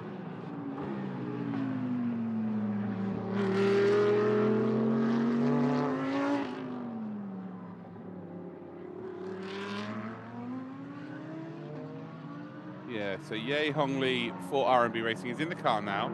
So it'll be interesting to see what sort of lap times they get down to, straight away. But I'm not expecting it to be completely off the pace.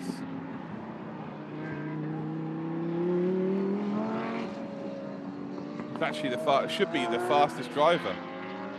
Good Ye Hong Li for R&B Racing. So realistically,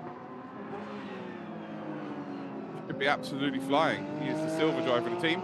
And well, that is for the second time in this race. The 216 in the gravel. And we've got an interview.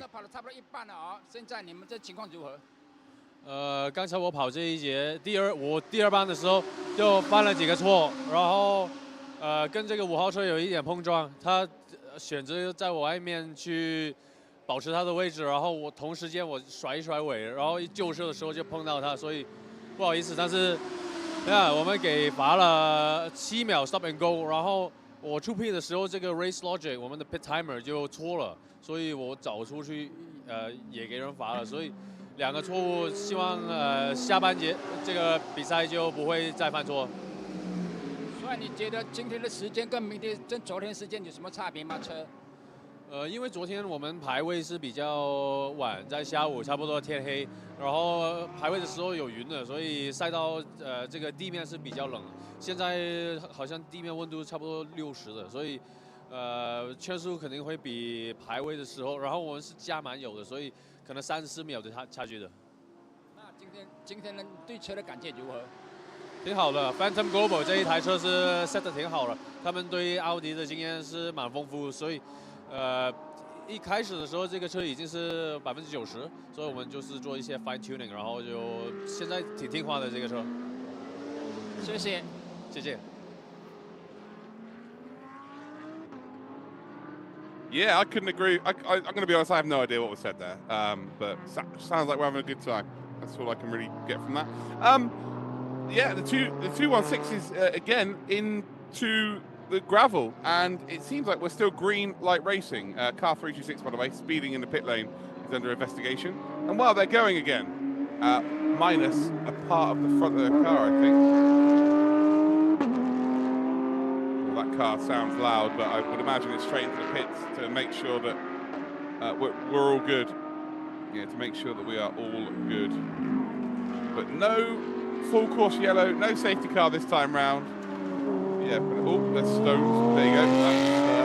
There'll be lots of bits of gravel being spat out by that car. But that is very unlucky that it's happened to the same driver twice. But I wonder if there was anybody that decided to come into the pits there. Well, HZO decided to come into the pits, but they're a fair few laps down there. They're 28 laps down, actually, so the likelihood of them catching up is very, very unlikely indeed. But yeah, the 216 then heading down the back straight up towards the hairpin, the final corner of this lap, and I guess they're up to speed now, so I guess it would be a case of you just crack on. Maybe they do come into the pits, I don't know. 326 has just got a speeding in the pit lane, drive-through penalty, and actually, yes, it is a trip to the pits. I guess it is a case of we need to check the car, make sure it's okay. Yeah, lovely old time. So GTC and TCR. GTC is Super Trofeo Lamborghini in this race case, and this car here, the Cup car, and then TC is Tory cars. Two of those.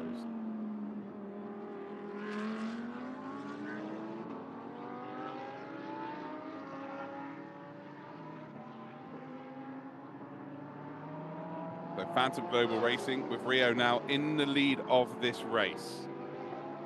Stephen Grove in second position now, 19 seconds behind the Phantom Global Racing team driver.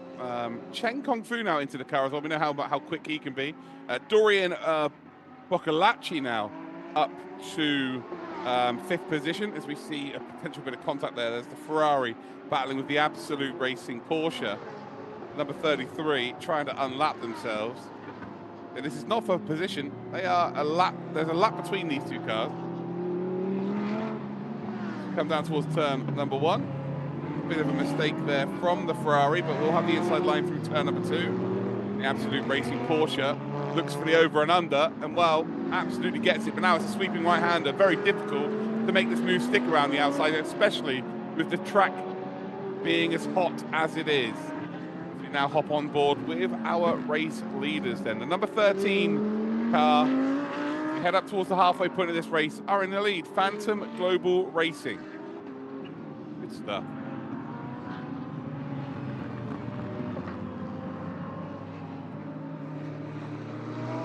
Incredible stuff.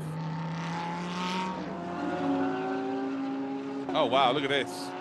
We've got Ronald Kramer watching your live coverage while in the garage getting some work done. Your commentary is killer. Thank you, mate. Keep it up. Wish you did more races. Maybe you do. Who knows? Yeah, who knows? Maybe we do.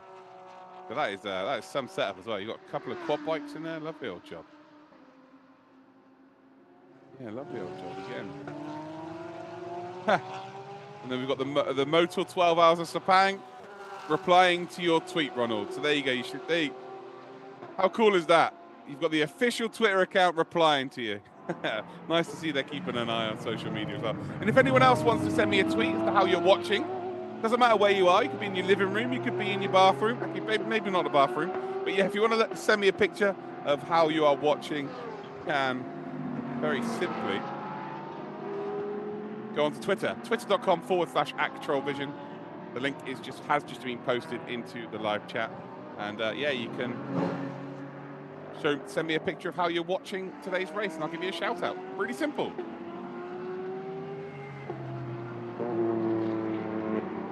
What's the difference between GT3 and GT3 AM? Well, the AMs have got 3 AMs in the car, or 4 AMs in the car.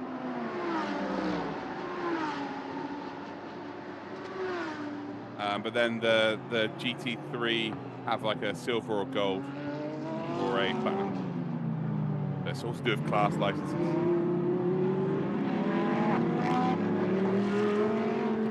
Yeah, it's down to, look, there you go, like Harvey just said, it's the experience of the drivers.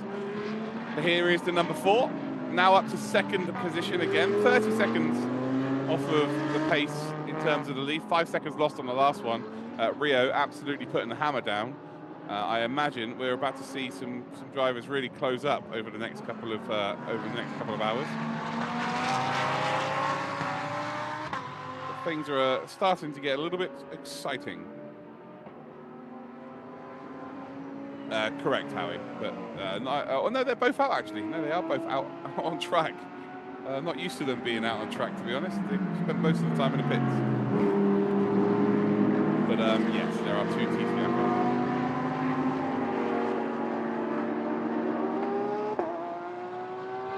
Yeah, Rio's still leading this race. About to come across the line. About 30 seconds in the lead now. Even Grove. Continue to this pace. Is actually going to get caught, I think, by R&B Racing. So Yi, Hong Lee, already into the 205.4s, by the way. So R&B Racing, it's in their hands, this race now. It is theirs to lose, with just over the halfway point to go. If they don't do anything silly, their pace is just phenomenal right now. The number 4 then, EBM, Grove Racing, losing out there to the number 31. So that is Cheng Kong Fu. Cheng Kong Fu unlapping himself, effectively. You see there the Harmony Racing Ferrari coming into the pits. We haven't seen them get out of the way for any kind of action, so they had to be either coming into the pits or there was an issue.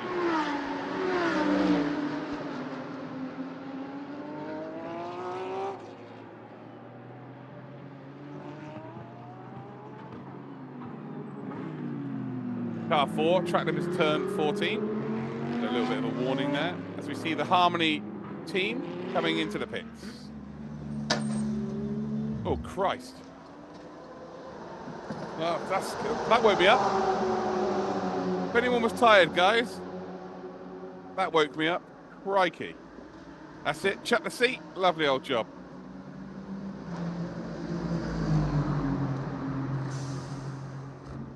Just throw the seat. Don't worry about it.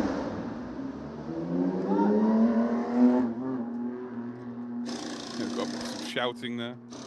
Now we've got the 216 finally coming out the pits. Looks like they figured out what was wrong with the car. Job is a good one.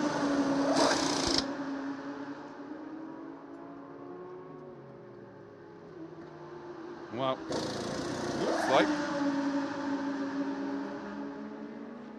all is good in the world, especially if you fan some global racing.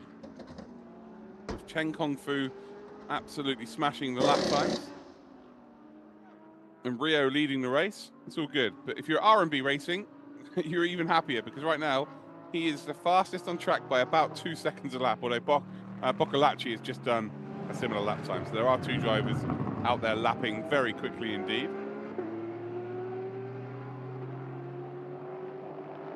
Yeah, very interesting.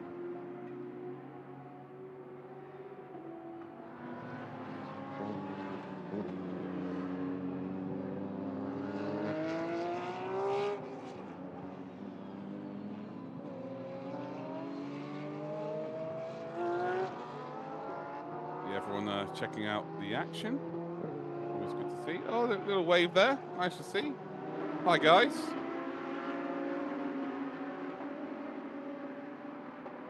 So there is Climax Racing, number 777, purple car. We have Super Trofeo and the Cup car in the GTC. Oh, they're going to be driving at night time. Yep, in the next, 3 hours?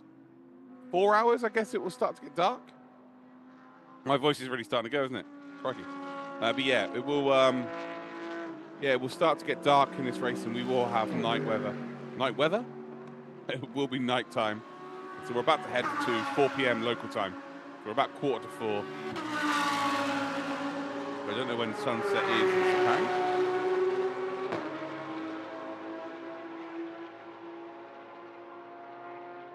But I will find out for you right now.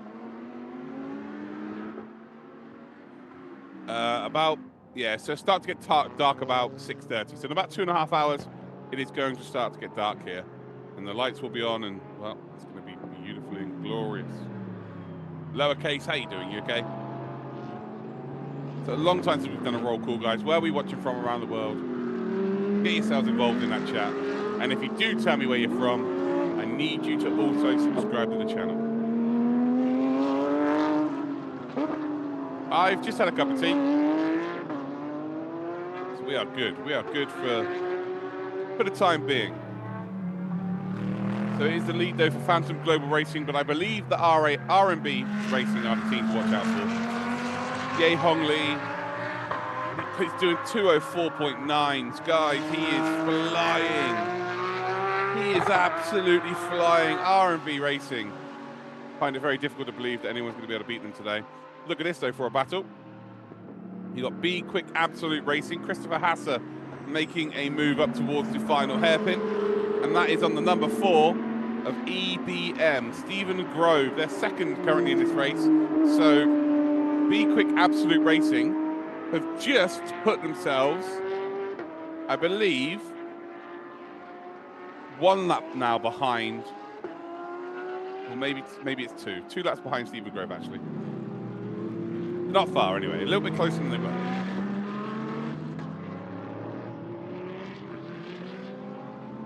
Seattle, Central US, Germany.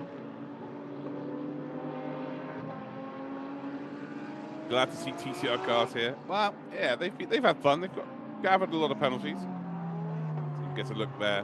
So you've got the 3 drivers. You've got Stephen Grove, Brendan Grove, and then you've got Matthew Payne, who's put one of the best stints of the day, if not the stint of the day.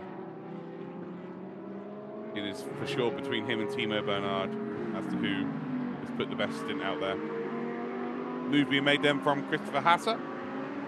Well, he is Christopher in a hurry right now, not Hasser.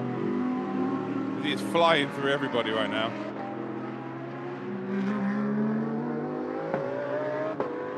Oh, Chris, your brother is with Prime Speed Sport, the new Aston. Nice. Well, shout out to you, brother. Juan's from Argentina, France. Australia for MG. Nice work, guys.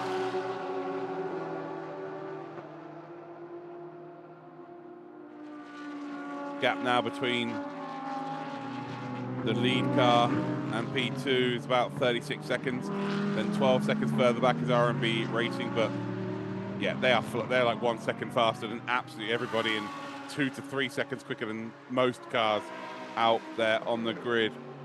Although Absolute Racing's Dorian Boccolacci is really putting in the fastest lap now, 204.958.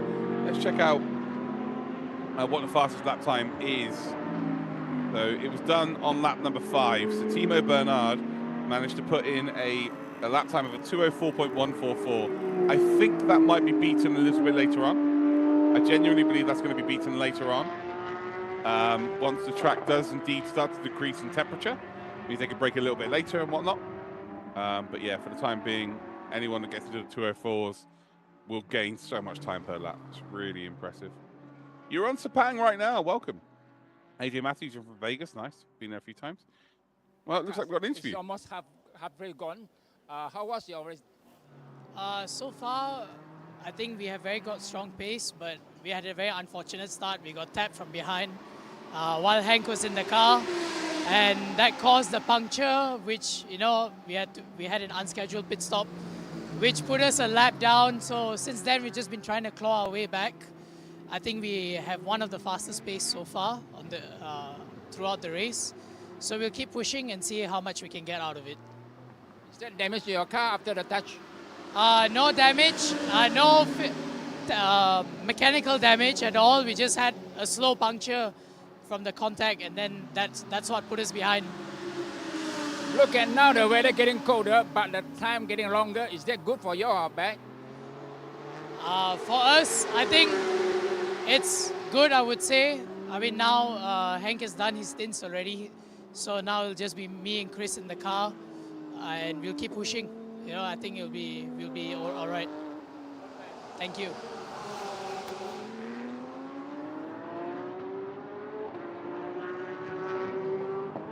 So yeah, there we go. So that's Nandi from B Quick Absolute Racing, and he's spot on.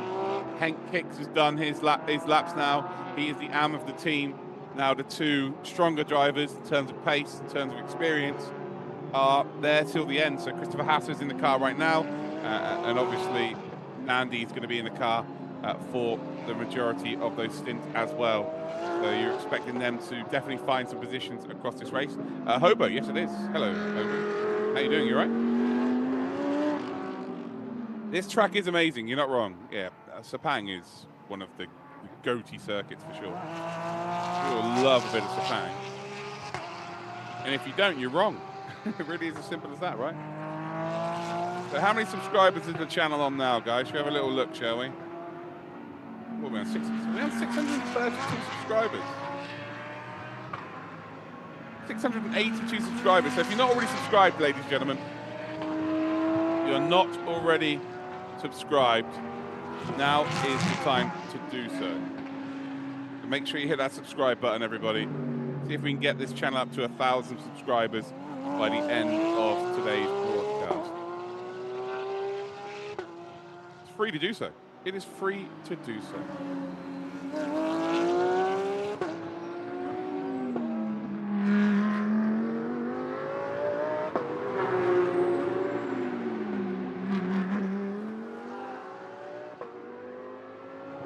KXN. So Ohaki saying shout out. Love that.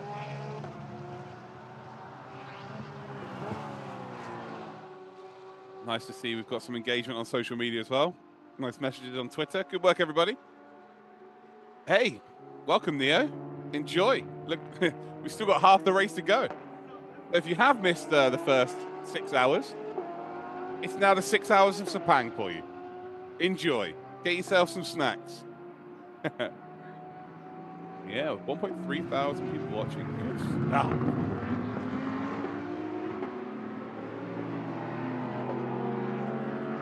Here is Dorian Boccolacci, currently lapping with a 205.3. Harmony Racing, by the way, have just produced a 204.6 with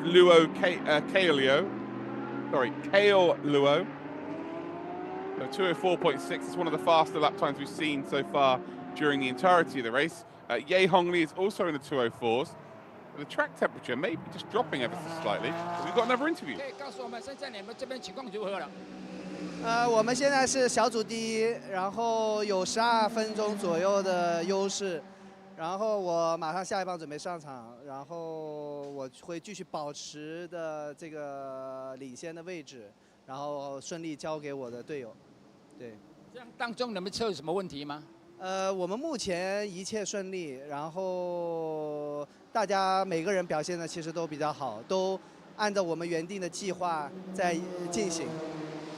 对天气方面会影响到你们吗？天气？对，会，尤其是对我，因为体力消耗非常大嘛，然后我也没有在这么热的情况下有这么长时间的驾驶，所以我觉得体力是一个很大的考验。那现在天气转凉了，会不会对你有益？那会，尤其是会车辆的状态以及轮胎的状态，都会让时间应该会更快一点。所以对今天有什么期待？我们希望可以小组第一。 谢谢，谢谢。 Welcome back then, ladies and gentlemen, cars. Looks like we've just hit 700 subscribers as well. Lovely old job. Well done, everybody. Very impressive stuff. That is going to make the organisers of this very, very happy. Because the more people that subscribe, the more people that are enjoying this broadcast, the more people that tweet out and send, you know, at Motul 12 Hours of Sepang on Twitter, the more people that reach out to them and say hello and show them where they're watching from, ultimately, you know, there's more interest in the sport. It's as simple as that. So thank you very much, guys. It is super, super appreciated. I've been doing this for 6 hours. I'm doing this on my own for the full 12 hours. So I need as much help from you guys by keeping the chat going as I can. Bradley Heath. Oh. Bradley Heath. I haven't heard of that place in a long, long time. Akash Nandi has been on fire. It's been very, very good. It's been very, very good indeed. Yeah. Cannot disagree with you, my friend.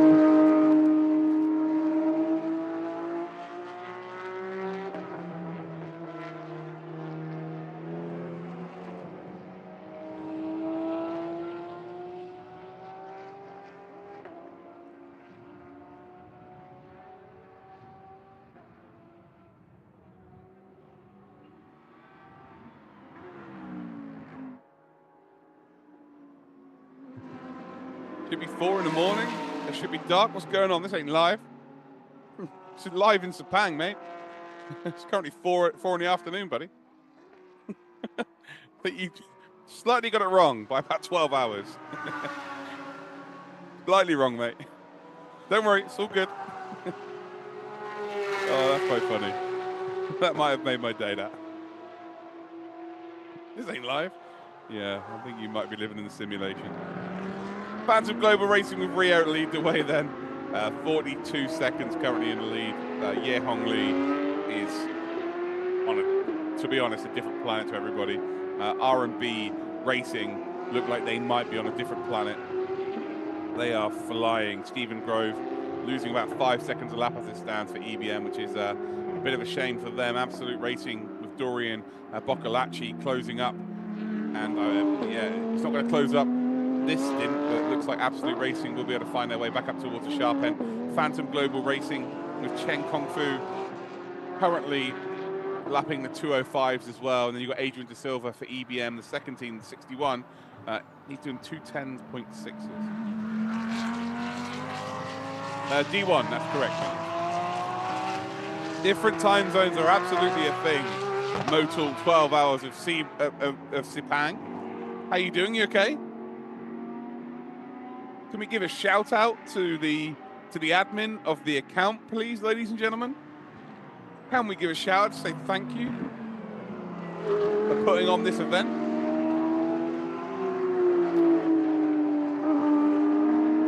Yeah, but welcome to the stream. Hopefully you're all well. So yeah, that's the state of play, guys. We're about to head to the halfway point. Crikey. That was a send of all sends. That was our race leader there, by the way, Rio. Just deciding to give us a little bit of a worry there. Sent it down the inside. And that looked very, very precarious. There we go. A few people saying thank you. Love to see it. Absolutely love to see it.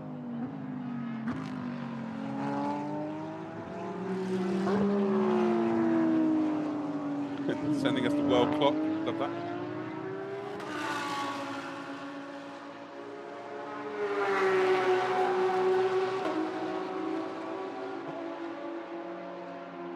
Yeah, the number 5 there. HZO Fortis Racing Team by Absolute Racing. They must have been pretty shocked.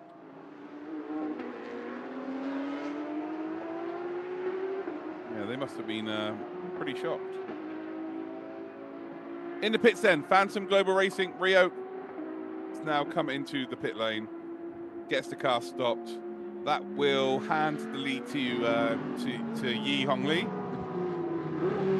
And I believe Stephen Grove will actually end up going up into second position. And the pack will filter down once again. We are halfway there, guys. Yeah, we are halfway there. 6 hours in of this 12 hours of Sepang. Yeah, we are halfway.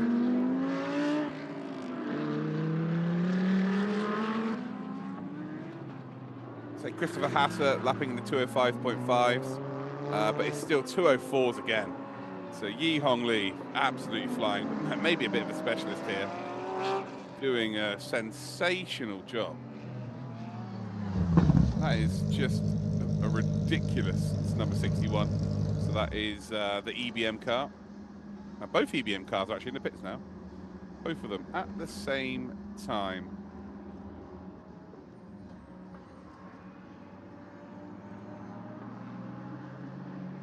Yeah, Yi Hongli's most recent driving, apart from this race here today, has actually been in the LMP3 in the Le Mans Asian Series. He was doing pretty well as well. Hey, Fletcher, how you doing? Hey, welcome, JG. So 6 hours of Sepang, yeah, we've done half of it. This is a yearly event, yes, so the last time, it was done last year, but before that it was 2016 prior to that, so it is now annual. And we get to see one of the TCs being overtaken by the number 7, which is the Vortex Race Graph car with Luo Hawen, the Korean driver, in the car. Get to see more action as we head then down towards that final corner. very famous corner where it splits the grandstand. 2 big straights. Some course design, by the way.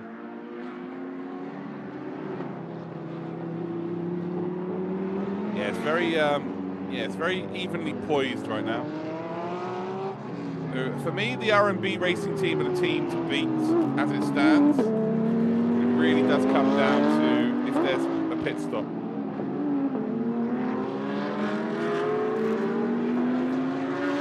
You've been here since the beginning, Coco Melon. Love to see that.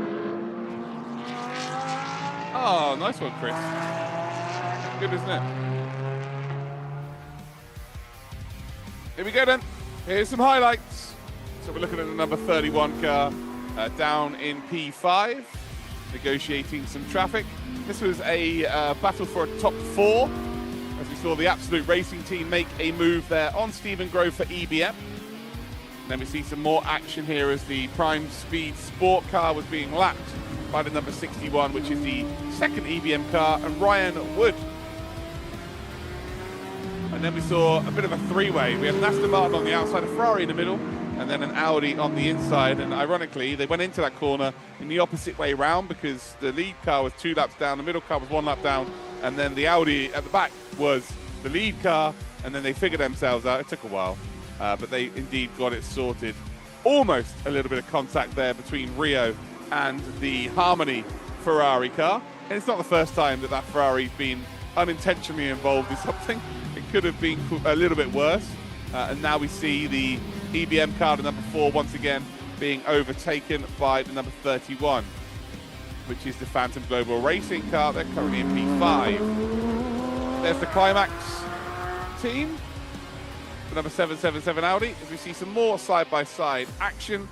Christopher Hasser looking for a move down the inside of that EBM car and successfully negotiates it. There you go. There is a recap as we've got some big lenses. Look how big their lenses are. Oh, wow.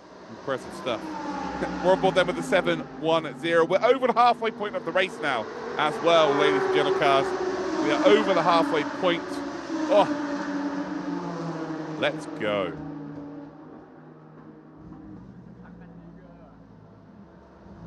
Timo's stint was something to behold. Very special stint indeed. Full send. Full send ahoy. Yi Hong Lee now leads the race.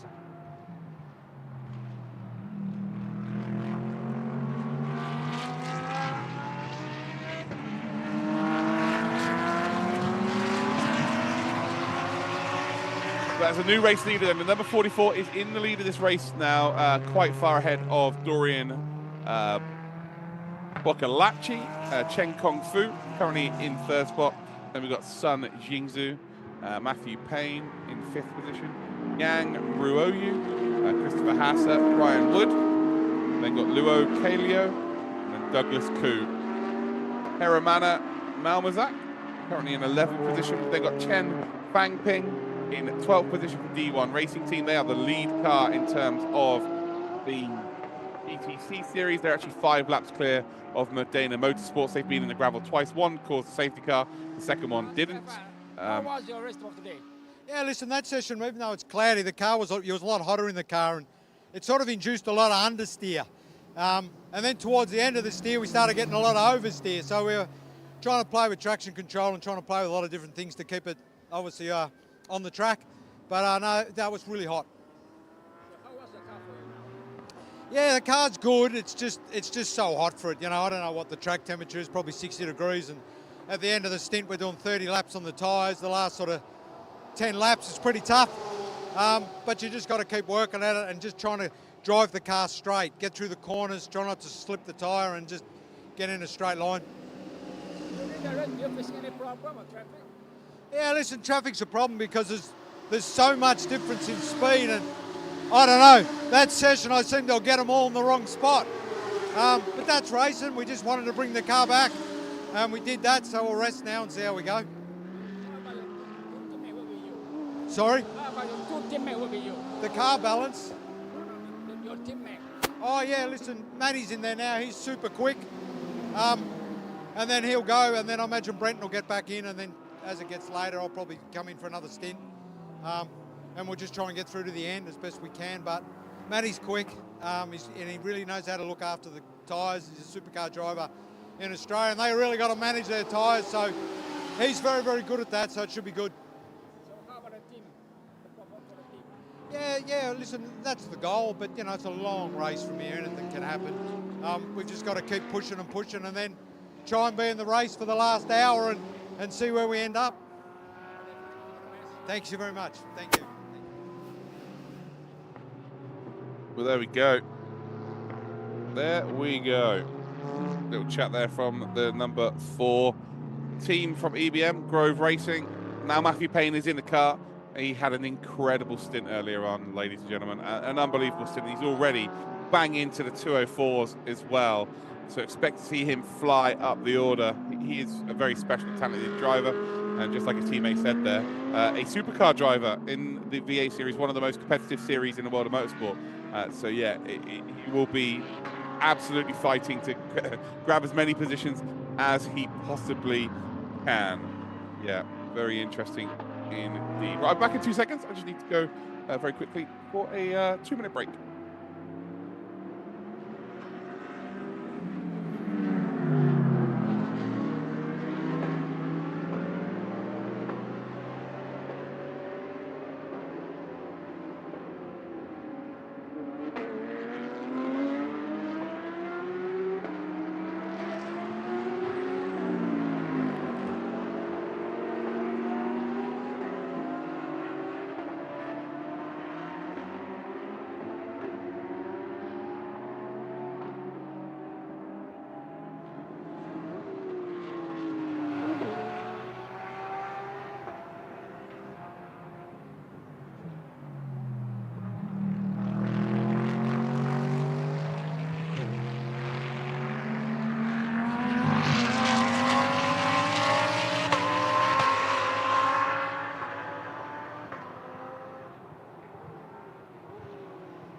Right, we are back. Air temperature is right. It's 34 degrees. We are under the 6-hour mark now. So we've got 5 hours, 51 minutes to go.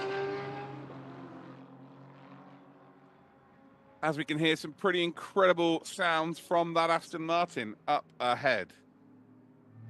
So yeah, sorry guys, I just had to go and sort out my my break time. So in about, I don't know, 2 and a bit hours, I will be going off for a break to eat some food, and then we'll be back for the rest of the broadcast. 68 degrees, the track temperature. Ho, ho, ho.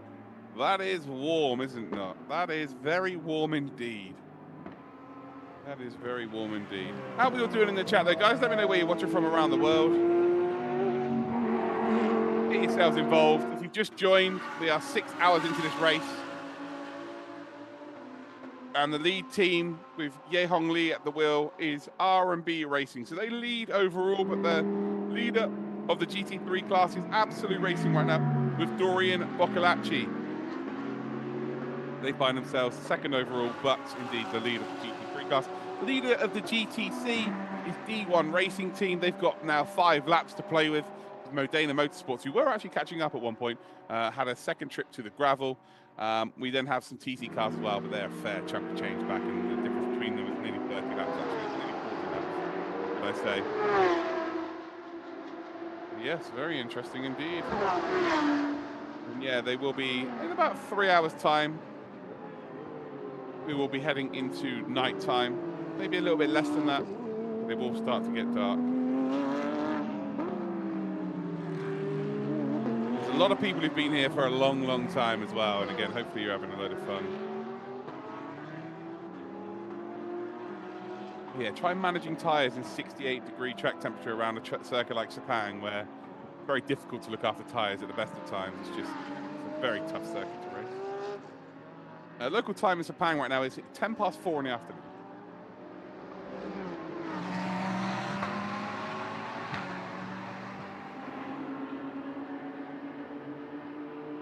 We're watching now the number 5 car. This is HZO Fortis. They won the race last season. They're currently in behind number 13 Sun Jingzhou. The Phantom Global Racing Team, they were comfortably P1 and P2 earlier in this race. It's just not worked out like that. They've slowed down a little bit over the course of this race. There is the number 33, Harmony Racing, Luo, Hail Luo.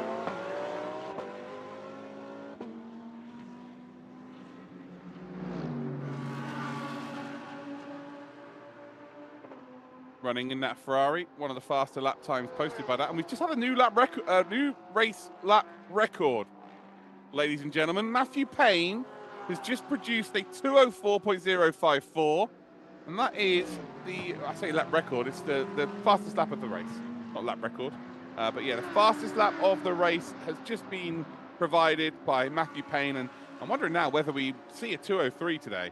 But yes, a 2:04.054. I knew that his first stint was unbelievable.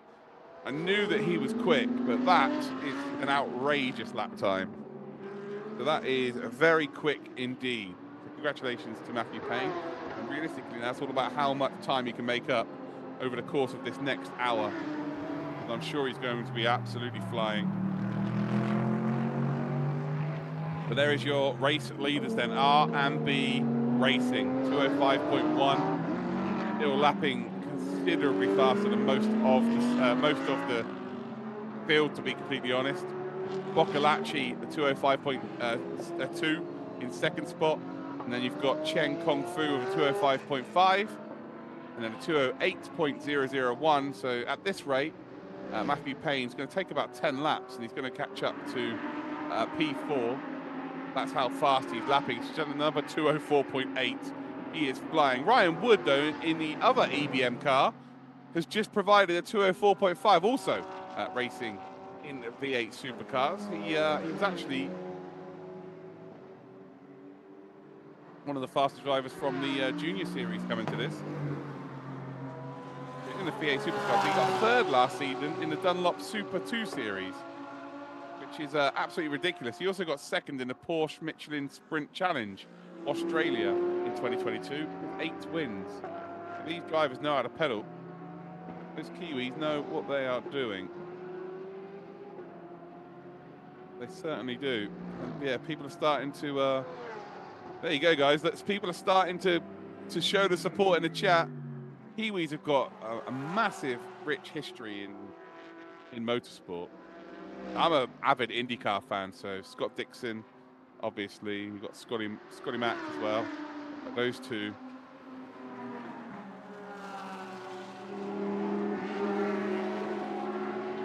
Yeah, those two are the right at the pinnacle of the sport right now in terms of New Zealanders. We've got Brendan Hartley as well, running in Le Mans. Yeah, there are some exceptional Kiwis out there.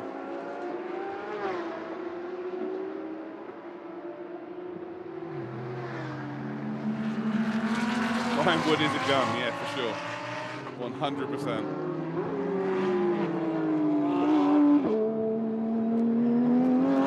Car 5's just got a first warning for track limits at turn 14. I don't think we've seen a penalty for track limits today. We've seen about 57 million messages in terms of, wow, yeah, it's about 18 pages of track limit warnings. We actually haven't seen a penalty for track limits in the 6 hours we've been running so far. Kiwis are racing speed demons, yeah, for sure, 100%. They just seem to take to every series. Obviously, Scotty Mack went over to IndyCar, and it just looks like he's been there forever. Scott Dixon, 6-time champion. Yeah, IndyCar, one of the most competitive series in the world, one of the the tougher ones as well. So you've got 2 different disciplines within one championship, and yeah, they're just, when you're racing in the V8 supercars, which is just, quite frankly, nuts. You've got that competitive streak in you. It makes everyone else's life very difficult. So who's driving the number 4 right now? Right now, the number 4 is being driven by Matthew Payne, and the lap times are just sublime. 2:04 after 2:04 after 2:04. There's no one else on the circuit, apart from Ryan Wood, ironically, V8 boys are currently lapping in the 204s. No one else is anywhere near that. Yi Hong Lee has done a very good stint here, by the way. He's actually extended the lead now to about 1 minute 30 seconds. He will have to come into the pits very, very shortly, though. Absolute Racing's Dorian Boccolacci, again, lapping very, very quickly in the 205s, but it is just not quite at the level of what Matthew Payne and what Ryan Wood are producing. Again, I just think they might be a little bit too far off the pace to go out there and win this race. You never know. Still half the race to go, right? 6 hours to go. But they are showcasing a skill set. Oh, big spin. There we go. We are going to go around. And yeah, that is a big old error. I don't think there's going to be any damage to the car. The tyres, though, tyres are not going to be in great shape. And I'm sure we'll get a replay of that very, very shortly. So the only thing bruised really there will be the ego. There's no end plate to the left of that car. Here we go. Here is the replay then. Just dropped it on the curb, hasn't he? Oh, it just... Car was already going. Tried to keep the power down. Unfortunately, wasn't able to save the car. So yeah, a bit of a spin. All right, no one was watching. No one was watching. You're fine. We move on. And here is your race leader then. R&B Racing. Yi Hong Lee. 205.3.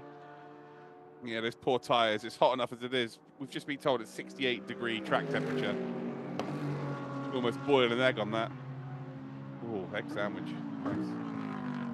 Yeah, you could almost boil an egg on that. Unreal. Yeah, nothing to see here. Nothing to see. It's all done now. We move. We move on. Yeah, the tyres are not going to be in a good spot, though. That's for certain. Next couple of laps are going to be very painful indeed. Actually, maybe the remainder of the stint. Should we have a Kiwi watch quickly for lap times? We've got the number 4 car, Matthew Payne, still in the 204s, 204.6. Ryan Wood, 205.3, and that was with traffic. Those two again, still absolutely flying.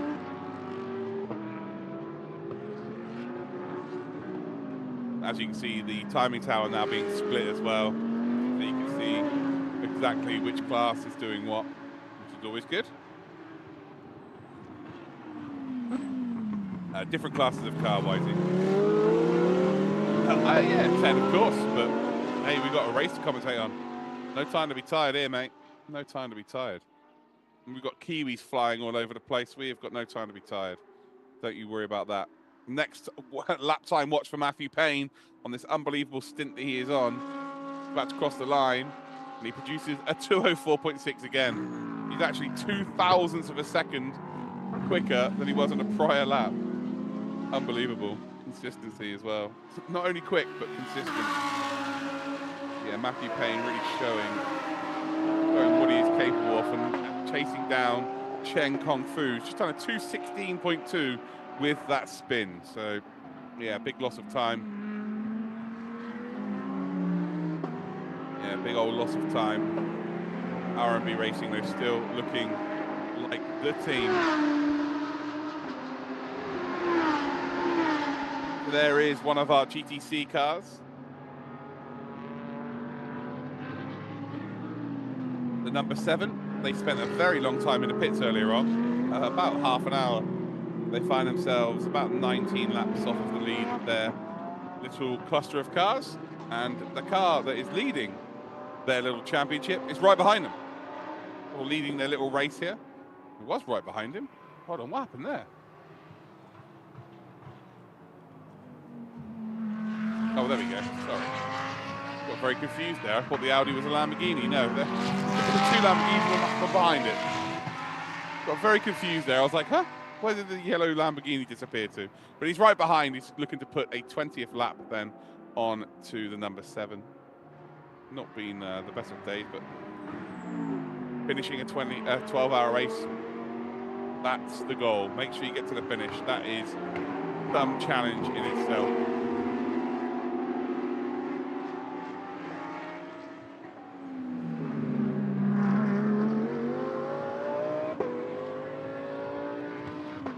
That is some challenge in itself, guys. We've got 1.2k people, 1.3k people watching, guys. Very impressive stuff. Make sure you hit that subscribe button. How many subscribers are we on now? We're on 752, I think. Yeah, 752. We need 250 more to hit our target. We want 1,000 subs on this channel by the end of today's race. So you can be a part of that by hitting that subscribe button. Let me know in the chat once you do. It would be very much appreciated. On board then with the leaders of the GTC class. Chen Fangping in the car right now. Chinese driver for the Chinese team, D1 racing team. Since they've taken the lead of this race, really haven't let go. They have just not let go. Right now, they don't really need to fight with the number 7 car in front. You know, there's a 19 lap advantage that they've got. And they've got a 4 lap advantage over the car, the second in this race. So, you know, with 5 hours 30, you've got to be looking at preserving the race. Make sure that you absolutely go out there and win this race. Did I see Andre? Yes, you did. Rowdy, nice one. There we go, look at that.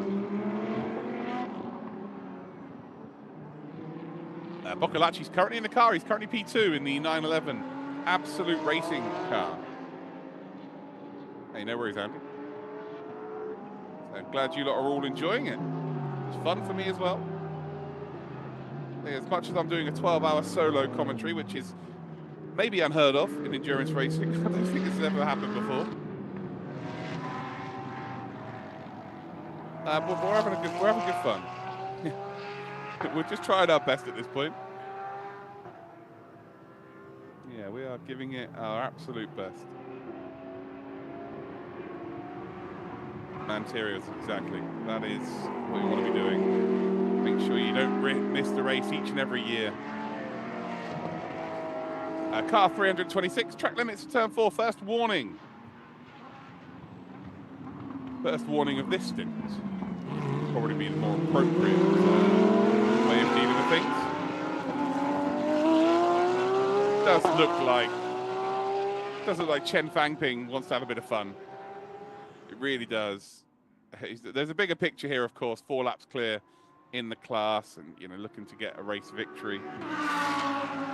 But I think he wants to try and make an overtake. I actually also believe that Go Eng Peng, who's racing for Vortex Racecraft right now, is very quick. He's got some pace. So this is not as cut and dry as you might think. Car 71, track limits to turn 4, second warning. So that's for Prime Speed Sport in that new Aston Martin. Quentin supporting Boccolacci. Boccolacci doing the 206s right now. Matthew Payne maybe has had the best of the tyres now as he's dropped down into the 205.2s. Let's look at Ryan Wood, he's doing 205.3s. So yeah, just dropped down a little bit. I think Matthew Payne's going to catch up to Sun Jingzhou. I don't think it's even going to be really a question. Just a matter of how long it's going to take as we see the Absolute Racing Porsche catch up to the back then of the 2 GTC cars, and you know, in a straight line, the Lamborghini is actually as quick, if not a bit quicker. It's really corners where it lacks. You can see the downforce though. Swinging the car around the outside is the Porsche. Now off to work on the number 7 as well. So Boccolacci looking to do quick lap times. This is not really what he wants to deal with. He doesn't want to have any part of this. But in a multi-class race, that is exactly what you've got to do. Dorian Boccolacci, the Frenchman, moving up 1 minute 40 seconds off of R&B Racing. So the gap is quite significant now. The gap really is significant. Let's check out some stats, shall we? So now, total laps driven is 2,688. That's pretty ridiculous, isn't it? We've had 118 pit stops. And the total laps we've done so far today for the lead car is 172. In terms of telling the story of the race, car 4 was leading at the start. Then it was Phantom Global Racing 31. Then it's Phantom Global Racing 13 on lap 10. Then the next lead change was lap 64, where we had R&B Racing. Then the next lead change was car 31, which was lap 72 for Phantom Global Racing. Then the next lead change was 88 for EBM. Then we had R&B change and be in the lead on lap 103. 118 EBM took the lead. Then we have 133, R8B took the lead. Then on 148, or lap 148, Absolute Racing took the lead for the very first time. It was short-lived, it was one lap. 149 lap was Phantom Global Racing. And then finally on lap 162, R&B retook the lead of the race, and they have not looked back since. Yeah, some facts there for you all. Oh, you've got an 8-hour race in September in Shanghai too. Oh. Fun fact, I was nearly the commentator for that last year. Yeah, it didn't quite work out. But here we are, we're here. We're here today.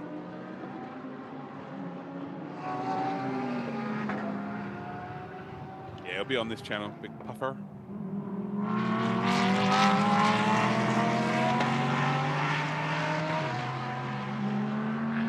Yeah, 710 is still not able to get by the number 7. So many laps between them in this race, and now they've actually been caught up by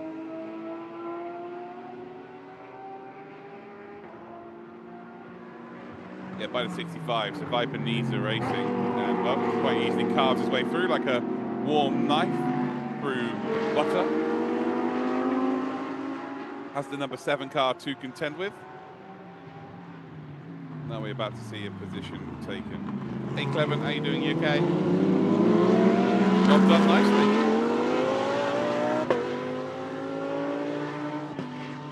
Job nicely done.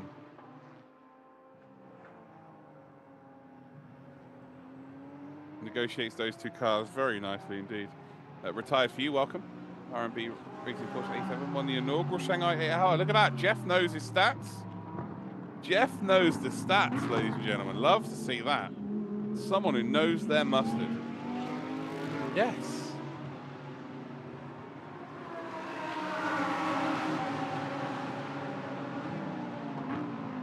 Someone who knows what they're talking about. Pretty impressive.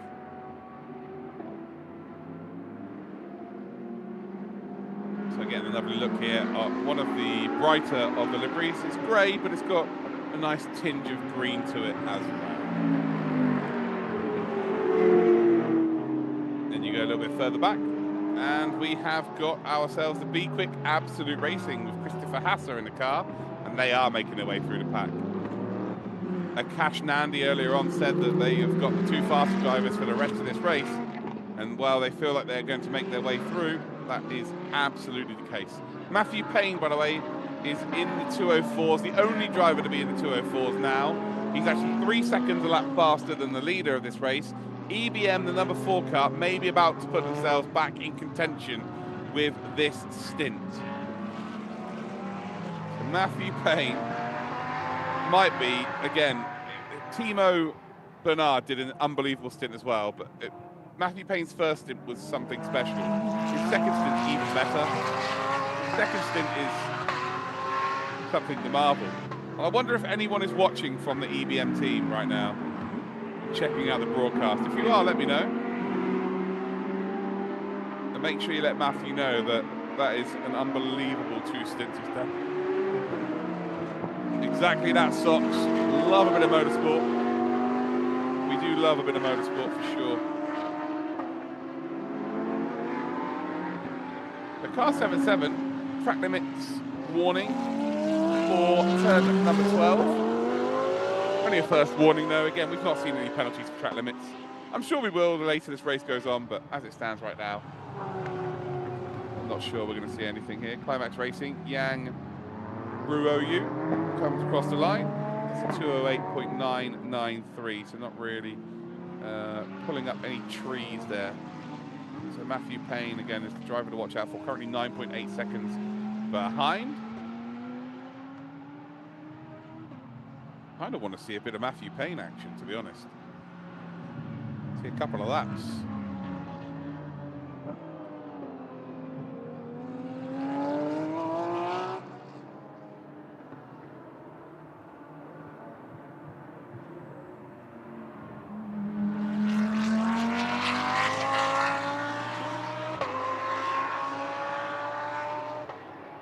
Hong Lee, 206.3. Again, stint starting to slow down a little bit. Byron, you're still up? Good lad. No problem. Byron's having a right old laugh.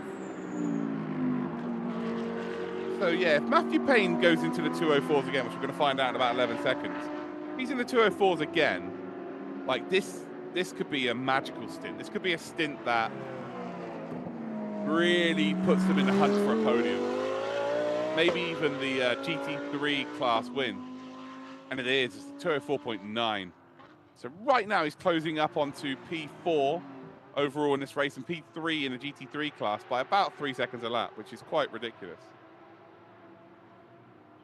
I wouldn't say of all time, Byron, but we're giving it a go. We are absolutely trying to keep up the enthusiasm. This is now the trouble, though. Me trying to find words becomes a bit more difficult the longer we go on in this broadcast. So that's the only worry I have, is that me trying to pluck words from my brain become a tad more difficult.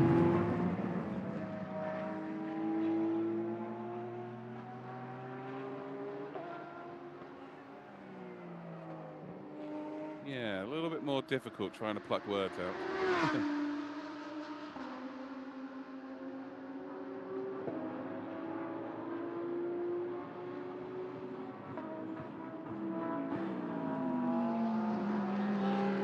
It's good. Fair play, Byron. What is the actual lap record? Oh, I can find that for you. What, the overall of all time? Or do you want to know the fastest lap we've had today, like the race record? Right, Sebastian Vettel holds the lap record at 1:34.080.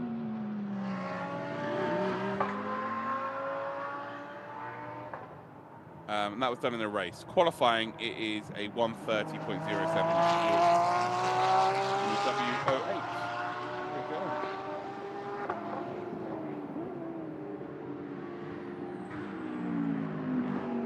Hopefully that helps you out there. Ryan Wood, which does a 206.0.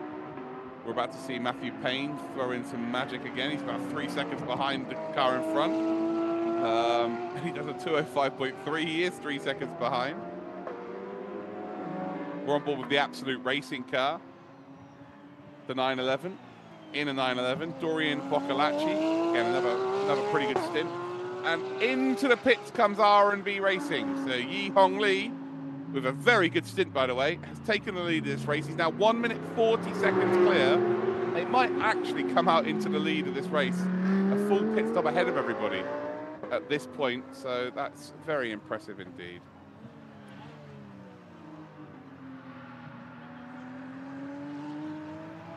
Very, very impressive indeed that Yi Hong Lee has managed to get a 1 minute 40 second gap.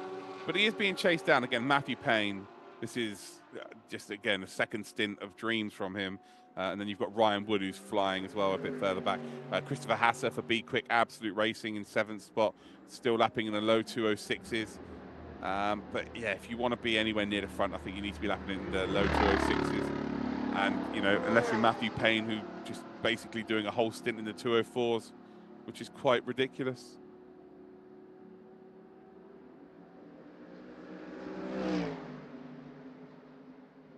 Should we find a GT3 lap record, shall we? GT3. 203.10.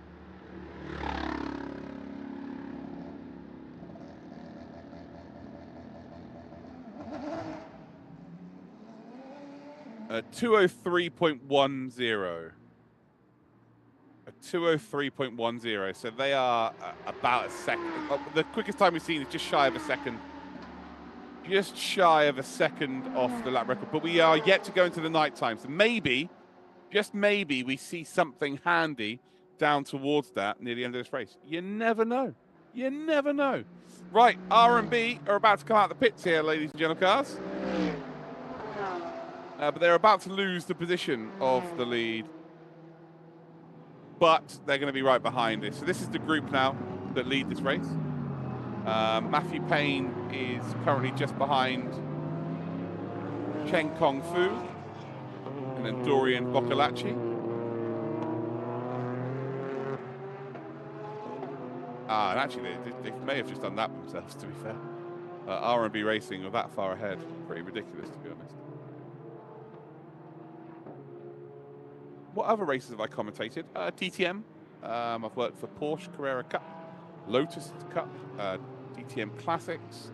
Lots of sim racing. Like, my main job is sim racing. So that's what I've done. This is not, no, Ardana, no. You're heading to the Glen for the 6 hours? Nice on socks. Yeah, I really want to go to Spa 24. That's what I want. Go to Flying Kiwis. All the Kiwis are fast, aren't they? I think it's part of your passport to be quick if you're a Kiwi. It's like the Australians were given the gift of being good at cricket. The Kiwis were given the gift of being fast. Unless you're Brett Lee, he was good at being both. But Absolute Racing now, Dorian Boccolacci, officially, they're in the lead of the race. And is that the first time they've taken the lead of this race? I think it might be. No, it's the second time. They were in the lead, by the way, for 1 lap. So they might succumb to that. They might actually lose the lead very, very shortly because they've got to come into the pits. Well, as I say that, they are in the pits. But yes, Absolute Racing. They were momentarily in the lead. Boccolacci with a very, very good stint. But now they will lose that once again.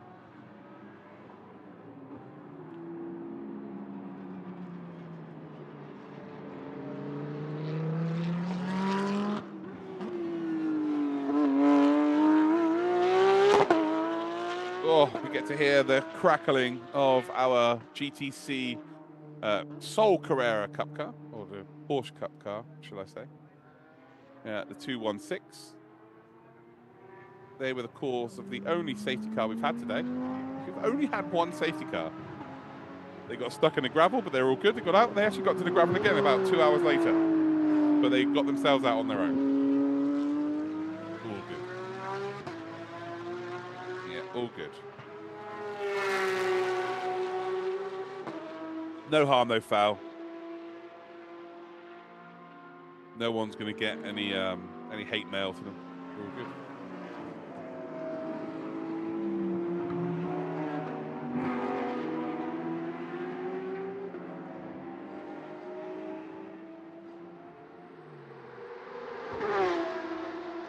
Matthew Payne lapping in a 205.9s in car number 4. And now they're overall 3rd in this race. They are still behind R&B. Yeah, some serious pace. Serious pace.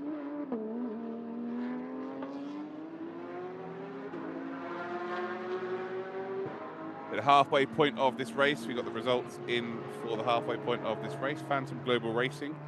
Car 13 were in first. 44, car number 44 were second. Car number 4 was in third. That's your top 3.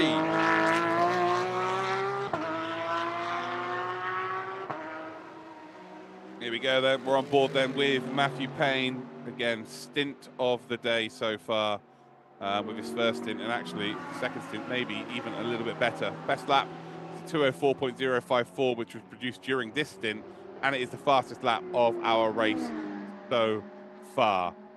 A stunning, stunning display from Matthew Payne, and maybe, just maybe, dragging the EBM Grove Racing team to within touching distance of not only a podium, but could they potentially go out there and win a race? Who knows?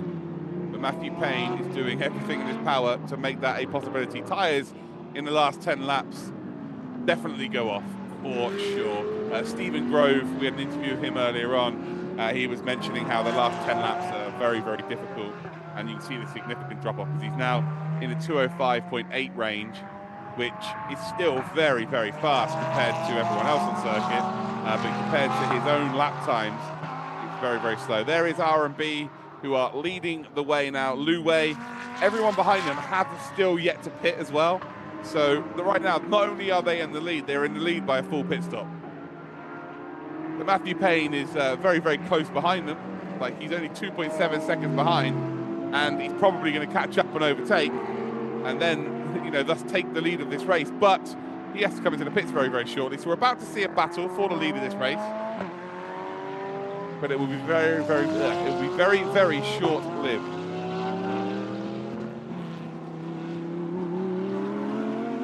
Very, very short-lived indeed. Welcome back, gents. So you'll see that there'll be a white Mercedes AMG. Obviously very much lighter on the fuel as well. So the car will be at its quickest in terms of weight. Tyres will obviously hold it back in terms of what it can achieve. Yeah, Porsche have started really strong this year. Crazy, because they started off not so strong last year. But it's kind of a massive turn of events. Remember them at Daytona last year. Crikey.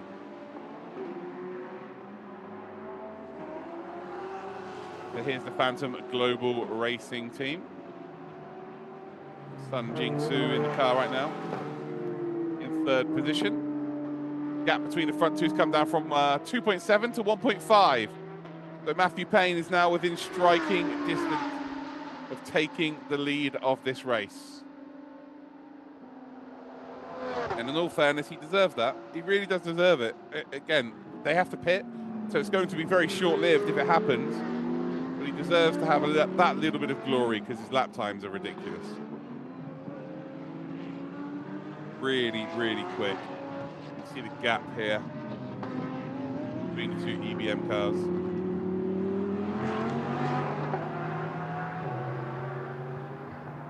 Welcome to the broadcast from the Philippines.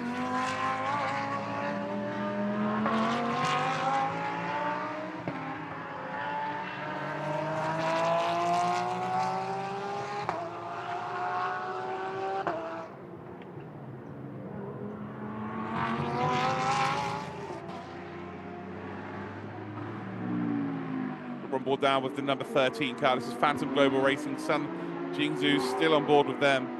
We're about to see Timo Bernard get back into that car as well, who produced a magical stint earlier on, very similarly to what we saw from Matthew Payne.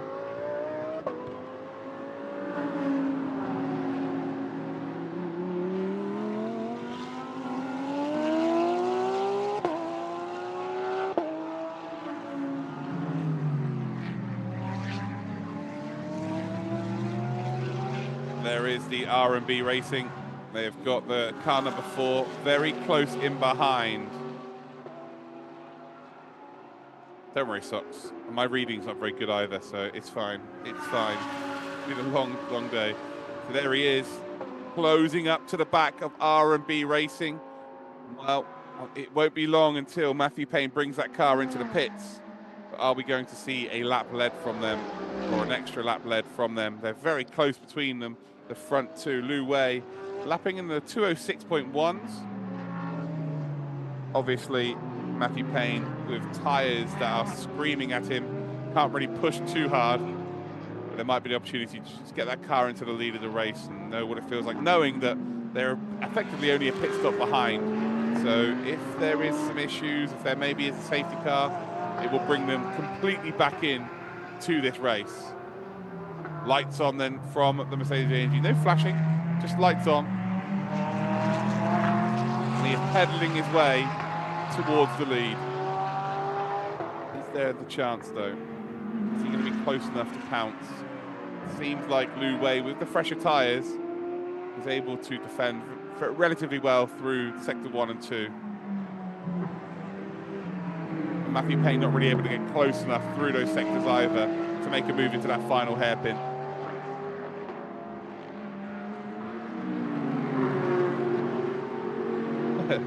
Yeah, Socks. I'm going to see if I can if I'm functioning like this in just over 5 hours.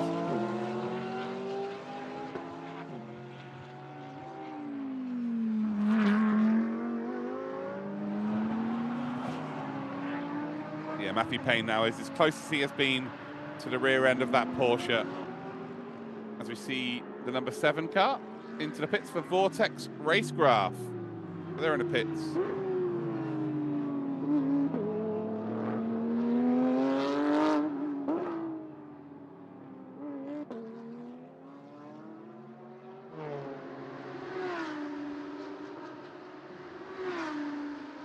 Yeah, they're putting some tyres on.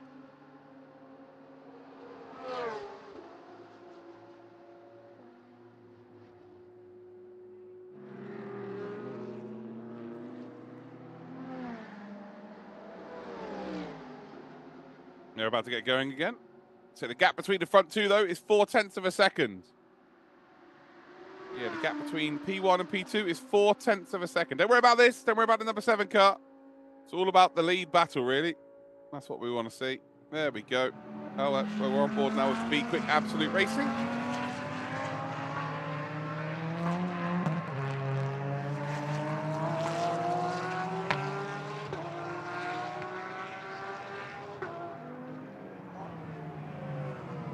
Yeah, about that, Steve. Going to be very tight for some, that's for certain.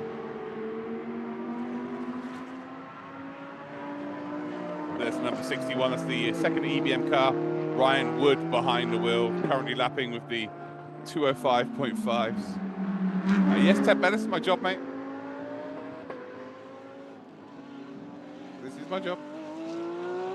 Oh, we're almost on 800 subs for the channel. Good work, everybody. We started on 83. 83 subs we're on today, and now we're moving up towards 1,000. It's a great job from all of you. Good stuff, everybody. By the way, Matthew Payne is now in the lead of the race.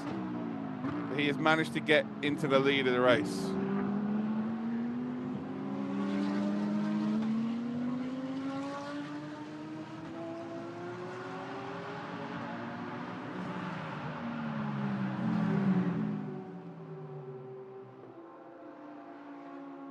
There's not been any big crashes, no. There's been the 216 has been into the gravel twice. And we've seen a spin for the number 31. Adley Fong, by the way, back into the number 31, so expect that car to start pedaling really fast.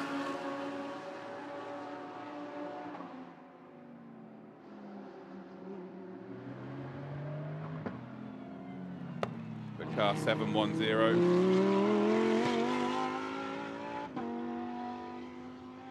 Currently leading the GTC class, looking very, very comfortable. Cool, calm, and collected. So the 4-man team, as you can see on your screen there, all of them in formation. Yeah, no big crashes, which is a good thing, right?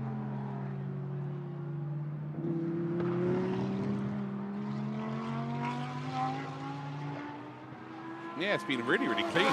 So we've had a full course yellow that lasted about 16 minutes. And then we had a 10-minute safety car. So nothing really crazy. Nothing really too crazy. So yeah, the gap between the leaders of the GTC class is 4 laps as we look on board then with the new Aston Martin. Look at it in all of its beauty. That mint colouring to it. Very nice indeed.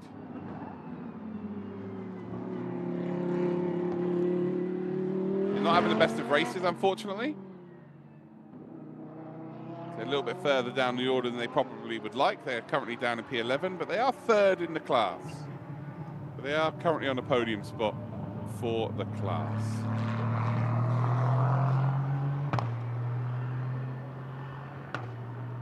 As you can see, you've got the class leaderboard on the left-hand side of your screen now.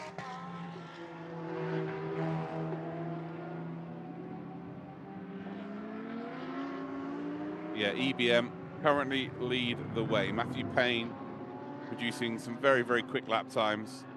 R&B Racing, they are 9/10 of a second behind Matthew Payne. Matthew Payne will have to bring that car into the pits. There's the Absolute Racing Porsche at the 911. Harrianto, Puris, and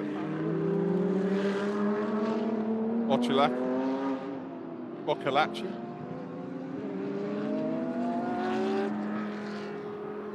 Will Sepang be added to iRacing? I have no idea. I have no idea. Oh, Matty Payne is an unbelievable pedaler. Yeah, absolutely ridiculous.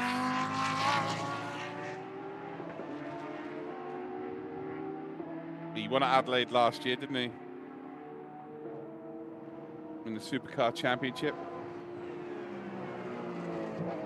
He won the Castrol Toyota Racing Series in 2021. Got 5 wins in that series. The bloke knows how to win, that's for certain. He knows what he's doing. Here's the Porsche, the 911. Probably third in the class. Ishan Perez, the sole Sri Lankan on our grid.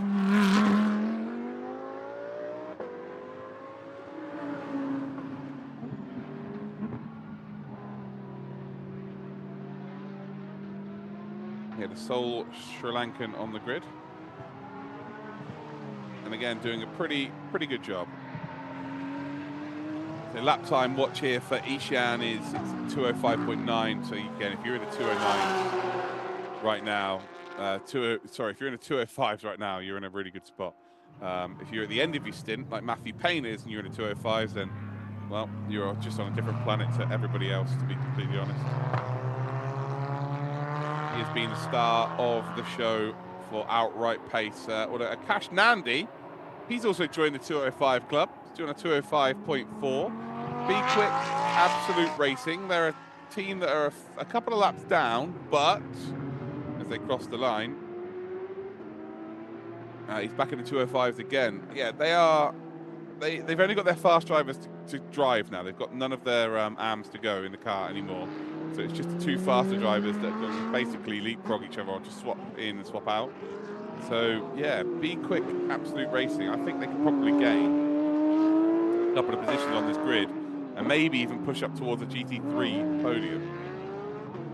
So we'll see. We'll see how that goes. We will keep an eye on that. But here is your race. That's not your race leader. It's a different car now. They just changed it. Now this is the Modena Motorsports Cup car in the GTC Championship. And there is Matthew Payne.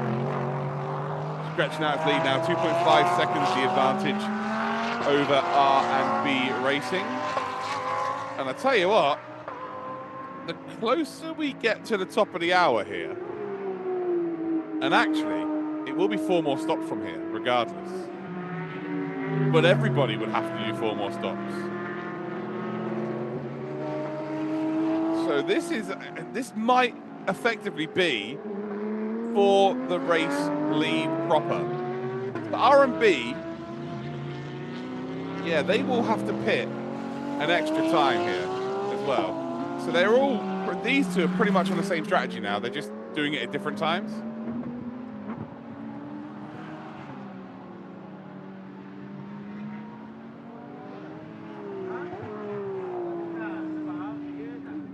Yeah, with 5 hours, 6 minutes to go, 100% stretches out to only being 4 stops from this point.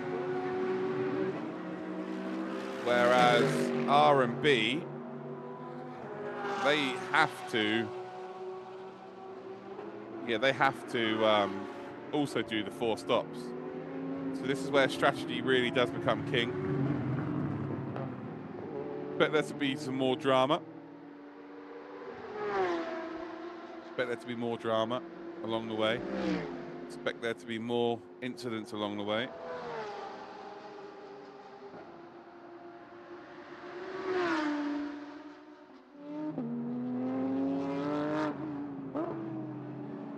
As we see R&B Racing, and they will take a very considerable lead once Matthew Payne brings the car into the pits, which will be any time over the next couple of laps. Akash Nandi, currently the 2nd fastest out there on circuit. Ryan Wood, currently the 3rd fastest out there, because Matthew Payne is still the fastest.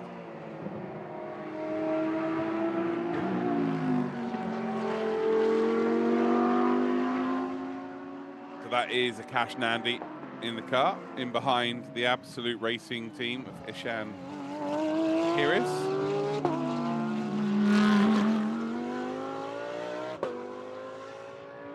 Exactly that, Stephen Walton. Exactly that. So there's some time to be gained. But it's going to be a lot closer than we first thought. But who knows what's going to happen? Still got 5 hours to go. Who knows what is going to happen over the next 5 hours? Your guess is as good as mine.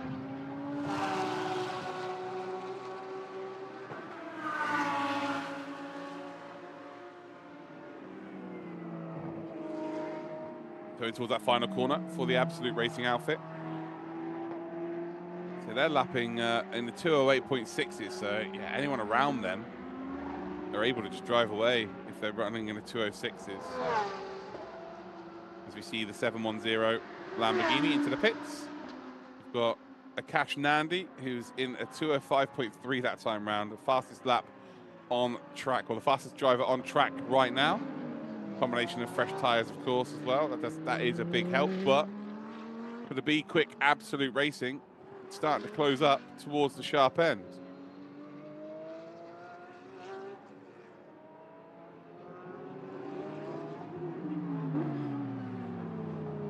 But there is the 44 R&B. Car 7 with a track limits at turn 12, first warning.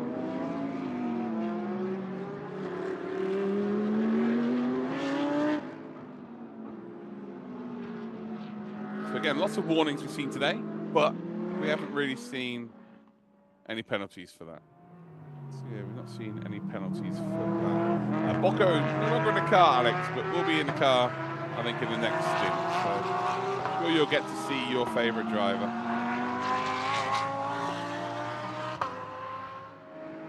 But the EBM managing to stretch this out nicely. Ryan Wood, by the way, into the 205.8s. It is a real close battle at the front as a front three, and then you've got Absolute Racing, who are quite a chunk of change behind everyone, and then EBM, the second car, number 61, just about 10.7 seconds further back. We're heading up towards the top of the hour. If you can hear me right now over on YouTube, let me know where you're watching from around the world. I want to see the chat go absolutely bananas with people getting involved. I want to see the chat going absolutely crazy. We are well over the halfway point now. We've got 5 hours remaining of this one.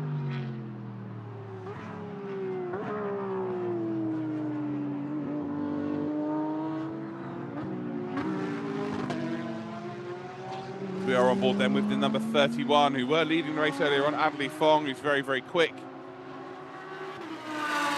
With 206.6s, 205.9 though for Akash Nandi. He's just produced a really nice time.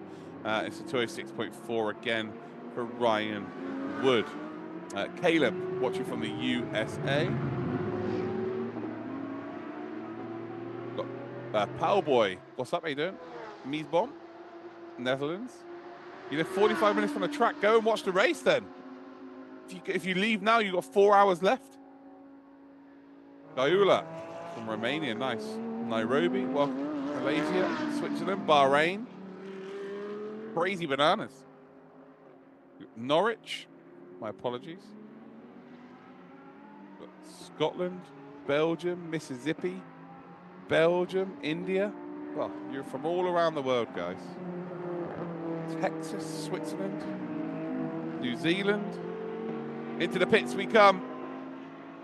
That is the pits then for the Phantom Global Racing Team. Sun Jingzhou brings the car in. Of course, they were leading the race earlier on as well. India, Indonesia, Anarchy French, Russia, Ontario, Canada, Germany, North Korea, Denver, Malaysia, New Zealand.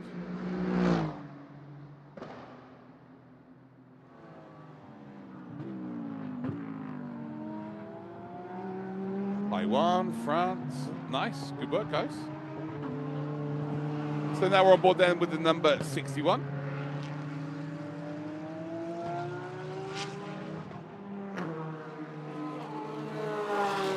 The EBM Ryan Wood pedaling away with the Porsche, flashing the lights there to the TC car to say, where are you going to go? You're going to go on the inside? Are you going to go on the outside? Well, that's just basically cost him a load of time.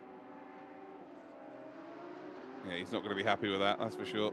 It's going to cost him a shed load of time. He was running in the 206s. I think this might be no, it's still a 206.6. We lost a bit of time, but it would have been a lot faster.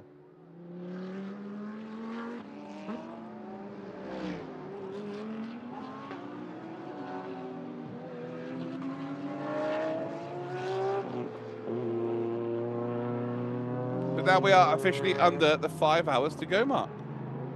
Lovely old job.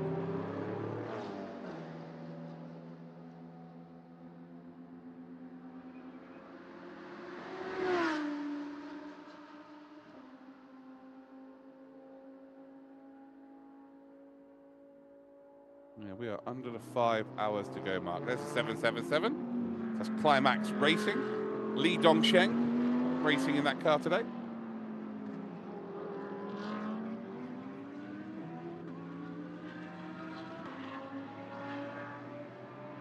So they are currently in P8, and yeah, they're behind Akash Nandi. Nandi though, he's in the 205.7, absolutely flying. Sung Jingzhu in the pits now as well. I imagine that Matthew Payne is going to be bringing it into the pits very shortly as well. Matthew Payne has managed to gain 6 seconds on R&B Racing, and with some fresh rubber, I have no idea how much he's going to be able to catch up, but he won't be able to be in the car again, will he, actually? They will change drivers. And will Brenton Grove be able to get down into those kind of lap times?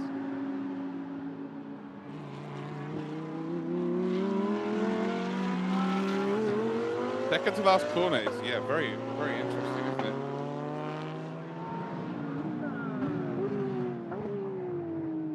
Yeah, there is so many different lines, especially in wet weather.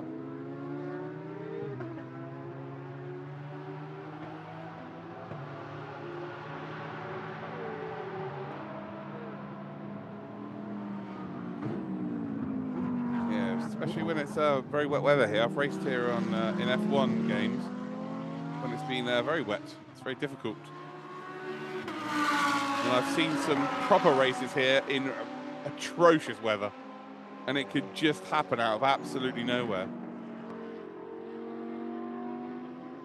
EBM now 8 seconds in the lead. Remember, they've got a pit over the next couple of laps. Ooh, looked like the right rear there had sunk into the archway, and it's creating smoke, but no, it looks like they're all good. Nothing to be too worried about.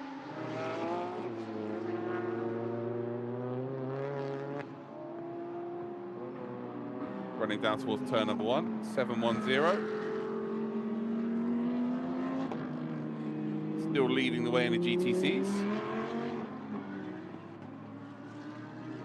As we have a look then at Ryan Wood, a bit of a mistake there actually. Runs a little bit deep. But yeah, the tyres are going to be very much hurting big time.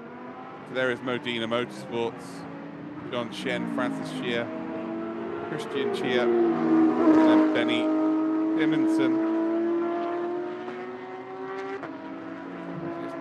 It's been an interesting race for the 216. They've, of course, were the team that caused our only four-course yellow slash safety car. But then they also had another trip to the gravel, and they managed to get themselves out of it the second time, so there was no full-course yellow or safety car. But they're still racing. I think that's really what we could take from this. Here we go, we've got some highlights for you. Yeah, some action ahead as we saw a spin. That's the first spin we've seen today that was done on their own. So yeah, not ideal in the slightest. Again, just a little bit of bruising to the ego, nothing more, nothing less. Then we've got the number 65 car. And this was a battle with the GTC cars. Those two have been battling with each other, the two Lambos, for an eternity. And then, well, the number 65 Viper Nisa car got involved and just dealt with it instantly. So very impressive indeed. R&B racing there with the EBM team. That was for the lead of the race. And then we've got Ryan Wood, who's been on an unbelievable stint so far with his lap times. Just producing magical lap time after lap time after lap time. Not as much, though, as this driver. Maybe one of the stints of the race so far. So we're on board with the number 44, but I fully mean Matthew Payne. Matthew Payne racing in the number 4 car has been exceptional. We head then on to the Climax car, sweeping around the outside of the D1 Racing team. And that is your highlights from the last hour, but realistically, the hour does belong to Matthew Payne. She's done a 2 minutes 10 lap, Do you know why? It's because he's now into the pit. So Matthew Payne is done with that stint, and that is stint of the day. That was exceptional stuff. Well done.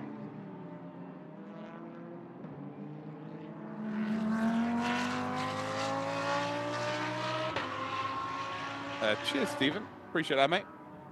I've done 7 hours, 6 minutes now, so it's yeah, interesting at this point. Now at this point where my brain just starts to fade away, but we're okay. We're still here.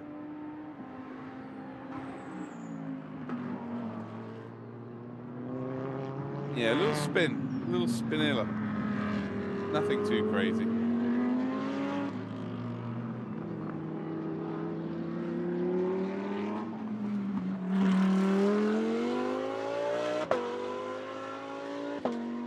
There we go, taking a look at the number 777, Li Dongsheng, behind the wheel of that car.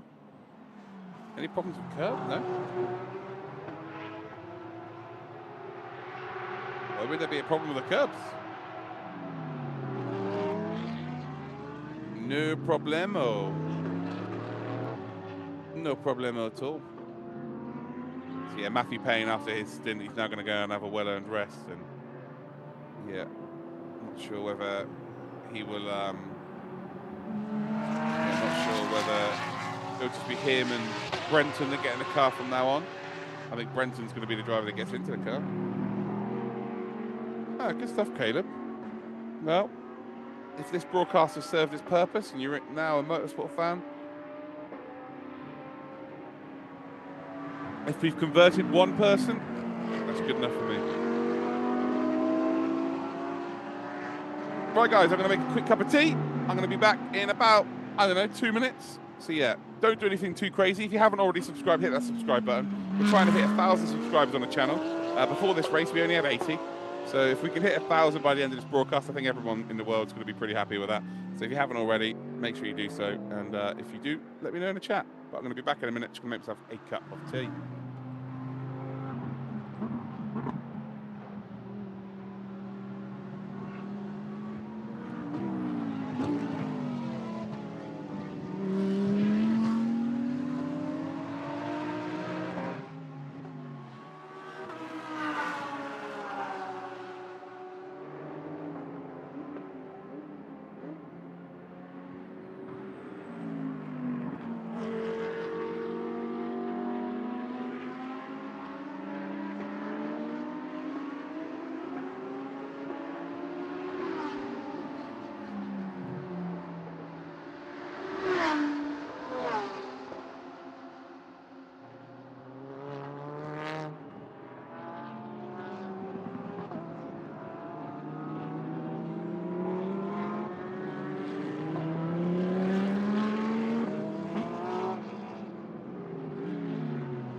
And we're back. Here we go. Wow. Heading their way down towards the Pancor Lout chicane.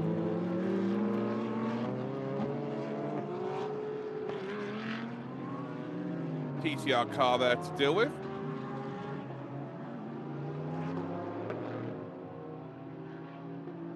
Now we're running around the sweeping right-hander up towards the Langkawi curve. Their corner that just goes back on itself. Okay, we're on board now. With the B Quick Absolute Racing, and they've made some massive inroads, by the way. Get up the order. Brenton Grove already into 206s as well for EBM, the number 4 car. They are flying. They are absolutely flying. And this, right now, is between, oh, well, off we go. It's the the R&B car.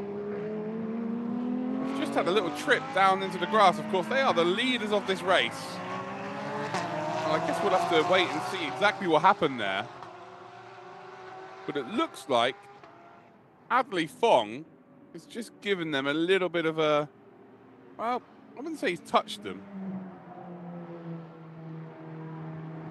but maybe just piled a bit of pressure on. You've got the now number 13 car, Adley Fong's teammate, and the 2 Phantom cars have gone through, and Lu Wei very much struggling. They do lead this race. But yeah, Lu Wei, this lap specifically, not having a good time.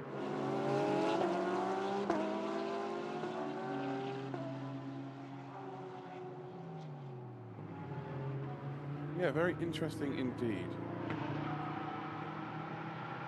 This is the Motul Endurance Series.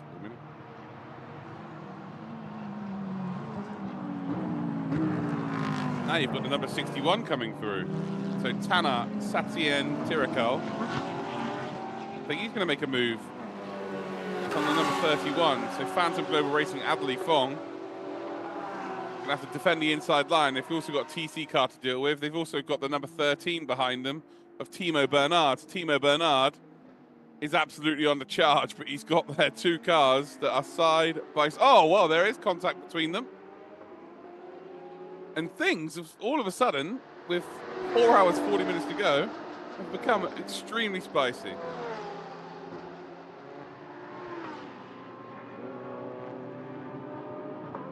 Very spicy indeed.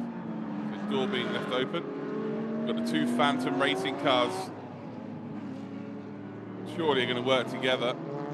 They have done already today, so I'm sure we're going to see this once again. Timo Bernard will probably take the inside line. And hope he isn't squeezed too much as they come up the hill. And we've seen this happen before, but the opposite way around, where Timo had to go the long way around. This time he's got the short route. All good. He's literally just got into the car. He has literally just got into the car.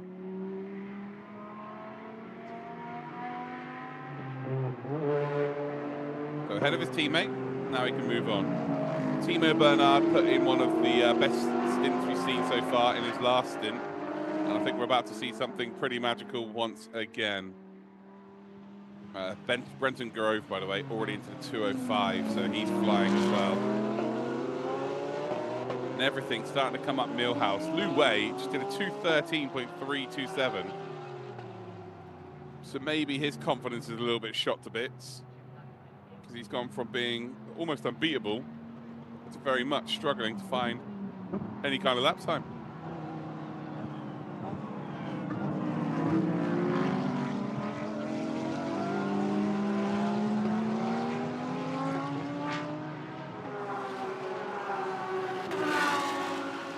So through the Sunway Lagoon corner they came. Now they're heading up towards the hairpin, the final corner. And then we head along the start-finish straight once again. Penang straight.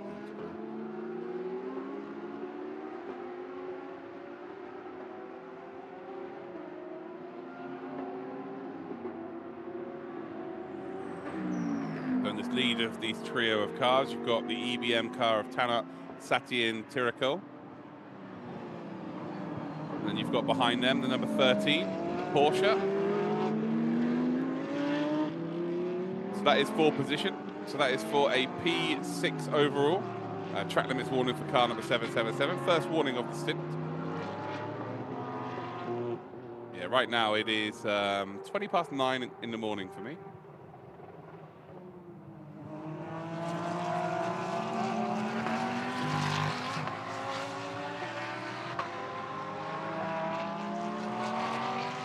Yeah, this battle for position, Timo Bernard, I think is going to make this pretty light work.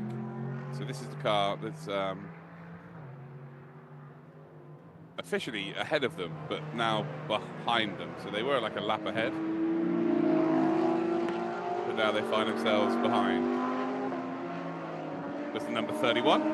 So 31 is third in this race overall, but the two cars ahead have kind of got back ahead of him, so they're not a lap down. And now they're looking to try and close back up a full lap ahead. It's confusing at this stage of the race. So they're now on the same lap, effectively. But the number 31 is ahead of the two cars ahead. I think that makes sense. Did he just respond to chat? No, he didn't. No, he did not. R&B Racing, though, lead Lu Wei, 207.9, so really struggling for pace. Lu Wei in the R&B Racing car, they have been the standouts for the last sort of 3 hours, really. They have been absolutely smashing it. Absolute Racing, 1 minute 32 behind. We've then got Phantom Global, who are 30 seconds behind. Brenton Grove now, the EBM number 4 have pit, is closing in on basically everybody in front. So that EBM, keep an eye on EBM number 4. They look like the team to beat. Their two quick drivers are really quick.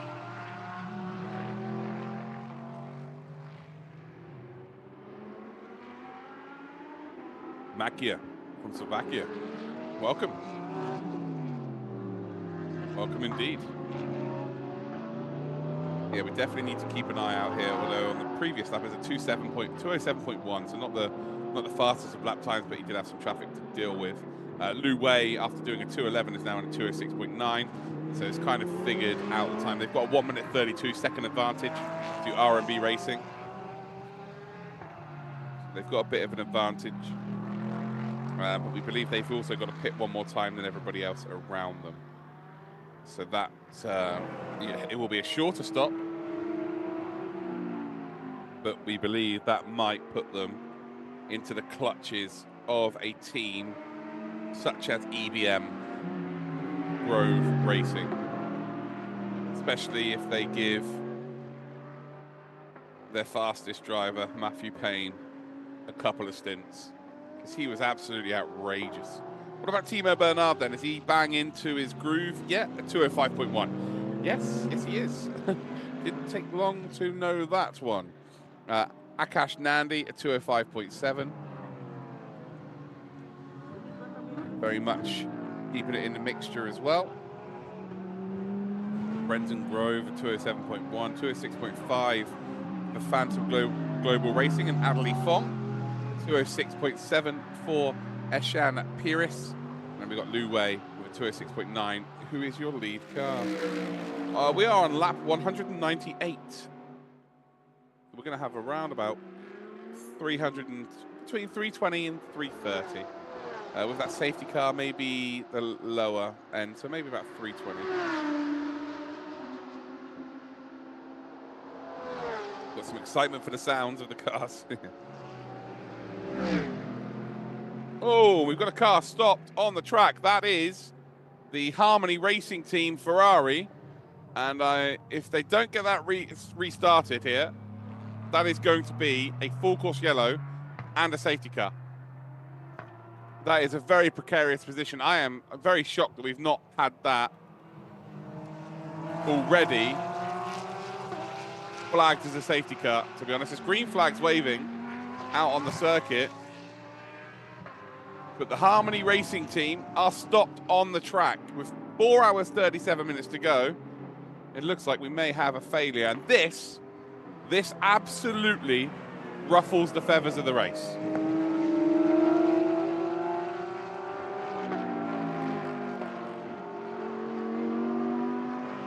Although it is still green. Still green.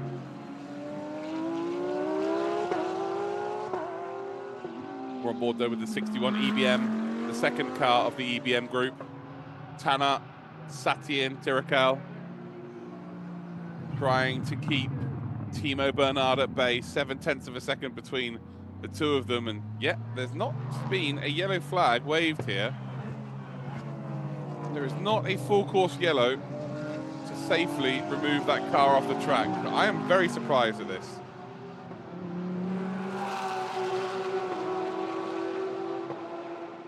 I am super surprised that we have not got anything to sort this out.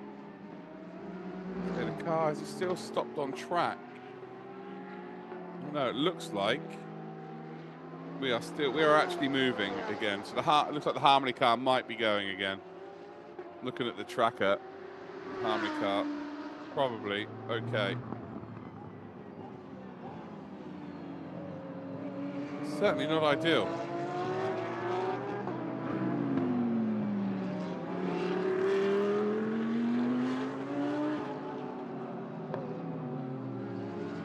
So 4 hours, 35 minutes. Well, no, it's still there. So there we go. Full course yellow on short notice. There we go. There is the full course yellow. It's finally been thrown, ladies and gentlemen, cars, and well, this spices things up, doesn't it? This now spices things up a little bit.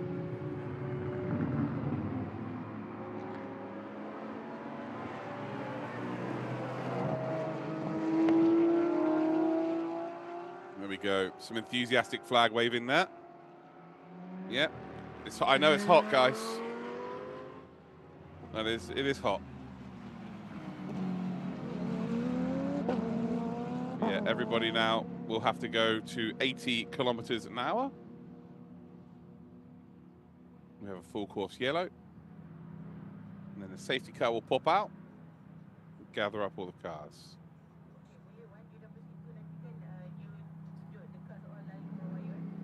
Yeah, 4 hours, 34 minutes to go.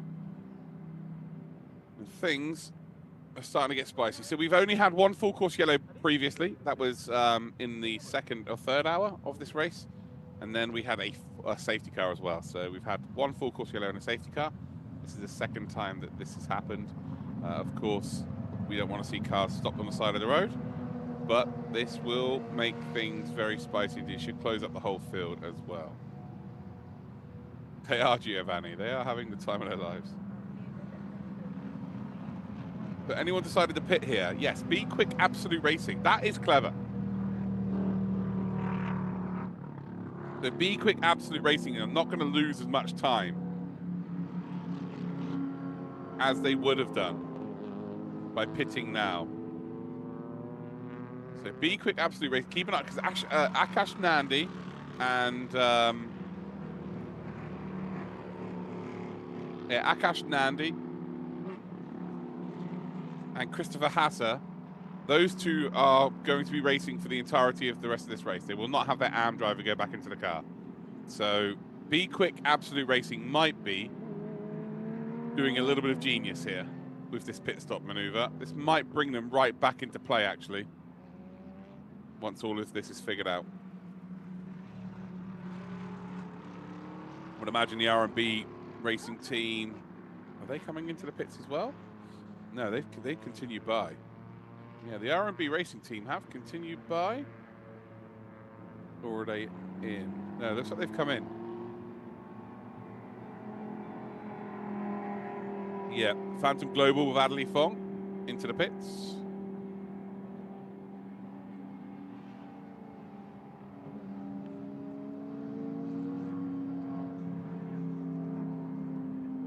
Everyone who's pitting now going to be gaining time. The EBM team, number 4 car, I think they are now looking to try and get some track position.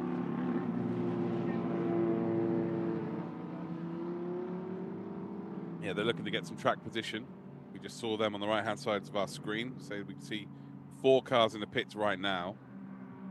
Now that's R&B Racing, that's Be Quick Absolute Racing, that's Phantom Global Racing, and it is Prime Speed Sport. But yeah, this has thrown an absolute spanner in the works. A cat amongst the pigeons. Lots of other things. So Akash Nandi brings the car out.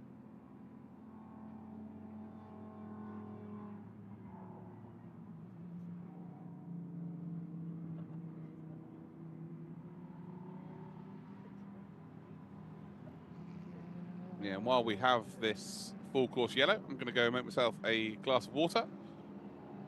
And then we'll be back for the next part of this race.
Right, here we go, and we're still under full course yellow.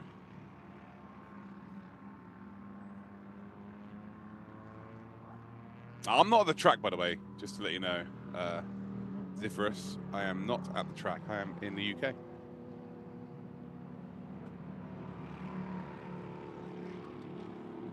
EBM are both pitting as well.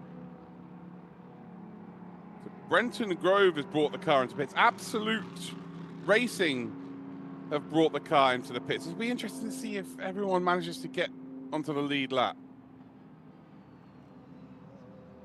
and work out exactly how this is playing out.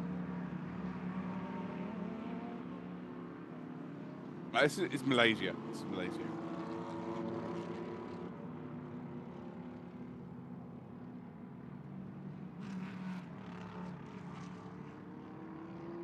There we go. There is that Ferrari being towed away. And I think that might be the last we see of the Harmony Racing team. They've given us a lot of entertainment, especially in the first few hours. Oh boy. They were involved in everything. Well, we've got a lull in play then, guys. Yeah, here's a place you can follow me. I've posted my Twitter. There you go. Twitter.com/ActroVision. And if you're watching right now, make sure you hit that subscribe button. There's no reason not to subscribe. It's free to subscribe, guys. And that way you get to, obviously, get notified next time they go live, which is going to be in Shanghai 8 hours later on this year. But yeah, make sure that you do indeed subscribe to the channel. We started today on 80 subscribers. Now we're nearing 1,000. Can we hit 1,000 during this full course yellow? Only you guys can make that difference. Also, if you want to follow me, go to twitter.com. And if you actually want to take a picture and show me how you're watching the broadcast right now, that would be ace. And I will give points to whoever has the most outlandish place to be watching right now. Maybe who's got the best view. But make sure that you tweet me with a picture. Cheers. I'm glad you enjoyed the commentary. Say, we're just here for a bit of fun, ultimately. And if you lot are enjoying it, that is all that matters to me. You're all legends. So yeah, full course yellow still here at Sepang.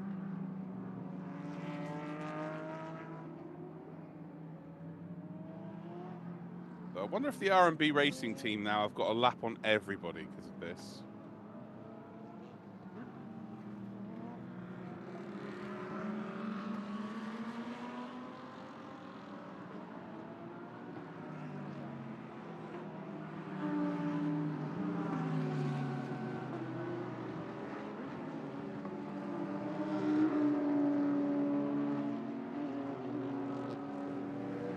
And there is a safety car. So the safety car has gathered the field. The R&B. Adalto Costa, welcome.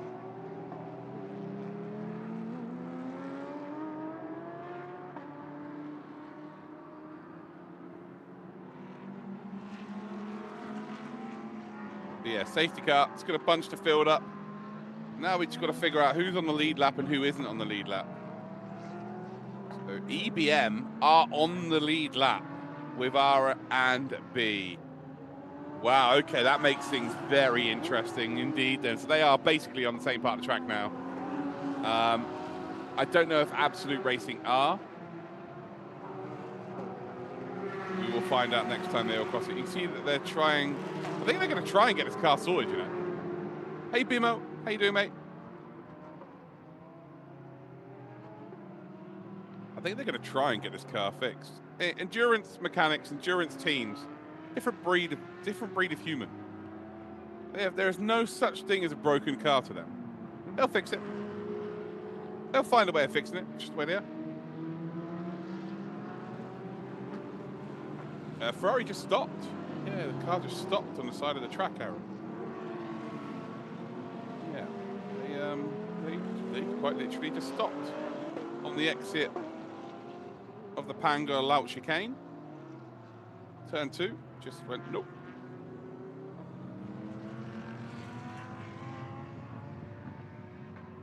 How long is the lap on average? About 2 minutes, 6 seconds, I'd say the average lap time is. If you're really quick, they're getting down into the low 204s. And if you're not so quick, you're about 208s.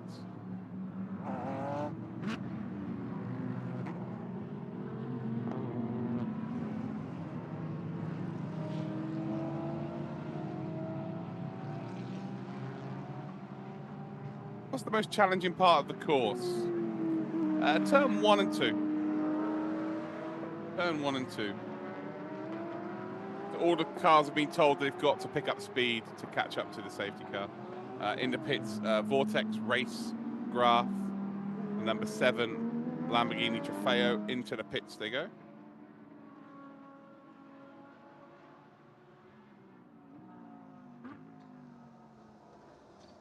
Still got it wrong, Dan. Good morning, mate. So fresh boots going on. So yeah, they're about to come across the line here. And that way, yeah, they are. They're about to come across the line. They're going to have another lap at a minimum. And we've still got a third of this race to go. We've still got over 4 hours to go. We will see exactly who's on the lead lap and who isn't on the lead lap. So this is where it gets really exciting. There we go. So we have got ourselves R&B Racing on the lead lap. EBM are on the lead lap. Absolute Racing are on the lead lap. So those 3 cars are the only cars, by the looks of things, that are on the lead lap.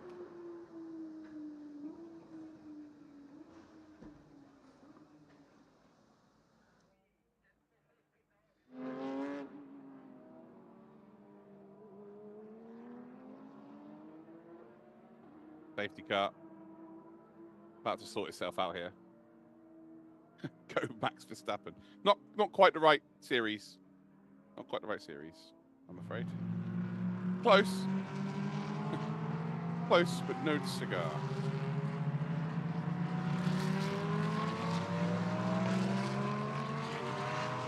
Safety car is going to return to the pits at the end of this lap.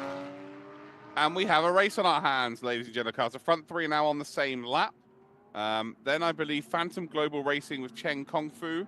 The number 31 car, EBM, number 61. Be Quick Absolute Racing, number 26. Phantom Global Racing. They are all a lap down. And then every other car is 2 laps down or beyond. There we go.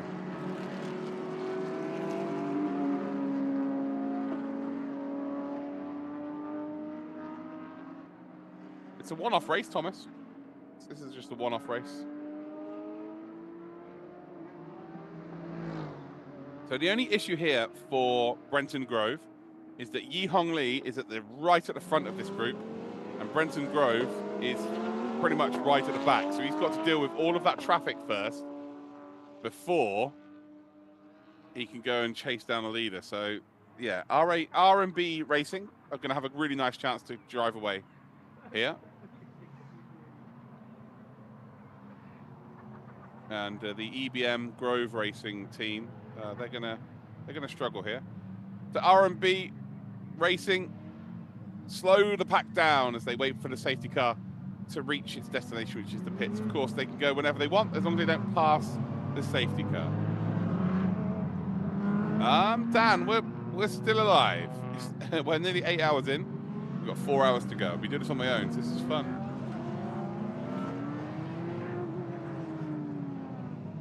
And there we go, off we go.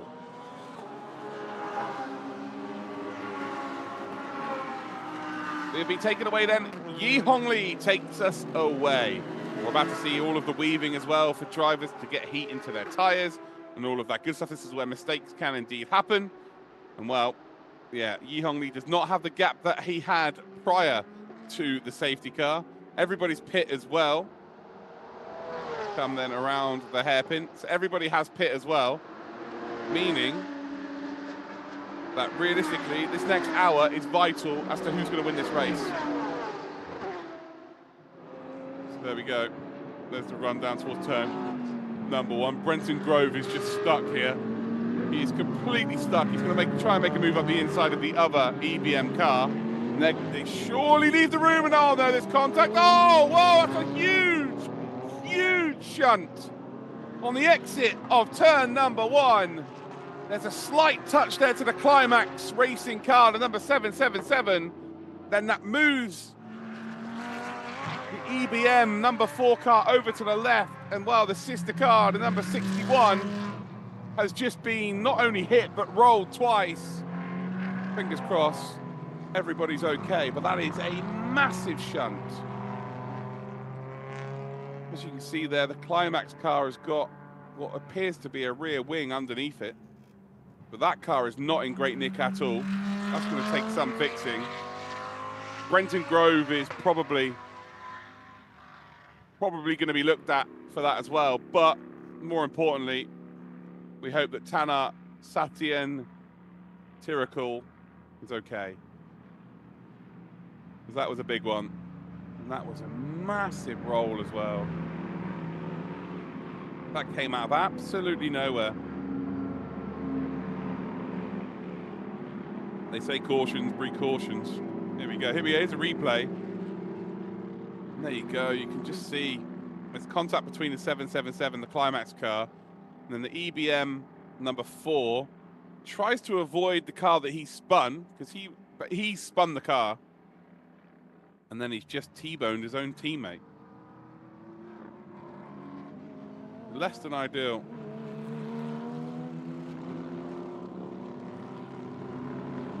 let's have a look. And I'm hoping to see that the driver's okay. That's first and foremost. Want to make sure that Tanart is okay, and then we can kind of assess or you know, talk about the incident itself. Let's make sure that Tanart's okay. A lot of misfortune there, lots of errors of judgment. And I'd be very surprised if Brenton Grove isn't reprimanded for that. The initial contact with the 777 and then ultimately swerving to avoid the car, then driving into the side of the number 61. So yeah, we are going to have, it's a full course yellow right now, safety car will come out. We're about to head up towards turn number 1 there. There's going to be a lot of fluid on the deck. This works out for Harmony if they can get their car fixed as well. But yeah, there's going to be a lot of fluid on the deck. It's going to be a lot of cleanup through turn number 1 for sure.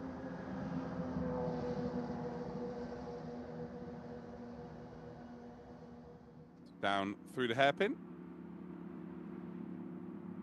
They're at 80 kilometers an hour right now.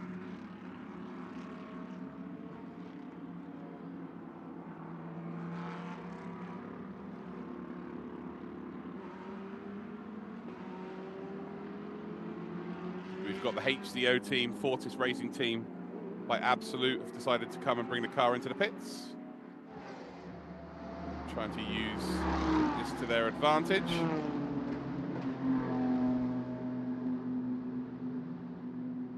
So I'm waiting to get confirmation whether Tanart is all good.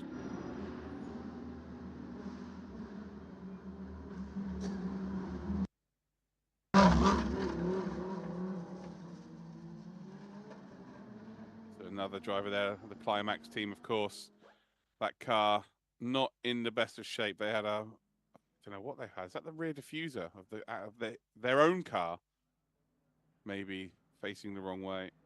If so, that is going to affect performance for sure. Really is going to affect performance. Not really their own fault. Maybe they're going through the corner a little bit slow, but again, it's up to the car behind to get on the brakes.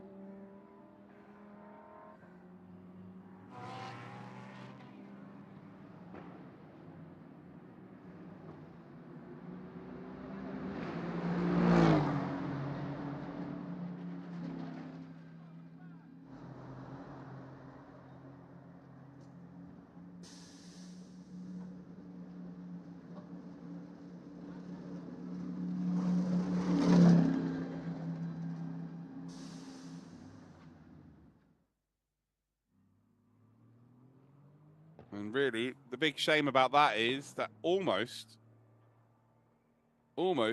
kills the race between EBM and R8B. I think Absolute Racing now maybe have a shot at this. Chen Kong Fu for Phantom Global Racing if they can manage to get their lap back. But yeah, this almost hands it to R&B Racing, even with 4 hours and 13 minutes to go. That's some serious damage for the EBM car to fix.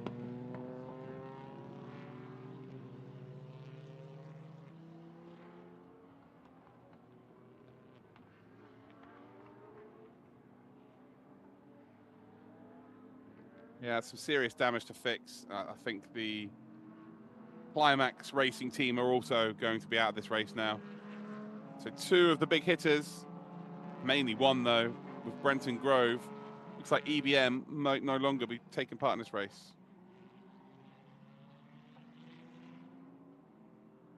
Less than ideal, that is for certain. Turn 1 incident under investigation, as you can imagine. As you can imagine.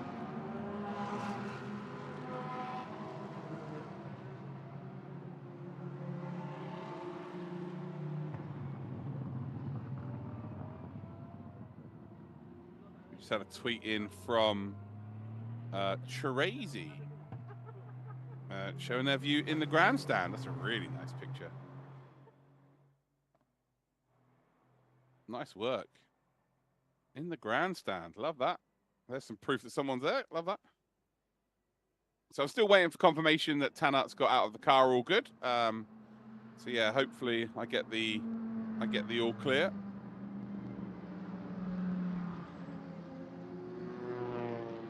Imagine turnout's okay. It wasn't the biggest of impacts in terms of where he was in the car, but he will be shaken up because, of course, the car went upside down. It's really as simple as that, right? So there is the R&B Racing team. They've come in, they've filled the car up. So that means that basically they're on a fresh start, a fresh stint. They're going to be able to go to the end of this stint now. Okay, do I have a favorite driver? Not really.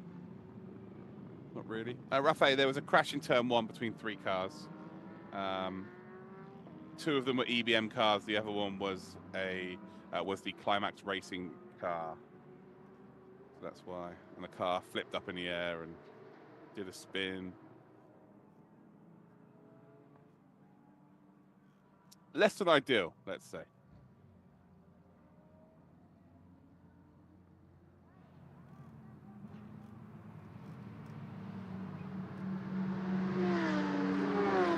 Reynolds, or Ranald, Nova Scotia, nice. Welcome, mate.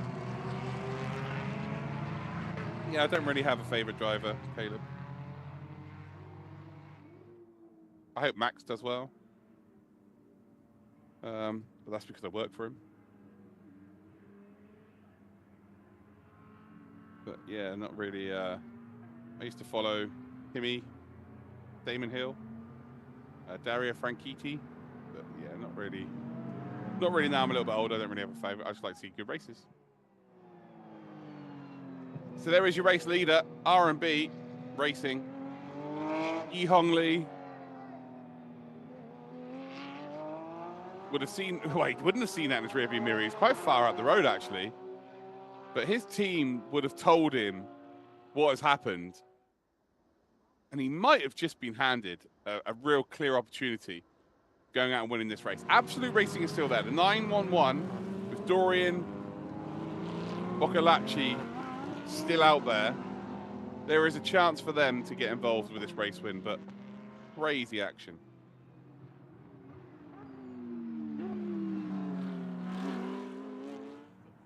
Had some really, really crazy action. So still under safety car here. We are about to head into the final 4 hours of this race. And R&B Racing still lead absolute second. Brenton Grove is officially third, but that will change now. That will change. They're still in the pits. Their car is, yeah, almost done. Chen Kongfu, they will be promoted up to third. You've got Timo Bernard now, who will move up in the order as well. I love that Porsche sound, yeah. It is pretty loud though, isn't it? It is such a loud noise.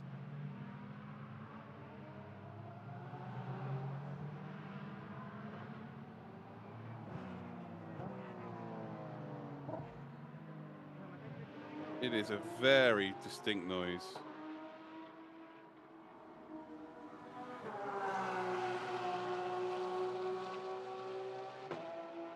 Yeah, Dorian doing good. Dorian's got a lot of supporters, actually, who've been in the chat today. So while we have got a safety car, where are we watching from? Where is everyone watching from, guys? Is there anyone watching from somewhere really obscure? So if you want to show me how you're watching as well, send me a picture. Say the 12 Hours of Sepang account's retweeting as well.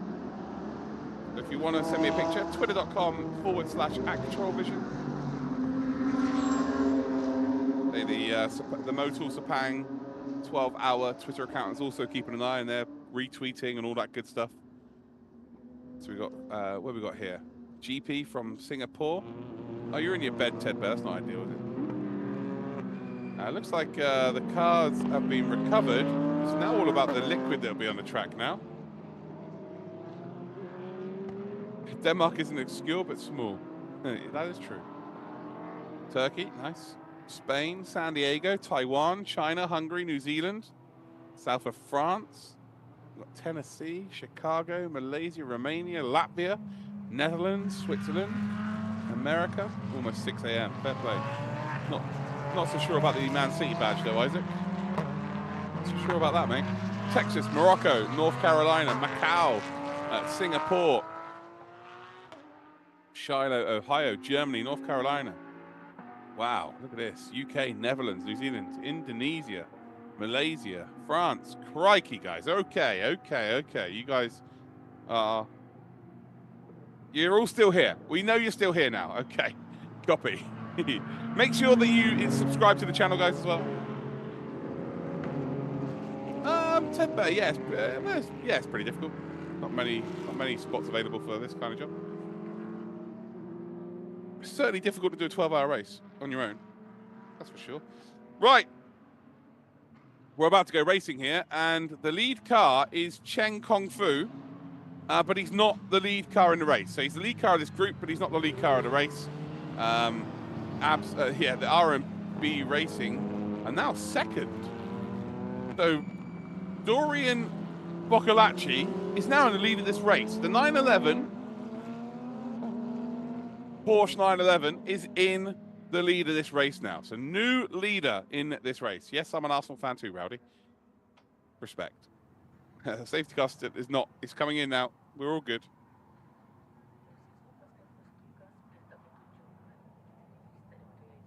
We are ready to rock and indeed roll.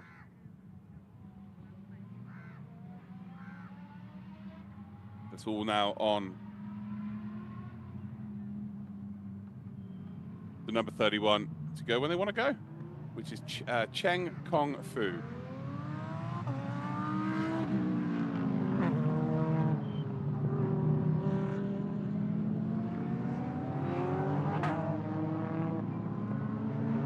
Watching from a submarine? Crikey. That is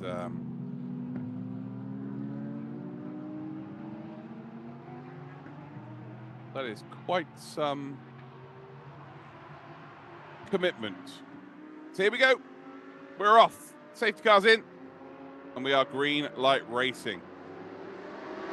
Minus a few cars, I might add. We are minus a few cars now.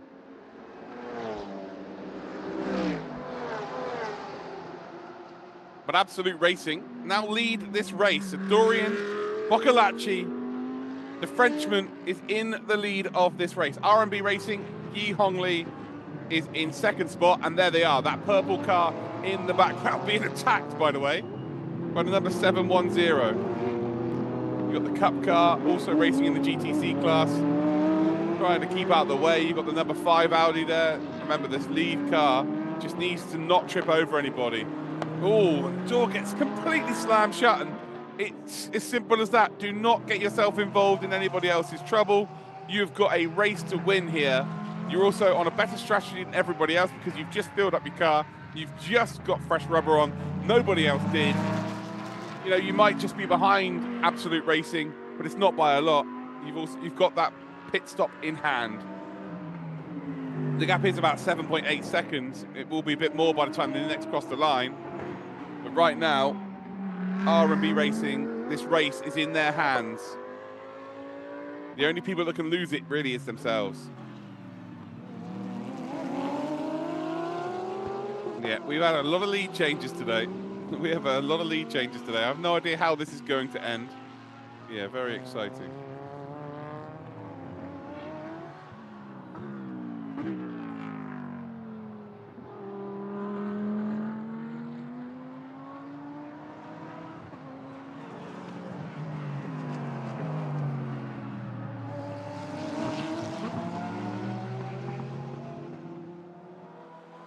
So here is the Absolute Racing lead car of this race now. Dorian Boccolacci looking to try and make something happen as we come down towards the hairpin. And my forces the number 13, which is Timo Bernard, completely offline. And Boccolacci is just trying to get on with it right now, trying to find as big a gap as he possibly can. Down towards turn number 1, they will come. This is side-by-side action between the two of them, and there's a lap difference between these two. So right now, Absolute Racing do lead this race, but they're a lap, well, they've got R&B Racing that's 11 seconds, 11 seconds behind them, but on a better strategy, and then everybody else is a lap behind. So Boccolacci trying to make as big a gap as he possibly can. whilst we've then got the R&B car also trying to make it through the pack.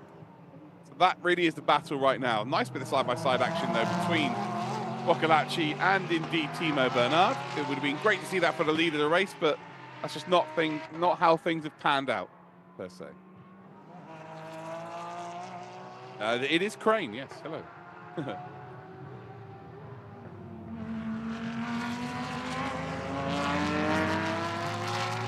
Yeah, Harmony Racing, they were the car that broke down, that caused the safety car, the second of our safety cars. And then on the restart, there was a big crash into turn number 1. And ultimately, that has cost 3 cars, really, their race. I'm sure there'll be cars that come back out. There certainly won't be one of them. EBM, the Porsche, will not be coming back out. And then the EBM number 4 probably will not be coming out. Climax Racing probably won't be coming out as well. So 3 cars from one incident might not be able to retake part of this race. With just over 4 hours to go. Pretty crazy, man.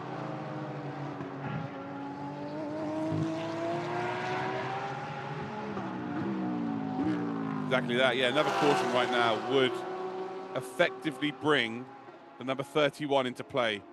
So they are 1 minute 56 seconds off. So they're just a little bit ahead of Dorian Boccolacci in terms of not being lapped. But right now, full course yellow would bring them into play. Would absolutely bring them into play. Oh, Dinesh supporting our only Sri Lankan driver on the grid. Love to see that. And I'm sure that Eshian is very much excited to see his fans watching. So yeah, shout out to all the Sri Lankan fans out there.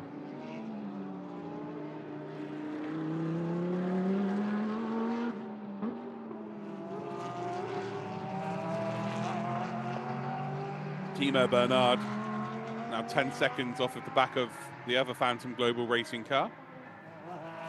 There are some big gaps forming.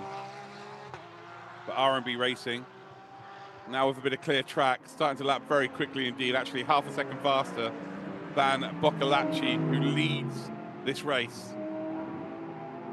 The Boccolacci will be sat there thinking, oh, it'd be nice if we could get another full course yellow so I can get into the pits, get myself sorted. We've got Kiwi from Kiev supporting Prime Speed. Love that. Love to see that. Very wide body kit. Extremely wide body kit on this car. As we're about to come across the line for the lead cars, about half a minute away. Now we should get an absolute indication as to who is where and all of that good stuff. But right now, it's Boccolacci that leads, Yi Hongli in second, Absolute Racing in first, R&B Racing second. Then we've got 2 Phantom Global Racing cars. Drive-through penalty for causing a collision for the number 4. It's not going to matter. They are still in the pits, but they will have to, if they do come back out, they will have to serve a drive-through penalty, a very severe penalty. But I think the severest penalty is really that they're not going to be able to get going. Good evening from the left coast of the States. How you doing, Landis? So yeah, not ideal in the slightest there. Absolute Racing then do indeed prod across the line. The difference then between them, 11 seconds. So 11 seconds between our front 2. And then you've got Phantom Global Racing, who are just behind. They're a lap down. Then you've got Timo Bernard, you've got Akash Nandi. So those drivers are indeed only 1 lap behind. So we've got 2 cars on the lead lap, and then 3 that are on the lap behind it. That's how I'm reading that right now. Yeah, Logan, it was an interesting move.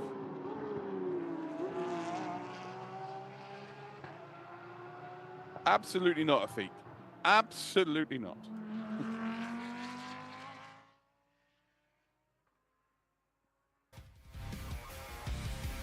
Here we go. We're going to have some highlights from the last hour. Had a bit of a send there from the number 13 Porsche. That is the Phantom Global Racing car. And well, we're going to have a little bit more action here because the 2 teammates, the two team drivers helping each other out there a little bit. But then we get to this part of the race circuit. They have the EBM car that ultimately has ended up facing the wrong way. And by the wrong way, I mean facing the moon. And here is the big incident. Look at this Porsche.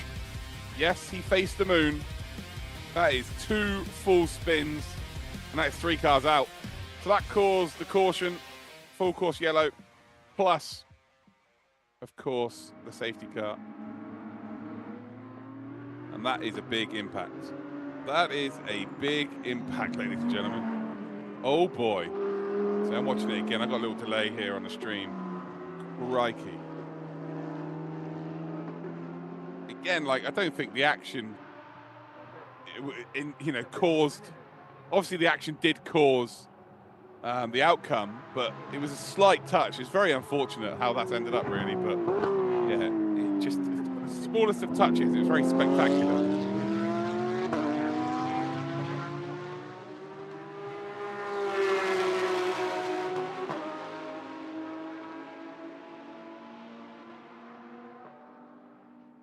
So we've got that pesky 710. Now this is a class battle now this time round. Well, they both end up taking some interesting lines. Some very interesting lines they're taking. Well, there was a Ferrari, Goku, but the Ferrari, unfortunately, just stopped. Now we head down towards turn number 1 into the Pangor Laut chicane. And there's no real room for that overlap there from the Lamborghini. And there's going to be no move made. So the Porsche just about hanging on to the position. But right now, the 710 car is massively in the lead of this race. Although, Medina Motorsports, who are right now, that Porsche in front here, are only 2 laps behind them, 5 laps behind, and they've managed to gain 3 back. And if they lose out here, that means they'll go 3 behind again. They don't really need that. They don't really want that. So, yeah, not ideal if they do fall behind. Not ideal in the slightest.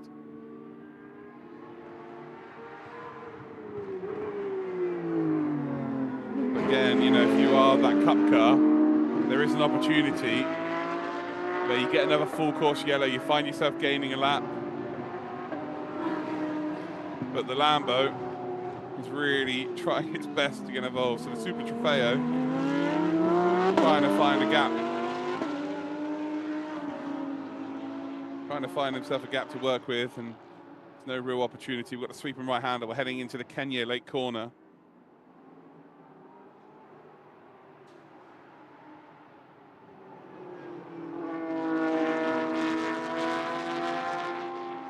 Now we come down towards the Sunway Lagoon corner, onto the back straight, and the Porsche lives to fight another day, so pretty impressive. What happened to the 4 car caused a massive crash in turn 1. A massive crash in turn 1. And ultimately has a drive-through, but it's out of the race effectively anyway. It was big. This is 2024, the year of this race.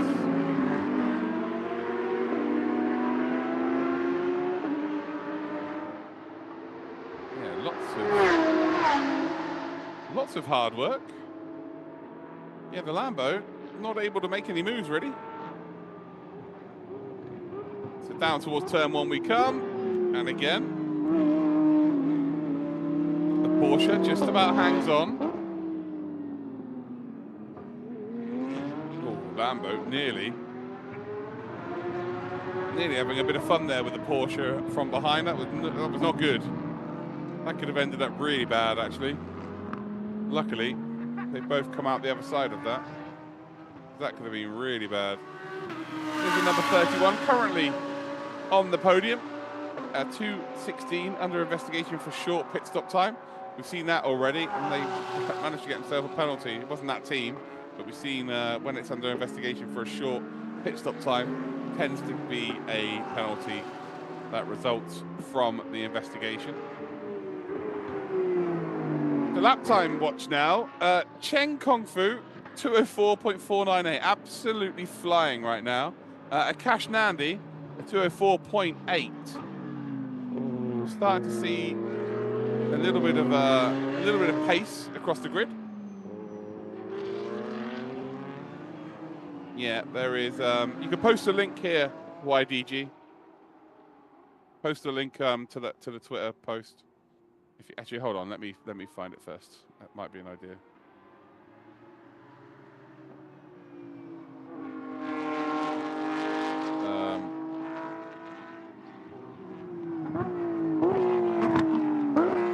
Doesn't look like no, it's not been posted.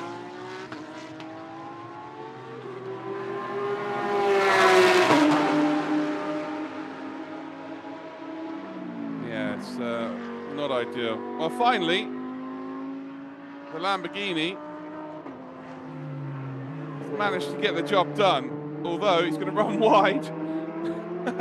And the Porsche is going to say thank you very much. John Shen battling for, again, 2 laps down. Playing for positions 2 laps down, but now it'll be 3 laps. So the Lamborghini getting ahead is now making the gap 3 laps. Ridiculous. Ridiculous stuff. Well, fair play to both of them. Really nice. What's my favourite sounding GT3?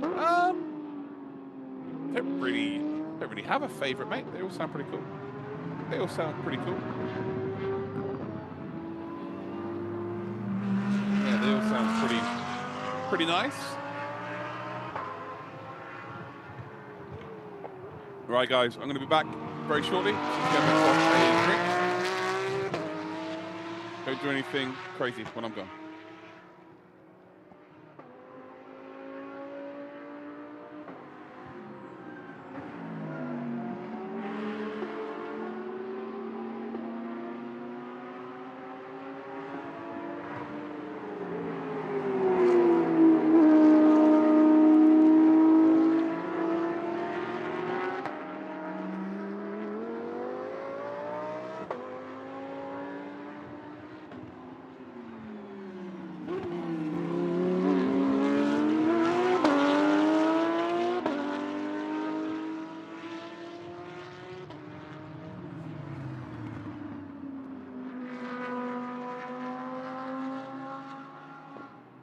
So finally, the Lambo makes the move.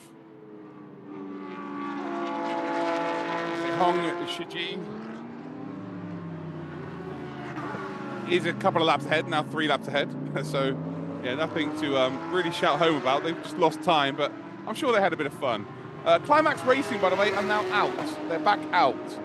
Viper Niza Racing now have inherited P6 because of all of the shenanigans going on. And are we about to see anyone else come out the pits? No, we are not going to see anyone else come out the pits, I don't think. Harmony Racing done. EBM 61 definitely done. EBM number 4, maybe they can get something fixed, but not sure. Not sure they're going to be good. 216 team managers be summoned to race control. Uh-oh. Naughty, naughty. Very big naughty.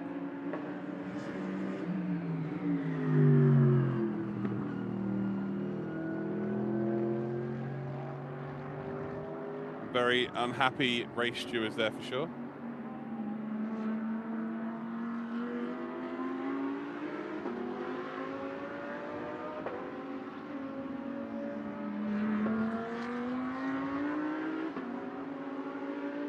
Yeah, some very unhappy race stewards.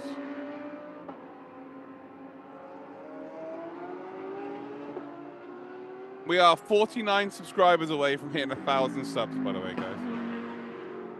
We've got 1.5k people watching. If everybody hits that subscribe button right now, we smash through the 951. We smash through the 951.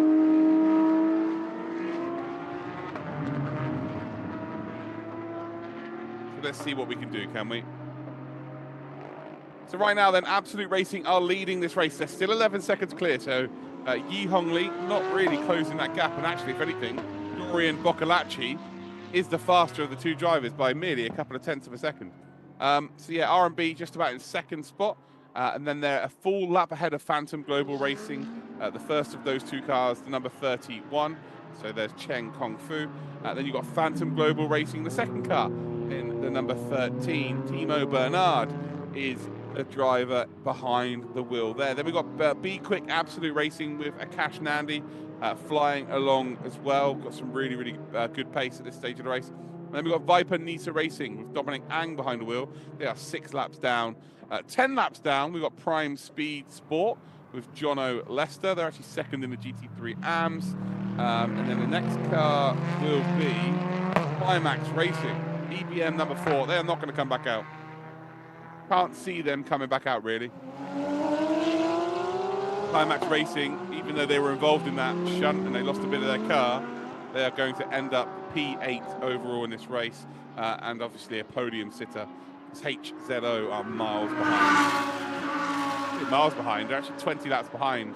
So, yeah, luckily, Climax Racing team didn't have too much damage to that car. If it was crazy damage, then they probably would have lost out to HZO.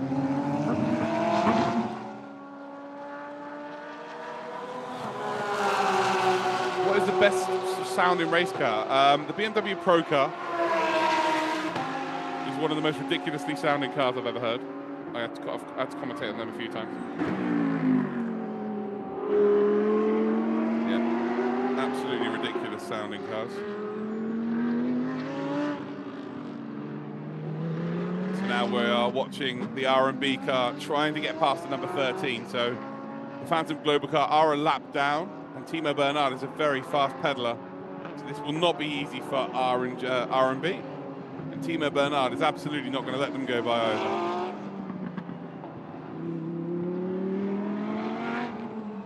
I think R&B know they've got the better strategy call now as well. And if it was to just go to the end of the race now, I think R&B win this quite comfortably. Because Absolute Racing have to bring the car in very, very shortly. But who knows? Who knows what's going to happen?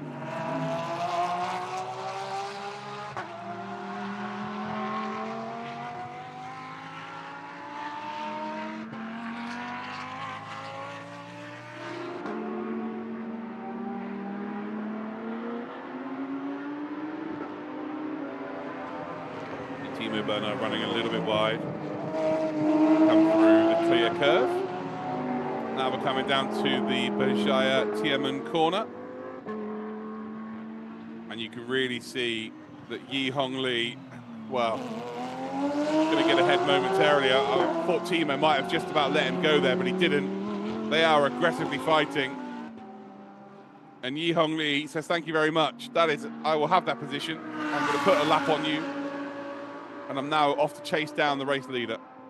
Lovely, really nice.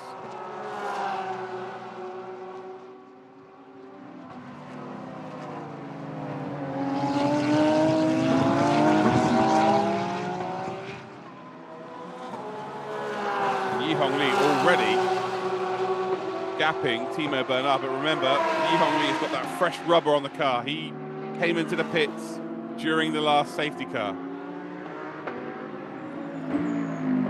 Coming into the pits is going to make things a lot, or make life a lot easier.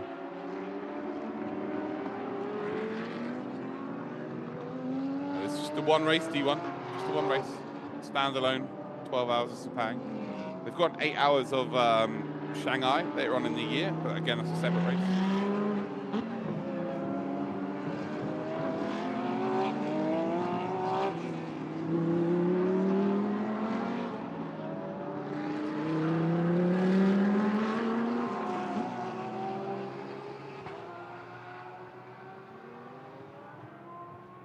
Nice setup there, Caleb. Show me his gaming setup, watching on the old laptop.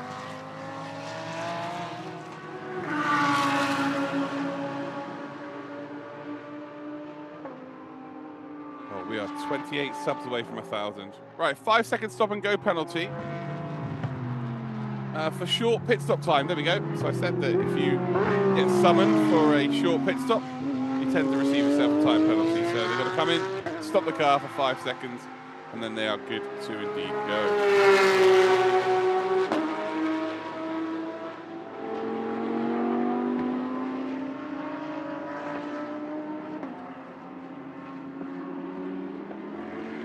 So the gap now up to 12.4 seconds, but Yi Hong Lee had to fight with Timo Bernard, so that would have cost them a fair chunk of time.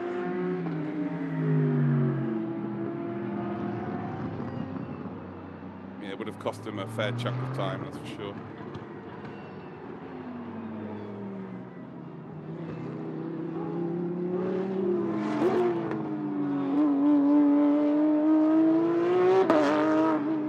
As we get to hear the sounds of that Porsche Cup car. Jesus, that is loud, isn't it? It's so loud. I'm not even there, and that is so loud. Both EBM cars, by the way, are the only two cars that are really unspoken for. I don't think either are going to come back out, to be completely honest. Harmony Racing Team are effectively the only retirement from this race. Yeah, Harmony and EBM 61, they were, yeah, definitely facing the wrong way. Yeah, nothing wrong where you're watching it there, Thomas. Get some snacks. You're in the perfect place, mate. You are in the perfect spot, my friend.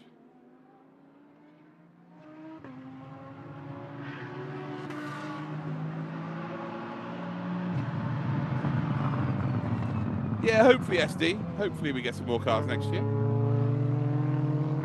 That would be wonderful, wouldn't it?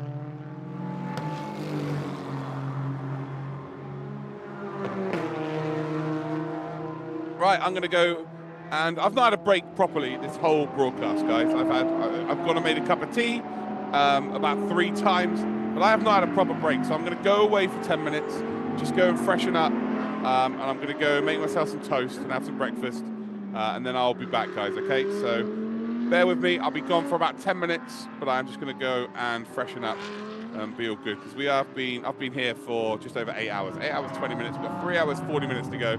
So I am going to just get myself some toast, and then we'll be back for the rest of the broadcast. Yes, Burn the Highway. We are absolutely here for the whole 12 hours.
Well, thankfully, my partner is currently cooking some food, so I will have some food here in a minute, and I'll have a breakdown.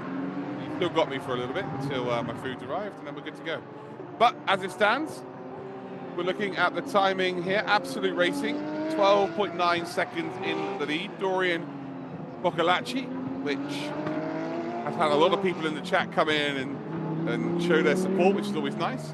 They currently lead. Yi Hong Lee is in second for R&B Racing. R&B Racing basically had this race sewn up, and I would still say that it's pretty much in their hands, because Absolute Racing will have to come into the pits very shortly. So Absolute Racing should be coming into the pits very shortly. Under the last safety car, R&B Racing, which actually, to be fair, they did 30 minutes ago, they pit and got fresh rubber on and filled their car up with fuel. So yeah, it could be very interesting to see, you know, whether those two, what sort of strategy they're on when it comes to the final hour, as to who comes out on top. Crazy, absolutely crazy. Thomas, thanks for your kind comments, mate. I do appreciate your kind comments, everybody who are watching at home.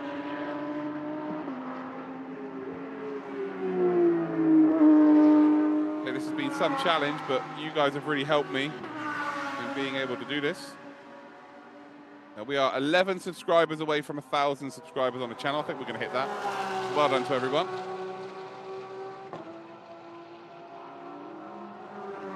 We've got 1,500 people watching right now. Incredible. Absolutely incredible. But there is your race leader then. So Dorian Boccolacci in the 911 with the number 911, of course, leading the way. Again, only about 13 seconds up the road from Yi Hong Lee. I thought the strategy would be well in the favour of the R&B Racing team, but I'm just not sure it is now. The longer that Porsche stays out, yeah, the more into the hands of Absolute Racing this plays into. A lap down, then you've got three cars. You've got Chen Kongfu currently in the Phantom Global Racing number 31. In the Phantom Global Racing 13, you've got Timo Bernard, who is producing some pretty good lap times, but actually not as quick as the front two as it stands. And you've got the Be Quick Absolute Racing Akash Nandi looking to try and close up Timo Bernard, because that would be a podium for the GT3 class. They are currently in the top 5 for the overall race. You've then got Viper Niza Racing, Dominic Ang. They are in 6th position. Prime Speed Sport, the Aston Martin, the new Aston Martin, it is in 7th position. Then we've got Climax Racing, who are back out. They are in an 8th overall. D1 Racing Team are now 9th overall. Modena Motorsport are now 10th overall. In the pits, though, we've got EBM, the number 4, who caused a massive melee, which unfortunately cost their teammate any further part in this race. So EBM number 61, facing the moon a couple of times, spun a couple of times in the air. I say spun, rolled in the air a couple of times into turn 1 after the last safety car we had, or the safety car before the last one. They caused the last safety car with it. And then you've got HZO Fortis, who in a couple of laps time are going to jump above Harmony. Harmony in the Ferrari, they stopped on the side of the track and they haven't been out since, so that was never good. Vortex Racecraft, they're also going to gain in the next sort of 20 minutes about 3 positions. 3 to 6, it's going to be tough for them to gain anything. And Z Speed, it's going to be tough for them to gain anything either. There we go. We finally reached 1,000 subs. Look at that. Good stuff. Good stuff indeed. Hey there, Zach, you okay?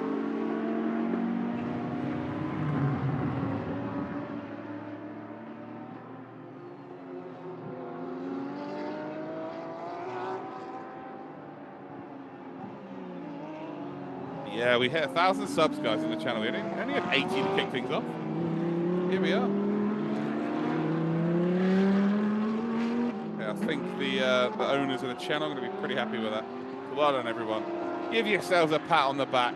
You deserve it.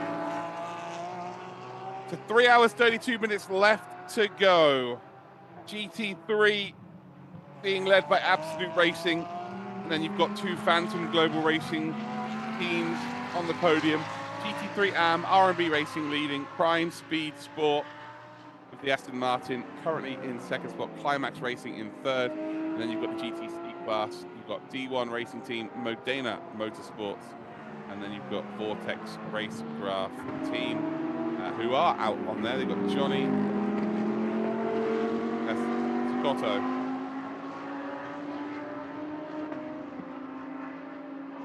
Chicotto, sorry, in P15, but they're out in the circuit. They're many laps down, many laps down.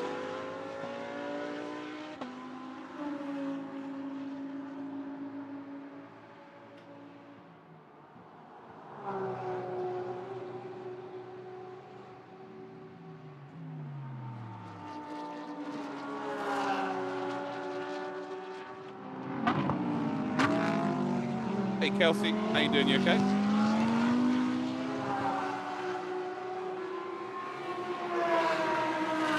So Cash Nandi, last time we heard from him, about 3 hours ago, he was telling us how the AM drivers are done and it's all about the faster drivers in the team, and there is an opportunity for them to make up some spots and to have a relatively good finish to this race.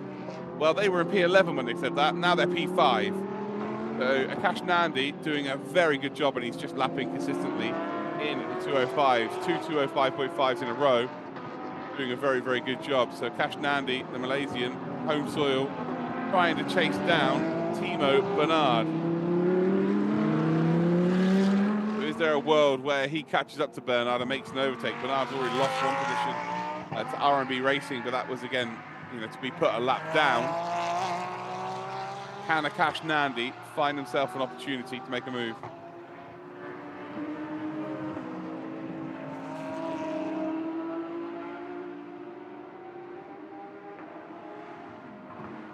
There is R&B Racing. They've led the majority of this race. They have had a few changes of the lead. So on lap 1, EBM, number 4, they were leading the race. Then on lap 6, it changed hands because they had a drive-through. Phantom Global Racing, number 31.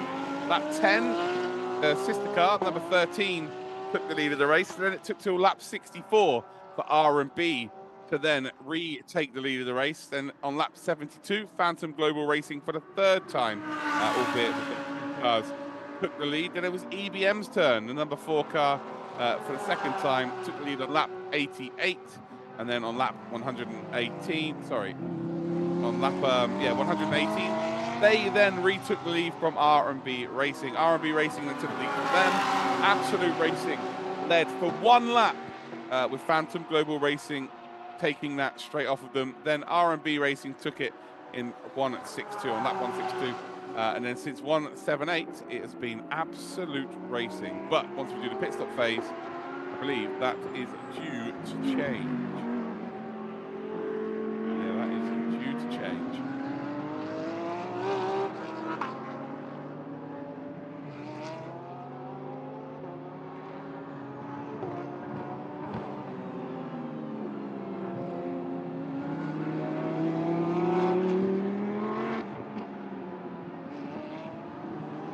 The best lap that car's produced at 205.7. Right now, the last lap is 212.7, so 7-second difference. Quite crazy, to be honest.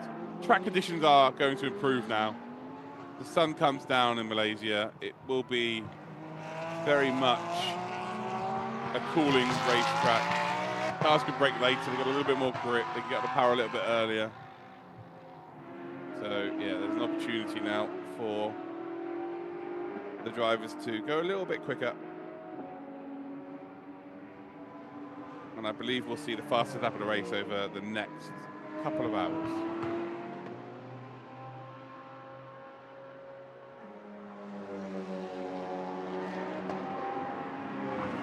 Even number 71, not battling that car in front.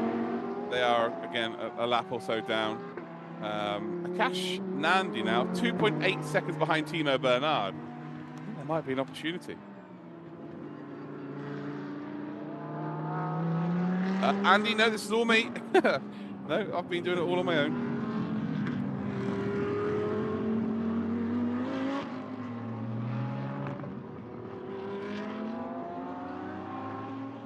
So there's a 777 Climax Racing. They were involved in the big crash that's, lost us a couple of drivers. You can see that the rear damage to that car is scraping across the floor. kicking up a load of dust and yeah, a load of smoke. He might be called in for the meatball flag if that gets any worse. But you definitely got to keep an eye on that. If it gets any worse, there may be a chance of a meatball flag. Lead has grown to 12.5 seconds. Dorian, Boccolacci doing a very nice job here for Absolute Racing. R&B Racing, Yi Hongli finds himself in second spot. We've got a pit stop then for P3. So Phantom Global Racing are in the pits, as well as the other Phantom Global Racing. There they are, both of them are in the pits there. Give a chance for the drivers to high-five each other. Maybe they're going to swap and go in each other's cars, why not?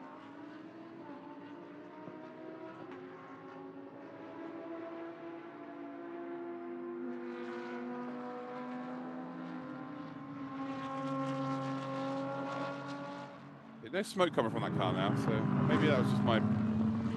Maybe I just... I imagined the smoke coming from that car.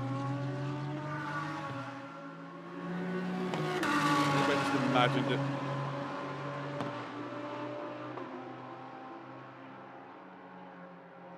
Yeah, always nice to see racing cars. My brain's just slowing down a little bit. As you see the new Aston Martin make a lovely move there.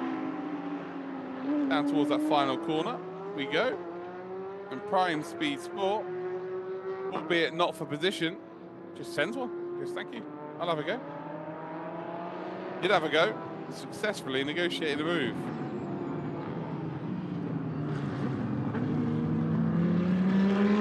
Yeah, maybe it's brake dust, I don't know. Could well be, guys.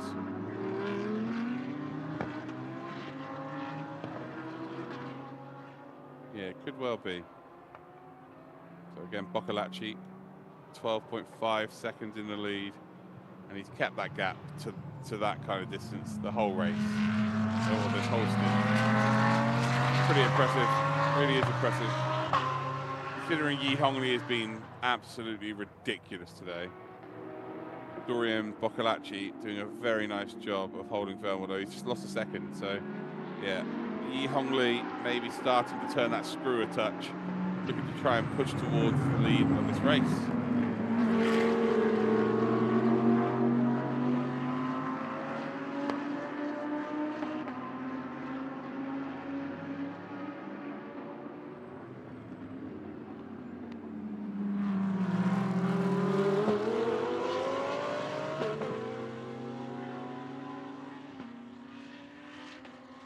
Right, time for me to have my breakfast, guys. I will be back in about 10 minutes. Enjoy.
Right then, everybody. Stop arguing in the chat about sim racing. It's odd and weird. Everyone love everybody. Everyone should love every track and not hate people based on what tracks they like. Right, moving on. Penalty for number 71. Then we've got a penalty for the Aston Martin. Aston Martin looks great. Unfortunately, they have to serve an 8-second time penalty. Stop and go. So, yeah, there you go. And it's now starting to get dark here in Sepang. So we're about to see all of these cars illuminate up. Race lead, though, it is R&B Racing. Hold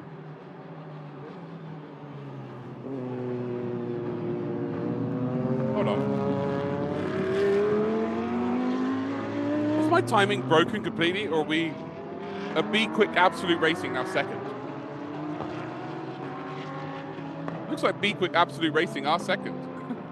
I guess when the pit stop phase is sorted itself out, it will figure itself out and all that. So how are we doing in the chat? Let's go. Pretty much the final 3 hours of this 12-hour race coming up for you. So we've got a quarter of the way to go. It's starting to look beautiful there, isn't it? Really is darkening up. It has been a long slog.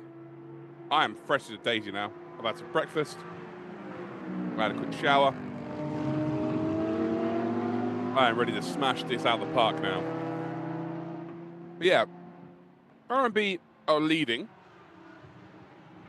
Absolute Racing, of course, travelled through the pits. They've got Eshen Pires now into the car. He's doing already 205.2s, by the way, absolutely flying. Yi Hong Lee struggling at the end of his stint, so he'll have to bring that car into the pits, well, not very shortly, but in the next sort of 20 minutes. And then we'll basically get down to the last hour and figure out who's going to win this race. It really is as simple as that. Right now, for the GT3 AMs, R&B Racing are winning. For the GT3s, it's Be Quick Absolute Racing. And I'm sure that will change in the next couple of hours. In the GTC, it's D1 Racing Team. They've got 3 laps on their next nearest competitor. And then in the TCRs, 326 Racing Team leading that one by about 37 laps. They might be good. That's Stephen. I am the commentator. Hello. My name's Luke. Hope you're well.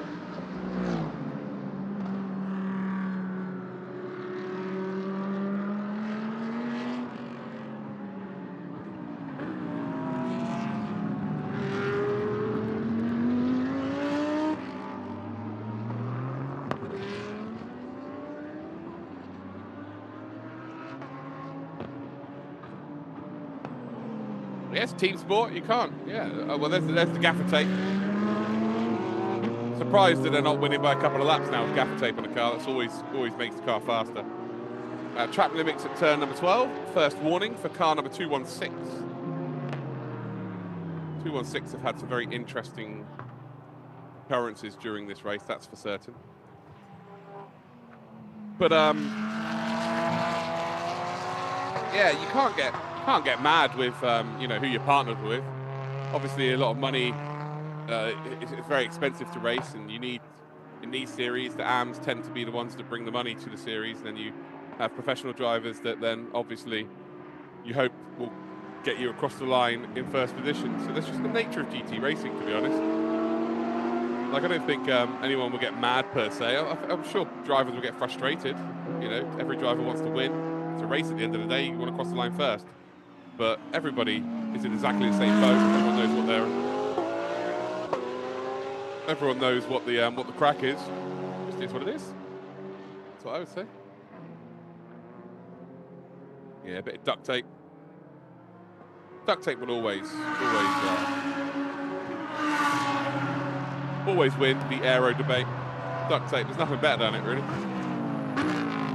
Probably going to go an extra 10 miles an hour faster as well.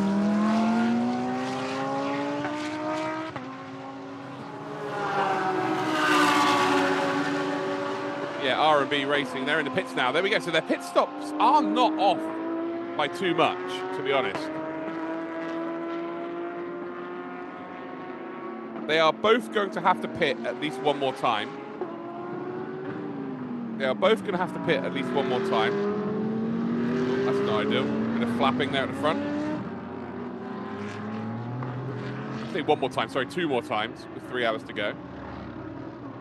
But yeah, this is very interesting indeed. We've got car 911, track limits at turn 6, first warning. So yeah, you got a warning, you got bits hanging off your car, you're challenging for the race victory. Yeah, why not?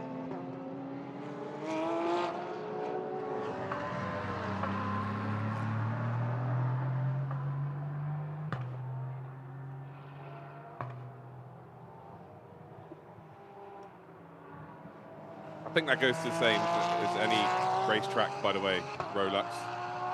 I think if you, like, there's loads of racetracks I didn't like before I went to them, and then went round them. And then you instantly like them because yeah.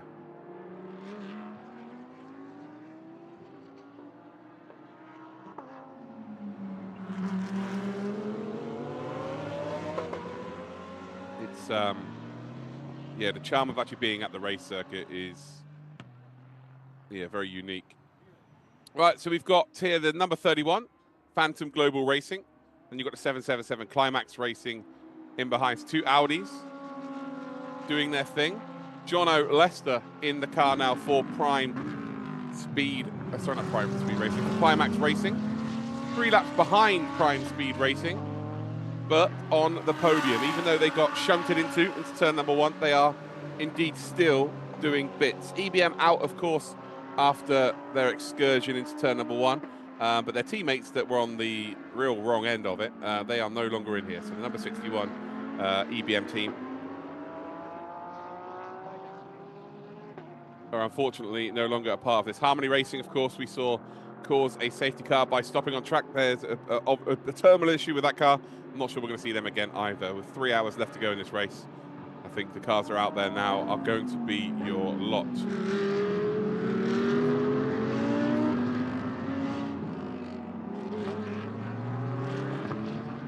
Exactly that. Gaffer tape, 100% brakes BOP.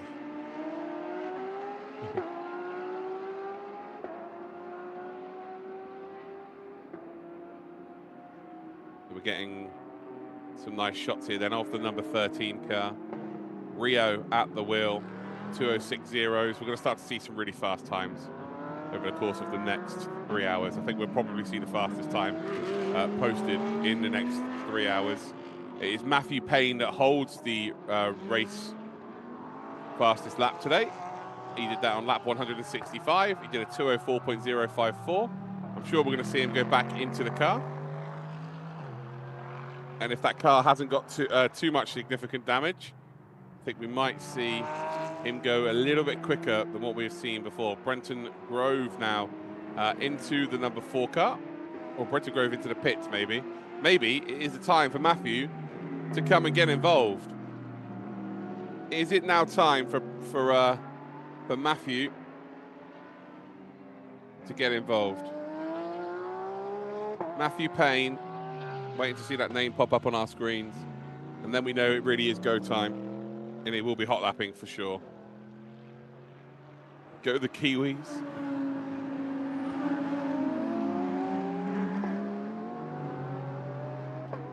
Prime speed. So still trying to hold on to that P2 in the GT3 AM.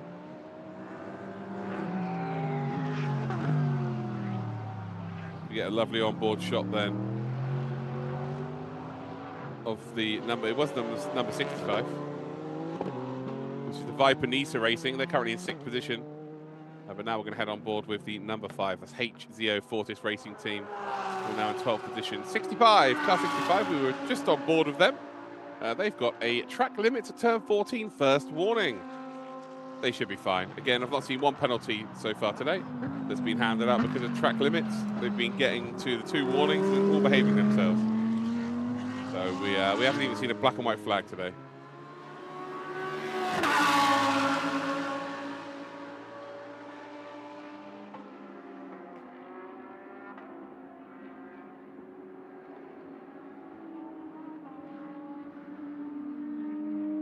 So Be Quick Absolute Racing, who pit a little bit earlier. I think they're the ones that have to pit most out of everybody. They'll be now on strategy, but they're going to come out around about 5th, maybe even 6th position. So yeah, a Be Quick Absolute Racing with Christopher Hasser in the car. I guess he's going to do 2 more stints, and then we're going to have Nandi who's going to do the middle one between the 2. Oh, that's the line. That is a line. Brenton Grove still in the pits with the number 4 car. And they're not coming back out as of yet. Wondering if they may have some damage to the car, and that is why. And maybe it's not a scheduled pit stop. Remains to be seen. Still waiting. But anyway, we've got some highlights. We have got a quarter of the race to go. And well, the highlights of the last hour really were these 2. We had the Cup car, and we had the Lamborghini, the 710 leader of the race. The Cup car was 2nd in that race, but they are 3 laps apart. We're battling for about 3 laps. It was ridiculous. So here are your net race leaders. B&R battling with Timo Bernard. And that was happening for a good half a lap. And then we see the number 13 Phantom Global Racing car, which was, again, Timo Bernard absolutely send it down the inside of the number 5. And then, again, here's your net race leaders. R&B Racing making a move on that 710. And, well, if it wasn't enough between these 2 for, you know, a good 3 or 4 laps, well, it decided to treat us with even more of a battle. still continuing on. The Cup car ahead. And there was almost a little bit of contact there between the two of them. A German car indicating. Oh, who would have thought we'd see the sight of that? Here we are. And then we see the number 4 EBM racing car. Sorry, this is the number 911 Absolute racing car making a move there on some lapped traffic. Starting to get dark here then at Sepang for the Motul 12 Hours of Sepang. We've got 3 hours remaining. Hope I find you well wherever you are watching around the world. I have not. No, I haven't, Silver Ranger. Let me know where you're watching from. Get yourselves involved now while you can. I think we've got about 1,500 people watching, which is pretty ridiculous, to be completely honest. I did not expect to see that many people here, but this is a nice little treat. And again, hopefully we are entertaining you, because that's what we're trying to do. We have hit 1,000 subscribers, I believe, as well. If I have a look here. We do. We have 1,070 subscribers, and we have 1.6 thousand people watching. So if you haven't already subscribed, hit that subscribe button. It's absolutely free to do so. Don't be tight with it. But yeah, let me know where you're watching from around the world, please. We've got 2 people from South Africa.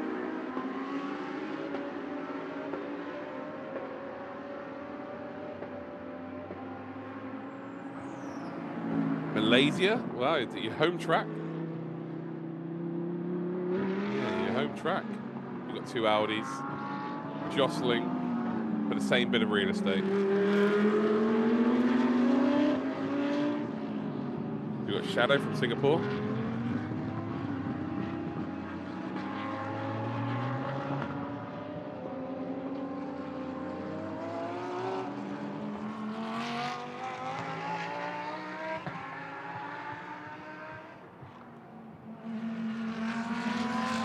Loads of South Africans in the chat. Germany, Egypt, West Australia, Spain. Yeah, we met them, Donny. We've done it. Michigan, Germany, Denmark, Japan, the States, Easter Times. Van der Linde brothers are insane. Both very nice chaps. Got to work with them quite often over the last couple of years.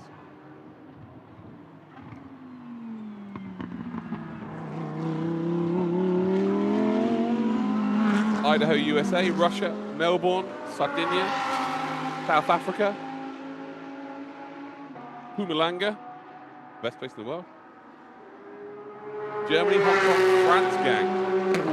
Oh, nice one, guys. So good to have you here. It's been a long one. We've been live for 9 hours. We've been commentating for 9 hours. We've got 2 hours, 54 minutes remaining. So we are in the final quarter of this race.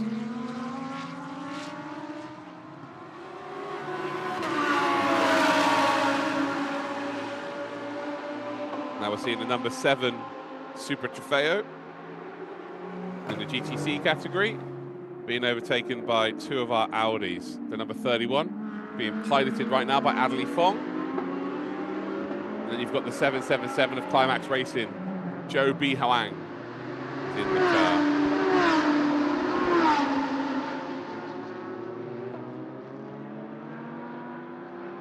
I'll say Melbourne, however I want. There's not a damn thing you can do about it. Simple as that. Melbourne.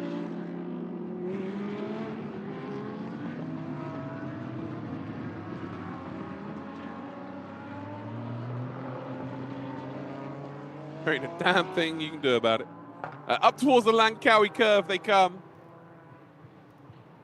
And as you can see there by the biggest position grabbers right now.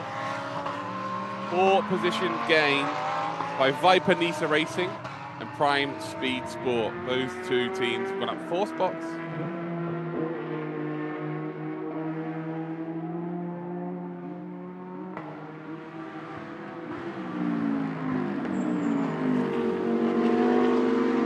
SD, yeah, to have nearly 2K people watching a race. Yeah, it's only been revived recently. It's been really, really good. I think the organisers will be very, very happy. Yeah, Jono Lester banging in a 2:04. There's a it one of the faster times? No, it's not. But actually, we've had a new fastest lap. So Christopher Hasse has put the fastest lap of the race in. It's a 2:03.7. Now, they are 0.6 of a second off the GT3 lap record. And the GT3 lap record is maybe under a little bit of threat. And it was the last lap produced then. So Christopher Hasse at 2:03, our first 2:03 of the day. The track temperature is going to come down ever so slightly. And now is the best time to be out there lapping. This is the best time to be out there lapping. Hey, Andrew.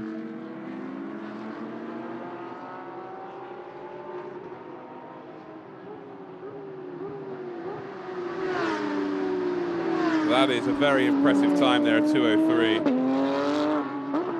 And they are pushing, aren't they? The Be Quick Absolute Racing.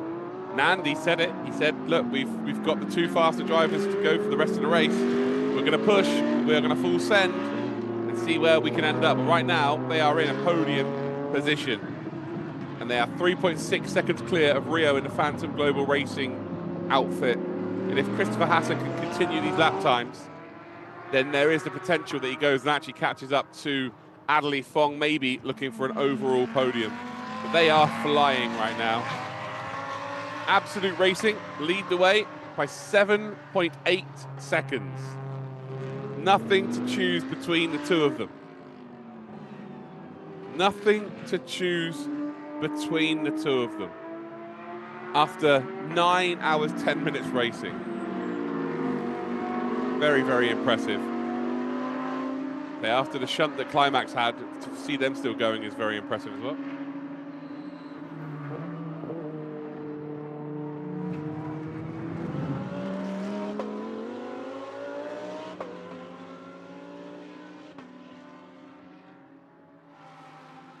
We've got to keep an eye on, well, Christopher Hasse has just done a 2:03.6. He is flying.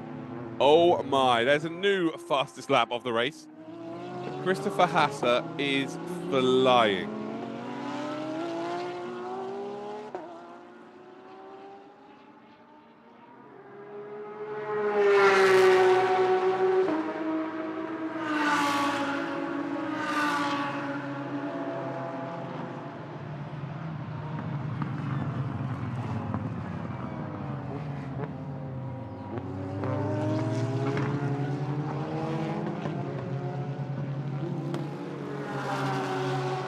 Absolutely ridiculous timing here. So now the light's starting to be really, really bright, starting to darken up. And it will actually go dark, very dark, in the next sort of 20 minutes. Sundown will be in the next 20 minutes, so it will be pitch black by then. It will fly by now.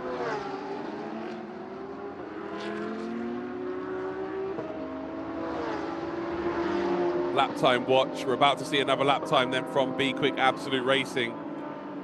But are we about to see another fast one from Christopher Hasse? No, it's only a 2:04.6. Christopher, you let us down. Still a sensational lap time and considerably faster than everybody else on the grid, to be completely honest. So, yeah, nothing really to be ashamed of there. And the gap now to 30.9 seconds to the car up ahead. Track limits at turn number 12, car number 44. That is a first warning. That is for R&B Racing. Wan Bo, of course, chasing down the leader. And the gap is now down to 5.3 seconds. We might be about to see the lead change hands. How you doing, Lucy?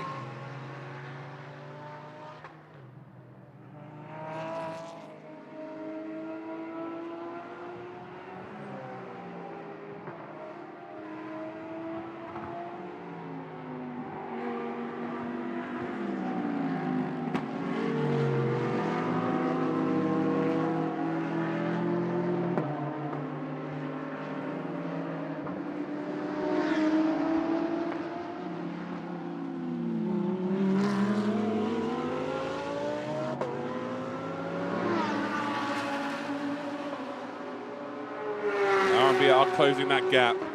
So the gap came down by nearly 2 seconds on that previous lap. So very impressive.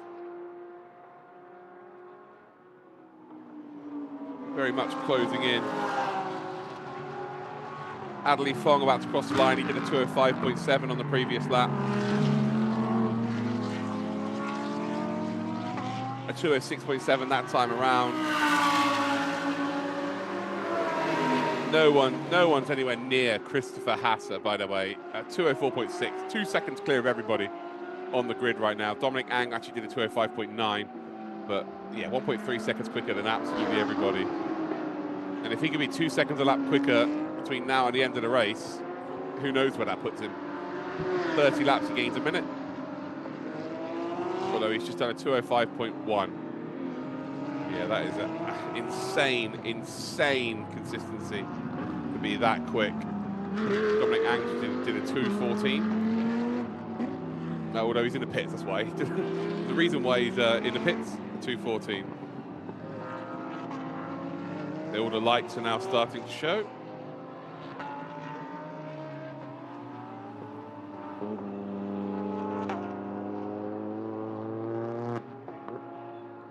We get the grunt in the night air, the night sound. Lots of grunting from cars. There's number 65. Had a bit of an indifferent race. They find themselves in P6 right now, a top 5 overall in the GT3 class. So they are down about 5 laps, but, you know, this will be a fairly good result considering where they were at the start of this race.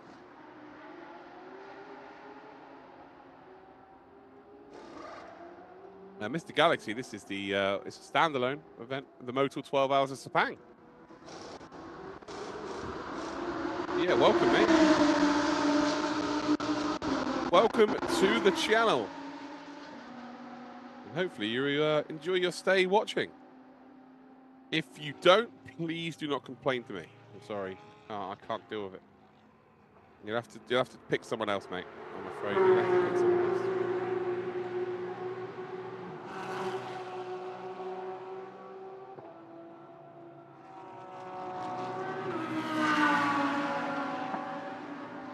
But yeah, we are 9 hours 15 minutes into this race. Crazy, 9 hours 15 minutes. Oof. It has been a long one. Gap at the front now, 4.6 seconds. Wanbo is catching up to Eshin Pires. That is going to be so close. Yeah, we've hit 1,100 subscribers, guys. This channel was on 80 subscribers at the start of the broadcast, and we are over 1,000 subs. Got to give yourselves a pat on the back. You've got to give yourselves a pat on the back, everybody. It really is impressive. Again, subscriptions are free, right? Subscriptions are free. Doesn't cost you anything to subscribe to this channel. And again, it's not my channel. I'm just working on it. But the organisers, they'll be very happy with this, and it just shows that there is a lot more interest, and hopefully because there's more people interested and the view numbers have been good, more teams will decide to bring their cars in, and it's a big snowball effect. Next year there'll be more teams, there'll be more cars. It's as simple as that. It's just how it works. It is as simple as that.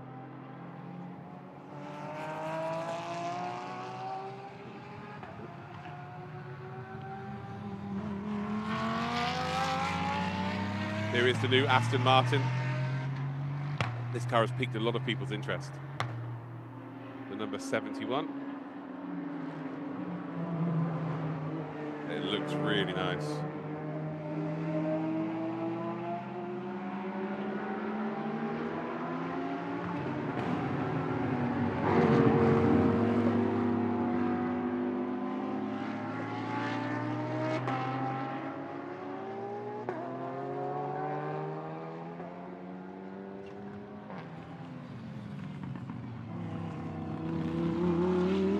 Aston. It's got a 4-litre twin-turbo V8 engine. It's obviously got a new aerodynamic dynamic package as well.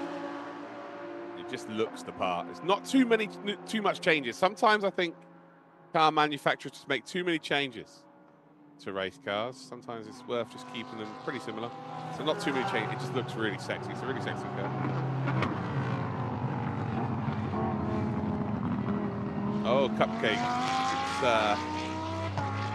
It's all fun and games until you get roped into a 12-hour broadcast on your own, mate. It's all fun and games until that. Yeah, daytime to nighttime is incredible. And this is a very interesting part of the race because you kind of don't want to be caught in a position where you are bringing a new driver into the car while it's transitioning. need someone in the car to deal with the whole transitional period. Obviously, that's almost impossible to do every time. But you need someone who can deal with that transitional period because they're living the moment. If you put someone in the car that, you know, ultimately they're getting in and then it's going to change really quickly from light to dark, then yeah, that's a little bit of an issue because, you know, they take a little bit more time to climatize. But if you've been in the car for a while and you're gradually seeing the changes coming in all the way to when it gets to dark, because right before it goes dark, it's quite a big change. Yeah, it's more beneficial to have someone in the car who's had to deal with the whole change. So, yeah.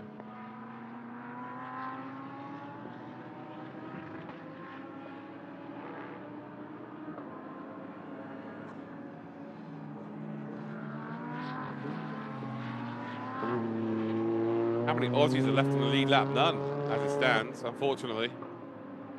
We have a Sri Lankan lead in this race, 4.1 seconds ahead of Wan Bo, who is from China. Then we've got Adley Fong, who's from Hong Kong. Christopher Hasser, who is just doing world-class lap times. The German is in 4th position. He's closing in on Adley Fong. And then we've got in the top 5, we've got Rio from Hong Kong as well.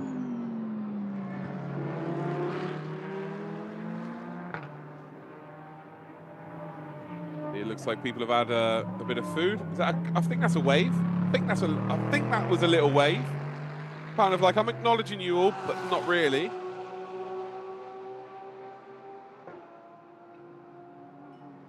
Yeah, it was kind of I don't know, was that an acknowledgement, ladies and gentlemen? Not sure it was. The Aston looking to try and take advantage of the 2 other classes of car within this race. You've got the GTC just up ahead, the Lamborghini Trofeo, and then you've got a TCR, which is the Audi. You've got Heremana Malmazak in the in the Aston Martin right now. As we come up then towards the hairpin. There's a move being made then by Hermana.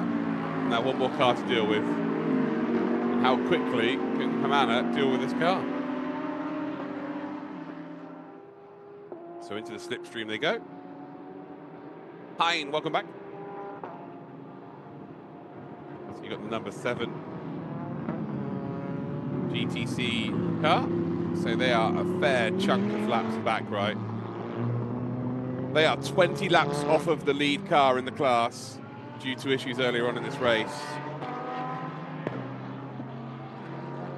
But to get to the finish line will be some achievement, and that goes for everybody.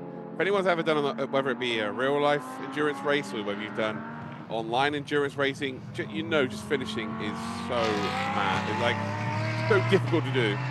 Because you not only got to drive perfect yourself, but you've got to hope that everyone else around you drives perfectly. Yeah, just making it to the end is a massive, massive achievement. So that's what, at this stage of the race, everybody's trying to do. Unless you are R&B racing, unless you're absolute racing, those two are 3.2 seconds apart and fighting for the lead. As we see Ascend up the inside, and that brand new Aston Martin is going to make the move. And the Heremana Malmazek moves up ahead of the GTC car. So again, it's not for position, but it looked cool. It certainly did look cool. But as it stands, the sole Sri Lankan on the grid, Eshan Piris, leads the way. The gap's now down from 7.5 seconds to 2.7 seconds. So Wan Bo is flying. He is catchy. Caught up half a second last time around. But has Eshan Piris decided, you know what, I'm going to save my tyres and I'm going to be able to defend at the end of this stint? That's a question we do not know the answer to.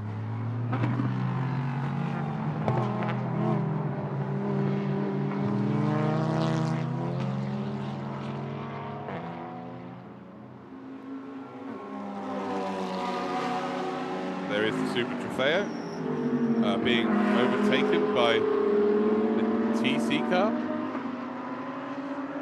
don't know if that Trofeo's got any issues, because they seem very slow. They seem extremely slow, actually.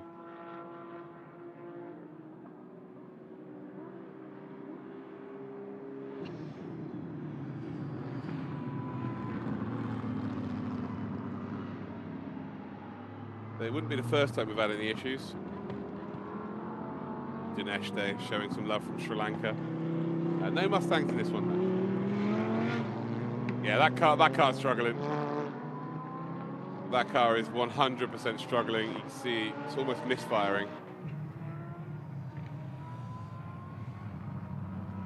There's the Aston. And then you've got the number 7, Trofeo, just sort of bombling up the hill. And this Aston Martin has had a lot of love shown towards it. As we get blinded by the lights. Appreciate that. Thank you very much for the blinding of those lights.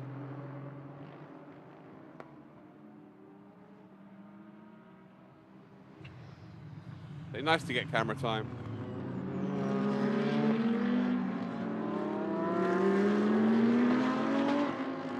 So we've got the Climax Racing, number 777. They're going to have to go round the long way of the Hyundai.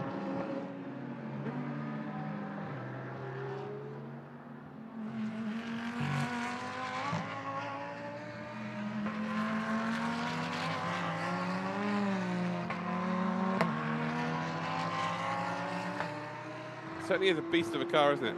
2 seconds now, by the way, is the difference between absolute racing and R&B racing. Oh, I do love a hot pink grille. Look at that. Oh, I really do like a hot pink grille. If you know me, you know I like a bit of pink.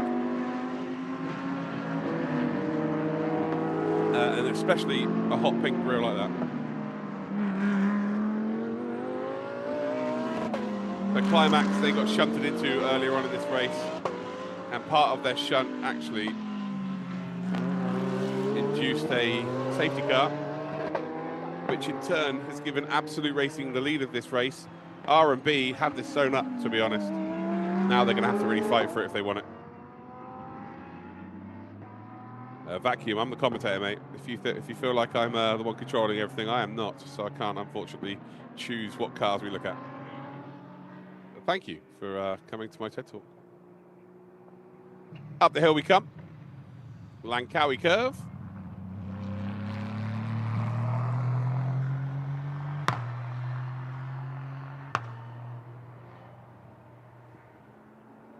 Now through Genting. As the number 7 is into the pits, but I think there might be something a little bit more wrong than putting fuel in it. Because it was very slow indeed. It was extremely slow indeed. Back aboard then with the new Aston Martin.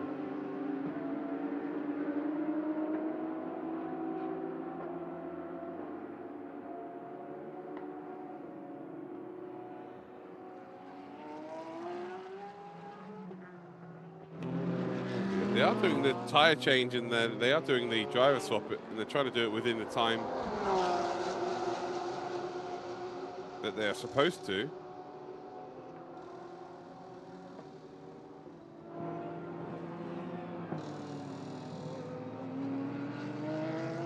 But ultimately, if they're not going to fix the issue that the car had before they came in, then yeah, not too sure what they can do.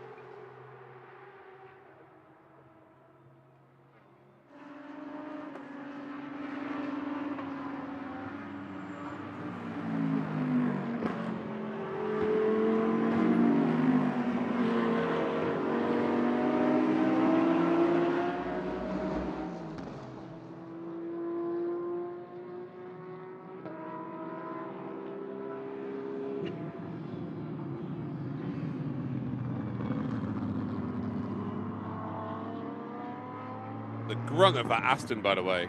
Oh, listen to it. Oh, it just sounds beefy. Sounds really beefy. That's a V8 sprint race. Oh, no way. Well, they need to reattach the door, by the way. They absolutely need to reattach the door.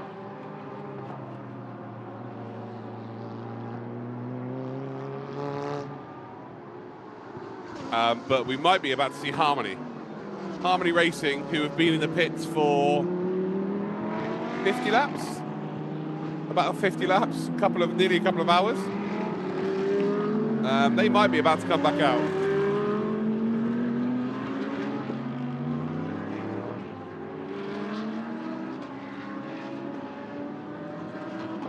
Yeah, they might be about to come out. Hopefully with some doors.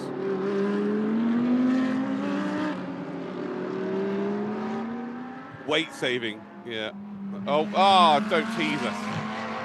Don't you dare tease us like that. Oh, that's a shame. That is a huge shame. There is Climax Racing. It's certainly lighter. Well, technically, it didn't have a crash or anything, guys. It really only just stopped because the engine it really had enough. If they manage to fix that, and the engine wants to play ball, we might have a Ferrari finish this race. You never know. No, Mikey, no.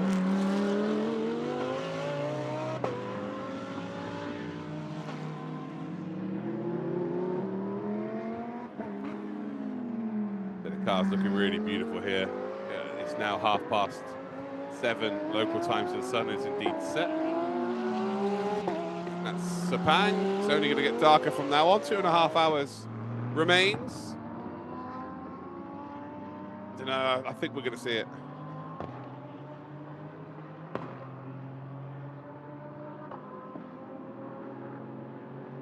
Yeah, I think we're going to see. I reckon we're going to see the Ferrari at the end of this race.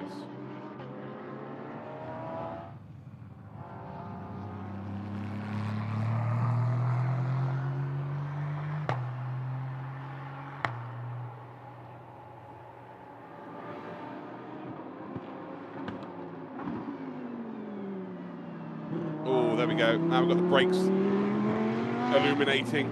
Oh. This is where everybody gets a little bit exciting. We're excited.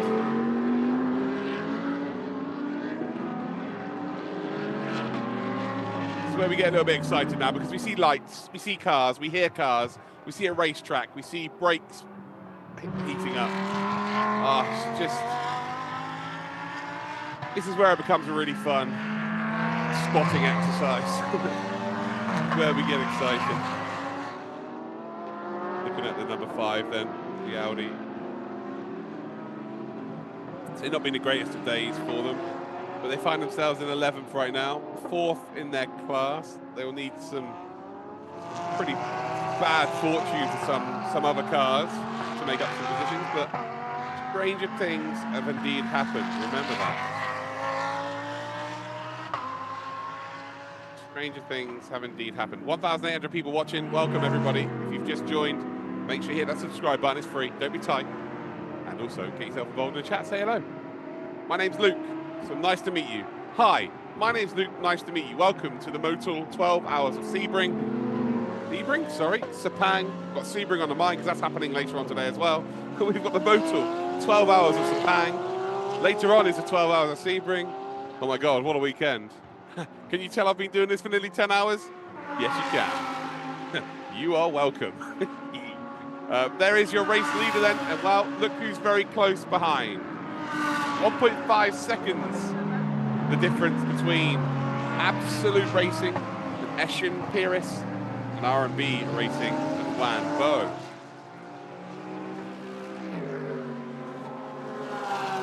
Cold ice cream, I'll be fine. I've got 3 hours where I can sleep after this, and I got work again, but it will be fine. We'll be fine. Will we see a fight for P1 eventually? I'll vacuum energy. If you're going to come in with that kind of energy, off you go. Okay. Come on. It's about positive vibes in it.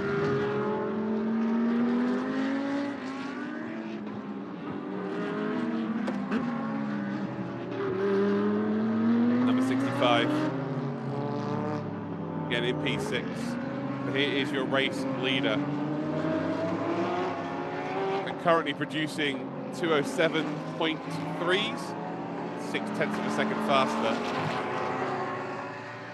Is P2. So R&B Racing are closing up. This is the battle for the race overall victory with 2 hours, 30 minutes to go.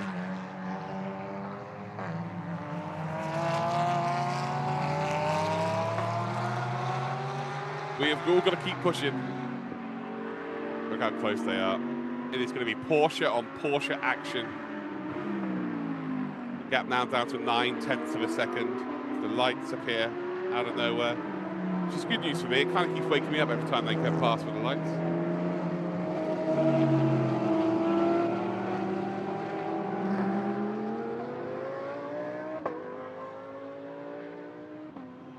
These are pro racing drivers. These are all racing drivers, are they? This is real life. It's not a sim. Oh. Lost a little bit of time there. Just a little bit of time. Nothing overly crazy. It could have been a little bit better. Could have been a little bit worse. Through the Genting curve they come. Now we head down towards the double clears.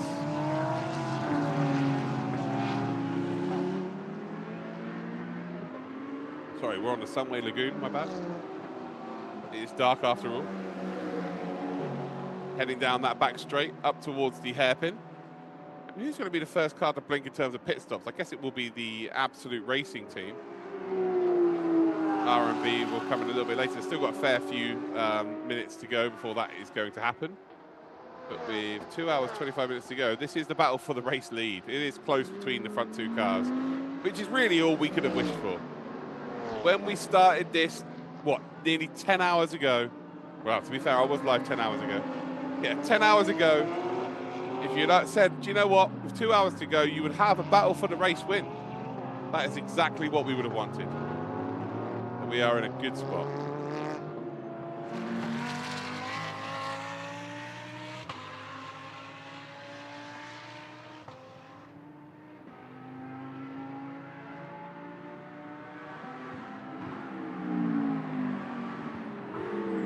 So it's not a series, Lima. This is a one-off race.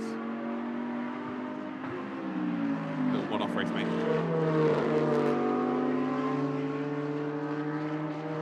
And these have come out of absolutely nowhere, by the way. So Christopher Hasse still lapping just ridiculously fast. He's now closing up to Adley Fong and looking to get P2 in the GT3 class, but a podium overall in P3. So closing in very nicely indeed here is Christopher Hasse, and at the rate he's going, it's going to be 5 laps before he catches up. 5 laps is absolutely nothing.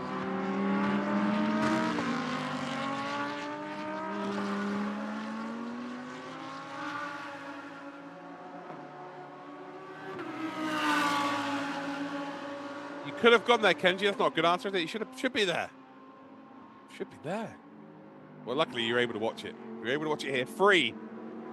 On the Motul Sepang 12 Hours YouTube channel.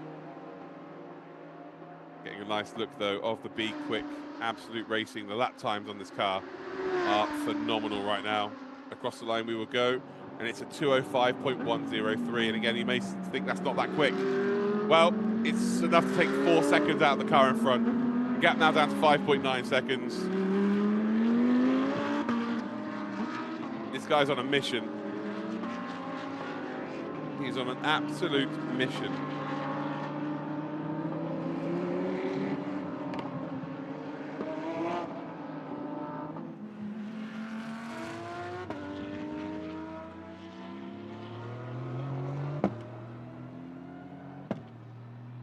Yeah, Lima Plate, so this race happened for the first time since 2016, last year. There's the number 13, currently in P5. They've got Rio in the car, and by the looks of things, the car 26 has got a black and white diagonal flag for exceeding track limits. That's one more time, and they will get a penalty.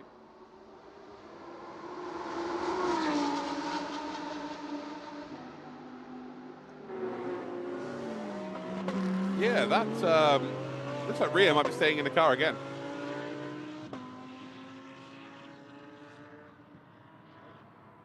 This is live. This is live. Prime Speed is a machine. Certainly is.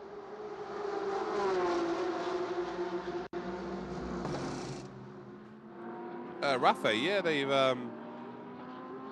I worked I worked for DTM a few years ago, or a couple of years ago, and we were on television, but I asked if I could respond to the YouTube chat, because it's kind of what I'm used to. And they said yes, and ever since then, every time I've worked on a big broadcast like this, I've always asked if that could be the case, and the organisers said yeah. Refer to the chat, absolutely. Let's get a bit of activity going, and well, it seems to be working. It seems to very much be working. I think everyone's had a real good fun time. Really good fun time. I've been here the whole time, so yeah, it's been 12 hours of me. If I didn't respond to you guys, it'd be very boring, and I would need you guys to help me get through it a little bit. So I do appreciate that. The number 31 car then into the pits.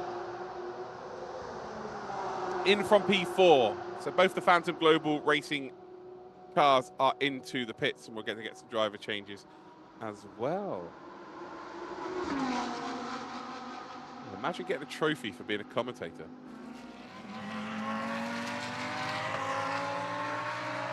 It's only an hour-long job later on, Tim. So we're good.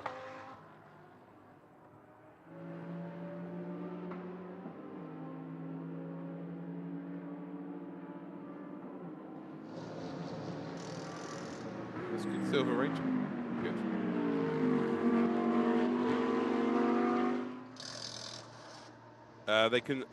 They have to do a maximum of 100, and they can only do. They have to do a minimum of 100 and a maximum of 330 minutes. Stint times they can't go any longer than 65.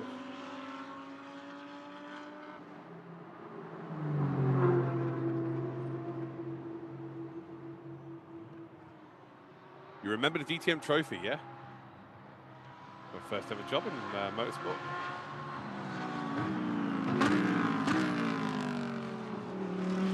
They were good times. Mike from Ohio, welcome.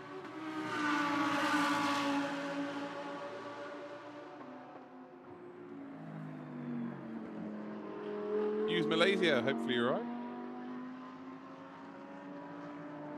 So the battle for the lead now, 3.5 seconds. So Wan Bo has actually dropped off of Eshan Pires.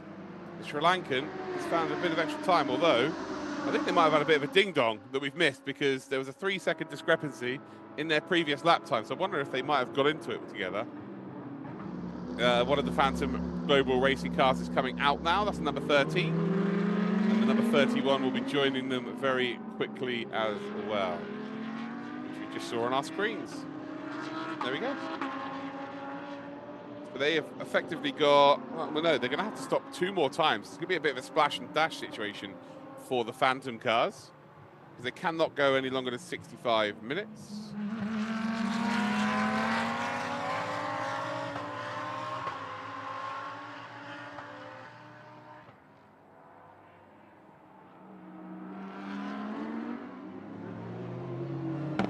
Please explain what happened with P1. I don't understand what you mean, Jay. They are P1. P1 is the car that is the fastest and gets to the line quickest.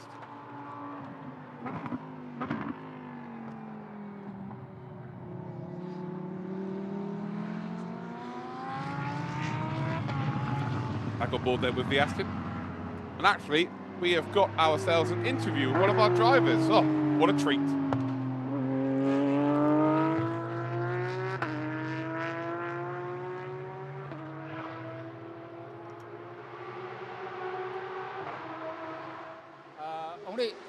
今天你们的开始如何？今天我们那个开始 P2， 然后目前我们在 P2， 但是我们应该比前面的对手要小进1次站，所以我们应该还有一些优势吧。对我们真的非常不错，然后特别是袁波非常快，对。我们刚刚好像有一个小碰撞吧，好像被别人推出去了，但没有什么别的太大问题。刚刚那个碰撞，你们有什么问题吗？好像没有吧，应该。然后你对车的反应如何？还行，我们第1节的时候非常挣扎，上午的时候非常甩，然后我们稍微微调了一下车，后面会好一点。然后现在晚上我们可能再会做点改变。今天早上、中午的气温跟现在已经下得很低，所以对。好处吗？没有什么，对于大家都是一样的，但我觉得大家都会根据不同的温度、不同的天气来，对车做一点调整。现在赛车的赛道尾端了，你们有什么对策？什么？已经到尾端了，你们什么对策吗？就是我把比赛开完。有信心吗？只要我们希望一切顺利吧。谢谢。So what he said there was, it's great to be back, and I hope you're all enjoying it, and we might get P2. There we go. Perfect. That's there's me doing my translation. No, I have no idea, to be honest, guys. But that was indeed the car number 44. So they were P2. They're now in the lead of the race because Absolute Racing have decided to come into the pits, and with the 65-minute stint time, that means that they will have to do a little extra pit stop at the end of this race. So they will not be able to split this now. So yeah, they're in a little, in a little bit of a bother. Little bit of bother.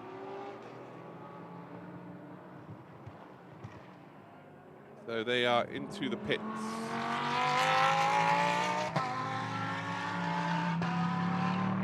R&B Racing, they can stay out a little bit longer, so they're good now. They will only have 2 more stops until the end of the race here. But this Absolute Racing team, they're going to have to, and again, they don't have to do anything in the pits. The stint time means they need to cross the pit line to reset the pit time. As we get a little tease of the Ferrari in the background, by the way.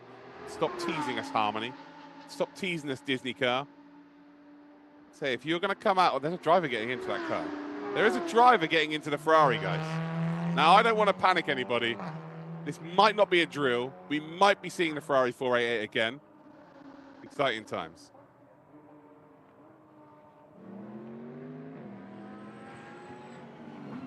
Yeah, I definitely wouldn't say best commentator, Silver Ranger. I would say maybe most for perseverance. More than best. I'm not sure best is really the right category. I can't imagine it's being the greatest commentary in the world. But perseverance, a participation trophy maybe. Who knows? But again, we've got 2,000 people watching right now. If you all hit that subscribe button if you haven't already, maybe we could get ourselves up to close to 2,000 subscribers on the channel. Oh, that would be very good as well. I do know John Hinder. He is the GOAT. John Hinder is the GOAT of endurance racing commentary. The whole IMSA TV gang are the GOATs. I tried to work with them, but yeah, didn't work out. I don't know why. Never found out. A little bit sad, but it is what it is. But yeah, I love listening to them. They are very much the big dogs, and I'll be listening to them intently over the 12 hours of Sebring later on.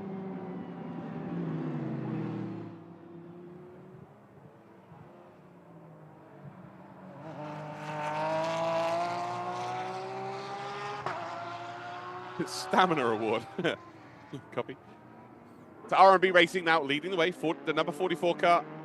Got a bit of a gap now to Absolute Racing. Dorian Boccolacci is the driver now in the car, and Dorian was the driver that got Absolute Racing into this position.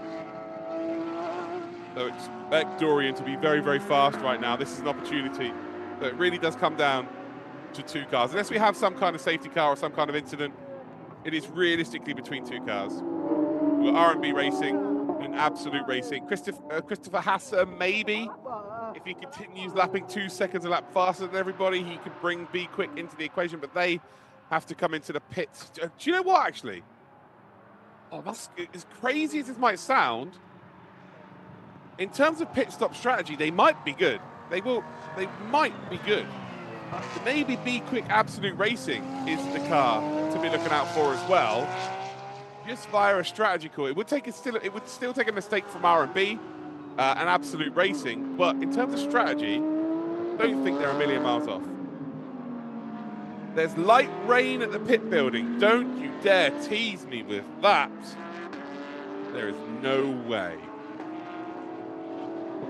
There is no way we are about to see some precipitation. Oh my God, it says it's going to rain. It says it is going to rain, and potentially heavy. It is potentially going to rain heavily, ladies and gentlemen. I've just looked at the weather forecast. Local time, 9 o'clock.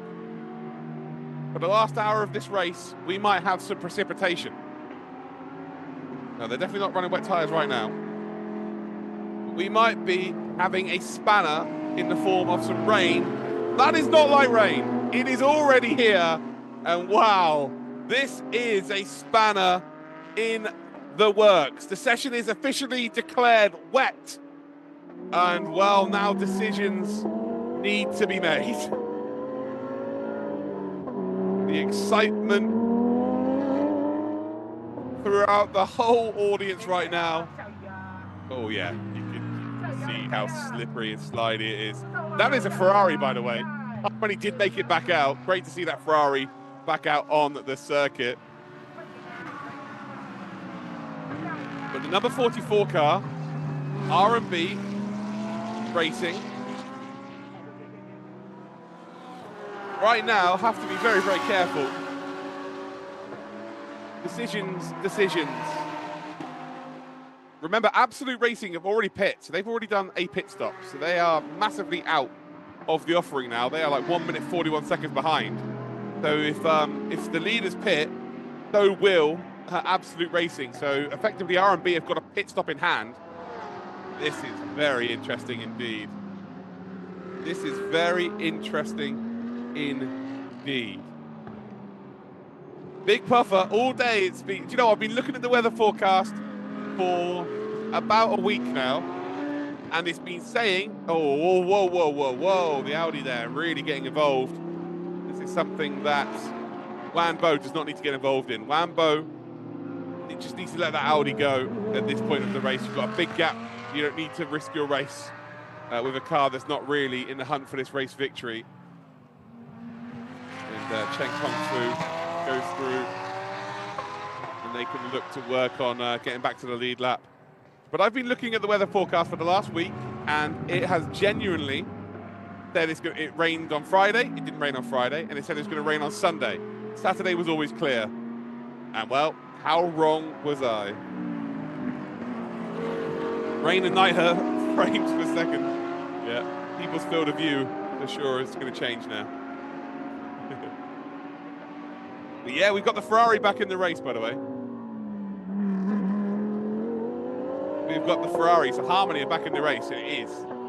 Yeah, it's definitely raining. Can't see the spray coming out the back of the cars as of yet. Yeah, you can see in the beams, in the heavy beams, there is water hitting the circuit. Of course, the track's so warm right now, and of course the air temperature is so warm that the track isn't going to get wet very, very quickly, because it will evaporate pretty much as soon as it touches the track. But a bit more rain, a bit heavier rain, and well, you never know what can happen. And it is Sepang. Sepang is the Asian version of Spa. Once it starts raining, it can just absolutely fall out the air, and it's an instant wet track. Exciting times. If you are excited for the rain, hit that subscribe button. See how many people we can get subscribed. 2K viewers, 2 hours left to go of this one. Number 65 car. So this is Viper Nisa Racing. As we see 3 cars going into one. Again, that's the race leaders, and they're retaking the position on the number 31 car, the Audi. And it seems like Wanbo has got this kind of slicky, wet weatherish kind of sorted out right now. If there's any more rain that drops, it could be very, very interesting. By the way, Stephen, who posted in chat about there being rain, he's at the track. He's our inside guide right now. This is so good. There's a proper little fight going on here between our race leader and P5. So Rio giving it absolutely everything. Bit of a send. We come through the clear curve. Now we're heading in towards a hairpin, the Bajaya Tioman corner. Yeah, the rain doesn't seem like it's slamming it down right now. It does say on the weather forecast that we are going to see some very heavy rain. Very obviously wet though. You've got to make the right decision, and this might play perfectly because R&B in the next 10 minutes are going to have to pit anyway. So this might work out perfectly for R&B, and they deserve the luck, to be honest, because they realistically have been the best team out there in terms of their performance. Oh, it's getting really, really wet out there. Still using a lot of curb. It'll be very slippy out there, but you can just tell by the shine on that curb when the lights go over it that the weather is coming down.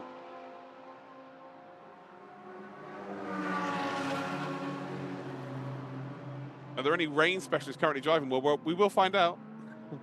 We will find out. Yeah, that is the one good thing, Fuse Millets. Yeah, you're right, yeah, the tarmac is very rough. Yeah, it won't be instant that they decide to come in unless it really does chuck it down. So if it really does chuck it down, then, you know, who knows what we can expect. Oh, wow, okay, there we go. Well, monkey see, monkey do. Big mistake there from our race leader. I mean, you are one mistake from chucking it in a wall and losing everything. Does that make Wan Bo think about a decision?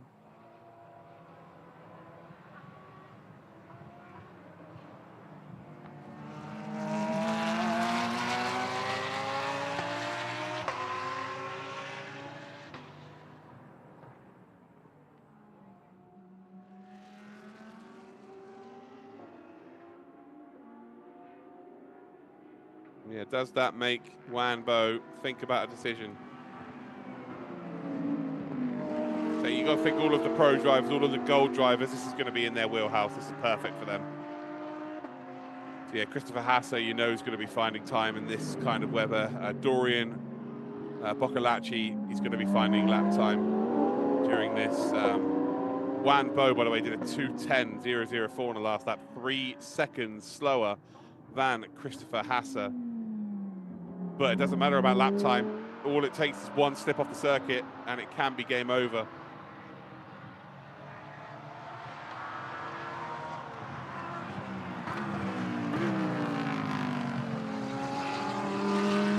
And now it's all about trying to find the grip.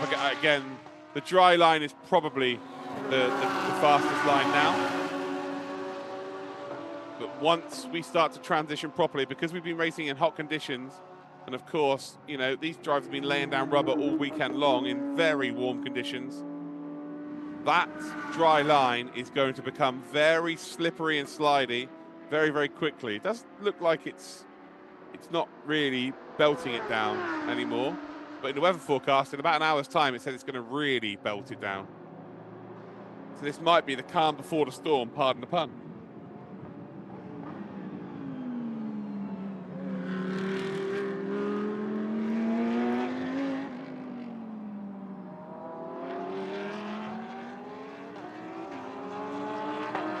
Anything's possible now.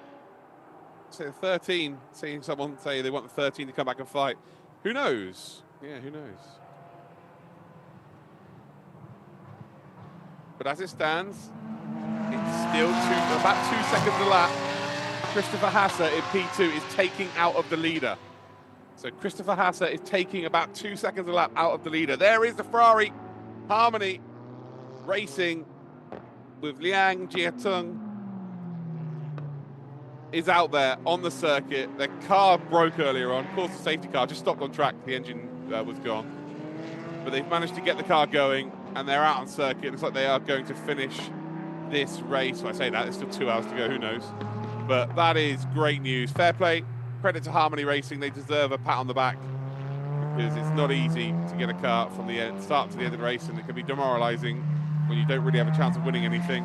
But ultimately, they've managed to get the car back up there, so big, big respect.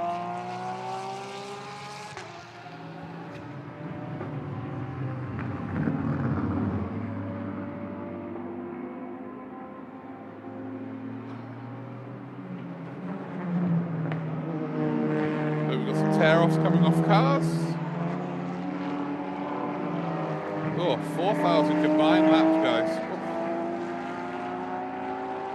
That is rather impressive, isn't it? So So the weather seems to have calmed down. So I'm looking, yeah, looking in the beams. Doesn't seem like there's any rain anymore. So just a little sprinkle.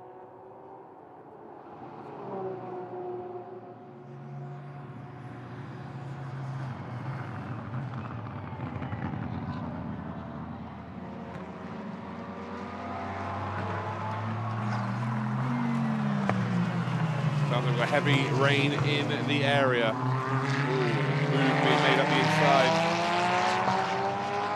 So Rio driving in the number 13 car in the Porsche, making the absolute most of this weather. Mysterious Rio, yeah, very mysterious. Catching up to that Ferrari once again.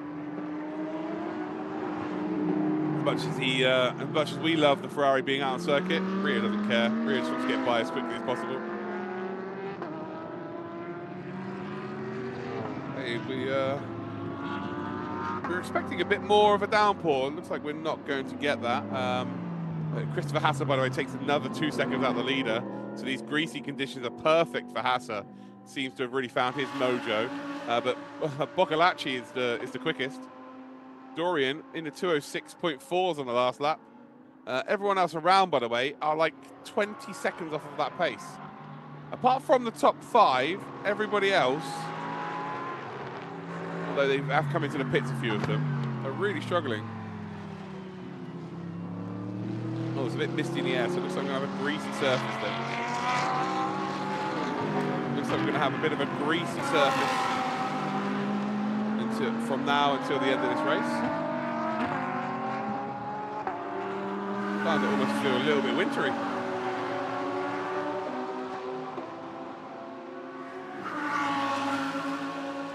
So we're about to see a highlight video from the last hour. And wow, look at that, the lights were on. These Lamborghini Trofeos, by the way, have had a lot of screen time today, that's for certain. Yeah, the Phantom Global Racing driver and indeed Climax Racing battling for positions. Got a bit of Aston Martin action as well.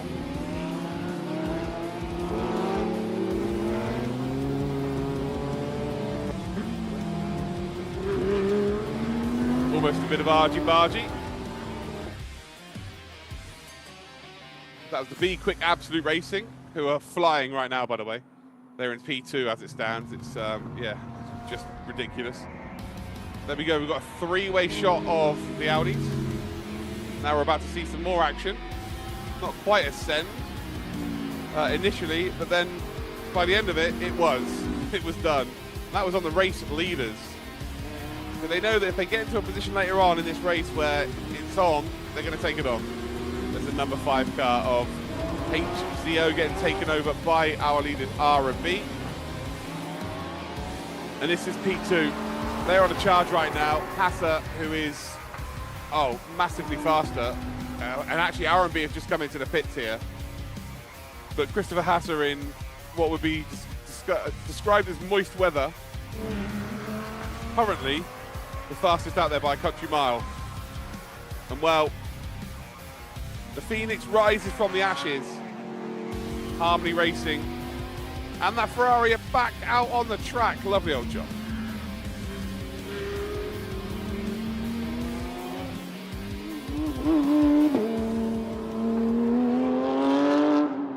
So welcome to a starting to be misty Sepang circuit. Less than 2 hours to go. So wonderful old job. We've managed to get 1,260 subscribers during this. It's good. Yeah, bring on the moist weather. To get a lovely pan shot then of the start-finish line. There's the pits and then the pit exit as well.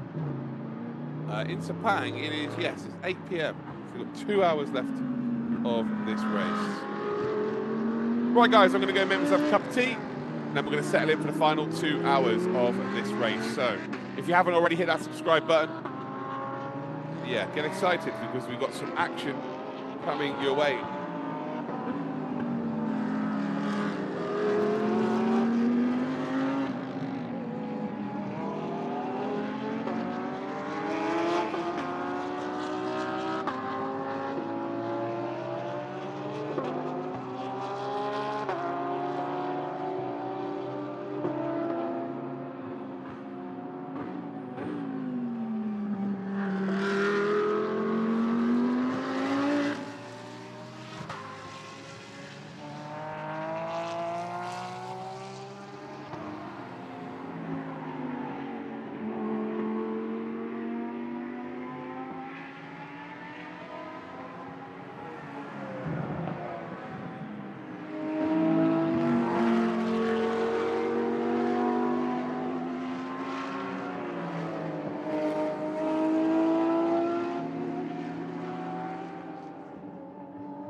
Right, and we're back.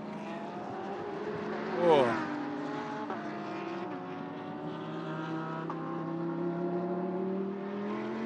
So, under 2 hours to go.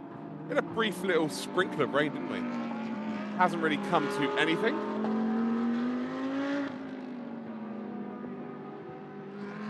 But Absolute Racing currently hold the lead there. So R&B, of course, did their pit stop, and now they find themselves 11.7 seconds behind. So once we get to the end of this race, I find it very difficult to believe anyone's going to beat R and B. They look like they hold the keys to success. Whether we find out if that is indeed the case. How are we doing though, guys? We all good? Everyone okay?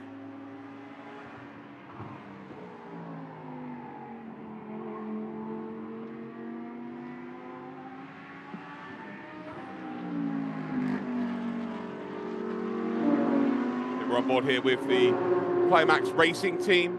Of course, they were involved in a massive shunt in turn 1, which was our third safety car of the day, and our final safety car of the day. They caused it, but it wasn't their fault per se. It was the number 4 car, EBM, who are in the pits right now, and in turn they took out their sister car, the other EBM car, the number 61. They ended up twisting in the air twice, and it's pretty much game over. Not good at all there, and the number 4 car for EBM, they were pretty much in the hunt to win the whole race. So that was 65 laps ago. So yeah, 65 laps ago, done and dusted. Now we've got another race on our hands. It is Dorian Boccolacci currently in the lead. The Frenchman is 12 seconds clear now of Yi Hong Lee for R&B Racing. Absolute and R&B, they are the 2 drivers to watch out for, although Christopher Hasser is lapping faster than everybody on track right now. 204.8. Track temperature would have come down nicely, and I'm sure we will see a lap record if it doesn't rain again, because the rain would have helped the track, of course, just come down in temperature. It'll be dry again because of the humidity, but I imagine that will make conditions a lot better for everybody concerned. But the lap, or the race record right now, is held by Matthew Payne. He did a 2:04.0. And I say that, sorry, of course he didn't, because Christopher Hasser has got 2 2:03s. He got a 2:03.659 on lap number 241. So yes, we did have a 2:03, of course, didn't we? So Christian Hasser just looking really, really quick, this Christopher Hasser. And is continuing to provide that pace as well. So I think if there's an outside chance for Be Quick, then, you know, they've got the driver to take full advantage of it, but it is going to take a monumental effort or, you know, a pretty big crash for that to happen. But right now, at P3, if you said that to them about 6 hours ago, they probably would have giggled at you. They really would have done. But here we are. I'm still with you guys, don't you worry. I am still with you all. Jack, how you doing, mate? You okay? Yeah, don't you worry about me. Been pretty good, Pike, to be honest. The 911 now is being driven by Dorian Boccolacci. But then in P2 it's a 911 as well, so Yi Hong Lee driving that. As we see the Harmony Racing team car, well done to that team. Fair play. They didn't have to get this car out onto the track. They really didn't have to, but they did. So sometimes you've just got to really respect the teams. And I'm telling you now, endurance teams are just built different. No such thing as a dead car.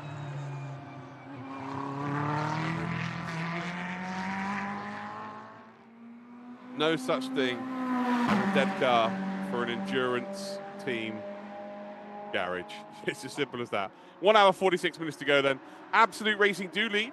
They are 11 seconds clear of R&B Racing. Then a lap back, we've got Be Quick Absolute Racing.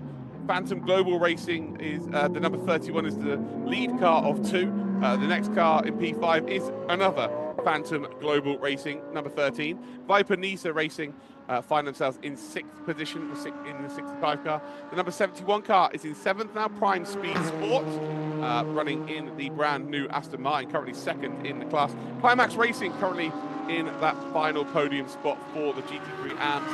Then we have cars. We've got the P1 racing team running in Lamborghini. Then we have the Modena Motorsports Porsche Cup car. And then the final GTC car is behind the HZO Fortis racing team by Absolute Racing. Then we have Vortex Racegraph, the number 7. They are a fair few laps down, aren't they? They're like, what, 23 laps down? And then we have Harmony Racing in 14th position. And the rest of the cars are unfortunately no longer taking part. But Harmony Racing, they are, again, nearly 70 laps down, what, 64 laps down? And they still managed to fix the car and get it out on track. That is impressive. Probably, Mark, yeah. I've got another job to do tonight. I have another job to do tonight. I actually, I run stream content for Team Redline, which is Max Verstappen's esports team. And we've got a watch along tonight. So me, Max, Alexei Nesov and Ola Steinbrein, all 4 of us will be on stream watching the Team Redline drivers take part in the Porsche Esports Super Cup. So that's my job tonight. So I've got that at the same time as Sebring. So yeah, plenty of stuff to do. I've got like a 3-hour window where I can sleep. So it's pretty good. Yeah.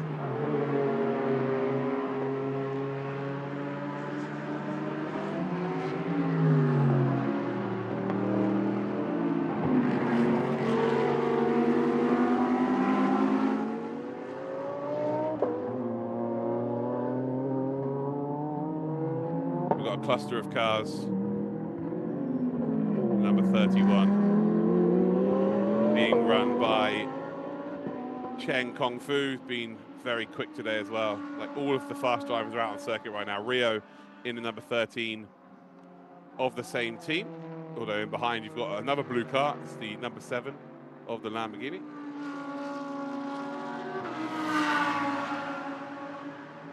They're of course racing in that GTC championship. There is the Aston Martin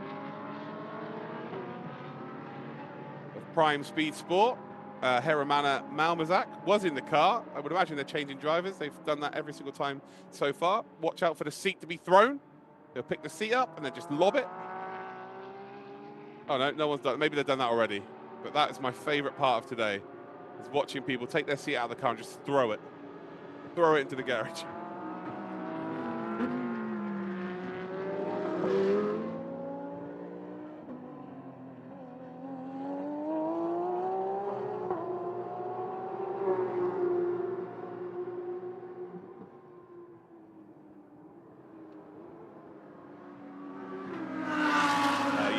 On Twitch, Team Redline on Twitch. Oh, I need sleep. I've been up since midday yesterday, so I slept in yesterday to make sure that I was okay to do today, like all in one go. I had the DTM esports last night as well, so I couldn't really go to sleep after that. I've had plenty of work to do this weekend. It's been pretty crazy indeed. But you guys have really made it easy to do.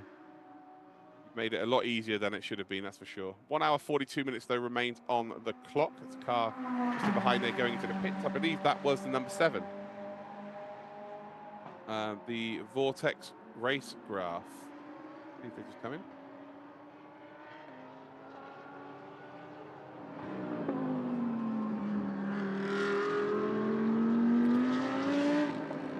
So out we come. There is the Aston Martin.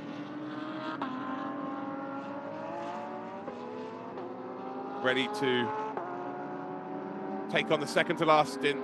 They should only really be pitting one more time now from this point onwards. If they pit any more time, then well, something's gone wrong. Something would have gone wrong. As we have a look at the Audi TCR, the only car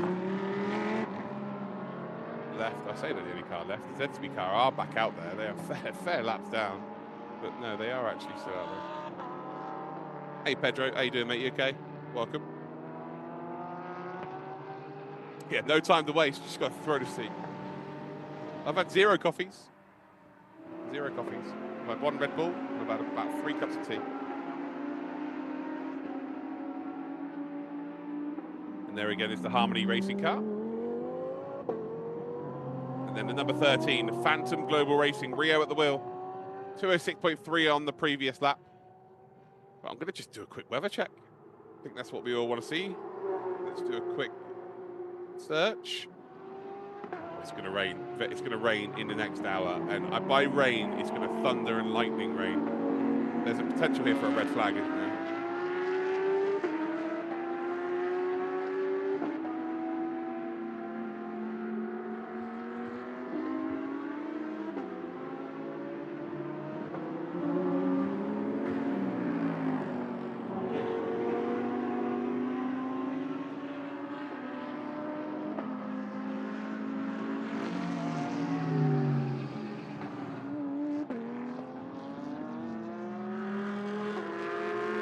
Number 5 car doing bits still. Zio Fortis Racing Team by Absolute Racing. They won the GT3 AM last season. It went wrong from hour 1 though for the HCO outfit. Fair play to them. They're still going, still battling out there strong. That is the endurance racing 101, isn't it? They all love just finishing the race. Finishing the race is the challenge, and if you get a really good result, then fair play. Yeah, it's going to rain, I think, in the next hour. We might have like a last half an hour craziness.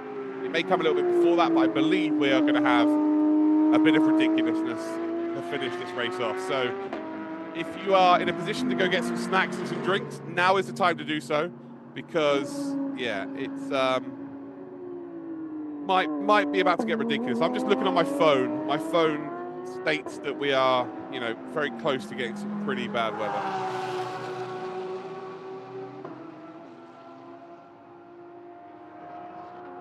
Yeah, exactly. A red flag is the only thing that could help the Absolute Racing. They definitely have to come through the pitch. Again, they don't have to pit per se. They need to just cut that pit beam, so basically a drive through. They have enough fuel, they're good. But it is effectively just a drive through they have to do. But we are excited.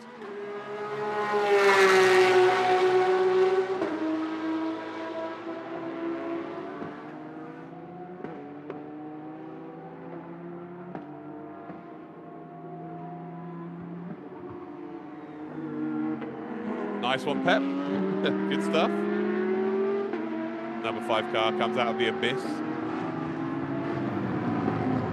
And if you have just joined us, guys, this is the Motul 12 Hours of Sepang. Hopefully you are enjoying what you're seeing. Make sure you subscribe to the channel before we disappear after this race. Hey, we're doing good. Commentator's doing fine. That's not my birth name, but commentator's doing great. Climax Racing Yang Ruoyu is into the car. And who do all of these teams trust to do their final stint? Obviously, Boccolacci won't be able to do the final stint, go over the stint time. Same with Christopher Hasser. So that becomes a little bit more difficult. Yeah, Z-Speed is still in this race yet. They're over 100 laps down, but they are still doing things. They are still doing things. So fair play.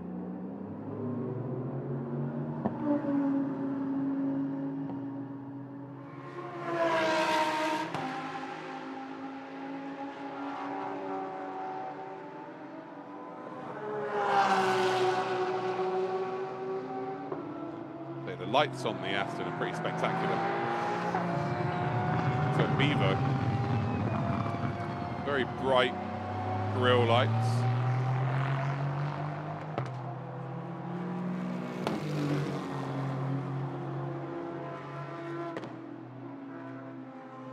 It certainly does purr. Do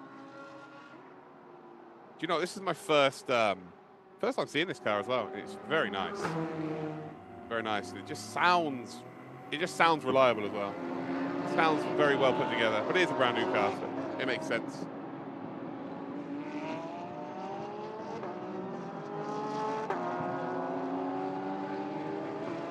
Yeah, the 2 EBM cars are out of this race. They're actually the only 2 cars out, yeah. That's a crazy stat, isn't it?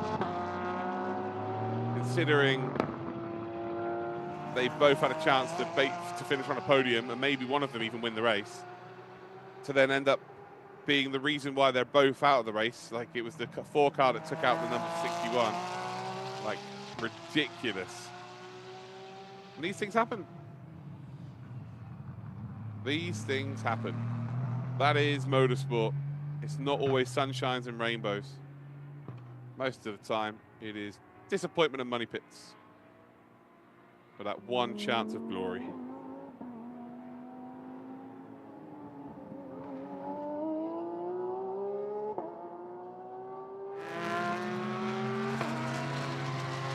HZO once again. Aaron Lim in the car this time round.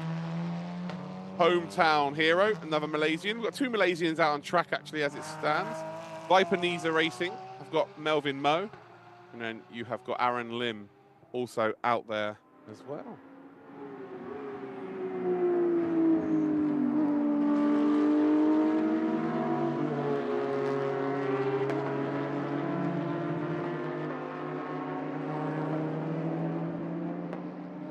We've got the Cup car.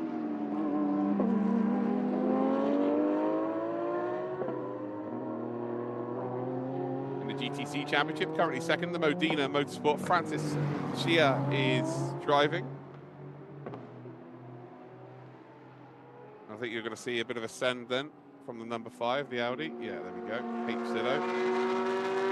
They will be very much quicker through the corners, a lot more downforce. Once we get onto the straights, you'll see the real speed of that Porsche. Very quick car indeed.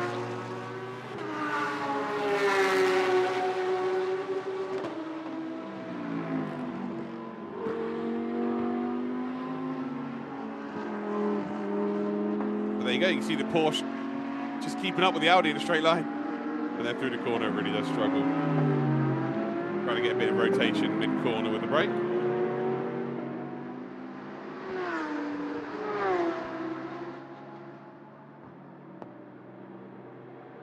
But only 1 hour, 33 minutes to go. As we go on board then with Christopher Hasse, who's still the fastest out there. It's not really that close either. Closing that gap towards the leader. It's 1 minute 25 seconds off and would need something pretty special, which, who knows, if the rain does indeed come in. But Hasse putting on an absolute clinic. So his stints have been really, really good today. His stints have been phenomenal. Timo Bernard, Christopher Hasse, and Matthew Payne. Those three drivers have really stood out today. Those three drivers have been very, very good. Been extremely good.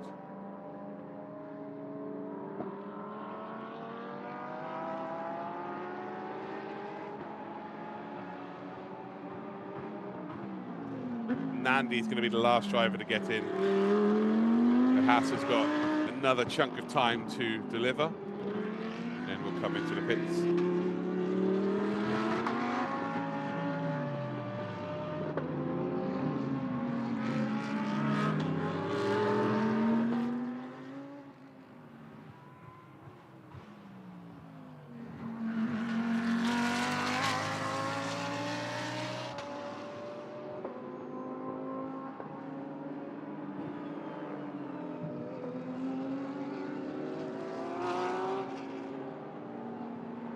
There is the climax car. Lights are flashing. And off we come. Off we go. They'll have one more stop to do. And that will be game over for the race. Done and dusted.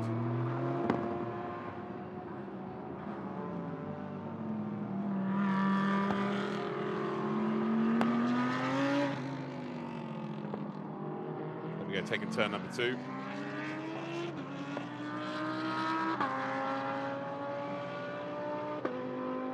They changed driver, yeah, they did. So Ruoyu into the car. Yang Ruoyu gets into the Climax Racing car, number 777. They certainly do win a light show. That was pretty cool, wasn't it? That was pretty cool. So it's very dark here now. Look at the lights in the front. Hold on, they're neon lights. What is this, the Fast and the Furious 11? Look at it. That's incredible. They're changing colours a lot. There's a proper light show. I didn't even notice that. Well, that's one way of putting people off with their rear view mirror. Yeah, that's impressive stuff.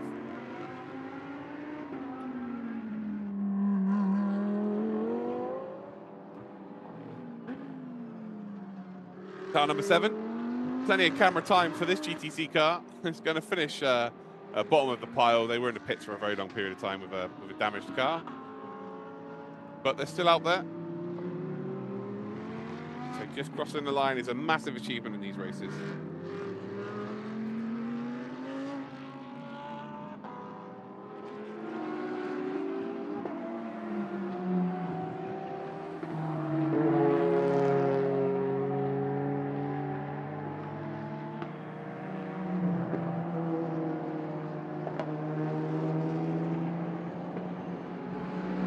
Yeah, the Porsche with the flames on the side.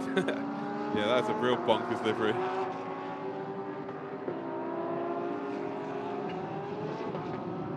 Creeping down towards turn number 1, getting a lovely look then at the prime speed sport car. John O'Lester driving the car now.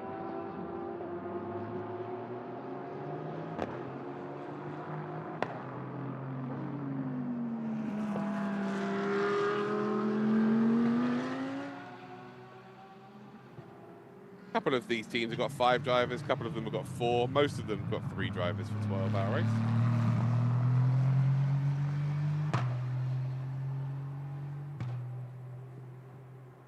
So a lot of people who are very critical in this chat, like, Christ.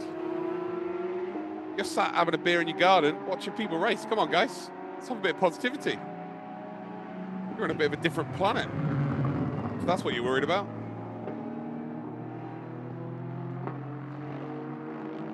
These people are racing for your entertainment. Chill.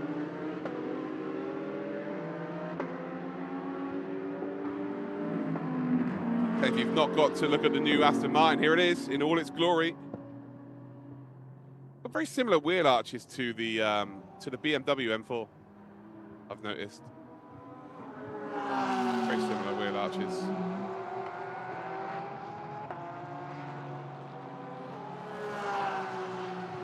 A little bit more open.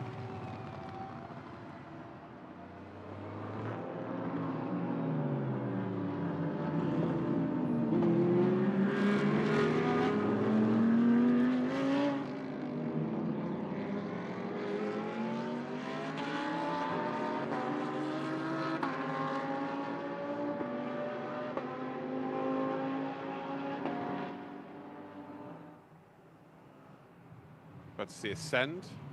It's an AMG. Thank you very much. The Viper Niza racing car, Melvin Moe behind the wheel. So they're about 15 minutes, 41 seconds off the top 5. So the top 5 are pretty much locked in unless there's some real issues. Boccolacci currently leading the way. The gap's only 7 seconds now, so R&B Racing have kind of figured it out. Really kind of figured it out.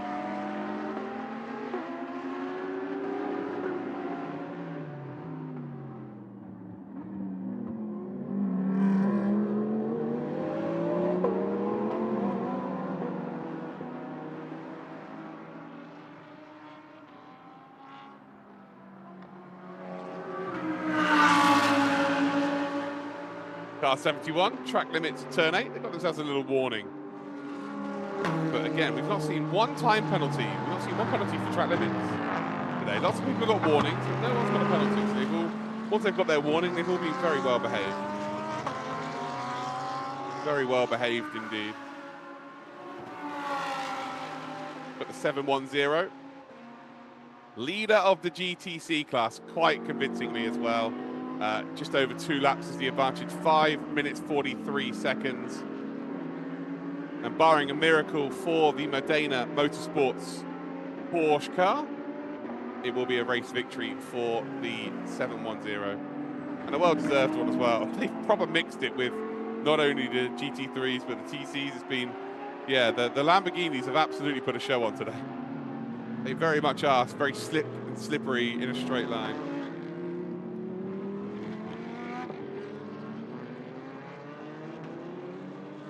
Number 31. Ken Kong Fu, who in the mid part of this race was absolutely lightning. Hasn't really reached that kind of pace in the latter stages, but earlier on was flying. Maybe caught a lot of traffic in the latter stints, but yeah, in his first and second stint, oh my. Yeah, Chen Kung Fu was going ham, really was delivering. Front two lap times, by the way. So Boccolacci doing 2:05.6 on their prior lap time. Yi Hong Lee, who's currently 6.7 seconds behind. That is the battle for the lead, by the way. 2:05.2, so 4/10 of a second, or 3.5 tenths of a second taken out of the lead then. But the fastest driver on track, it is still Christopher Hasser, a 2:04.7.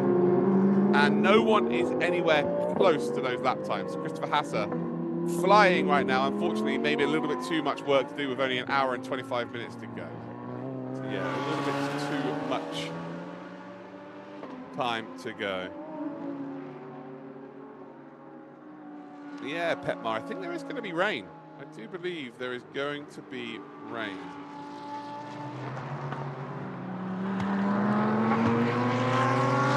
Yeah, I'm just going to do a little search. And I'm just searching on my iPhone. And it does say that there's going to be rain for the last hour. It's going to rain for the next 3 hours. So it just really is a matter of time about when it comes in.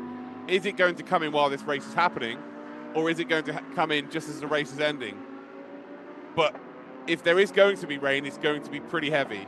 So if it rains, doesn't matter whether there's going to be 20 minutes left in this race, expect it to absolutely hammer it down.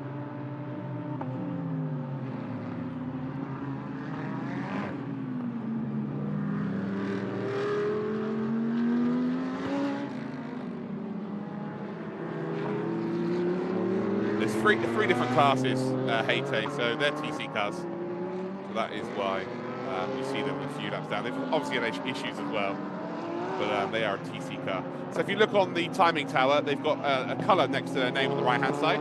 Yellow is GT3, red is GT3 AM, then we've got blue for GTC, and then the green is the TC. So there's effectively 4 different classes within one race. I am not in Sepang, no, I'm from home, I'm in the UK. Yeah, Andy, we've really grown the channel today, haven't we? How cool is that? Yeah, Petmar, do you know what? I wouldn't mind if there was no rain, because I think we're going to have a really good battle between R&B Racing and Absolute Racing anyway. But if it rains, it's a bit of a bonus, right? Then anything can happen. But when, I don't know, I'm a bit of a romantic, because these drivers have put in 10.5 hours work right now. I don't want it to be decided by weather when all of these teams, you know, put all of that work in, and then all of a sudden it just becomes about who sees a puddle or not. So yeah, it's a tough one. But if you offer me rain right now, would I take it? Absolutely, absolutely. Yeah, it is one of those.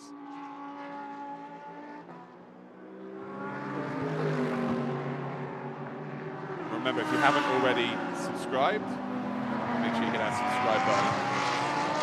Have I raced before? No, karting, a bit of karting.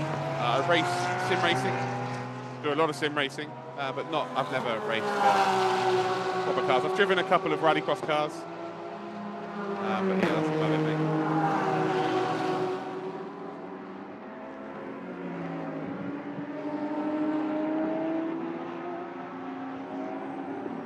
Yeah, maybe it misses us, maybe it doesn't. We weren't supposed to receive any rain up until about an hour ago, where it said it's going to rain, so we'll see, we'll see. If it rains, it rains. If it doesn't, it doesn't. Big A music, good stuff. Hey, it's not my channel. Just makes sense for you all to subscribe so you get to watch next year's race.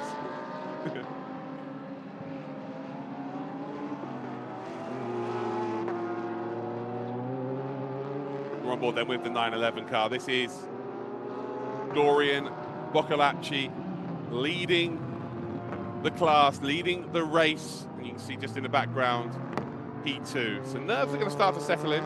1 hour, 20 minutes to go.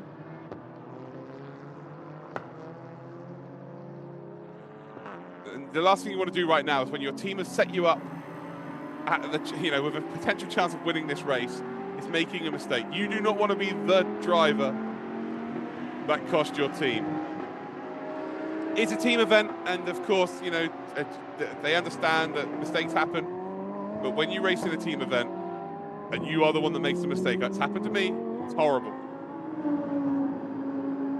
But now it's just all about keeping your nerve and with the final stints coming up, send in your best driver, send in the driver, the most experienced one, let them get the car across the line.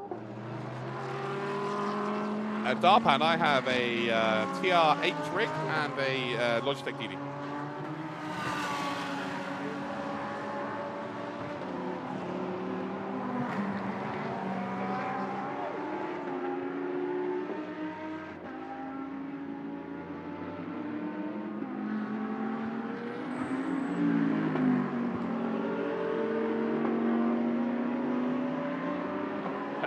iGen, I can't guarantee you any rain finish, but it does, on the weather, it does look like there is a chance.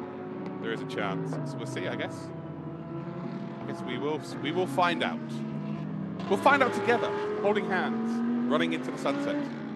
If you can't see the sunset, it's because it's raining. And everyone's happy.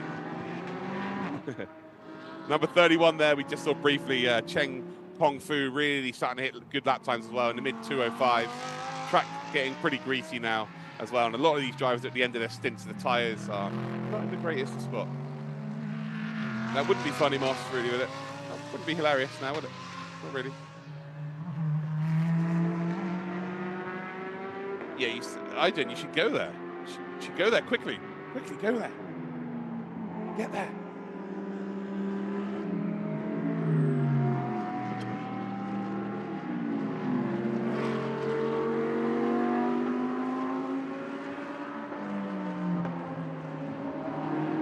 Still plenty of time. 1 hour, 20 minutes. Just got to keep your nerve now. Gap 6.2 seconds. So, yeah, Hong Li not really able to find that extra time at the end of the stint. You know, this is where it really does count. The Absolute Racing team are going to have to bring the car in very, very shortly, meaning that they definitely have to do a little drive through at the end. See the sparks flying up off of the bottom of the Viper Nisa racing car. Grey with green tinge.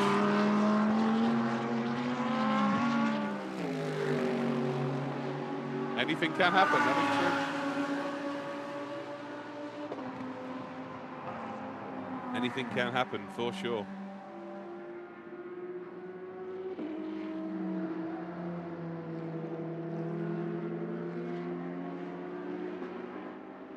Okay, iGen, will you just keep being our weather radar, okay? Keep being our weather radar. Andy, I'm a big fan of that too.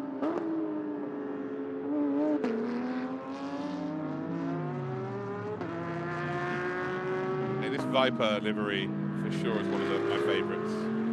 It's quite simplistic, but the contrast of colours is so different. It's really nice.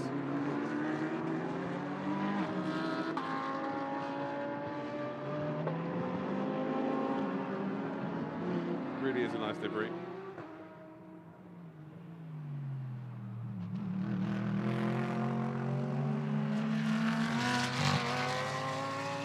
No, Sepang is not on the F1 calendar, not anymore. Hasn't been for a while. Yeah, hasn't been for a while. It's quite well known for raining on the F1 calendar, Sepang. So they kind of need to change the time of year that they had it. And I guess they couldn't find a slot for it. Yeah, it was very well known for it. Not just raining, monsooning.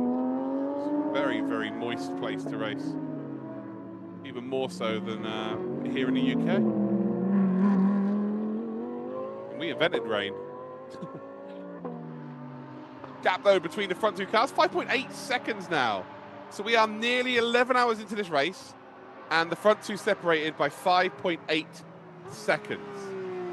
5.8 seconds, and of course Dorian Boccolacci will have a penalty to serve because he is what license level is the 911? He is a gold license level holder, so it's a 10-second additional penalty. So actually, he would lose the 10. He would actually come out about 4.2 seconds behind Ye Hong Li.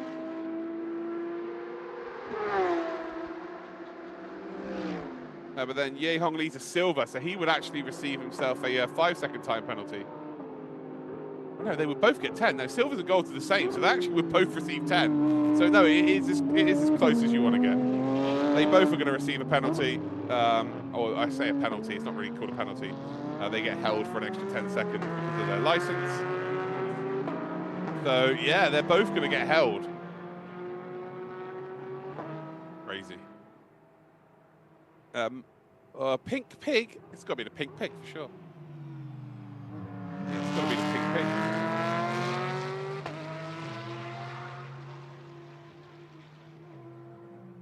So we're about to see the Viper Nisa racing. Tell you what, my favourite thing to do as a commentator is ignore people who are desperate for attention. I love it. Viper Nisa racing, again with that green livery. They crashed into each other. In vain we trust. They crashed into each other, unfortunately. I think the number 4 had a very good chance to win the race. How you doing, Caleb? You okay? They had a very good chance to win this race. It would have been difficult to beat R&B Racing because their strategy is going to play out. We'll see the strategy play out near the end of the race. But yeah, the number 4 had the best chance. To be completely honest with you. And the way that Matthew Payne was driving, Matthew Payne's been the star of the field today. Hassan's got a couple of faster laps, but the consistency in Matthew's stints were unbelievable. There have been like 3 super impressive drivers today. Timo Bernard, who's put in a couple of unbelievable stints. Obviously Christopher Hasser, but specifically Matthew Payne, like being genuinely unreal, like really consistent.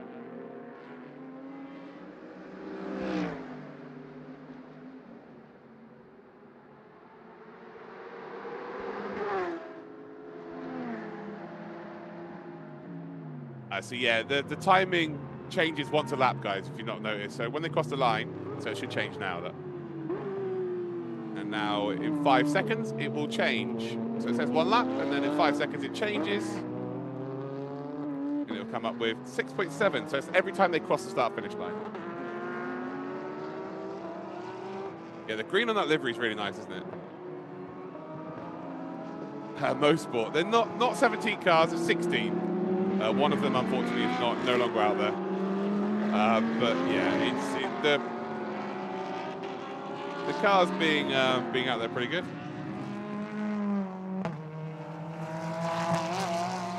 So the yellows are GT3, and then the reds are GT3 AM.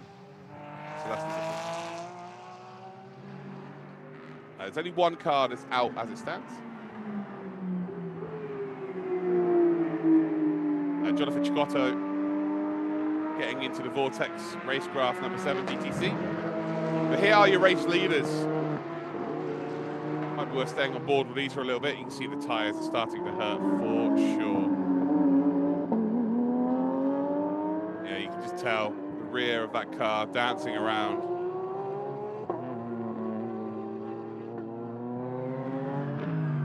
And they will have to come into the pits very shortly. Well, it might be this lap, you know. They do have to come in once again after this stop. I don't believe they can make it to the 65 minutes left mark, and even so, it goes to 0, then plus 1 lap. So I'm just not sure it's going to work out for the Absolute Racing team, whereas R&B Racing is good to go.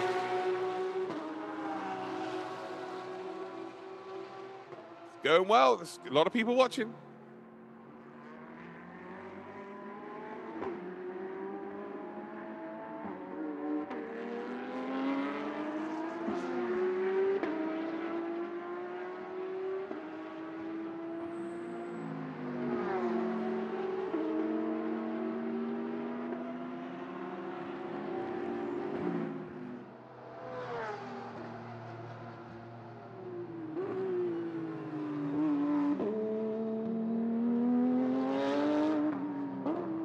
GT3 Porsche and GT3 Audi, they've been the stronger cars for sure.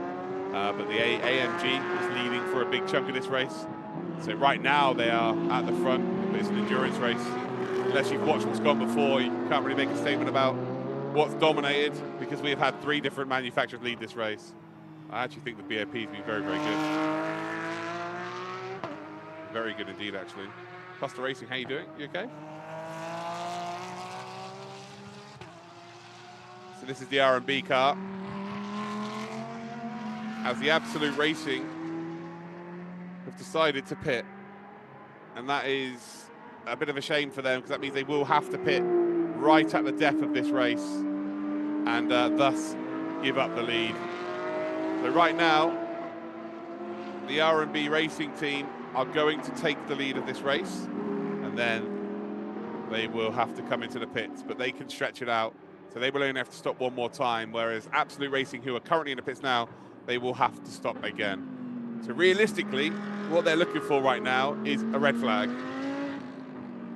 Once the other team have pit, a red flag, be in the lead, and the race stops. That's the only way they can realistically win now.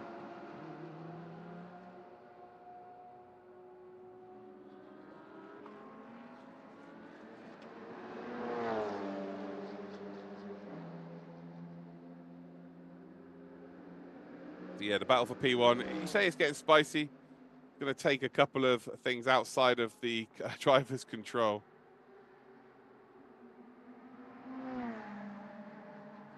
Yeah, it's going to take a few things outside of the driver's control. But this all but confirms who's going to win this race.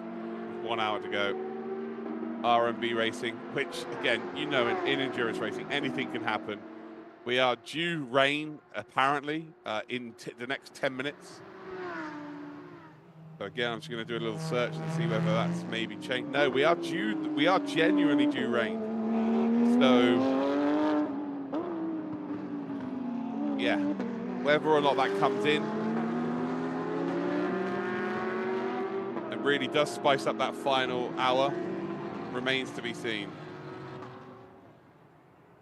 But then that would absolutely nullify the Absolute Racing. Basically, if RAB come into the pits now, which they will do very shortly, and then they have to pit again for wet tyres, Absolute Racing win the lottery then, because they've obviously got to pit for wet tyres, but they had to do another pit stop anyway. So ultimately, that would then hand them the lead in this race. On the outlap then, you have got Boccolacci for Absolute Racing. Will take us to the end. Yi Hong Lee in the R&B Racing car. They are yet to come in, but they now lead the race.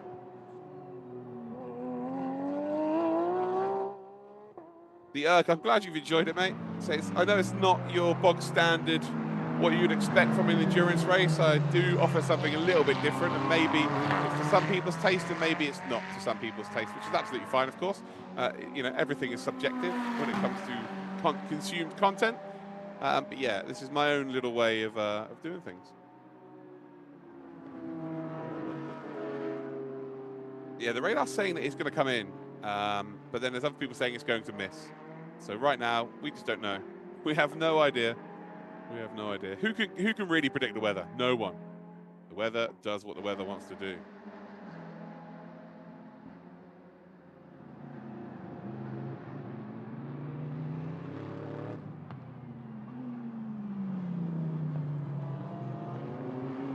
There's the Harmony Racing car. They are so many laps down, but the fact that they managed to get that car back out, this car just stopped in the middle of the track, basically blown up. Got towed back to the pits. And then 70 laps later, they had no door on the car, but they managed to fix that back on and decided, yeah, do you know what? We're just going to crack on. We're going to come back out. So yeah, we've absolutely got to show some respect to the Harmony team. Harmony Racing have done a very good job just to get the car out there. Hey, nice one, Caleb.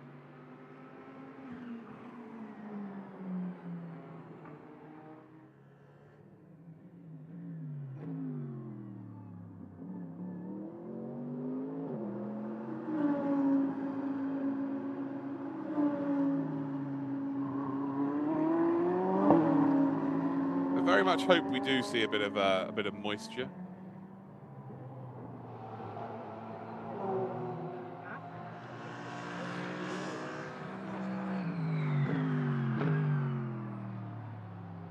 Yeah, I think we are going to see a little bit of moisture at the end of this race. That's my prediction. But as it stands, it is dry. And even if we did have a little bit of rain, which we did have about an hour ago, maybe 45 minutes ago, it's so warm, it's so humid that basically it just dries up as soon as it hits the track. So, yeah, not too crazy.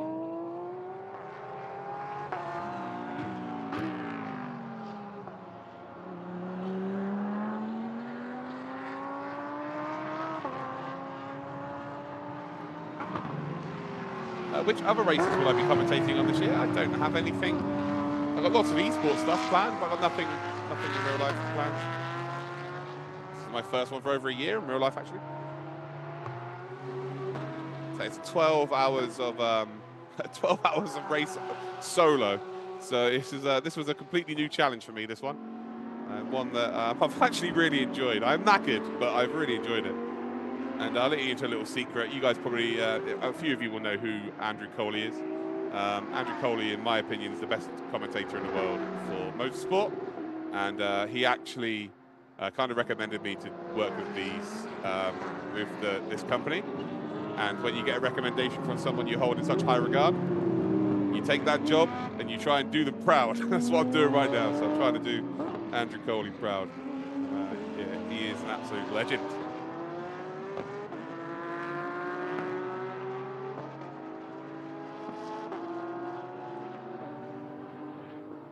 Yeah, Caleb, I think he will do.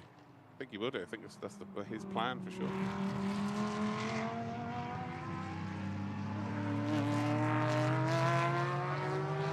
Hey, don't be sad, Mark. Don't be sad. I got this opportunity. I'm buzzing. This is great. I'm here, aren't I? It's all good. Yeah, don't be sad for me, mate. We are all good. Now, checking out the lights. And now we have some sort of idea who the car is, because we can see the livery. Oh, look at this. Look how close they get into the cup car. Crikey. So that is the absolute racing car. Now down to P3. Dorian Boccolacci. 1 minute 80 seconds behind R&B. Remember, R&B have got to pit one more time, but so do these cars. Absolute Motorsport has to come in as well. Has to come in as well.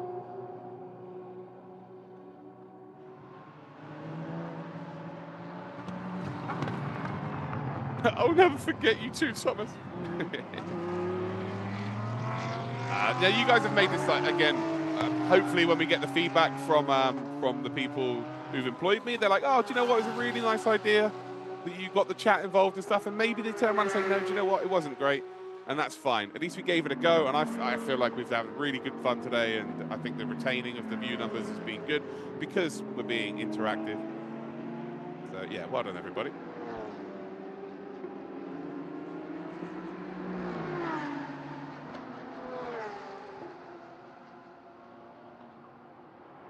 Oh, don't get me wrong, if there's some side-by-side action, there'll be some excitement, by the way.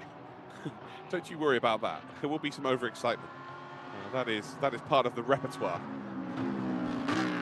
Just don't tend to get that very much in endurance racing. So P2 right now for Christopher Hasser. They've also got to bring the car back into the pits for one last time. Remember, stint time is 65 minutes maximum. So now, if you brought the car in, you can go to the end. So anyone that brings a car in now can go to the end. They are good to go. So it is one more stop. Everybody out there right now has to do at least one more stop, although Modena have just come in, so they will be good to go to the end.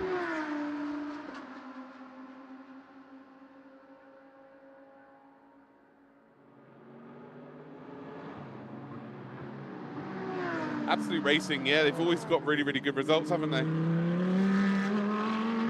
But if they're consistently getting good results, there's no fluke, isn't it? They've got the right people in the right positions. Their motorsport isn't just about the driver. It's about mechanics. It's about people behind the scenes. It's about strategy calls. Like, there's so much to motorsport.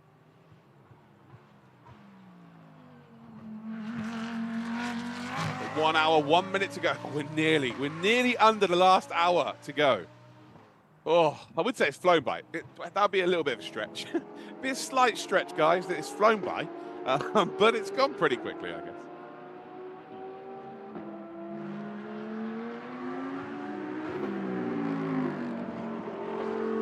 Yeah, that's the only trouble, Silver. You get people who like to voice their opinion and think that they're more important than everyone else. So it is what it is. Those are things that we still need to ignore.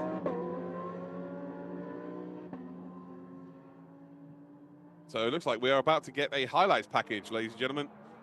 The final one before the end of the race. So let's check out what's happened in the last hour.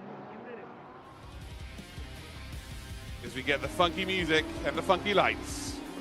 There is the Climax Racing team with the best lights in the world of motorsport, making a lovely overtake there on some lapped traffic. Now we're going to see Send City happen on the Aston Martin. That is the number 13, should I say number 31 Audi. Phantom Global Racing.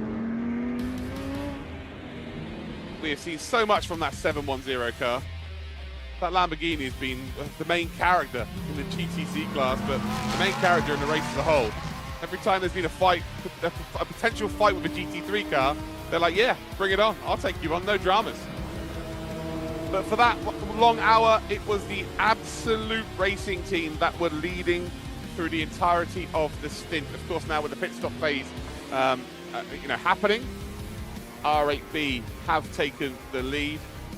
Well, the car you're looking at on board there, that is the number 31, and they are currently 4th position. But yeah, again, back on board with the Absolute Racing. They were just slicing and dicing throughout the entirety of the stint, but it is between the car we just saw and this car here.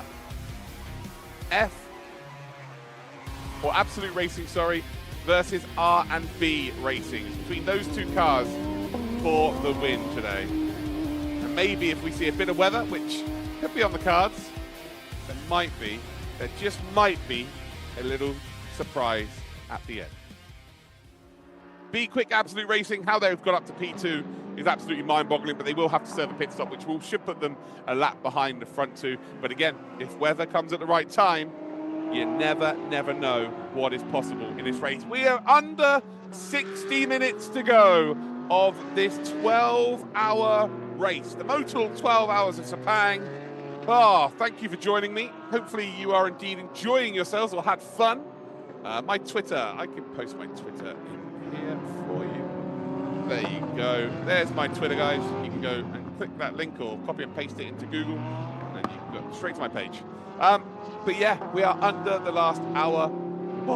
My voice is starting to go, but we've nearly done 12 hours of commentary solo. Lovely old job. Lovely old job. 911 Absolute Racing then, waiting for everybody else around them to start doing their pit stops. They will have to come through the pits at the end as well.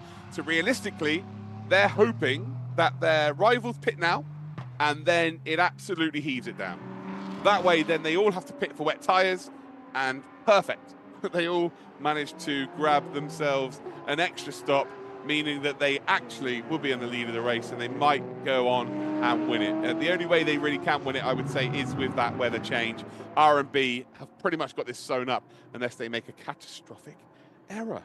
Crazy. Got to stay hydrated for sure, yes.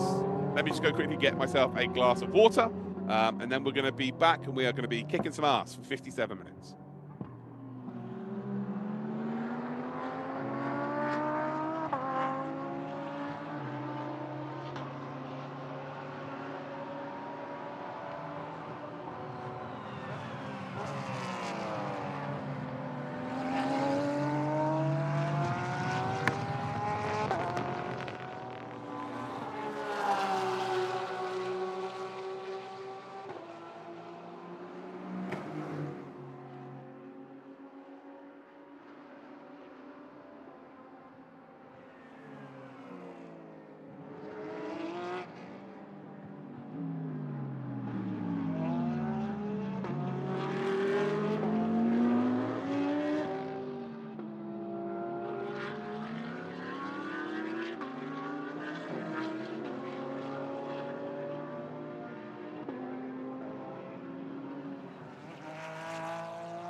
Okay, what's going on? Everyone's putting emotes in the chat.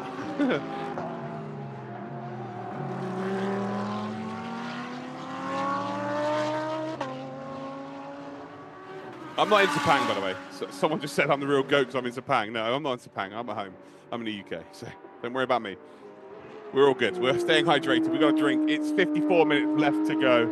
R&B Racing do lead the way. There's the brand new Aston GT3 car, the number 71 Prime Speed Sport, and R&B Racing bring the car into the pits. So there we go. Into the pits we come for our race leader. What about the weather? That's the big question. Are we about to see some weather? Sounds like I can hear thunder at the racetrack. Yeah, it looks like we can hear a little bit of thunder.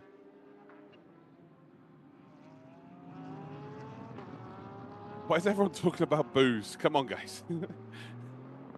We have got 53 minutes to be normal. 53 more minutes to be normal, please. Okay? Oh, I love it. What cars would I like to see? I wouldn't mind a group of GT4s in this series, to be honest. I think that'd be pretty cool. I think that'd be very cool, actually. I think. Oh well, I was going to say momentarily, Be Quick Absolute Racing were going to be P1. They're not. They're in the pits. So Absolute Racing now are going to end up back into P1. They're going to lead this race. There might be a chance of rain, and this is now the perfect scenario for Absolute Racing because there's no way R&B would have come onto the track with wet tyres. There's no way they would have come on with cut slicks because they'll lose too much time. So they will be on slicks, and if it rains now, it means both teams will have to pit. Yeah, but if it doesn't rain, it's not the perfect scenario. R&B have got this race sewn up, signed, sealed, and delivered. So there is the Be Quick Absolute Racing team. Look at the illuminated lights on those arrows. Outstanding. Outstanding. Motul, 12 Hours of Sepang. You've done an exceptional job there. As the Climax team are in with their disco car. Just to keep everybody very much entertained.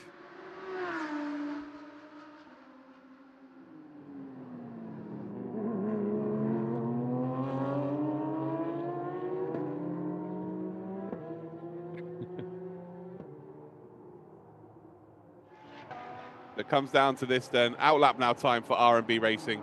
Next time they cross the start-finish line, we will get a representative time as to what the gap is between Absolute Racing and R&B Racing. So about 1 minute 50 seconds, and we'll know exactly what the gap is between the two cars. So in the R&B Racing car, we've got Yi Hong Lee into the car.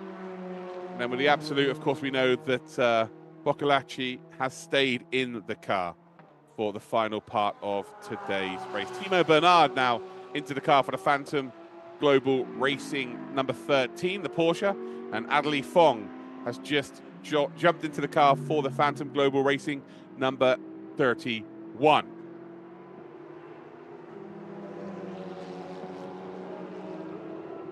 They'll run through the entire race, Caleb. Yeah, there's no shifts for them. They'll try and get a nap in, but they have to be ready. So anything can happen, right? Rain can happen. There could be incidents. There could be safety cars. They just have to be ready. So you know they will be doing the whole shift. They will be doing a full shift. So we're about to find out then exactly the gap between Absolute Racing and R&B Racing. About 40 seconds before they cross the line and see how big the gap was. It was 5.9 seconds, I think, before they came into the pits. So not a big gap between the two of them. But remember, Absolute will have to come and travel through the pits during this stage of proceedings. And what they're hoping for is for an absolute deluge of rain, which is looking less and less likely the more and more we get into the last hour. So we're looking on board then with the Cup car, racing in the GTC Championship, going to finish in P2. And well, Absolute Racing have crossed the line. So there we go. And what is the gap then? Well, it is 3.3 seconds. The race for the lead is 3.3 seconds, ladies and gentle cars. Not a big gap in the slightest. It is so, so close. It is so, so close.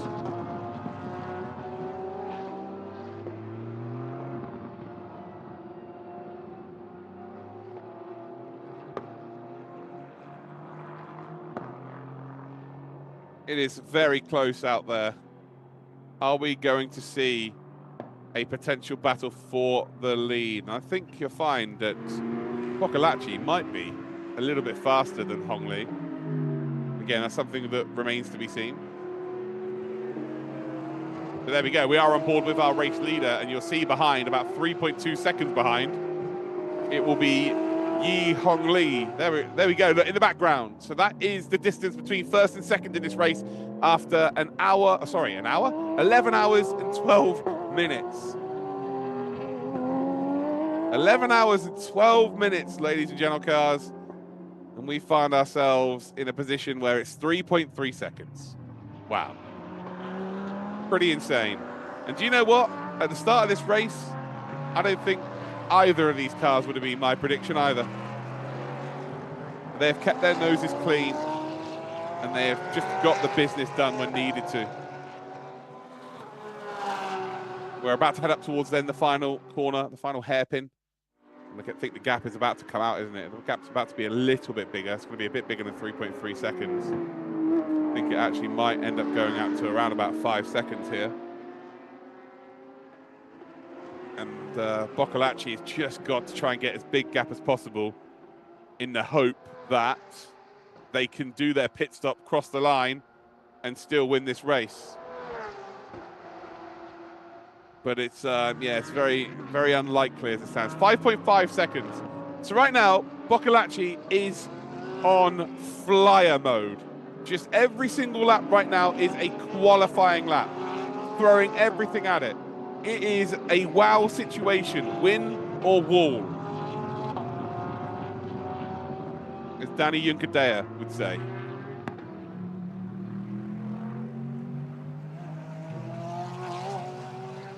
Akash Nandi is going to take the Be Quick Absolute Racing car to the end. They're going to finish in a top 3. That is an outrageous result for them, considering they were last even before we got through the first corner. Be Quick Absolute Racing were last. They were a lap down before the end of lap number 2 because they had a puncture and had to get a new tyre fitted. And they find themselves in a P3 overall and a P2 in the GT3s. So Be Quick Absolute Racing deserve some real credit. A massive pat on the back. That is very impressive.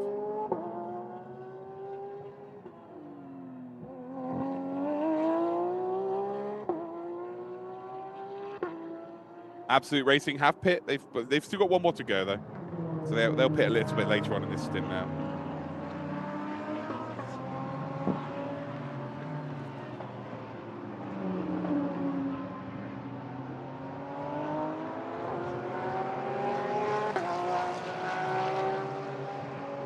Certainly is, Rowdy.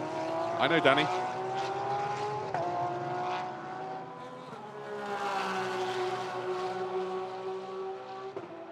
He's a good lad. Yeah, the purple does look good. How good does this track look though in the nighttime? Like the difference, how different the race looks. Like how different the circuit looks, how different the liveries look. What a lovely spectacle.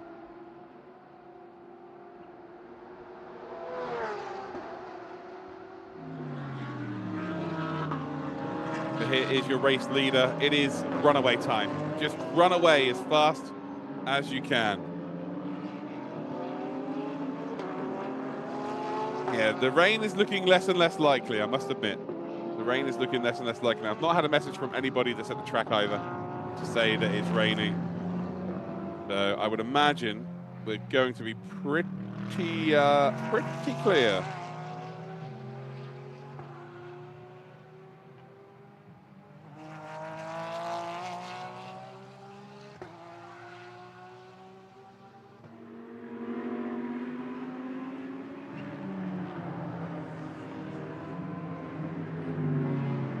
a very demanding track here, especially with the temperatures.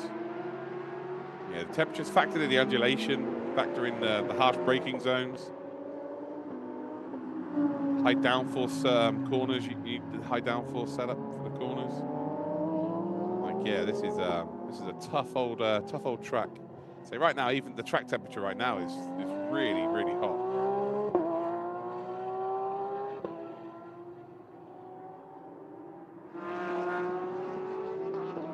Yeah, the 911 is pulling away. Remember though, the pit stop's going to take a fair chunk of time. It's going to take a monumental effort here for Boccolacci to find himself in the lead at the end of this race. Once the time hits 0, ladies and gentlemen, they then have to do one more lap. Or the lead car will take them around for one more lap. So it'll go to 0, then it's the final lap.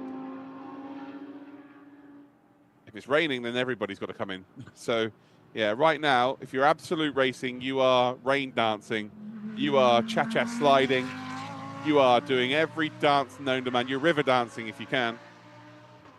You are trying to entice that rain to fall and as quickly as possible and as heavily as possible. You want to force everybody to do a pit stop. And that way, it is your best chance of winning this race. Phantom Global Racing, the number 13 car, currently in a P5.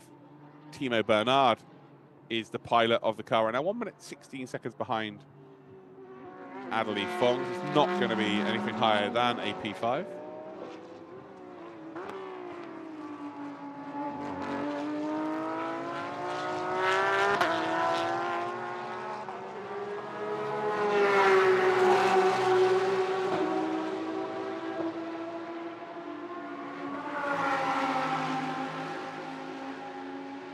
Cash Nandi, he probably just got caught by traffic there because he's been running with 205s, 206s. He's at a very similar pace to Hasser. Both of them have been very, very quick. But yeah, when you get traffic, obviously, it can be hugely detrimental. I think we're about to see a case of that right now. But there's a flash of the lights. It's like, yeah, I am behind you. Any danger? Any danger of getting out of the way? And well, they've got no obligation to do so. The number 13 car, again, currently P5. Going to get held up significantly because the Cup car is just so much slower through the corners. But now in a straight line, the Cup car has got more straight line speed once it gets up to speed. But look, he just can't keep up. Look at the Cup car. There's just no way of making a move unless you absolutely send it up the hill. But he's not going to be close enough. But this is what cost drivers lap time. Instantly a 206.7 then for Nandi. The track, by the way, is definitely a lot slower now than it was maybe an hour ago. Yeah, maybe an hour ago. What's my favorite car? Favorite car of all time is the Renault Laguna from British Touring Cars. The 1996 version. The yellow and blue one. It's my favorite car of all time. It's a weird one, I know. I know. But that is my favorite car.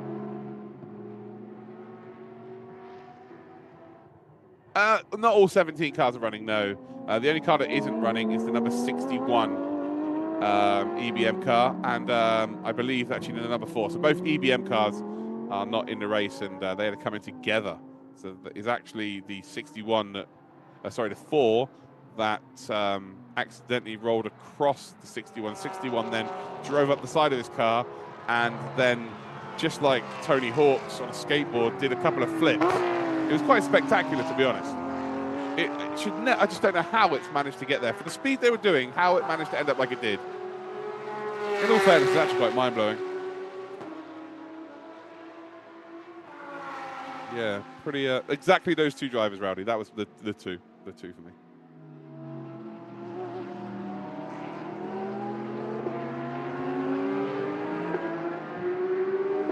Oh, why is there a rain light on? Oh, okay.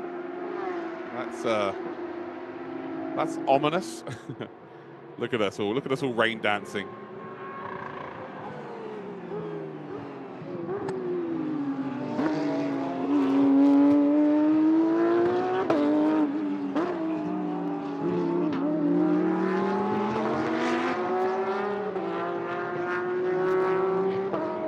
There's number 26 then. So P3, Nandi, by the way, in the low 206s, 206.0. 40 minutes to go. Oh, time is a tumbling down.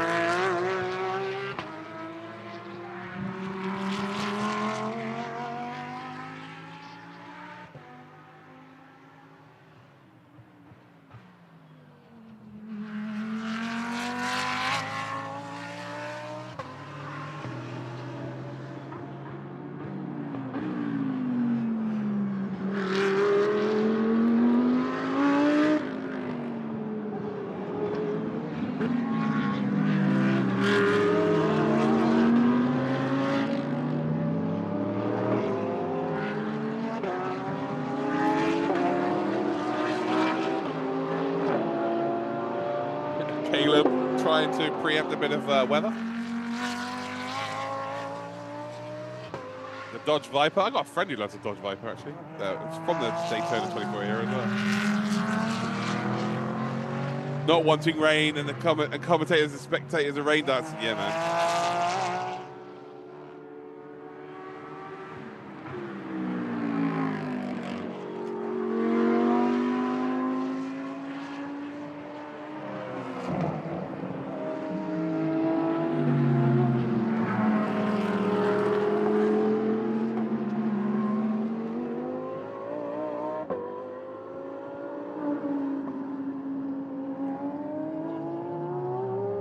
Yeah, the teams watching this, they're like, well, hold on, commentator. Why are you in the chat rain dancing here? We don't want rain.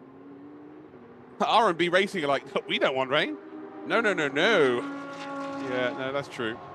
And that's why I said earlier on, I don't want it to come to chance. Like, whoever wins from this point absolutely deserves it. 100% deserves it.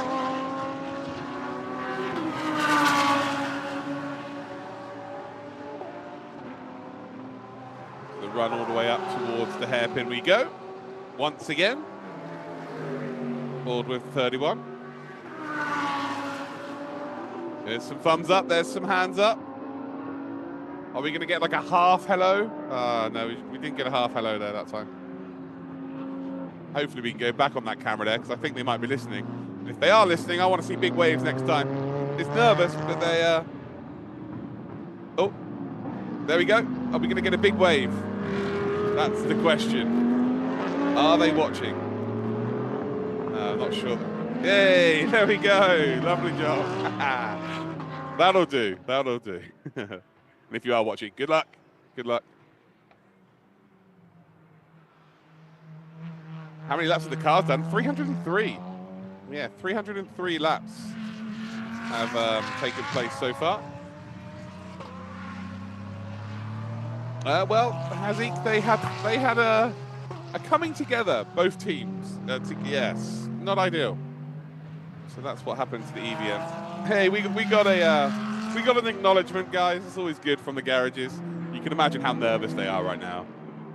You know, they've just it's not just the preparation. You know, it's not just 11.5 hours they've gone into this race. It's the months beforehand. It's the days beforehand as well. We got practice, qualifying, and all of that stuff. Like, yeah, this is just a culmination, and now it comes down to the last 36 minutes. If you're in a position to win, yeah, the nerves will be through the roof for sure.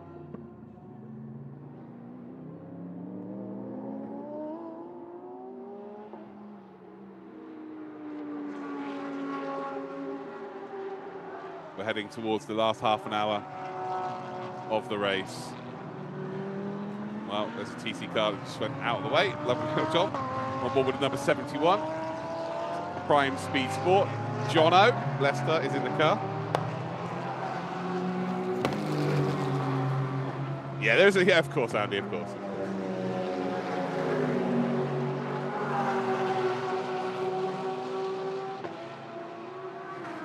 What time is it now in Sepang? It is 9:30. 9:30. So we've got the Phantom Global team there, you can see. Wonder if anyone's watching the English broadcast. Well, we're never going to know. We will never know. Here are your race leaders. Dorian Boccolacci will have to bring that car into the pits once again. Will have to bring the car into the pits once again, which will then release R&B Racing, who do not have to. R&B Racing are golden. They can just get to the end now, and they're good.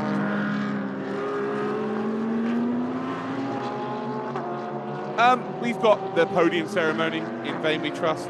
In terms of interviews, I don't know exactly what's going on. It's kind of been a bit ad-lib. They tell me what's coming, and I then go, yeah, here's an interview. So maybe there is, maybe there's not, but we will do the podium ceremony so you can see all of the drivers getting excited and spraying champagne on each other. But yeah, maybe we'll have a few interviews, but that's nothing to do with me. I'll just be there watching with you guys.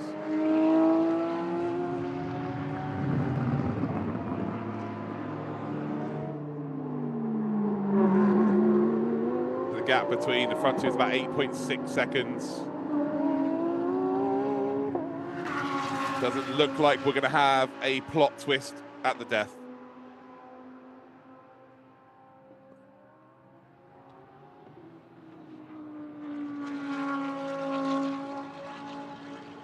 I am certainly ready for a nap, guys, yes. Full 12-hour commentary.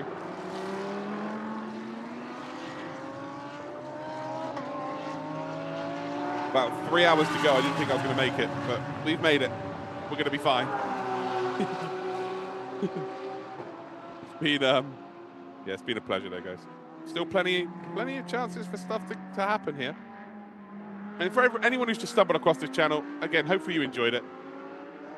It was good of the organisers to take a chance on trying something new with the broadcast, and hopefully I've done this race justice. Really, all I can say. Hopefully I've done it justice. It's very difficult on your own to be excitable, keep it exciting. Yeah, a bit of commentary and kind of a podcasty vibe, I think is nice. And well, if you never hear from me again, then you know you didn't like it. Simple. But I think we've had a good time.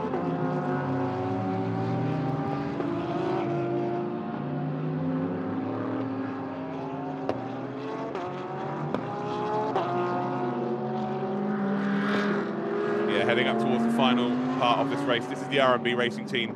That purpley Porsche. Not needing to do anything too silly now. They know that the Absolute Racing team have to pit. They know that they have to pit. They know that they've got this in the bag unless they make a silly mistake. They're 9.4 seconds behind. They do not need to close that gap. They do not need to make that overtake on track. They're going to be fine. Number 44 has been absolutely exceptional. And, you know, if we check it out from, you know, the start of this race, lap 1, EBM took the lead of the race, by the way. They were third on the grid, and then they took the lead up in towards turn number 1. But it didn't last very long, because on lap 6, they got a drive-through penalty for jumping the start, effectively. And it was Phantom Global Racing, the number 31 car, that took the lead. Then on lap number 10, it was the number 13 Phantom Global Racing car that took the lead. They were a 1-2 for quite some time, actually. Then on lap number 64, R&B Racing, for the first time, the car that is second right now, but net in the lead, they first took the lead with Lu Wei on lap number 64. Then it got to lap number 72, and Phantom Global Racing, number 31, got back into the lead. And then for the first time since lap number 1, on lap number 88, EBM number 4 managed to get into the lead. Then R&B Racing retook the lead, and then EBM on lap 118 took the lead again. R&B Racing went, thank you very much, we'll have that back at lap 133. Absolute Racing for the first time took the lead on lap 148. It lasted one lap because Phantom Global Racing car number 13 then took the lead on 149. But that wasn't it. R&B Racing went, yeah, no, we're going to have that back once again on 162. Absolute Racing went, no, we're going to have it back on 178. One lap later, R&B Racing stole it away from Absolute Racing. Then EBM, the number 4, got involved on lap 183 and actually probably looked the favourites to go out there and win this race in terms of their strategy call. But then they had a catastrophic accident colliding with each other, the two EBM teams, which then gave R&B Racing the lead on lap 192. Absolute Racing momentarily took the lead on lap 207, but then it gave it back on 229 to R&B Racing, and it's been a swap ever since. Absolute Racing lap 237, R&B on 258, 267 for Absolute Racing, 289 for R&B, and 297 for Absolute Racing. And I would imagine over the next couple of laps, it will be R&B Racing for the final time taking the lead of this very prestigious race. So hopefully that tells you the story of how things have gone. There was kind of 4 or 5 cars in it along the way, but in the last kind of 4 hours, it realistically has only been about 2 cars. Oh, there we go. There we go.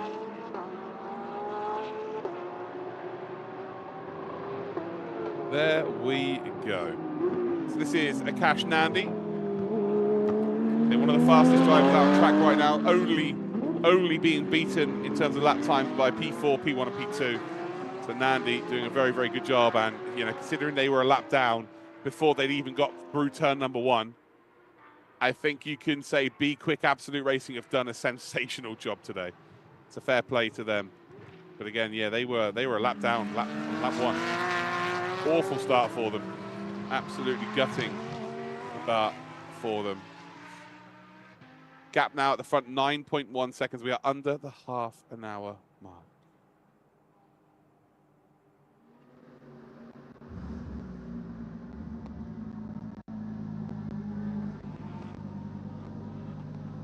There's the number 31.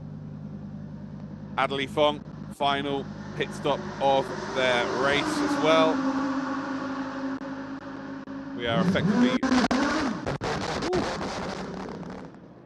That sounded interesting. A little bit too close to the microphone. A little bit too close to the microphone.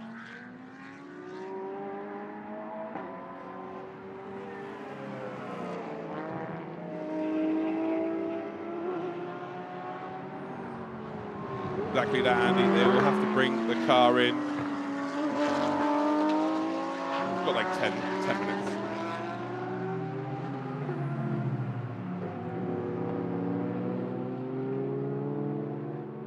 Yeah, you got another 12-hour race. It's like 20. We've had like basically a 24-hour race this weekend. So you've all done pretty well. Plenty of content out there for you, eh? Loads of content out there for everybody.